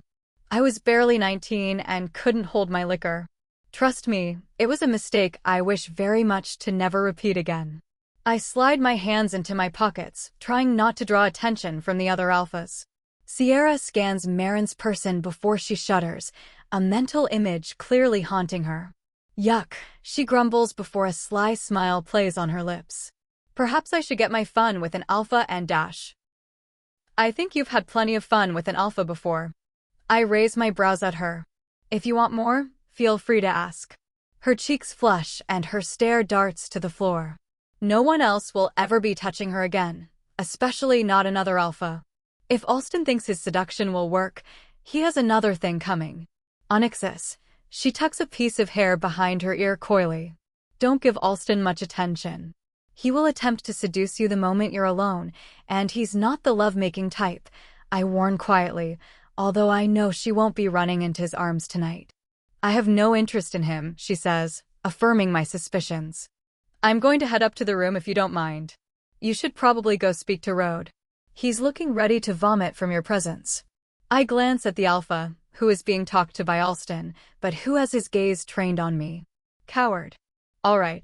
Let me know if you need me. I press a kiss to Sierra's forehead before she slips away. Marin and Alston's eyes are locked on her as she walks across the hall and toward the staircase. I observe them, knowing no one will dare follow her with me present. I turn my attention toward the other alphas. Time to do what I came here for. Chapter 43. Sierra. I take my time in the bath, making the most of all the luxurious bath salts and soaps I've been provided. The rooms here are magnificent. The ceilings are high and the windows are tall and wide, showcasing the sunset over the winding river that cuts through the three packs. Stepping from the bath, I wrap a fluffy white towel around me before sifting through a basket of lotions and oils. Had I known staying here would include this kind of treatment, I would have volunteered my presence much earlier. Although the prying eyes of people are extraordinarily powerful, it is pretty horrifying. Once I've slathered my skin in everything I can get my hands on, I slide into a dress I made for the dinner tonight. I took my own liberties, making it akin to something a mistress would commonly wear to an event like this. It's scarlet red and hugs my body down to my thighs before it flows out gently around my feet. The fabric is satiny to the touch and shifts in the light. I'm here to sell my position as a companion. It needs to look real, so I remain safe. I pin my hair off my face, revealing my neck, before I dot the slightest amount of gloss onto my lips. Once I'm pleased with what I find looking back at me in the mirror, I head out into the hallway. I barely make it a few steps before someone grabs my arm, spinning me until my back is flat against the wall. It's Alpha Alston, a mischievous smirk playing on his lips as he looks down at me. My heart thunders against my ribs, thankful at the very least that my heeled shoes didn't snap from the sudden movement. Or my ankles, for that matter. "Quiet down, Miss Dramatic, it's only me," he states in that thick, drawling accent that is common in his pack. "I'm sorry, but is that supposed to make me feel better?" I attempt to shove him off me, but he only pins me harder against the wall. He has one hand above my head, another on my hip. His thigh is between my legs, and he looks far too pleased to see me in such a position. "You look absolutely stunning this evening." His eyes, a stunning glassy blue, shift down my person. The smile curving at his mouth is full of mischief. "Be my date?" "I'm afraid not." I yank against him, but it's no use. Alston is what many probably find charming. His eyes sparkle, and his smile is wide and friendly, with dimples to complete the entire package. He doesn't impress me. I'm spoiled being in love with a man who has a once-in-a-lifetime kind of beauty. Someone who has the bone structure and stature to lower the inhibitions of a saint, but the soul to warm even the coldest of hearts. "I hope Onyxus takes his time with you," Alston murmurs, his tone thick and sultry. "It would take me a lifetime to get to know you. If you've dragged me in here to harass me, Alpha, I must leave, I insist. I know these kinds of games." Marin plays the seductive card, too. It's to disarm, to distract. Alston's only interest is to get me to let my guard down so he can ask me questions while I'm off balance. "I'm sorry, I can't help myself. I'm terrible, I know." He grins, thankfully letting me go. "I just wanted to have a chat." I stumble away, smoothing my hands down my dress. He's lucky this fabric doesn't wrinkle. The last thing I need is to appear at this dinner looking like I've been, well, pressed up against a wall. "Why? You're Onyxus' first ever companion. We've all had them for years, and he's actively opposed the notion. Until now. He truly has no problem looking over me like I'm something to be admired. I would slap him if he weren't the commander of a pack and sporting more strength than even the strongest commoner. It's not that interesting. We were friends, now we are lovers," I respond simply, using my arms folded over my chest as a protective barrier against his hungry gaze. He steps forward, but I match it back. "You look awfully familiar, you know." "I'm sure you've seen my face." "Not in connection with Onyxus, though." He taps his chin thoughtfully. "You remind me of Zion's dead daughter." My body temperature plummets to something close to Arctic. Despite schooling my expression into vague disinterest quickly, I fear he may have seen the flicker of absolute terror beforehand. "Well, obviously I'm very much alive, so it's merely a resemblance," I force out, trying not to stumble over my words. Alston begins to circle me. He's gone from a lazy, friendly assessment of me to a precise, focused examination. He can't possibly know me. My father never publicized my existence, and those who did know thought I died long ago with my mother. "I suppose," he muses distractedly. "Zion killed them, I bet. The claim that it was an accident is nonsense." "What makes you say that?" I ask cautiously. "So, Alston has confided in Zion, or at least, someone close to him has." The claim was, to the broader public, that my mother died in a horrifying fire. To his close circle, his hidden daughter accompanied her. I never questioned being hidden away. I thought he was protecting me, like any doting daughter would think. He's cold-blooded, we all know it. So be careful tonight, he warns. A shiver dances across my skin at his tone. His amusement has faded, and his warning sounds cold but firm. What does this man know? It seems I only have you to worry about, I respond uneasily. Just like that, the lazy, flirtatious smile returns.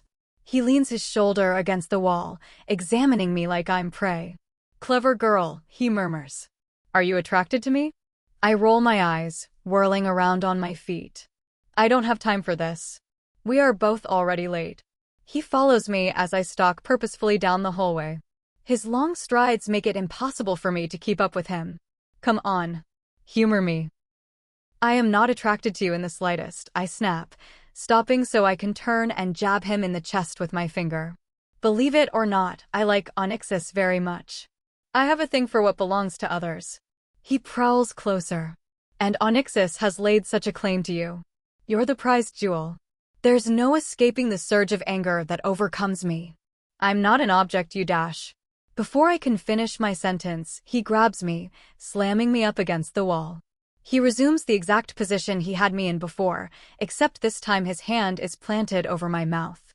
Much better, he purrs, tilting his head. Stay away from Zion tonight, all right? He's no fun. I, on the other hand, am. So, if you tire of the dull conversation tonight, find me. I narrow my eyes into a seething glare, unable to fight against his strength.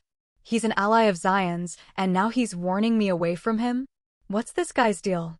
His laugh is borderline cruel. You're less interesting like this. I think I like hearing you cuss me out. He releases my mouth, taking a smudge of lip gloss with him. I'll happily continue, I growl. The sound of a throat being cleared causes Alston to turn his head. I manage to catch a glimpse of Onyxus, standing in the center of the corridor with his arms folded over his chest. I look between the two men, my pulse quickening. Tension fills the air. Alpha. Alston greets Onyxus like he's unfazed, but he releases me nonetheless. I remain standing against the wall, wanting to watch this exchange unfold before me. Did I not warn you, Alston? Onyxus asks softly, his voice a lethal caress across my skin.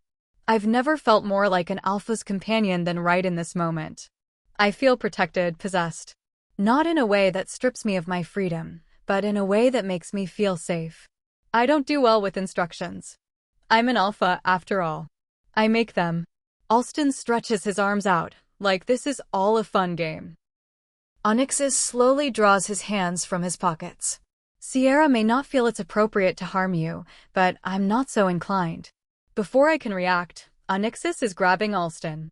One hand on the collar of his shirt, the other on the man's head, which he slams into the wall. The wall cracks, a hole caving in the size of Alston's head. I yelp, stepping away as Onyxus lets Alston's unconscious body slump onto the floor. Ouch! Onyxus. Shit. Did he start a war doing that? He seemed the picture of control, but was he hiding the anger that got the best of him? He rolls his shoulders, tilting his head from one shoulder to the other. He's fine. He'll wake eventually. I gape at him, then at Alston. Admittedly, it's pretty satisfying to see Alston lying limp on the ground, unable to make leering comments at my expense. I look at my friend. Possessive much? Oh, absolutely. Onyxus' smirk has heat shooting straight to my core. He's the only one here who won't make a fuss. He knows he deserves it. Onyxus takes my hand as we step over Alston's body.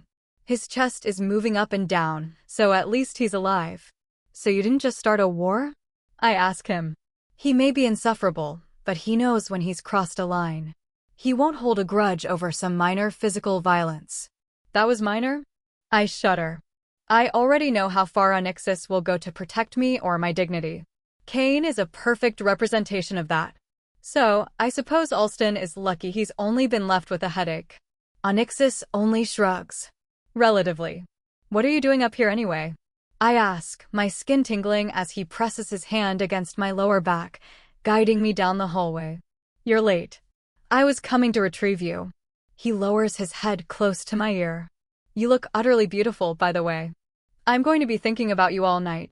My heart flutters as his hand caresses my back, where the fabric plunges and pulls near the top curve of my backside. I made it myself, so no ripping, I scold, looking ahead of me so the heat of his stare doesn't tempt me to drag him back to the room. And we're supposed to be platonic, remember? Tonight you're my companion, he reminds me, winking before we start down the stairs. The dining room is a room as stunning as the rest of the house. A massive oak table cuts through the center towards the door, seating all the alphas in attendance. Except for Alston, of course, although I doubt anyone will notice his absence. All eyes find us as we sweep into the room. I keep close to Onyx's side, letting everyone assess us. I'm the alpha's companion, protecting. And yet, they're all looking at me like they want to eat me alive. Onyxus pulls out a chair for me to sit near the center of the table. Marin sits opposite me, her smile wicked behind the blooming floral arrangement. Good to see you again, Sierra, she greets, taking a sip from her wine flute. Servants immediately glide into the room, filling our glasses before placing plates of food in front of us. My stomach is in knots, so I hesitate in reaching for my cutlery. Is it? I give her a flat look. You drugged me. It was just a little fun. It was a ball after all. The glimmer in her eye teases a feral part of me that wants to launch over the table, aiming for her throat. She would kill me in less than a second, so I opted for tapping my foot against the floor instead. I could have been seriously harmed, I growl. I knew Onyxus wouldn't allow that to happen. She shrugs casually, smoothing a hand over her already perfectly pinned back hair. I was merely giving you both a fun night. Thankfully, Onyxus is deep in conversation with Lennon, who sits opposite him. I don't need him inspiring whispers of war, just as Marin desires. Onyxus, and I don't need any help with anything. I grab my fork, gripping it tightly until my knuckles turn white. Imogen, who is seated next to Marin, raises her brows, shaking her head a little as she continues eating. Marin's smile almost suggests she admires me. I bet you do. My jaw tightens as her eyes sweep to Onyxus. She blatantly assesses him, biting down on her red-painted lower lip. Now stay away. I'm cut off as everyone looks to the door suddenly. I half expect to see Alston stumbling in, but instead, my blood turns cold as Zion comes into view.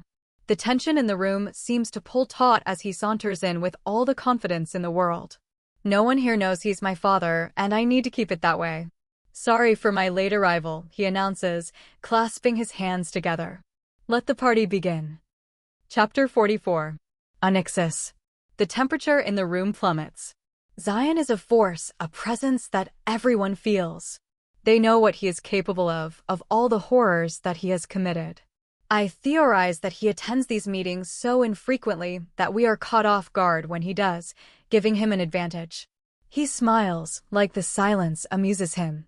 He slides into the seat at the head of the table, careful not to wrinkle his perfectly pressed clothing.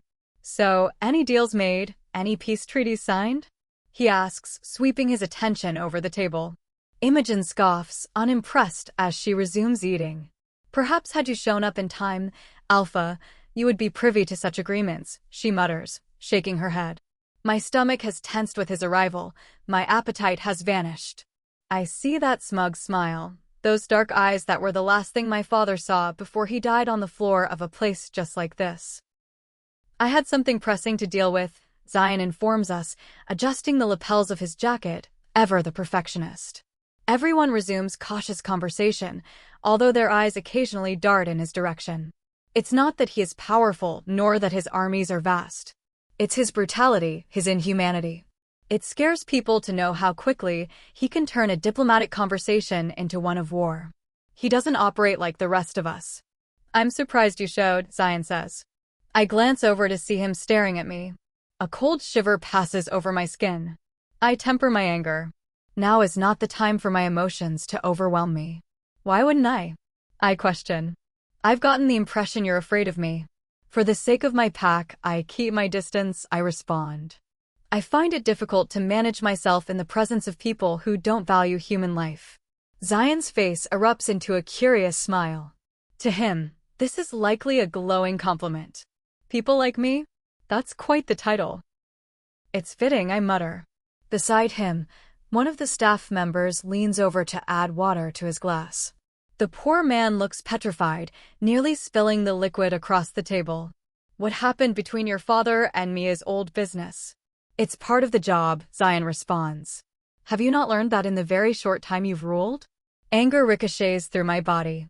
He's trying to bait me to react first, but I remain calm, leaning back casually in my seat. All right, settle down, alphas. This meeting is about reminding us of the importance of our power, the importance of keeping everything civil. Lennon cuts in, his tone firm and no nonsense. Lennon has been attending these meetings for many years. He knows how to keep the peace. Zion swiftly turns his attention to my friend. Lennon, bored with your wife yet? She's always so controlling, isn't she? Everyone in the room falls silent. Wives are often respected and kept out of conversation. However, Zion finds no issue with openly striking everyone's vulnerabilities. At least she's alive, Lennon hisses, unable to help himself. Huh. What a shame. Zion continues eating, dismissing Lennon. He's not who he is interested in targeting tonight. I suppose the loneliness is to blame for this behavior. Wars have been started for less, I say, cutting into my steak, watching the blood spill out onto my white plate. I'm not even interested in eating this. I want to fantasize about this blood being Zion's. I do better with solitude. He looks between me and Sierra. Unlike you, Onyxus, who seems to need someone by your side.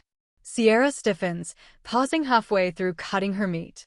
A cold, powerful rage settles over me that feels almost impossible to restrain.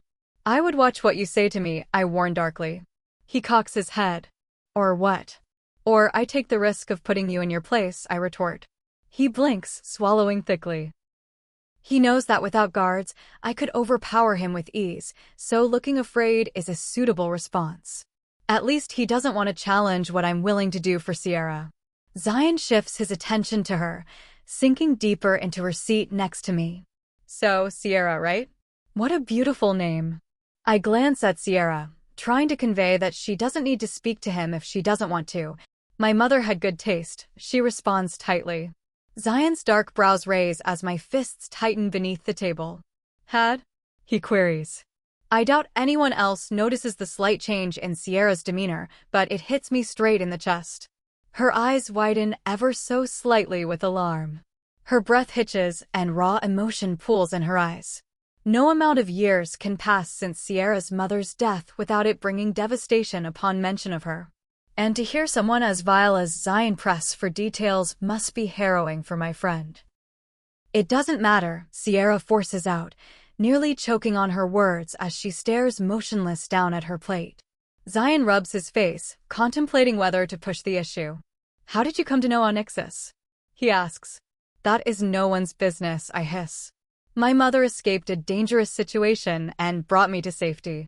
Onyxus' family was kind enough to take us in, she responds curtly. To my surprise, she's pushed away the fear, facing Zion head-on. She stares him down, her clenched fists, her shoulders squared back. How romantic, Zion drones sarcastically, something unknown to me flickering in his eyes. It's a shame about your mother. And about your choice in men. Sierra's brows pinch together before she stands abruptly, her chair jerking back. Everyone stares, including me. May I be excused? She questions, her voice riddled with anger, fear, and deep sadness. I stand with her, taking her hand. Let me escort you to your room. I don't care if they see me as weak. I don't care that they see tenderness, the genuine love I have for Sierra. All I care about is getting her to safety. Everyone remains quiet as I guide Sierra from the room. She immediately launches into a brisk walk, needing to put distance between that room and herself. I don't press the issue until we are halfway up the stairs and she turns to me. I'm sorry. Hey, don't apologize, I breathe, brushing the hair off her face. He had no right to bring her up. Sierra wraps her arms around herself. It's not fair. She shouldn't have to feel so low when she looks so incredible tonight. She came to stun, and she succeeded. Everyone in the room was eyeing her in that unfairly sexy red dress. I hate talking about it. He, of all people, does not deserve to know what happened to her, she snaps, starting up the stairs again. He's trying to get under your skin, I remind her. Now he knows your weakness, he's going to exploit it. It's why he taunts you over my head to get a reaction. I should have warned her. I just never expected him to bring up her mother. I mean, how does he even know to cross that particular line? Do you know much about Zion's wife? She asks as we return to the room. I know she died in a supposed accident, but everyone assumes it was murder. Me included, I tell her. She sweeps over to the bedroom window, pressing it open. A balmy breeze brushes her hair back over her shoulders, her eyes closing as she takes a deep breath. Did he have children? She keeps her eyes closed, lines forming on the bridge of her nose as she scrunches it up. No. Suppose he did, none of us ever knew about it. They would threaten his line of succession, and he couldn't have that. He would rather the position fall to someone he trained than his own blood. Sierra's eyes dart to me, looking like I just told her something vital. It's gone in a blink. Weird. Alston said he had a daughter. She turns to me, chewing on her nail anxiously. I frown, studying her face. She usually diverts all conversation away from Zion, and now she is asking questions to which I don't know the answer. Everyone has a different theory. Some claim he had a daughter, another a son. Some say none at all, including me. I shrug off my jacket, laying it over the arm of the couch. Why? I lift one shoulder, knowing I haven't given it that much thought before. Nothing has ever suggested otherwise. If I knew Onyxus had a child, I would use it against them. Dead or alive, his offspring would be an excellent tool to use against him. And due to their blood connection to him, I would have no trouble using it to my advantage. Do you think his own blood would have a real claim to his position? Sierra wraps her arms over herself, drumming her fingertips against her biceps. Of course. But they would have to challenge him fairly, as he would never simply hand the power over, I explained to her. It's a consideration for all alphas. Will your heir fall under your mentorship and take power when appropriate? Or will they challenge you early, wanting the power before you're ready to concede it? Interesting, she drawls, her eyes glazed over as she falls into the depths of her mind. I pause. Why do you ask? She pulls herself from her thoughts, mustering a weak smile. Just looking for things to taunt him back. I step toward her, reaching out to cup her face. Her skin feels so soft beneath my touch, tempting me to forego the rest of dinner. She would be a far more decadent dessert than whatever they plan to offer downstairs. Be careful, okay? He won't hesitate to harm you, I remind her, leaning over to kiss her forehead. Stay in the room until I'm back. Don't take too long. I'll be waiting. She hands me a jacket, holding my gaze. I won't. I laugh. As if there would be anything that could keep me rushing back to this room, to her. Chapter 45. Sierra. This is my second bath of the night. It doesn't feel like enough. My skin is raw as I scrub at it. I know I can't physically erase the feeling of Zion's gaze from my body, but it feels good to try. I can still feel the weight of it, igniting an eruption of shivers over my skin. The water sloshes around me. My teeth grind together, my jaw tight and strained. How dare he ask about my mother? He forced her hand. She had to escape to protect me, and although the trauma of my childhood has chased away most of my memories, I know he was a violent man. The feeling of having so many gaps in my memory isn't just uncanny. It's haunting. I feel stripped of my agency. I drop the brush I've been scrubbing my skin with over the edge of the tub, watching it clatter over the marble. Zion didn't know she had passed. He didn't seem to care anyway. I gasp as an ache blooms in my chest, lurching up into my throat. My mother escaped in hopes that I would never know the horrors of my father's wrath again. I can't escape him.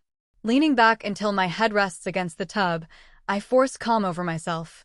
Zion can't hurt me. Not here, not so overtly. Just as I feel my body start to relax, a large hand is suddenly pressing atop my head, forcing my head under the water. My gasp has water invading my mouth as I'm plunged under the surface. My body slips against the porcelain tub, the hand holding me under until my lungs start to burn.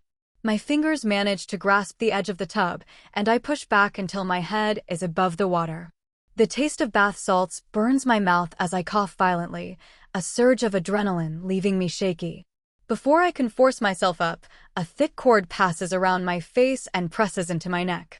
My assailant behind me tugs the cord tight, forcing me back against the tub again, cutting off my breath entirely. I kick and struggle, the water sloshing about violently, tumbling over the side of the tub. My fingers pry into the rope, my nails cutting into my skin as I attempt to dig my fingers beneath the cord. As my back presses against the edge of the tub, I feel the person behind me breathing roughly into my ear. In one swift movement, I tilt my head forward as much as I can before slamming it back into the head of my attacker. They curse, the sound masculine and deep. They fall backwards, loosening their grip on the rope enough for me to get my fingers beneath it. I rip it over my head, my subsequent gasp throaty and pained, but at least I can breathe. I stumble from the bath, nearly slipping on the water spilt all across the marble floor. My attacker is pulling themselves up off the ground, pressing a hand to their head. They wear a cloth mask over their entire head, have dark gloves on, and inconspicuous clothing. There is no way I can know who this is. All I know is they are here to harm me. I jump over them as I rush for the bathroom door. However, they wrap their hand around my ankle and pull hard, causing me to fall straight onto my stomach. My arms manage to catch me before the wind is knocked from my lungs. Pain echoes through my limbs as I'm yanked through the water toward my attacker, who has righted themselves. Once I'm close, I kick out, managing to hit their knee. Their leg buckles loosen their grip on me enough for me to scramble back up. I make it through the bathroom door and into the bedroom before the attacker has his hand on me again. They wrap their arms around my middle, yanking me against their front. They hold on tight, dragging me toward the bedroom window. My feet slip against the floor as I try, to no avail, to shove them off. Suddenly, the vase I admired when I first came into this room catches my eye. It's obviously worth a ridiculous sum of money and is filled to the brim with a vibrant flower arrangement. As I'm dragged past its place on the fireplace mantel, I sweep it off, watching it shatter on the floor, water spilling out across the rug, coating the bronze shards from the vase. Heaving my body weight forward, one of the attacker's arms comes loose from around my waist, allowing me to slip forward enough to grasp one of the shards of the vase. Lurching my arm back, I stab the shard into the attacker's bicep. The feeling is far from pleasant and nearly has a gag lurching from my throat as I sink the shard as deep into the flesh of his leg as possible. His following scream is almost a groan as he loosens his grip on me. Yanking the shard out again, I turn, ignoring the way his blood leaks down onto my hand, weaving through my fingers before traveling down my arm. I thrust the shard forward at his face, still covered in the mask. Even in his state, he whips his head out of the way just in time, snapping his hand out to latch onto my wrist. Using my other arm, I punch him across the face, although it's weak and only grazes his jaw. It rattles his mask enough for me to see the cut of a jaw before I'm shoved back. I land on my back, the jarring impact causing my teeth to clatter together. My attacker forces himself up, growling as I imagine the pain from his bleeding wound cuts through him. It doesn't stop him from leaning down to punch me across the face with such force that it has my head snapping to the side. I gasp through the pain, through the shock of the impact. When he stands, he kicks me in the stomach, the impact forcing the last of the air from my lungs. My gasps are silent as I clutch my tense, injured abdomen. No amount of breaths seem to be enough as white sparks appear in my vision. Vacantly, I hear the window slide open, the attacker jumping out into the night. He's gone. He came in with the intention of harming me, and when he had me at my most vulnerable, he left. Either he sensed danger, or my stabbing him scared him off. Either way, I'm alive. All I can do is lie there until each breath doesn't hurt, my panic subsiding. As each lasting ounce of adrenaline leaves my body, the pain replaces it.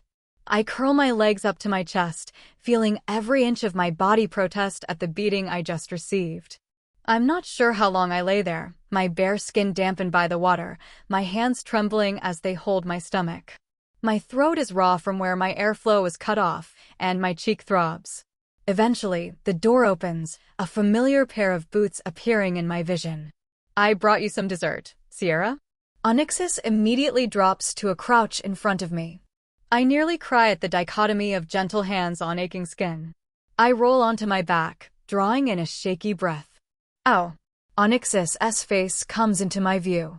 His expression is knotted with concern and confusion, tinged with anger. He's reeling, caught between trying to see how badly I'm injured while ascertaining how this happened. Are you okay? What happened? His gaze drops to my neck, his brow creasing. What the hell? I got attacked. In the bath.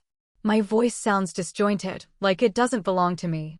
Speaking leaves my throat raw, deepening what feels like the permanent grimace of my face. What did they do to you? His voice is wrought with tension. He drops a box of what I assume was my dessert next to me before he snatches a blanket off the couch, draping it over my body. I feel tears prick my eyes as he gently slides his hands under me, leaning me up until I'm pressed against him, his arms banding around me securely. He tried to drown me, and when that didn't work, he put a cord around me and tried to strangle me. I squeeze my eyes shut, my mind replaying the violent memory. I fought him off, but he got a hit in and kicked me in the stomach. Onyx's consequent growl reverberates through me. His anger is so palpable I can practically feel it in the air, swirling around us chaotically. He raises my quivering hand, his eyes blacker than I remember as they examine what stains my skin. Is this your blood? I shake my head. No, it's his. Good girl, he murmurs, lifting me onto the couch. He steps back so he can get a better look at my tear-soaked face, which, I imagine, is beginning to swell from the punch. Fuck, I don't think there are healers here. I'm fine, seriously, I assure him quietly, barely able to speak much above a whisper. He looks toward the window, and the curtains billow around it from the wind. Did you see who did this? I don't know, he was wearing a mask. I point hopelessly in the direction of where he is looking. He escaped through the window. He draws in a deep breath, tapping a finger against his lower lip as he thinks. He's gone into complete protection mode, and I doubt anything is going to pull him from that. Wait here, he instructs. He quickly shuts the window before sweeping from the room. Wrapping my arms around myself, I wince. The panic is starting to subside, allowing the true extent of my pain to bleed into my subconscious. A few minutes pass before Onyx is back in the room. His hair is mussed and frazzled from constantly brushing his hands through it. I told Alston. He's sending guards to go look for who did this to you, he tells me, coming back to my side. I clutch his hands. You're not going? I'm not leaving you like this, alone. His eyes shift from my eyes to my neck and back again. We need to get you to a healer, then I'm taking you home. I lean my body against Onyx's, feeling the comforting weight of his presence. I don't feel the desperate need to escape, to run from the window only a few feet away from me. Onyx is here, and by his side, nothing bad can happen to me. Who would do this to me? I whisper. I'm hoping no one here, but I have my suspicions, he mutters. You don't deserve this. This is my fault. I look up at him through my lashes, slowly shaking my head. This could be Zion, but I doubt it. It's too obvious, too blatant. He can't risk hurting me when there are so many of his allies and enemies around. If they knew he did this, he would lose all his support. It's not. This could be Kane, or someone else targeting me for a reason that has nothing to do with you, I say. My mind wanders back to the notes I've been receiving. It has to be whoever is writing them. If I don't tell Onyx the truth about who I am soon, whoever is doing this is finally going to get their way by killing me. They got close. So close. Had I made one wrong move, I would be dead right now. I just hate seeing you hurt. Onyx smooths his hand carefully over my face, ensuring his fingers don't brush against my swelling skin. I'm going to find who did this, and I'm going to make them pay. There's restrained violence in his expression, etched so profoundly that it makes me shudder. I've always been able to rely on my friend, so I hope he can make good on his promise. I'm okay, Onyx, I assure him before my hands drop to my abdomen. My stomach hurts, though. He gently helps me to stand. You're going to be okay. I'm taking you to a healer, and then we are getting out of here. Chapter 46. Onyx. I stare down at the face of a man whom I've spent far too much time around these past few days. I don't understand why this is so hard, I growl. He stands near the open front door, rain pouring down outside behind him. He has a hood over his head and an exhausted look in his eyes. He can have a break when he completes his assignment. I assure you, Alpha, my team and I are trying our hardest, he says, wincing as a crack of thunder booms behind him. Unfortunately, there were no witnesses, no reports dash. I hold my hand up sighing. Yes, I know. Here I am, dealing with this private investigator when I should be with Sierra. Even though it's late, she won't be asleep. She doesn't sleep on nights when it's storming. There has been little cooperation from other alphas. Alpha Zion and Alpha Imogen are being specifically conservative about the information they are sharing, he states, adjusting his rain-speckled glasses. I sigh roughly. Naturally. Of course they are. Zion probably sent an assassin, I mutter. Ascertaining who attempted to kill Sierra has been my top priority since the meeting. No one so much as lays a finger on her without being held personally accountable by me. It's why I've hired investigators. They will reveal who the assailant is, whose fate will then be in my hands. I'm recruiting more team members. We will find who did this, the man assures me. We have been comparing her medical records to other victims in the area to determine whether this person has a motive. They aren't a serial killer. They were targeting Sierra because she is my friend, I growl. Focus on political motive. He bows his head. Yes, sir. Thank you. I close the door behind him, sealing out the vicious sound of rain hitting pavement. I can feel exhaustion tugging me toward the room, but I veer toward the kitchen, hoping Diane has something in the fridge that I can bring to Sierra to comfort her. Instead, I find Sierra in there herself, drinking milk from a glass while she stares off into the shadows vacantly. She startles as I walk in, noticing my silent footsteps in the darkness. Warm milk? I ask her, nodding down to her glass. Considering her fingertips leave marks on the frosted surface, I already know the answer. No, she drifts off. She sounds tense, distracted. Considering the storm raging out the window and the rain lashing against the glass, I'm surprised she can focus on me at all. Bad girl, I scold with a soft laugh. How are you doing with the storm? I'm trying to be calm. I'm hoping the milk helps. She lifts the glass, her gaze still trained into the shadows. A flash of lightning cuts across the sky, painting the dark gray clouds with light for a brief second before vanishing. The entire kitchen flickers with light, Sierra squeezing her eyes shut until it's gone. Just remember to breathe. I'm here if you want to go to the room and hide under the covers the rest of the night, I offer, leaning back against the counter. As tempting as that is, I'm trying to distract myself. I nod. That's a good idea too. We stand for a moment in silence. Sierra stares off into the darkness, seized by fear. I'm waiting patiently for her to decide on her method of comfort. Sometimes she doesn't want anyone touching her while she thinks through her fear, while other days she wants me to hold her. Why are you still up? She asks me. Don't tell me you're still speaking to investigators? I need to find who did this to you, I murmur.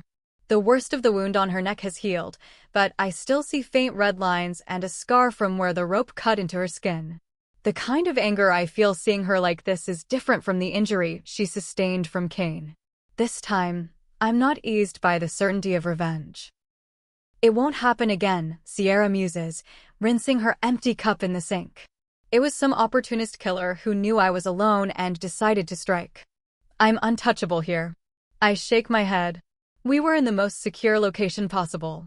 No one was out there except people with a purpose. Yet, I keep the information to myself, not wanting to worry her. Once I have secured this person, I will relax. I roll my shoulders, trying to ease the tension my body is holding onto. Sierra wipes her hands before turning to me. I'm fine, Onyxus, I promise. Is your neck feeling better? My eyes drop to the offensive mark. Every part of me is feeling better. She bites down on her lower lip, her fingers tracing where the rope once cut into her skin. Except my mind sometimes. I edge closer, so I'm leaning against the kitchen island directly opposite her.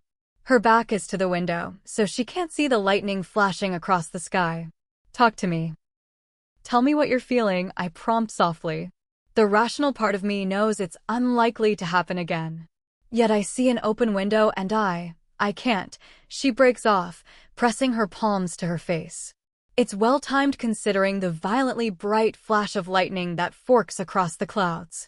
It's okay. I step forward, holding her wrists so I can pry her hands from her face, letting me see the beautiful, watery eyes as they gaze up at me. We will work on that together. Raising my hands, I cup either side of her face tenderly. She melts into the touch, releasing the softest sigh. Some part of me thinks I'm being punished for something. Why would you possibly need punishing? I murmur, shaking my head at the absurdity. She shrugs, looking anxious as she finds everywhere else to look that isn't my eyes. I don't know. My past secrets, something I don't know. Tucking my fingers beneath her chin, I force her head up so she meets my eyes. You're not being punished for your own sins. This is because of your connection to me, I insist. I've known Sierra for many years. I'm aware of all her secrets, of all her mistakes and regrets. There is nothing in her past that she should be ashamed of, that she could expect to be punished for. She leans forward, resting her head against my chest in a gesture that has my heart aching. It's more than just affection. She is resting on me like I'm her rock, trusting that I can harbor the emotional weight of what she is going through. I thought being your mistress was supposed to protect me, she mumbles into my shirt. I imagine it has from everyone except for Zion. He has no such boundaries. I suppress my anger with a slow exhale. I refuse to think about him right now.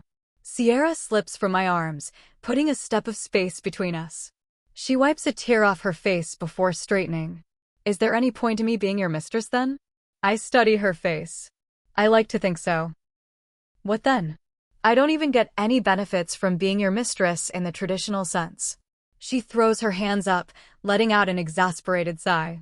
I frown. You do. You get protection from almost everyone, more guards, more dash. I don't mean that. I don't understand. She wipes her hands down her face before pinning me with a look. Something doesn't seem right with her. She's shuffling from foot to foot, and the tension playing in her expression suggests something's off. Usually, mistresses are close confidants of the alpha, which I suppose I am. She tucks her hair behind her ear. But mistresses also usually get to sleep with their alpha. My brows raise. It's in my view that the alpha is the one who has the privilege of sleeping with their mistress. The matter still stands. I trace my gaze over her face, trying to get under that ambiguous expression. What are you saying? I'll admit, I'm still getting used to you seeing me romantically. She looks up at me through thick lashes, blinking them flirtatiously. I've felt that way toward you for some time now, but I never thought you did. Our friendship means so much to me. After your mother died, I vowed to put away any thoughts of attraction and concentrate on making sure you got through your grief. We became so close after that. The thought of ruining it broke me apart, I admit softly. But know those romantic feelings I had toward you never went away. You were always untouchable to me. She steps forward again, closing the distance but not yet touching me. And now I'm your mistress. Now I want things I never dared to ask for. I stand before her, unable to keep my eyes from roaming over her, noticing how her body tenses under my gaze. The storm outside rages, but inside, everything feels heavy and charged. The air between us is thick with unspoken words, and the tension is palpable. She's always been my friend first, and now she's something more. Something I don't know how to navigate. But tonight, there's a hunger in her eyes, a longing that mirrors my own. The way she looks at me, the way her lips move when she speaks, everything about her calls to me, but I can't let it happen like this, not now. I need to know you're not just running from your past, I murmur, my voice low, trying to stay steady, trying not to let the heat between us consume me. She steps closer, her eyes locking onto mine, a soft breath escaping her lips. I'm not running, she says, her voice steady but laced with something deeper, something raw. But I'm tired of being afraid. She takes another step toward me, and I feel my resolve start to waver. This is what I've wanted for so long. It's almost too much. I want to hold her, kiss her, make her forget the fear that has haunted her for so long. But I can't. I can't let her use me as an escape from the pain, not like this. Sierra, I say her name, as if it's the only thing that can tether me to reality. We can't do this right now.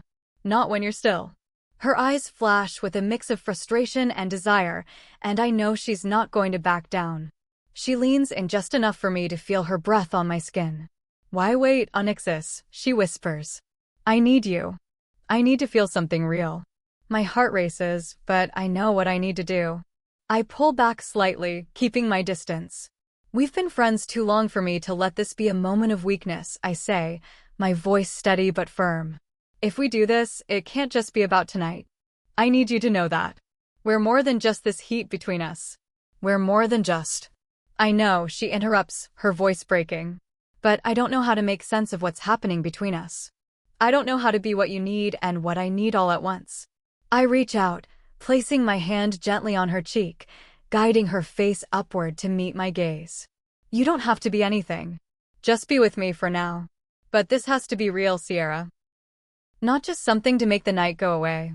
She nods, her lips trembling as if she's holding back a tide of emotions. The storm outside mirrors the storm in my chest, but for once, I don't feel the need to run from it. I just need to hold her, be there for her, without letting our desires take control. "I don't know what I want," she whispers, her hand resting against my chest. "But I do know that I don't want to be alone." I press a soft kiss to her forehead, offering her the comfort I know she craves. "You won't be alone, Sierra. Not now. Not ever." I've been researching how to trigger a mate bond, trying to understand what can cause such an emotional link to snap into place. It's complicated and can be caused by many things, but it's usually only visible when both people are ready to accept it. I am more than ready. I'm desperate for it, and I know it's there, ready to make itself apparent. Sierra, on the other hand, I'm not sure she wants the mate bond as much as I do. I need her to know that if we are mates, I'm going to marry her. It will be all I need to convince the people, I'm sure of it. I need to prepare her for it, to help her accept what is between us internally. Amongst everything, it is my sole focus. I'm going to do everything it takes to make her mine. Chapter 47. Sierra. I look down at the glass table, at the array of plants laid out evenly. The conservatory is the ideal place to examine the plants I've collected today. They are to be dried so I can place them in my encyclopedia eventually, but mainly, I'm here to copy their likeness into my illustrated book. I've been twisting and turning the same leaf for over an hour now. The sun needs to catch every edge, revealing every vein. Pursuing this isn't just a passion, but it is also currently an excellent distraction from how I embarrassed myself last night. How could I be so foolish? I wanted to take my mind away from the storm, and instead, made a fool of myself. Onyxus doesn't want to compromise our friendship. I should respect that. Footsteps sound from behind me as someone enters the conservatory. I barely look over my shoulder, knowing the weight and stride of those steps. "Hey, you." Onyxus' warm voice glides over my skin, making me shiver. He stands behind me, looking over my shoulder at what I'm working on. Suddenly, my fingers are quivering, and I can't quite remember how to get the perfect sloping lines to depict this unique plant best. "Hello, Onyxus," I greet tightly. He shifts around the table, taking a seat so he can continue watching me work. However, instead of focusing on the beautiful array of plants I've collected, he's looking at my face. "What's that look like?" he queries. "What look?" I mumble, flipping a plant over with careful precision. "The look that makes it obvious you're thinking about last night." He smirks at me, his deep brown, almost black eyes appearing lighter than usual. "Onyxus." I am not, I scold, my face heating uncomfortably. He doesn't look convinced. "Uh-huh. We're platonic, remember?" I bite out, dropping my pencil. There is no chance I'm going to be able to concentrate now. "Uh-huh." His smile is teasing as his eyes drop to the table. "What are you doing?" I roll my shoulders, welcoming the reprieve from my embarrassment that he's obviously giving me. I know he didn't want to reject me, but retrospectively, I know he did the right thing. I found these incredible plants deep in the woods, and I thought I would note them down in my book, I tell him, resting my hand on my cloth-bound book protectively. He will see it eventually, but not until I'm finished and happy with it. "Your eye for these things will never not amaze me," Onyxus says. I love it when he compliments my work. Although this is not a personal interest of his, I know he means every kind thing he says. Still, I eye him teasingly. "You find it weird." Only a little. He nudges me playfully. Mostly, I think it's cute. I love that you follow your passions. I can't help the flush to my cheeks. I'm grateful for his friendship, for how attentive and supportive he is to me. You're sweet, I murmur. Why are you here? He grimaces, his quiet happiness dissolving. I wanted to let you know I'm going away for a while. Disappointment ripples through me. Wait, what? I put a lot of blame on Imogen after what happened to you. I don't trust her, but she leans more in favor of Zion than me, he says. I'm hoping I can bring Violet with me and smooth relations over. I drop my gaze back to my plants. Something dependable. Something that can't leave me. I understand that he needs to do this, but it hurts knowing that if I were his wife, I could go with him. That sounds like a good idea. It could take 1 week, it could take 1 month, he informs me uneasily. I look into his eyes, not bothering to hide my disappointment. Oh, I can't be away from Onyxus for a month. Not again. Being apart is torture, like a chunk of my life is missing. I know I'll be fine, but I like having him near. It feels like there is something that needs to be established between us before we can be away from each other for so long. I know, he breathes, his brow creasing. I want so badly to take you with me, but I need Violet to be the focal point this time. I get it. I do, even if it hurts. Onyxus reaches across the table to take my hand in his. I watch the way his thumb brushes against the ring he gifted me so many years ago. Back then, it was a promise we would be friends forever. Now the thought of being just friends feels like a prison I can't escape from. It should be you, as my wife, at my side. He holds my gaze, letting me see how desperately he wants that. He's not just saying it to appease me. You can't say that. I know, but it's true, he breathes. Violet does well, but people can see the gap between us. They see that her heart isn't really in this. I'm not sure I could be as good a leader as Violet is. She may not want it as badly as I do, but it comes to her with ease. She was bred for such a title. I was born to live in my father's shadow. Just make sure you do what you need to do and you come home safely. You know I worry. Every time he crosses into enemy territory, there is a risk of harm to him. It keeps me up at night, and his being gone for so long will be like torture. Onyxus' dark eyes soften. I know. That's why I've brought you someone to keep you company while I'm gone. I blink. You have. Wait here. He launches from his chair, crossing the room to the door. I sit patiently, trying to think through who he could have brought here as company. My suspicions about who it could be are confirmed as Alex strides into the room behind Onyxus. I bump my knee on the underside of the table, excitedly as I jump out. She rushes toward me with outstretched arms and a bright grin on her face. Alex. I fall into her arms, and any worries about Onyxus leaving for business promptly are left behind me as I feel my friend's familiar embrace. When Willow died and everyone was sent home, I was sure I would never see her again. Oh, it's so good to see you. She pulls back, holding me by the shoulders so she can look over me. I'm so happy, I gush. What are you doing here? She slaps her palms against her face, jumping up and down slightly. I got a job. I'm Lucinda's new assistant. Wow, that's amazing. So you're staying here. This is the first flicker of light I've felt in a while that hasn't been related to Onyxus. With the threatening notes and attempted murder, not much has made me genuinely happy. For now, I wanted to get away from my parents for a while. They weren't happy I didn't secure the marriage. She rubs the back of her neck, glancing back at Onyxus. He gives her an apologetic look. The two have clearly spoken about this before she came back here, so I'm glad she feels comfortable enough to be here. Oh, well, that's great. I'm not upset at Violet, though.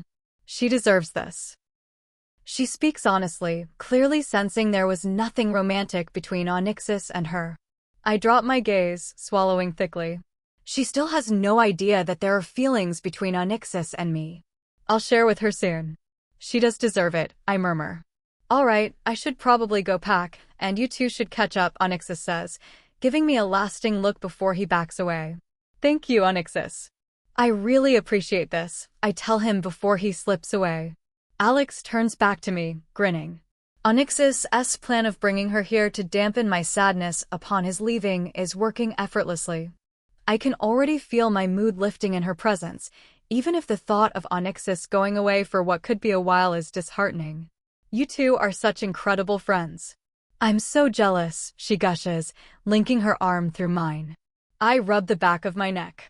Yeah, he's the best. My body feels weak with exhaustion as I finally make it into my room.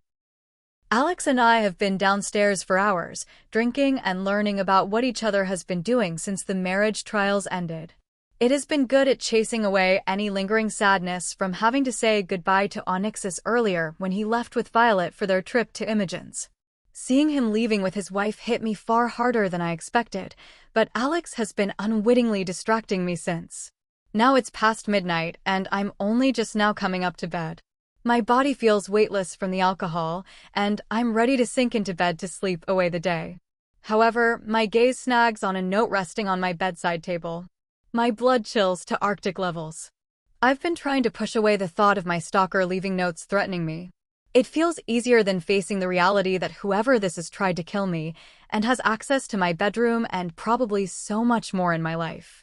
Seeing the note sitting there, pale and unsuspecting, has terror seizing me. Something feels different about it this time. Slowly, I glance over my shoulder, half expecting to see my attacker right behind me, lingering amongst the shadows while they wait to attack. But there is nothing but a calm silence. Wandering close, I pick it up, folding it open to reveal the familiar scrawling. Sierra. You may have escaped me this time, but I assure you, next time you will not be so lucky. I'm giving you one last chance to tell the Alpha the truth, otherwise, it will be him I will target next. You have no idea who I have working for me. At any moment, you could all be dead. Tell him, or he won't live long enough ever to know the truth. Chapter 48. Sierra. I can feel the note crumpled in my back pocket as I rush around the room. For the first time since I developed a fear of storms, being in one is less terrifying than what else is going on around me. Snagging my duffel bag from the closet, I unzip it, looking around my room for things to fill it with. Everything my eyes brush over reminds me too much of Onyxus. Every handmade dress he's lovingly complimented. Every jacket he's laid over my shoulder. Even my hairbrush reminds me of him, when he sat and brushed my hair tenderly after Cain hurt me. I'm leaving, and I don't want memories of him chasing me along the way. The door to my bedroom opens just as a crack of thunder rolls across the sky, so close overhead that the glass rattles in the window frame. Alex peeks her head in, her light blonde hair shoved up into a messy bun. Hey. Her brows draw together. I wanted to come check on you. With Onyxus gone, we've been spending a lot of time together.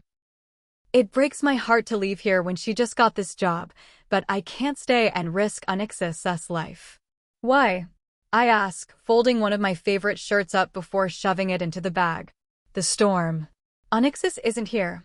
I thought you might need some company. The door clicks closed as she glides into the room. I'm okay. My mind is on other things, I mumble, brushing past her as I head to my dresser. Alex scans the room, her pale eyes glowing as lightning spills vivid light into the room for a split second.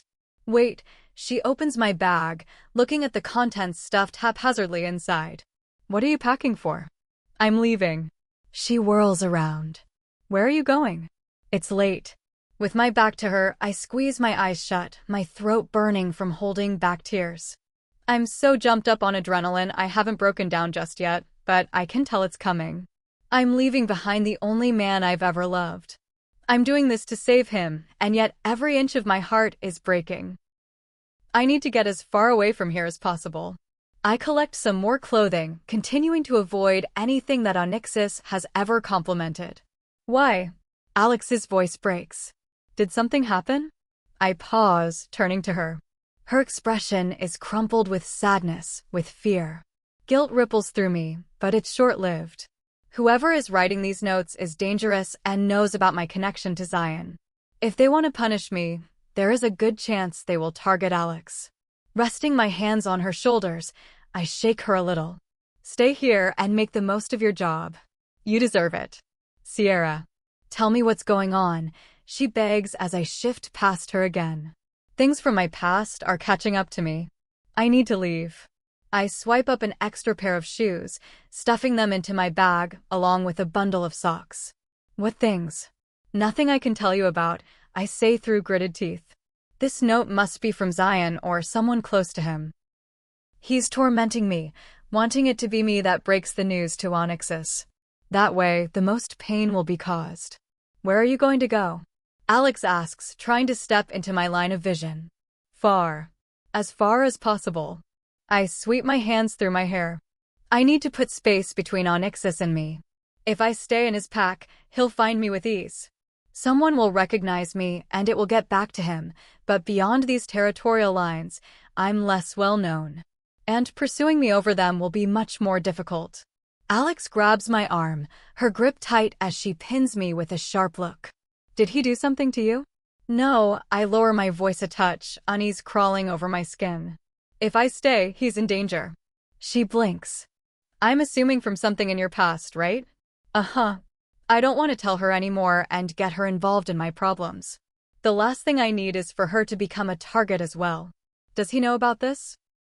She questions me, watching as I collect the last few items I need, stuffing them into the bulging bag. She's realizing there is nothing that is going to stop me now. No, you can't tell him. I tug at the zip of the bag, gritting my teeth as it fights to stay open. Say I've gone on holiday and I'll be back in a week. That should be enough time. Alex wraps her arms around herself, rattled. I can't lie to my alpha. With the bag finally zipped, I turn to face her, resting my hands on her shoulders. She's trembling beneath my hands. Please, Alex. As my friend. This won't cost her anything. When Onyxus realizes she's done what I've wished, he will understand. Of course, he will be upset, but he's not narrow-sighted enough to pin blame on her. Onyxus is your best friend. He will want to help you. Alex winces as I sling the bag over my shoulders. I sigh. Now might not be the best time, but I can't leave here without being honest first. She deserves to know about the nature of Onyxus and my relationship. I'm sorry, Alex. I lied to you, I breathe. She pauses, dragging her gaze over me. You, about what? About Onyxus and me. I keep my expression straight, trying not to grimace. We were only friends while the whole wife selection process happened, but I was desperately in love with him. Oh, she asked me if we had feelings for each other before, and I lied. I was denying how I felt to protect myself, but I should have told her that I had been in love with him for a long time. We've since revealed our feelings, but we can't be together, I explain, clutching the strap of my bag tightly. Either way, there's no place for me here. I start toward the door, but she swerves in front of me, the frazzled strands of hair fallen from her bun only adding to her desperation. Sierra, if you're in danger, I want to help you. You can help. Tell Onyxus I went to the beach, then try to console him when he realizes I'm not coming back. I dig into my back pocket, handing the slender envelope to her. Give him this note if he starts to look for me. Alex pauses, staring at it, then back at me again. I half expect her to refuse, to slam the door in my face before locking me in. Instead, she reaches out with trembling fingers and takes the letter tentatively. Will you contact me when you're safe? She asks softly, her brows drawing together. As soon as I've settled somewhere, you'll be the first person to know, I assure her. I've considered which direction I'm inclined to go in and decided to go opposite to that.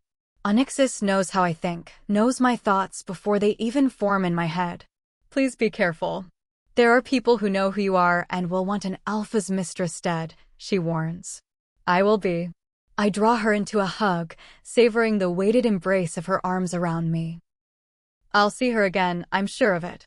She lets me pass, and I feel her stare on my back as I rush down the hallway. I don't let out a breath until I see the front door. That is, until I realize Lucinda is pacing in front of it. She turns to me as I approach, taking in the backpack, my bloodshot eyes, and tense expression. A maid must have told her I was seen frantically packing, because she's clearly not shocked to see me like this. Don't you dare run, she snaps as I make it to the last stair. I don't think I've ever seen her so unkempt. Her silken nightgown is wrinkled as she hurriedly wraps it around herself. Her hair is loose, with small, broken strands near her scalp curling skyward, in need of smoothing.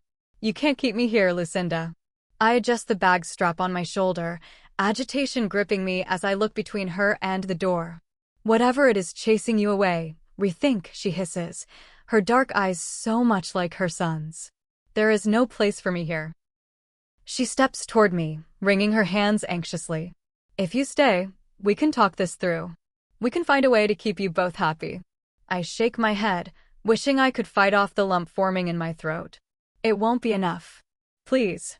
Anguish rips through her angular features. I promised your mother I would care for you. I promised her I would keep you safe. I never thought I would see Lucinda in such a state. It was only a few months ago that she was practically chasing me out the door, wanting me to start a new life far from her son. I steel myself at the mention of my mother, not wanting to think about what her reaction would be to this. She was a romantic, a lover like me and like Onyxus.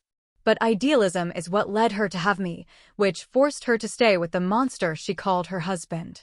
I won't let idealism destroy the person I love the most in this world. I can't let it. My mother would want me to do this. She would want me to live, I insist. Think of Onyxus, then. She inches further across the block to the front door. This will kill him. I squeeze my eyes closed for a moment, fighting off a nauseating wave of guilt. My leaving won't kill him, but my staying might. He's stronger than you think. Trust me, this is for the best, I tell her, shifting from foot to foot. You're his mate, Sierra. You cannot survive without each other, she tells me, my stomach tumoring at her insistence. I brush my hair behind my ear, shaking my head. You don't know that.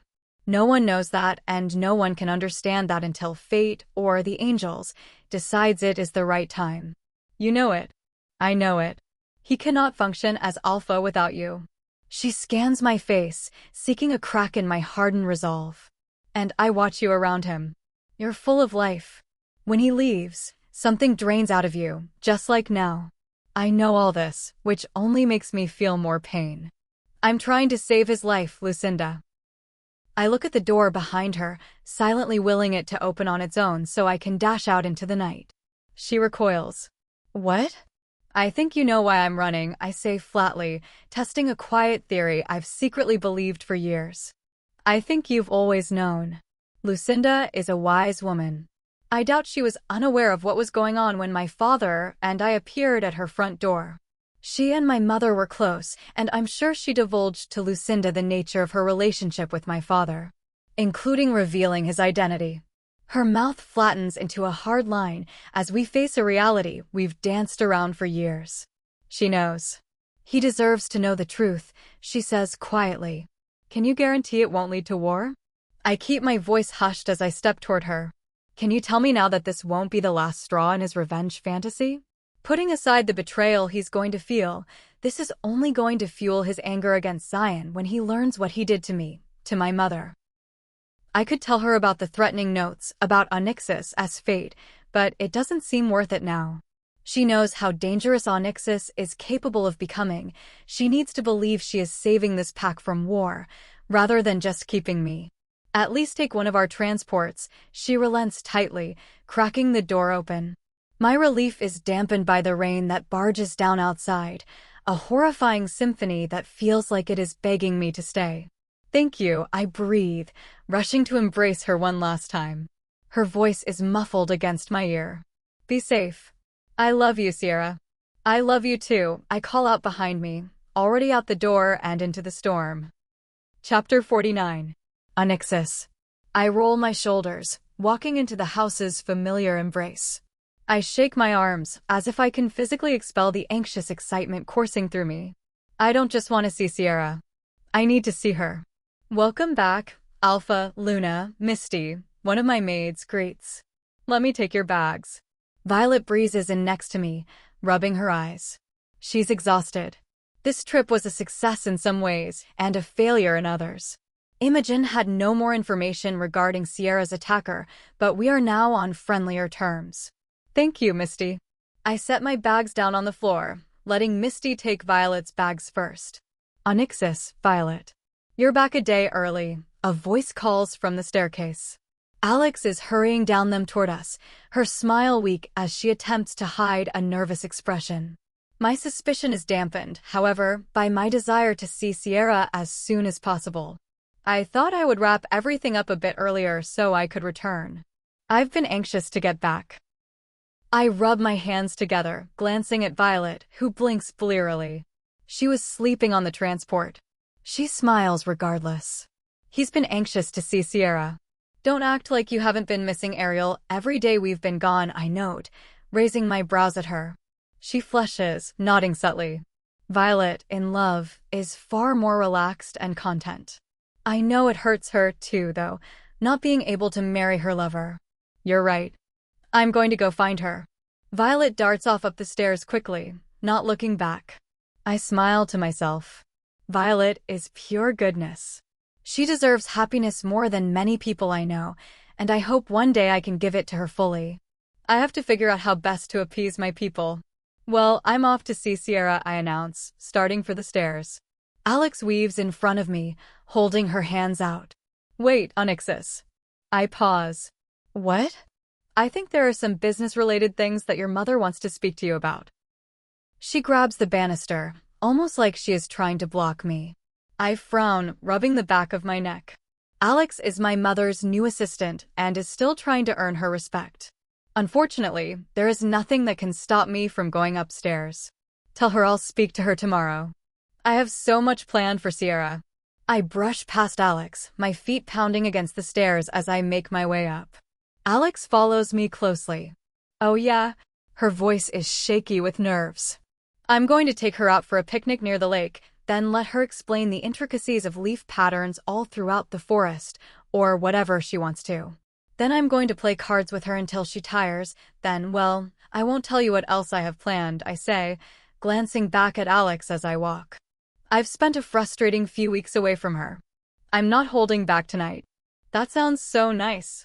Alex bounds up 2 steps at a time, trying to intercept me at the top, but my strides are longer. But I think you should really go see your mother, Onyxus. I'll see her tomorrow. It's important, she insists desperately, right behind me as I make my way down the hallway, reaching Sierra's bedroom. Not as important as Sierra. I open her door, scanning the space. Oh, she's not in her room. She must be with Diane, or maybe she is in the forest, or the barn. The bed is made, but Sierra's clothing is strewn about, her closet doors gaping open. She has always insisted she would keep her room tidy, rather than have the maids clean it on her behalf. I turn to see that Alex has pressed her hands on either wall, effectively blocking me from continuing back down the hall. She's not there, she tells me breathlessly, her face contorted in a grimace. I frown. Where is she then? She's not here, she says uneasily. She left. A cold feel settles into my chest. Alex is looking at me like I'm an explosive, ticking in anticipation of blowing up. Sierra leaving, unless to go to the village or to the lake, is alarmingly abnormal. Where did she go? She went to visit some family. She didn't say where. She rubs the back of her neck, smiling sheepishly. I fold my arms over my chest, narrowing my eyes. Sierra doesn't have any family she is in contact with. Shit, I meant Diane's family, she excuses hopelessly. Considering her cheeks are flushed bright red, she's fidgeting with the hem of her shirt, and she's shifting from foot to foot. It's obvious she's guilty. Alex. Where is she? I demand softly, trying to rein in my impatience. If Sierra has gone somewhere, I need to know as soon as possible. She lets out a long groan, her resolve finally crumbling. She ran away. She doesn't want you following her, and I was supposed to keep it a secret for as long as possible, but I guess there's no point. She presses her palms to her face, guilt and indecision eating away at her. It takes a moment for her words to cut through the tired haze in my mind from all the traveling. What? What do you mean she ran away? I snap. She winces. I don't mean to sound so harsh, but if something has happened to Sierra, I'm not going to wait around for her to spit it out finally. Read this. She told me to leave it for you. Maybe it explains where she went. She digs a note from her back pocket, pressing it into my hand. I fold it open, seeing the familiar lines of Sierra's handwriting. Onyxus. I'm so sorry. I genuinely love you, and for that reason, I had to leave. There are some things about my past I never told you about. I wanted to leave them behind, but carrying these lies has been more challenging than I expected. And selfishly, I can't stay in that manner anymore. I can't see you with Violet, knowing I will never marry you like I want to. I'm going to get some space for a while.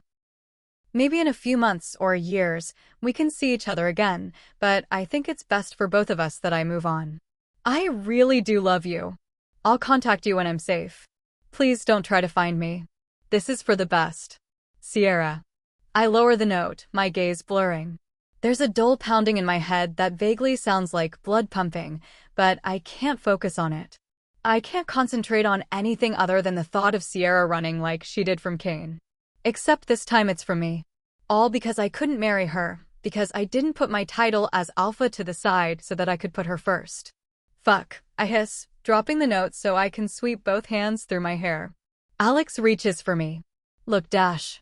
I pull back a step, needing space, needing to only focus on one thing. Where is she? I demand sharply, already starting down the hallway. I don't know. She didn't say. Alex chases behind me. Go find my mother and see what she knows, I tell her. I need a log of every transport taken off this property immediately. She can't have gone far. I'll send out every person I have working for me to find her, and when they do, I'm going to fix this. I need to fix this. But Dash, when did she leave? Yesterday, the day before. I ask, cutting her off. Alex stops in her step, forcing me to as well. Now her face has scrunched up, and she looks ready to combust into nothingness to escape this interrogation. A week ago. I force myself to take a long pause before I speak. I don't want to be mean to Alex, to let my frustration, concern, and impatience force words from my mouth that I do not mean. But this is Sierra, my soulmate, I'm sure of it. I need to find her, to prove to her that she can return here without fear of the problems her past will bring. She needs to know that I'll do anything to bring her back. Anything. A week? And no one told me? I question calmly, although Alex must see the fierceness in my expression because she backs up a step. She doesn't want to be found. Maybe you should respect her wishes, Onyxus, she offers softly. When she told me, I found it hard too, but I realized it was what was going to make her happy, so I let her go. I shake my head, my chest tightening. She's my mate, Alex. I know it. I'm going to find her and I'm going to marry her. I hardly know what I'm saying, but when the words fall past my lips, I know this is the right decision. I'm going to marry her. Alex's eyes widen, and her mouth drops open. Wait, what? I start, making it to the stairs. Violet? Where is Violet? I call out through the hall, pulling the attention of 2 guards and a scattering of maids. They all look at each other, uncertain. I pound down the stairs, and when I make it to the bottom, Violet appears. She's dressed in a long coat, her hair done up. She looks ready to leave again, her lover, Ariel, by her side. I'm right here, Onyxus. Ariel and I are just going for a walk, she exclaims, her gloved hands clasping Ariel's. Sierra left, I tell her tensely. She's not coming back. I shove the letter into her hands, needing her to read it, needing someone to read it. She needs to understand why I'm about to make my decision. Oh no. You'll find her, I'm sure, Violet murmurs, folding the letter back up once she's completed reading it. Even if I find her, she won't want to come back, I insist. I need to marry her. It's cruel, I know it is. Casting Violet out so I can marry my true love is horrible of me, but I can't sacrifice Sierra again. I'm damning the consequences and doing what I hope is right. Violet blinks, glancing at Ariel and then back at me. You want to marry Sierra? Yes. I need her back here, and she can't be my mistress forever, I exclaim. I want her as my wife, and I want her to have my children and be this Pax Luna. I watch Violet's expression warily. I expect her to yell, for her face to redden, and her temper to flare. Instead, a bright smile touches her lips, a sparkle glistening in her eyes as if this is the best news she's heard in her life. She slaps my arm playfully, grinning. I've been waiting for you to come to your senses. I blink, confused. Violet has always been a stoic, almost solemn person. Her quiet introspection has always been a feature I've liked about her, and now she's like an entirely different person. It's both shocking and incredible to see. You have. Yes. Marry her. She insists brightly. Even Ariel is grinning now, the meek girl emerging from her shell. What about you? I ask. I don't want to take your life from you like this. Ariel and I can finally do what we've been talking about. Violet wraps her arm around her lover. We are going to get as far away from my father as we can, and we are going to have our dream life. A cottage in the woods with a pretty garden and fruit trees, Ariel adds ecstatically.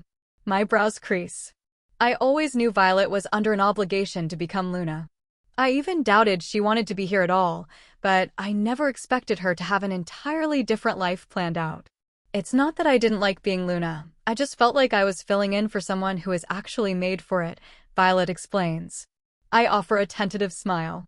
You deserve the life you have always dreamt of. Give this to Sierra. She pulls off her wedding band, then her engagement ring, pressing it into my palm. It was always meant for her. I look down at it, at the silver band and pretty, simple diamond. I inherited it from my mother, who inherited it from my grandmother, and so on. Now it belongs to Sierra. I'm going to make her mine. I need to find her. Leave tonight. I'll get you plenty of money so you can start your new life. In fact, I'll send you money every month for the rest of your lives together, I insist. I'll ensure your father learns nothing about where you have gone. Violet flushes. You don't need to do that. Go, be happy, Violet. No one deserves it more than you, I murmur. You too. She rubs my arm tenderly. Tell that to Sierra when you find her. I nod, smiling softly as Violet and Ariel dash up the stairs, eager to pack their bags to make their way elsewhere. I hope to see them again, once I've married Sierra and everything has settled down. Marrying Sierra will complicate things significantly and may weaken my standing with my people.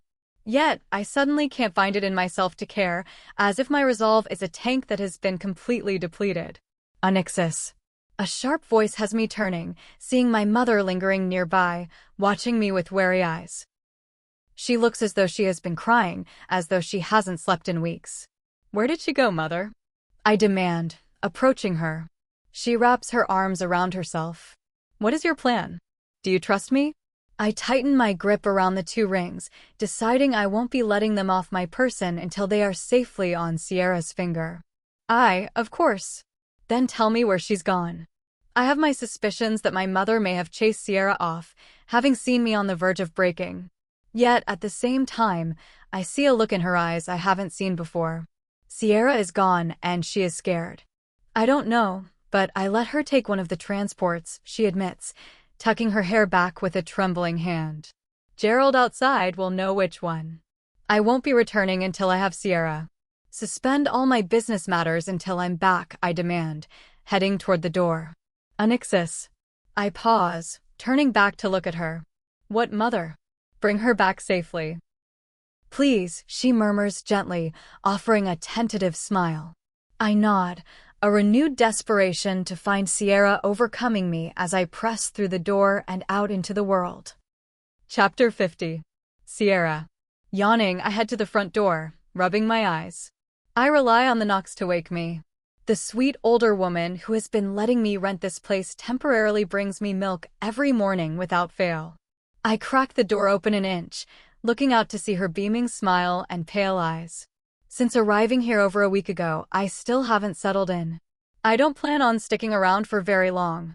I didn't take much money with me, so once that issue is dealt with, I'll be moving on to the next place. The goal is to join Imogen's pack. There, fewer people will recognize me, and Onyxus won't suspect I would choose that pack, of all places. Good morning, miss, she greets, handing me the cool bottle of milk, along with an extra blanket she insisted on crocheting for me. Good morning, Eliza, and thank you. I like this woman, but I've sworn to myself that I wouldn't get attached. This place is beautiful, amidst nature and very secluded. If I could stay, I would. What are your plans for today? She asks cheerily, looking over my sleep-addled form. I'm not sure. I rub my face. I'm going to scout around and perhaps make a decision about where I want to go next. Her smile falters. Moving on so soon? I think I need to. I want to explore as much of the pack as possible before I move on to another one. I offer a smile, reaching out to gently rub her arm. By some miracle, she doesn't recognize me. When I first arrived, I overheard her muttering about how political business didn't interest her and that she doesn't keep up with the gossip circulating in newspaper columns. She appears satisfied with that answer. That sounds wonderful. Be sure to settle down soon. You're far too kind and beautiful to be so isolated. Thank you, but dash. The distant sound of wheels undulating over dirt road bumps has me pausing. Eliza looks over her shoulder too, trying to peer through the thick trunks to see who is approaching. Oh wow, that looks like the Alpha's royal colors, she exclaims. The flashes of color become apparent through the trees, silver and black. The moment the transport sweeps around the corner and into view, my stomach twists painfully. He's here. He found me. I mutter, clutching either side of the doorframe for support. This is either a wonderful surprise or a serious problem. Eliza draws her hand to her mouth, chewing on a nail distractedly. It's the latter. Why don't you go back home now? I'll speak to you tomorrow, I insist urgently. I don't exactly want her witnessing this. Whatever this is going to be. If that's the Alpha, I should probably greet him dash. Nope, no need. I believe they are here for me, I exclaim, trying to usher her off hurriedly. In her panic, she nods, realizing that whatever is incoming is more than she wants to involve herself with right now. She disappears around the side of the house while I stand my ground at the front door. The transport settles right before the house, the wheels sinking into the mud of the driveway. I wrap my arms around myself, flooded with a myriad of feelings I know are going to betray my resolve. The moment the door opens and Onyxus steps out, my heart launches into my throat. He stands there, the forest at his back.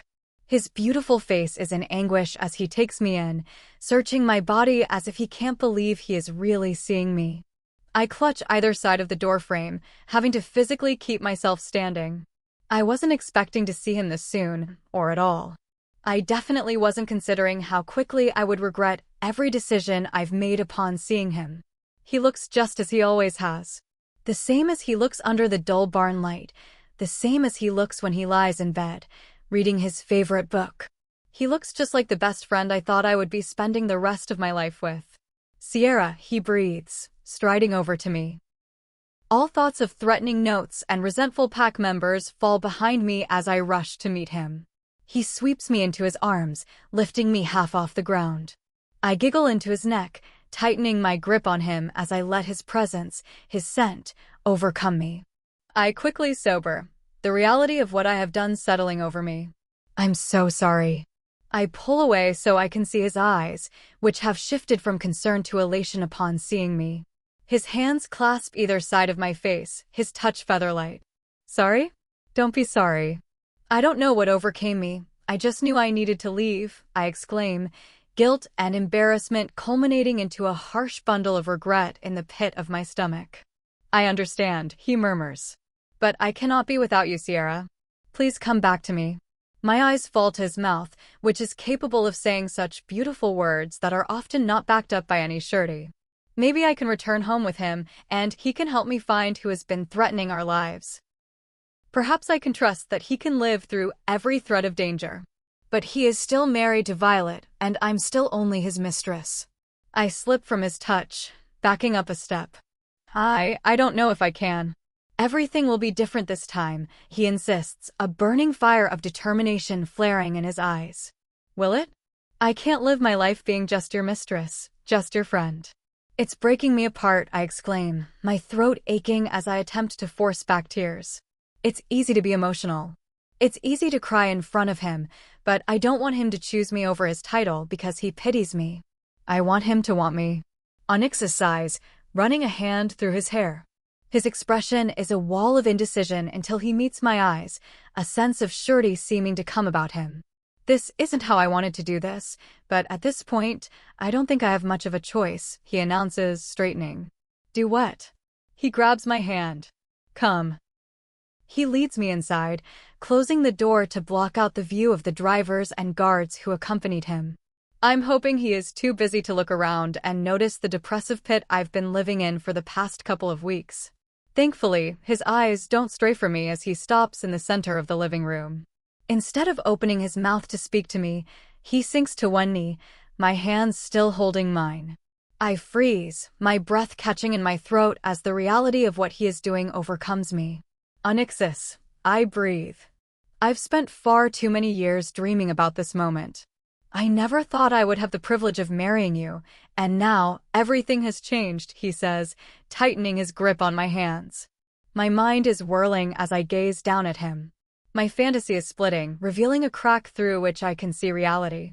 I thought having Onyxus on one knee before me would only ever be a dream. For too long, I put my title before you. I feared how my pack members would react to us marrying, how they would react to our child. Now, I realize that a union of love is what we deserve, what they deserve. They need to know they have an alpha who is fully involved, who has everything they need to do this job the best they can, he says earnestly. I bite down on my lower lip, nodding.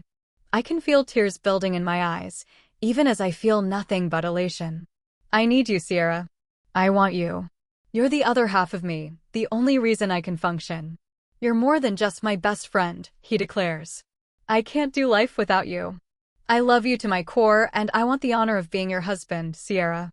I can't get any words out, too overwhelmed by an onslaught of emotion. Relief, surprise, and pure, uninhibited happiness. He smiles weakly, fighting back tears of his own. Will you marry me? Let me give you everything I have, everything I am for the rest of our lives. He slips his hand into his pocket, pulling out a ring. I stare at it, utterly dumbfounded as he holds it up expectantly. Yes, of course. I blurt out, as if the moment will be stolen from me if I hesitate a moment longer. He blinks up at me, his smile only growing. Really? Yes, Onyxus. I'll marry you. He quickly slides the ring onto my finger, and as if fate has spoken, it fits perfectly. He stands, sweeping me off my feet once again before he twirls me around. I press my mouth to his, tasting the saltiness of my tears. I've never felt more sure about anything in my life. Onyxus is going to be my husband, regardless of what comes after this moment. I love you, he murmurs against my mouth. I love you so much. I love you too. He sets me down, but he still holds me close. I think we've both decided we don't want to be too far apart from each other from now on. I decided I was in love with you a long time ago. Since then, I spent a great deal of time thinking about how I was going to propose. This was not what I had in mind, and yet, it's everything I could have wanted, he says, tracing his gaze over the small space that I've been living in. I raise my brows skeptically. Was it? Well, you said yes. I'm the happiest man in the world right now. He brushes his fingers through my hair tenderly, gazing at me with unending adoration. My smile dims slightly as reality's prodding fingers remind me that I can't stay encased in pure happiness forever. There are so many consequences of Onyxus and me marrying.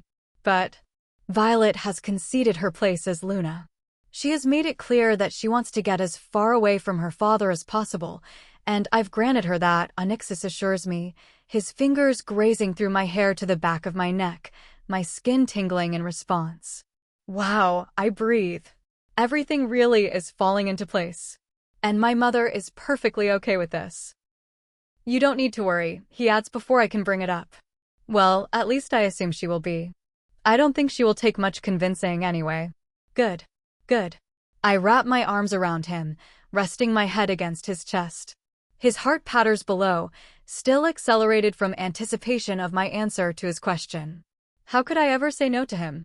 How could I ever think for 1 second that this isn't everything I've ever wanted? Are you happy? He asks gently. Of course I'm happy. I rest my hands on his shoulders, offering him my brightest smile. I just worry about what your pack members will think. I want them to accept me. The thought of being Luna is daunting, but at the same time, it's all I've ever wanted. But I can't imagine doing the job when those I'm ruling over want me dead. Onyxus exhales slowly through his nose, clearly apprehensive about the same notion. I'm going to be honest with them. Some may push back, but they will soon see I am a strong leader, with an even stronger soon-to-be wife, he exclaims. I stare up at him, feeling the comforting weight of the ring around my finger. This moment is real. It's not a dream, a fantasy. I'm really here with him, getting everything that I've ever wanted. We're really going to be together. We're really going to be more than friends, I breathe, shaking my head in bewilderment. He nods, brushing a knuckle against my cheek. Now we wait for the mate bond. What if we are wrong about that? The thought is cold, chilling. I can't imagine it would be possible to have another person out there for me. Onyxus is all I've ever wanted. He has to be my happy ending. Even if we are, I don't care. You're mine, Sierra. And I am yours. It will always be that way. He takes my face in his hands and kisses me again. This time, the kiss is hardly chaste, his body pressing against mine insistently. I lean up on my tiptoes, winding my fingers into his hair so I can tug in time with every sweep of our tongues against each other. Do you even know how badly I want you? He kisses the corner of my mouth before trailing it down to my neck. It's as if he's pressed a button and consumed me with heat. The happiness remains, but it's overcome by desire. I need you. My voice sounds strangled, barely mine. Onyxus pulls back, surveying the area. His eyes are black, a lustful haze becoming them. I can't take you for the first time here. Not in this place, he states firmly, looking back at me. A thrill shudders through me as I grab his hand, tugging him toward the door. Then you better get me home, and quick.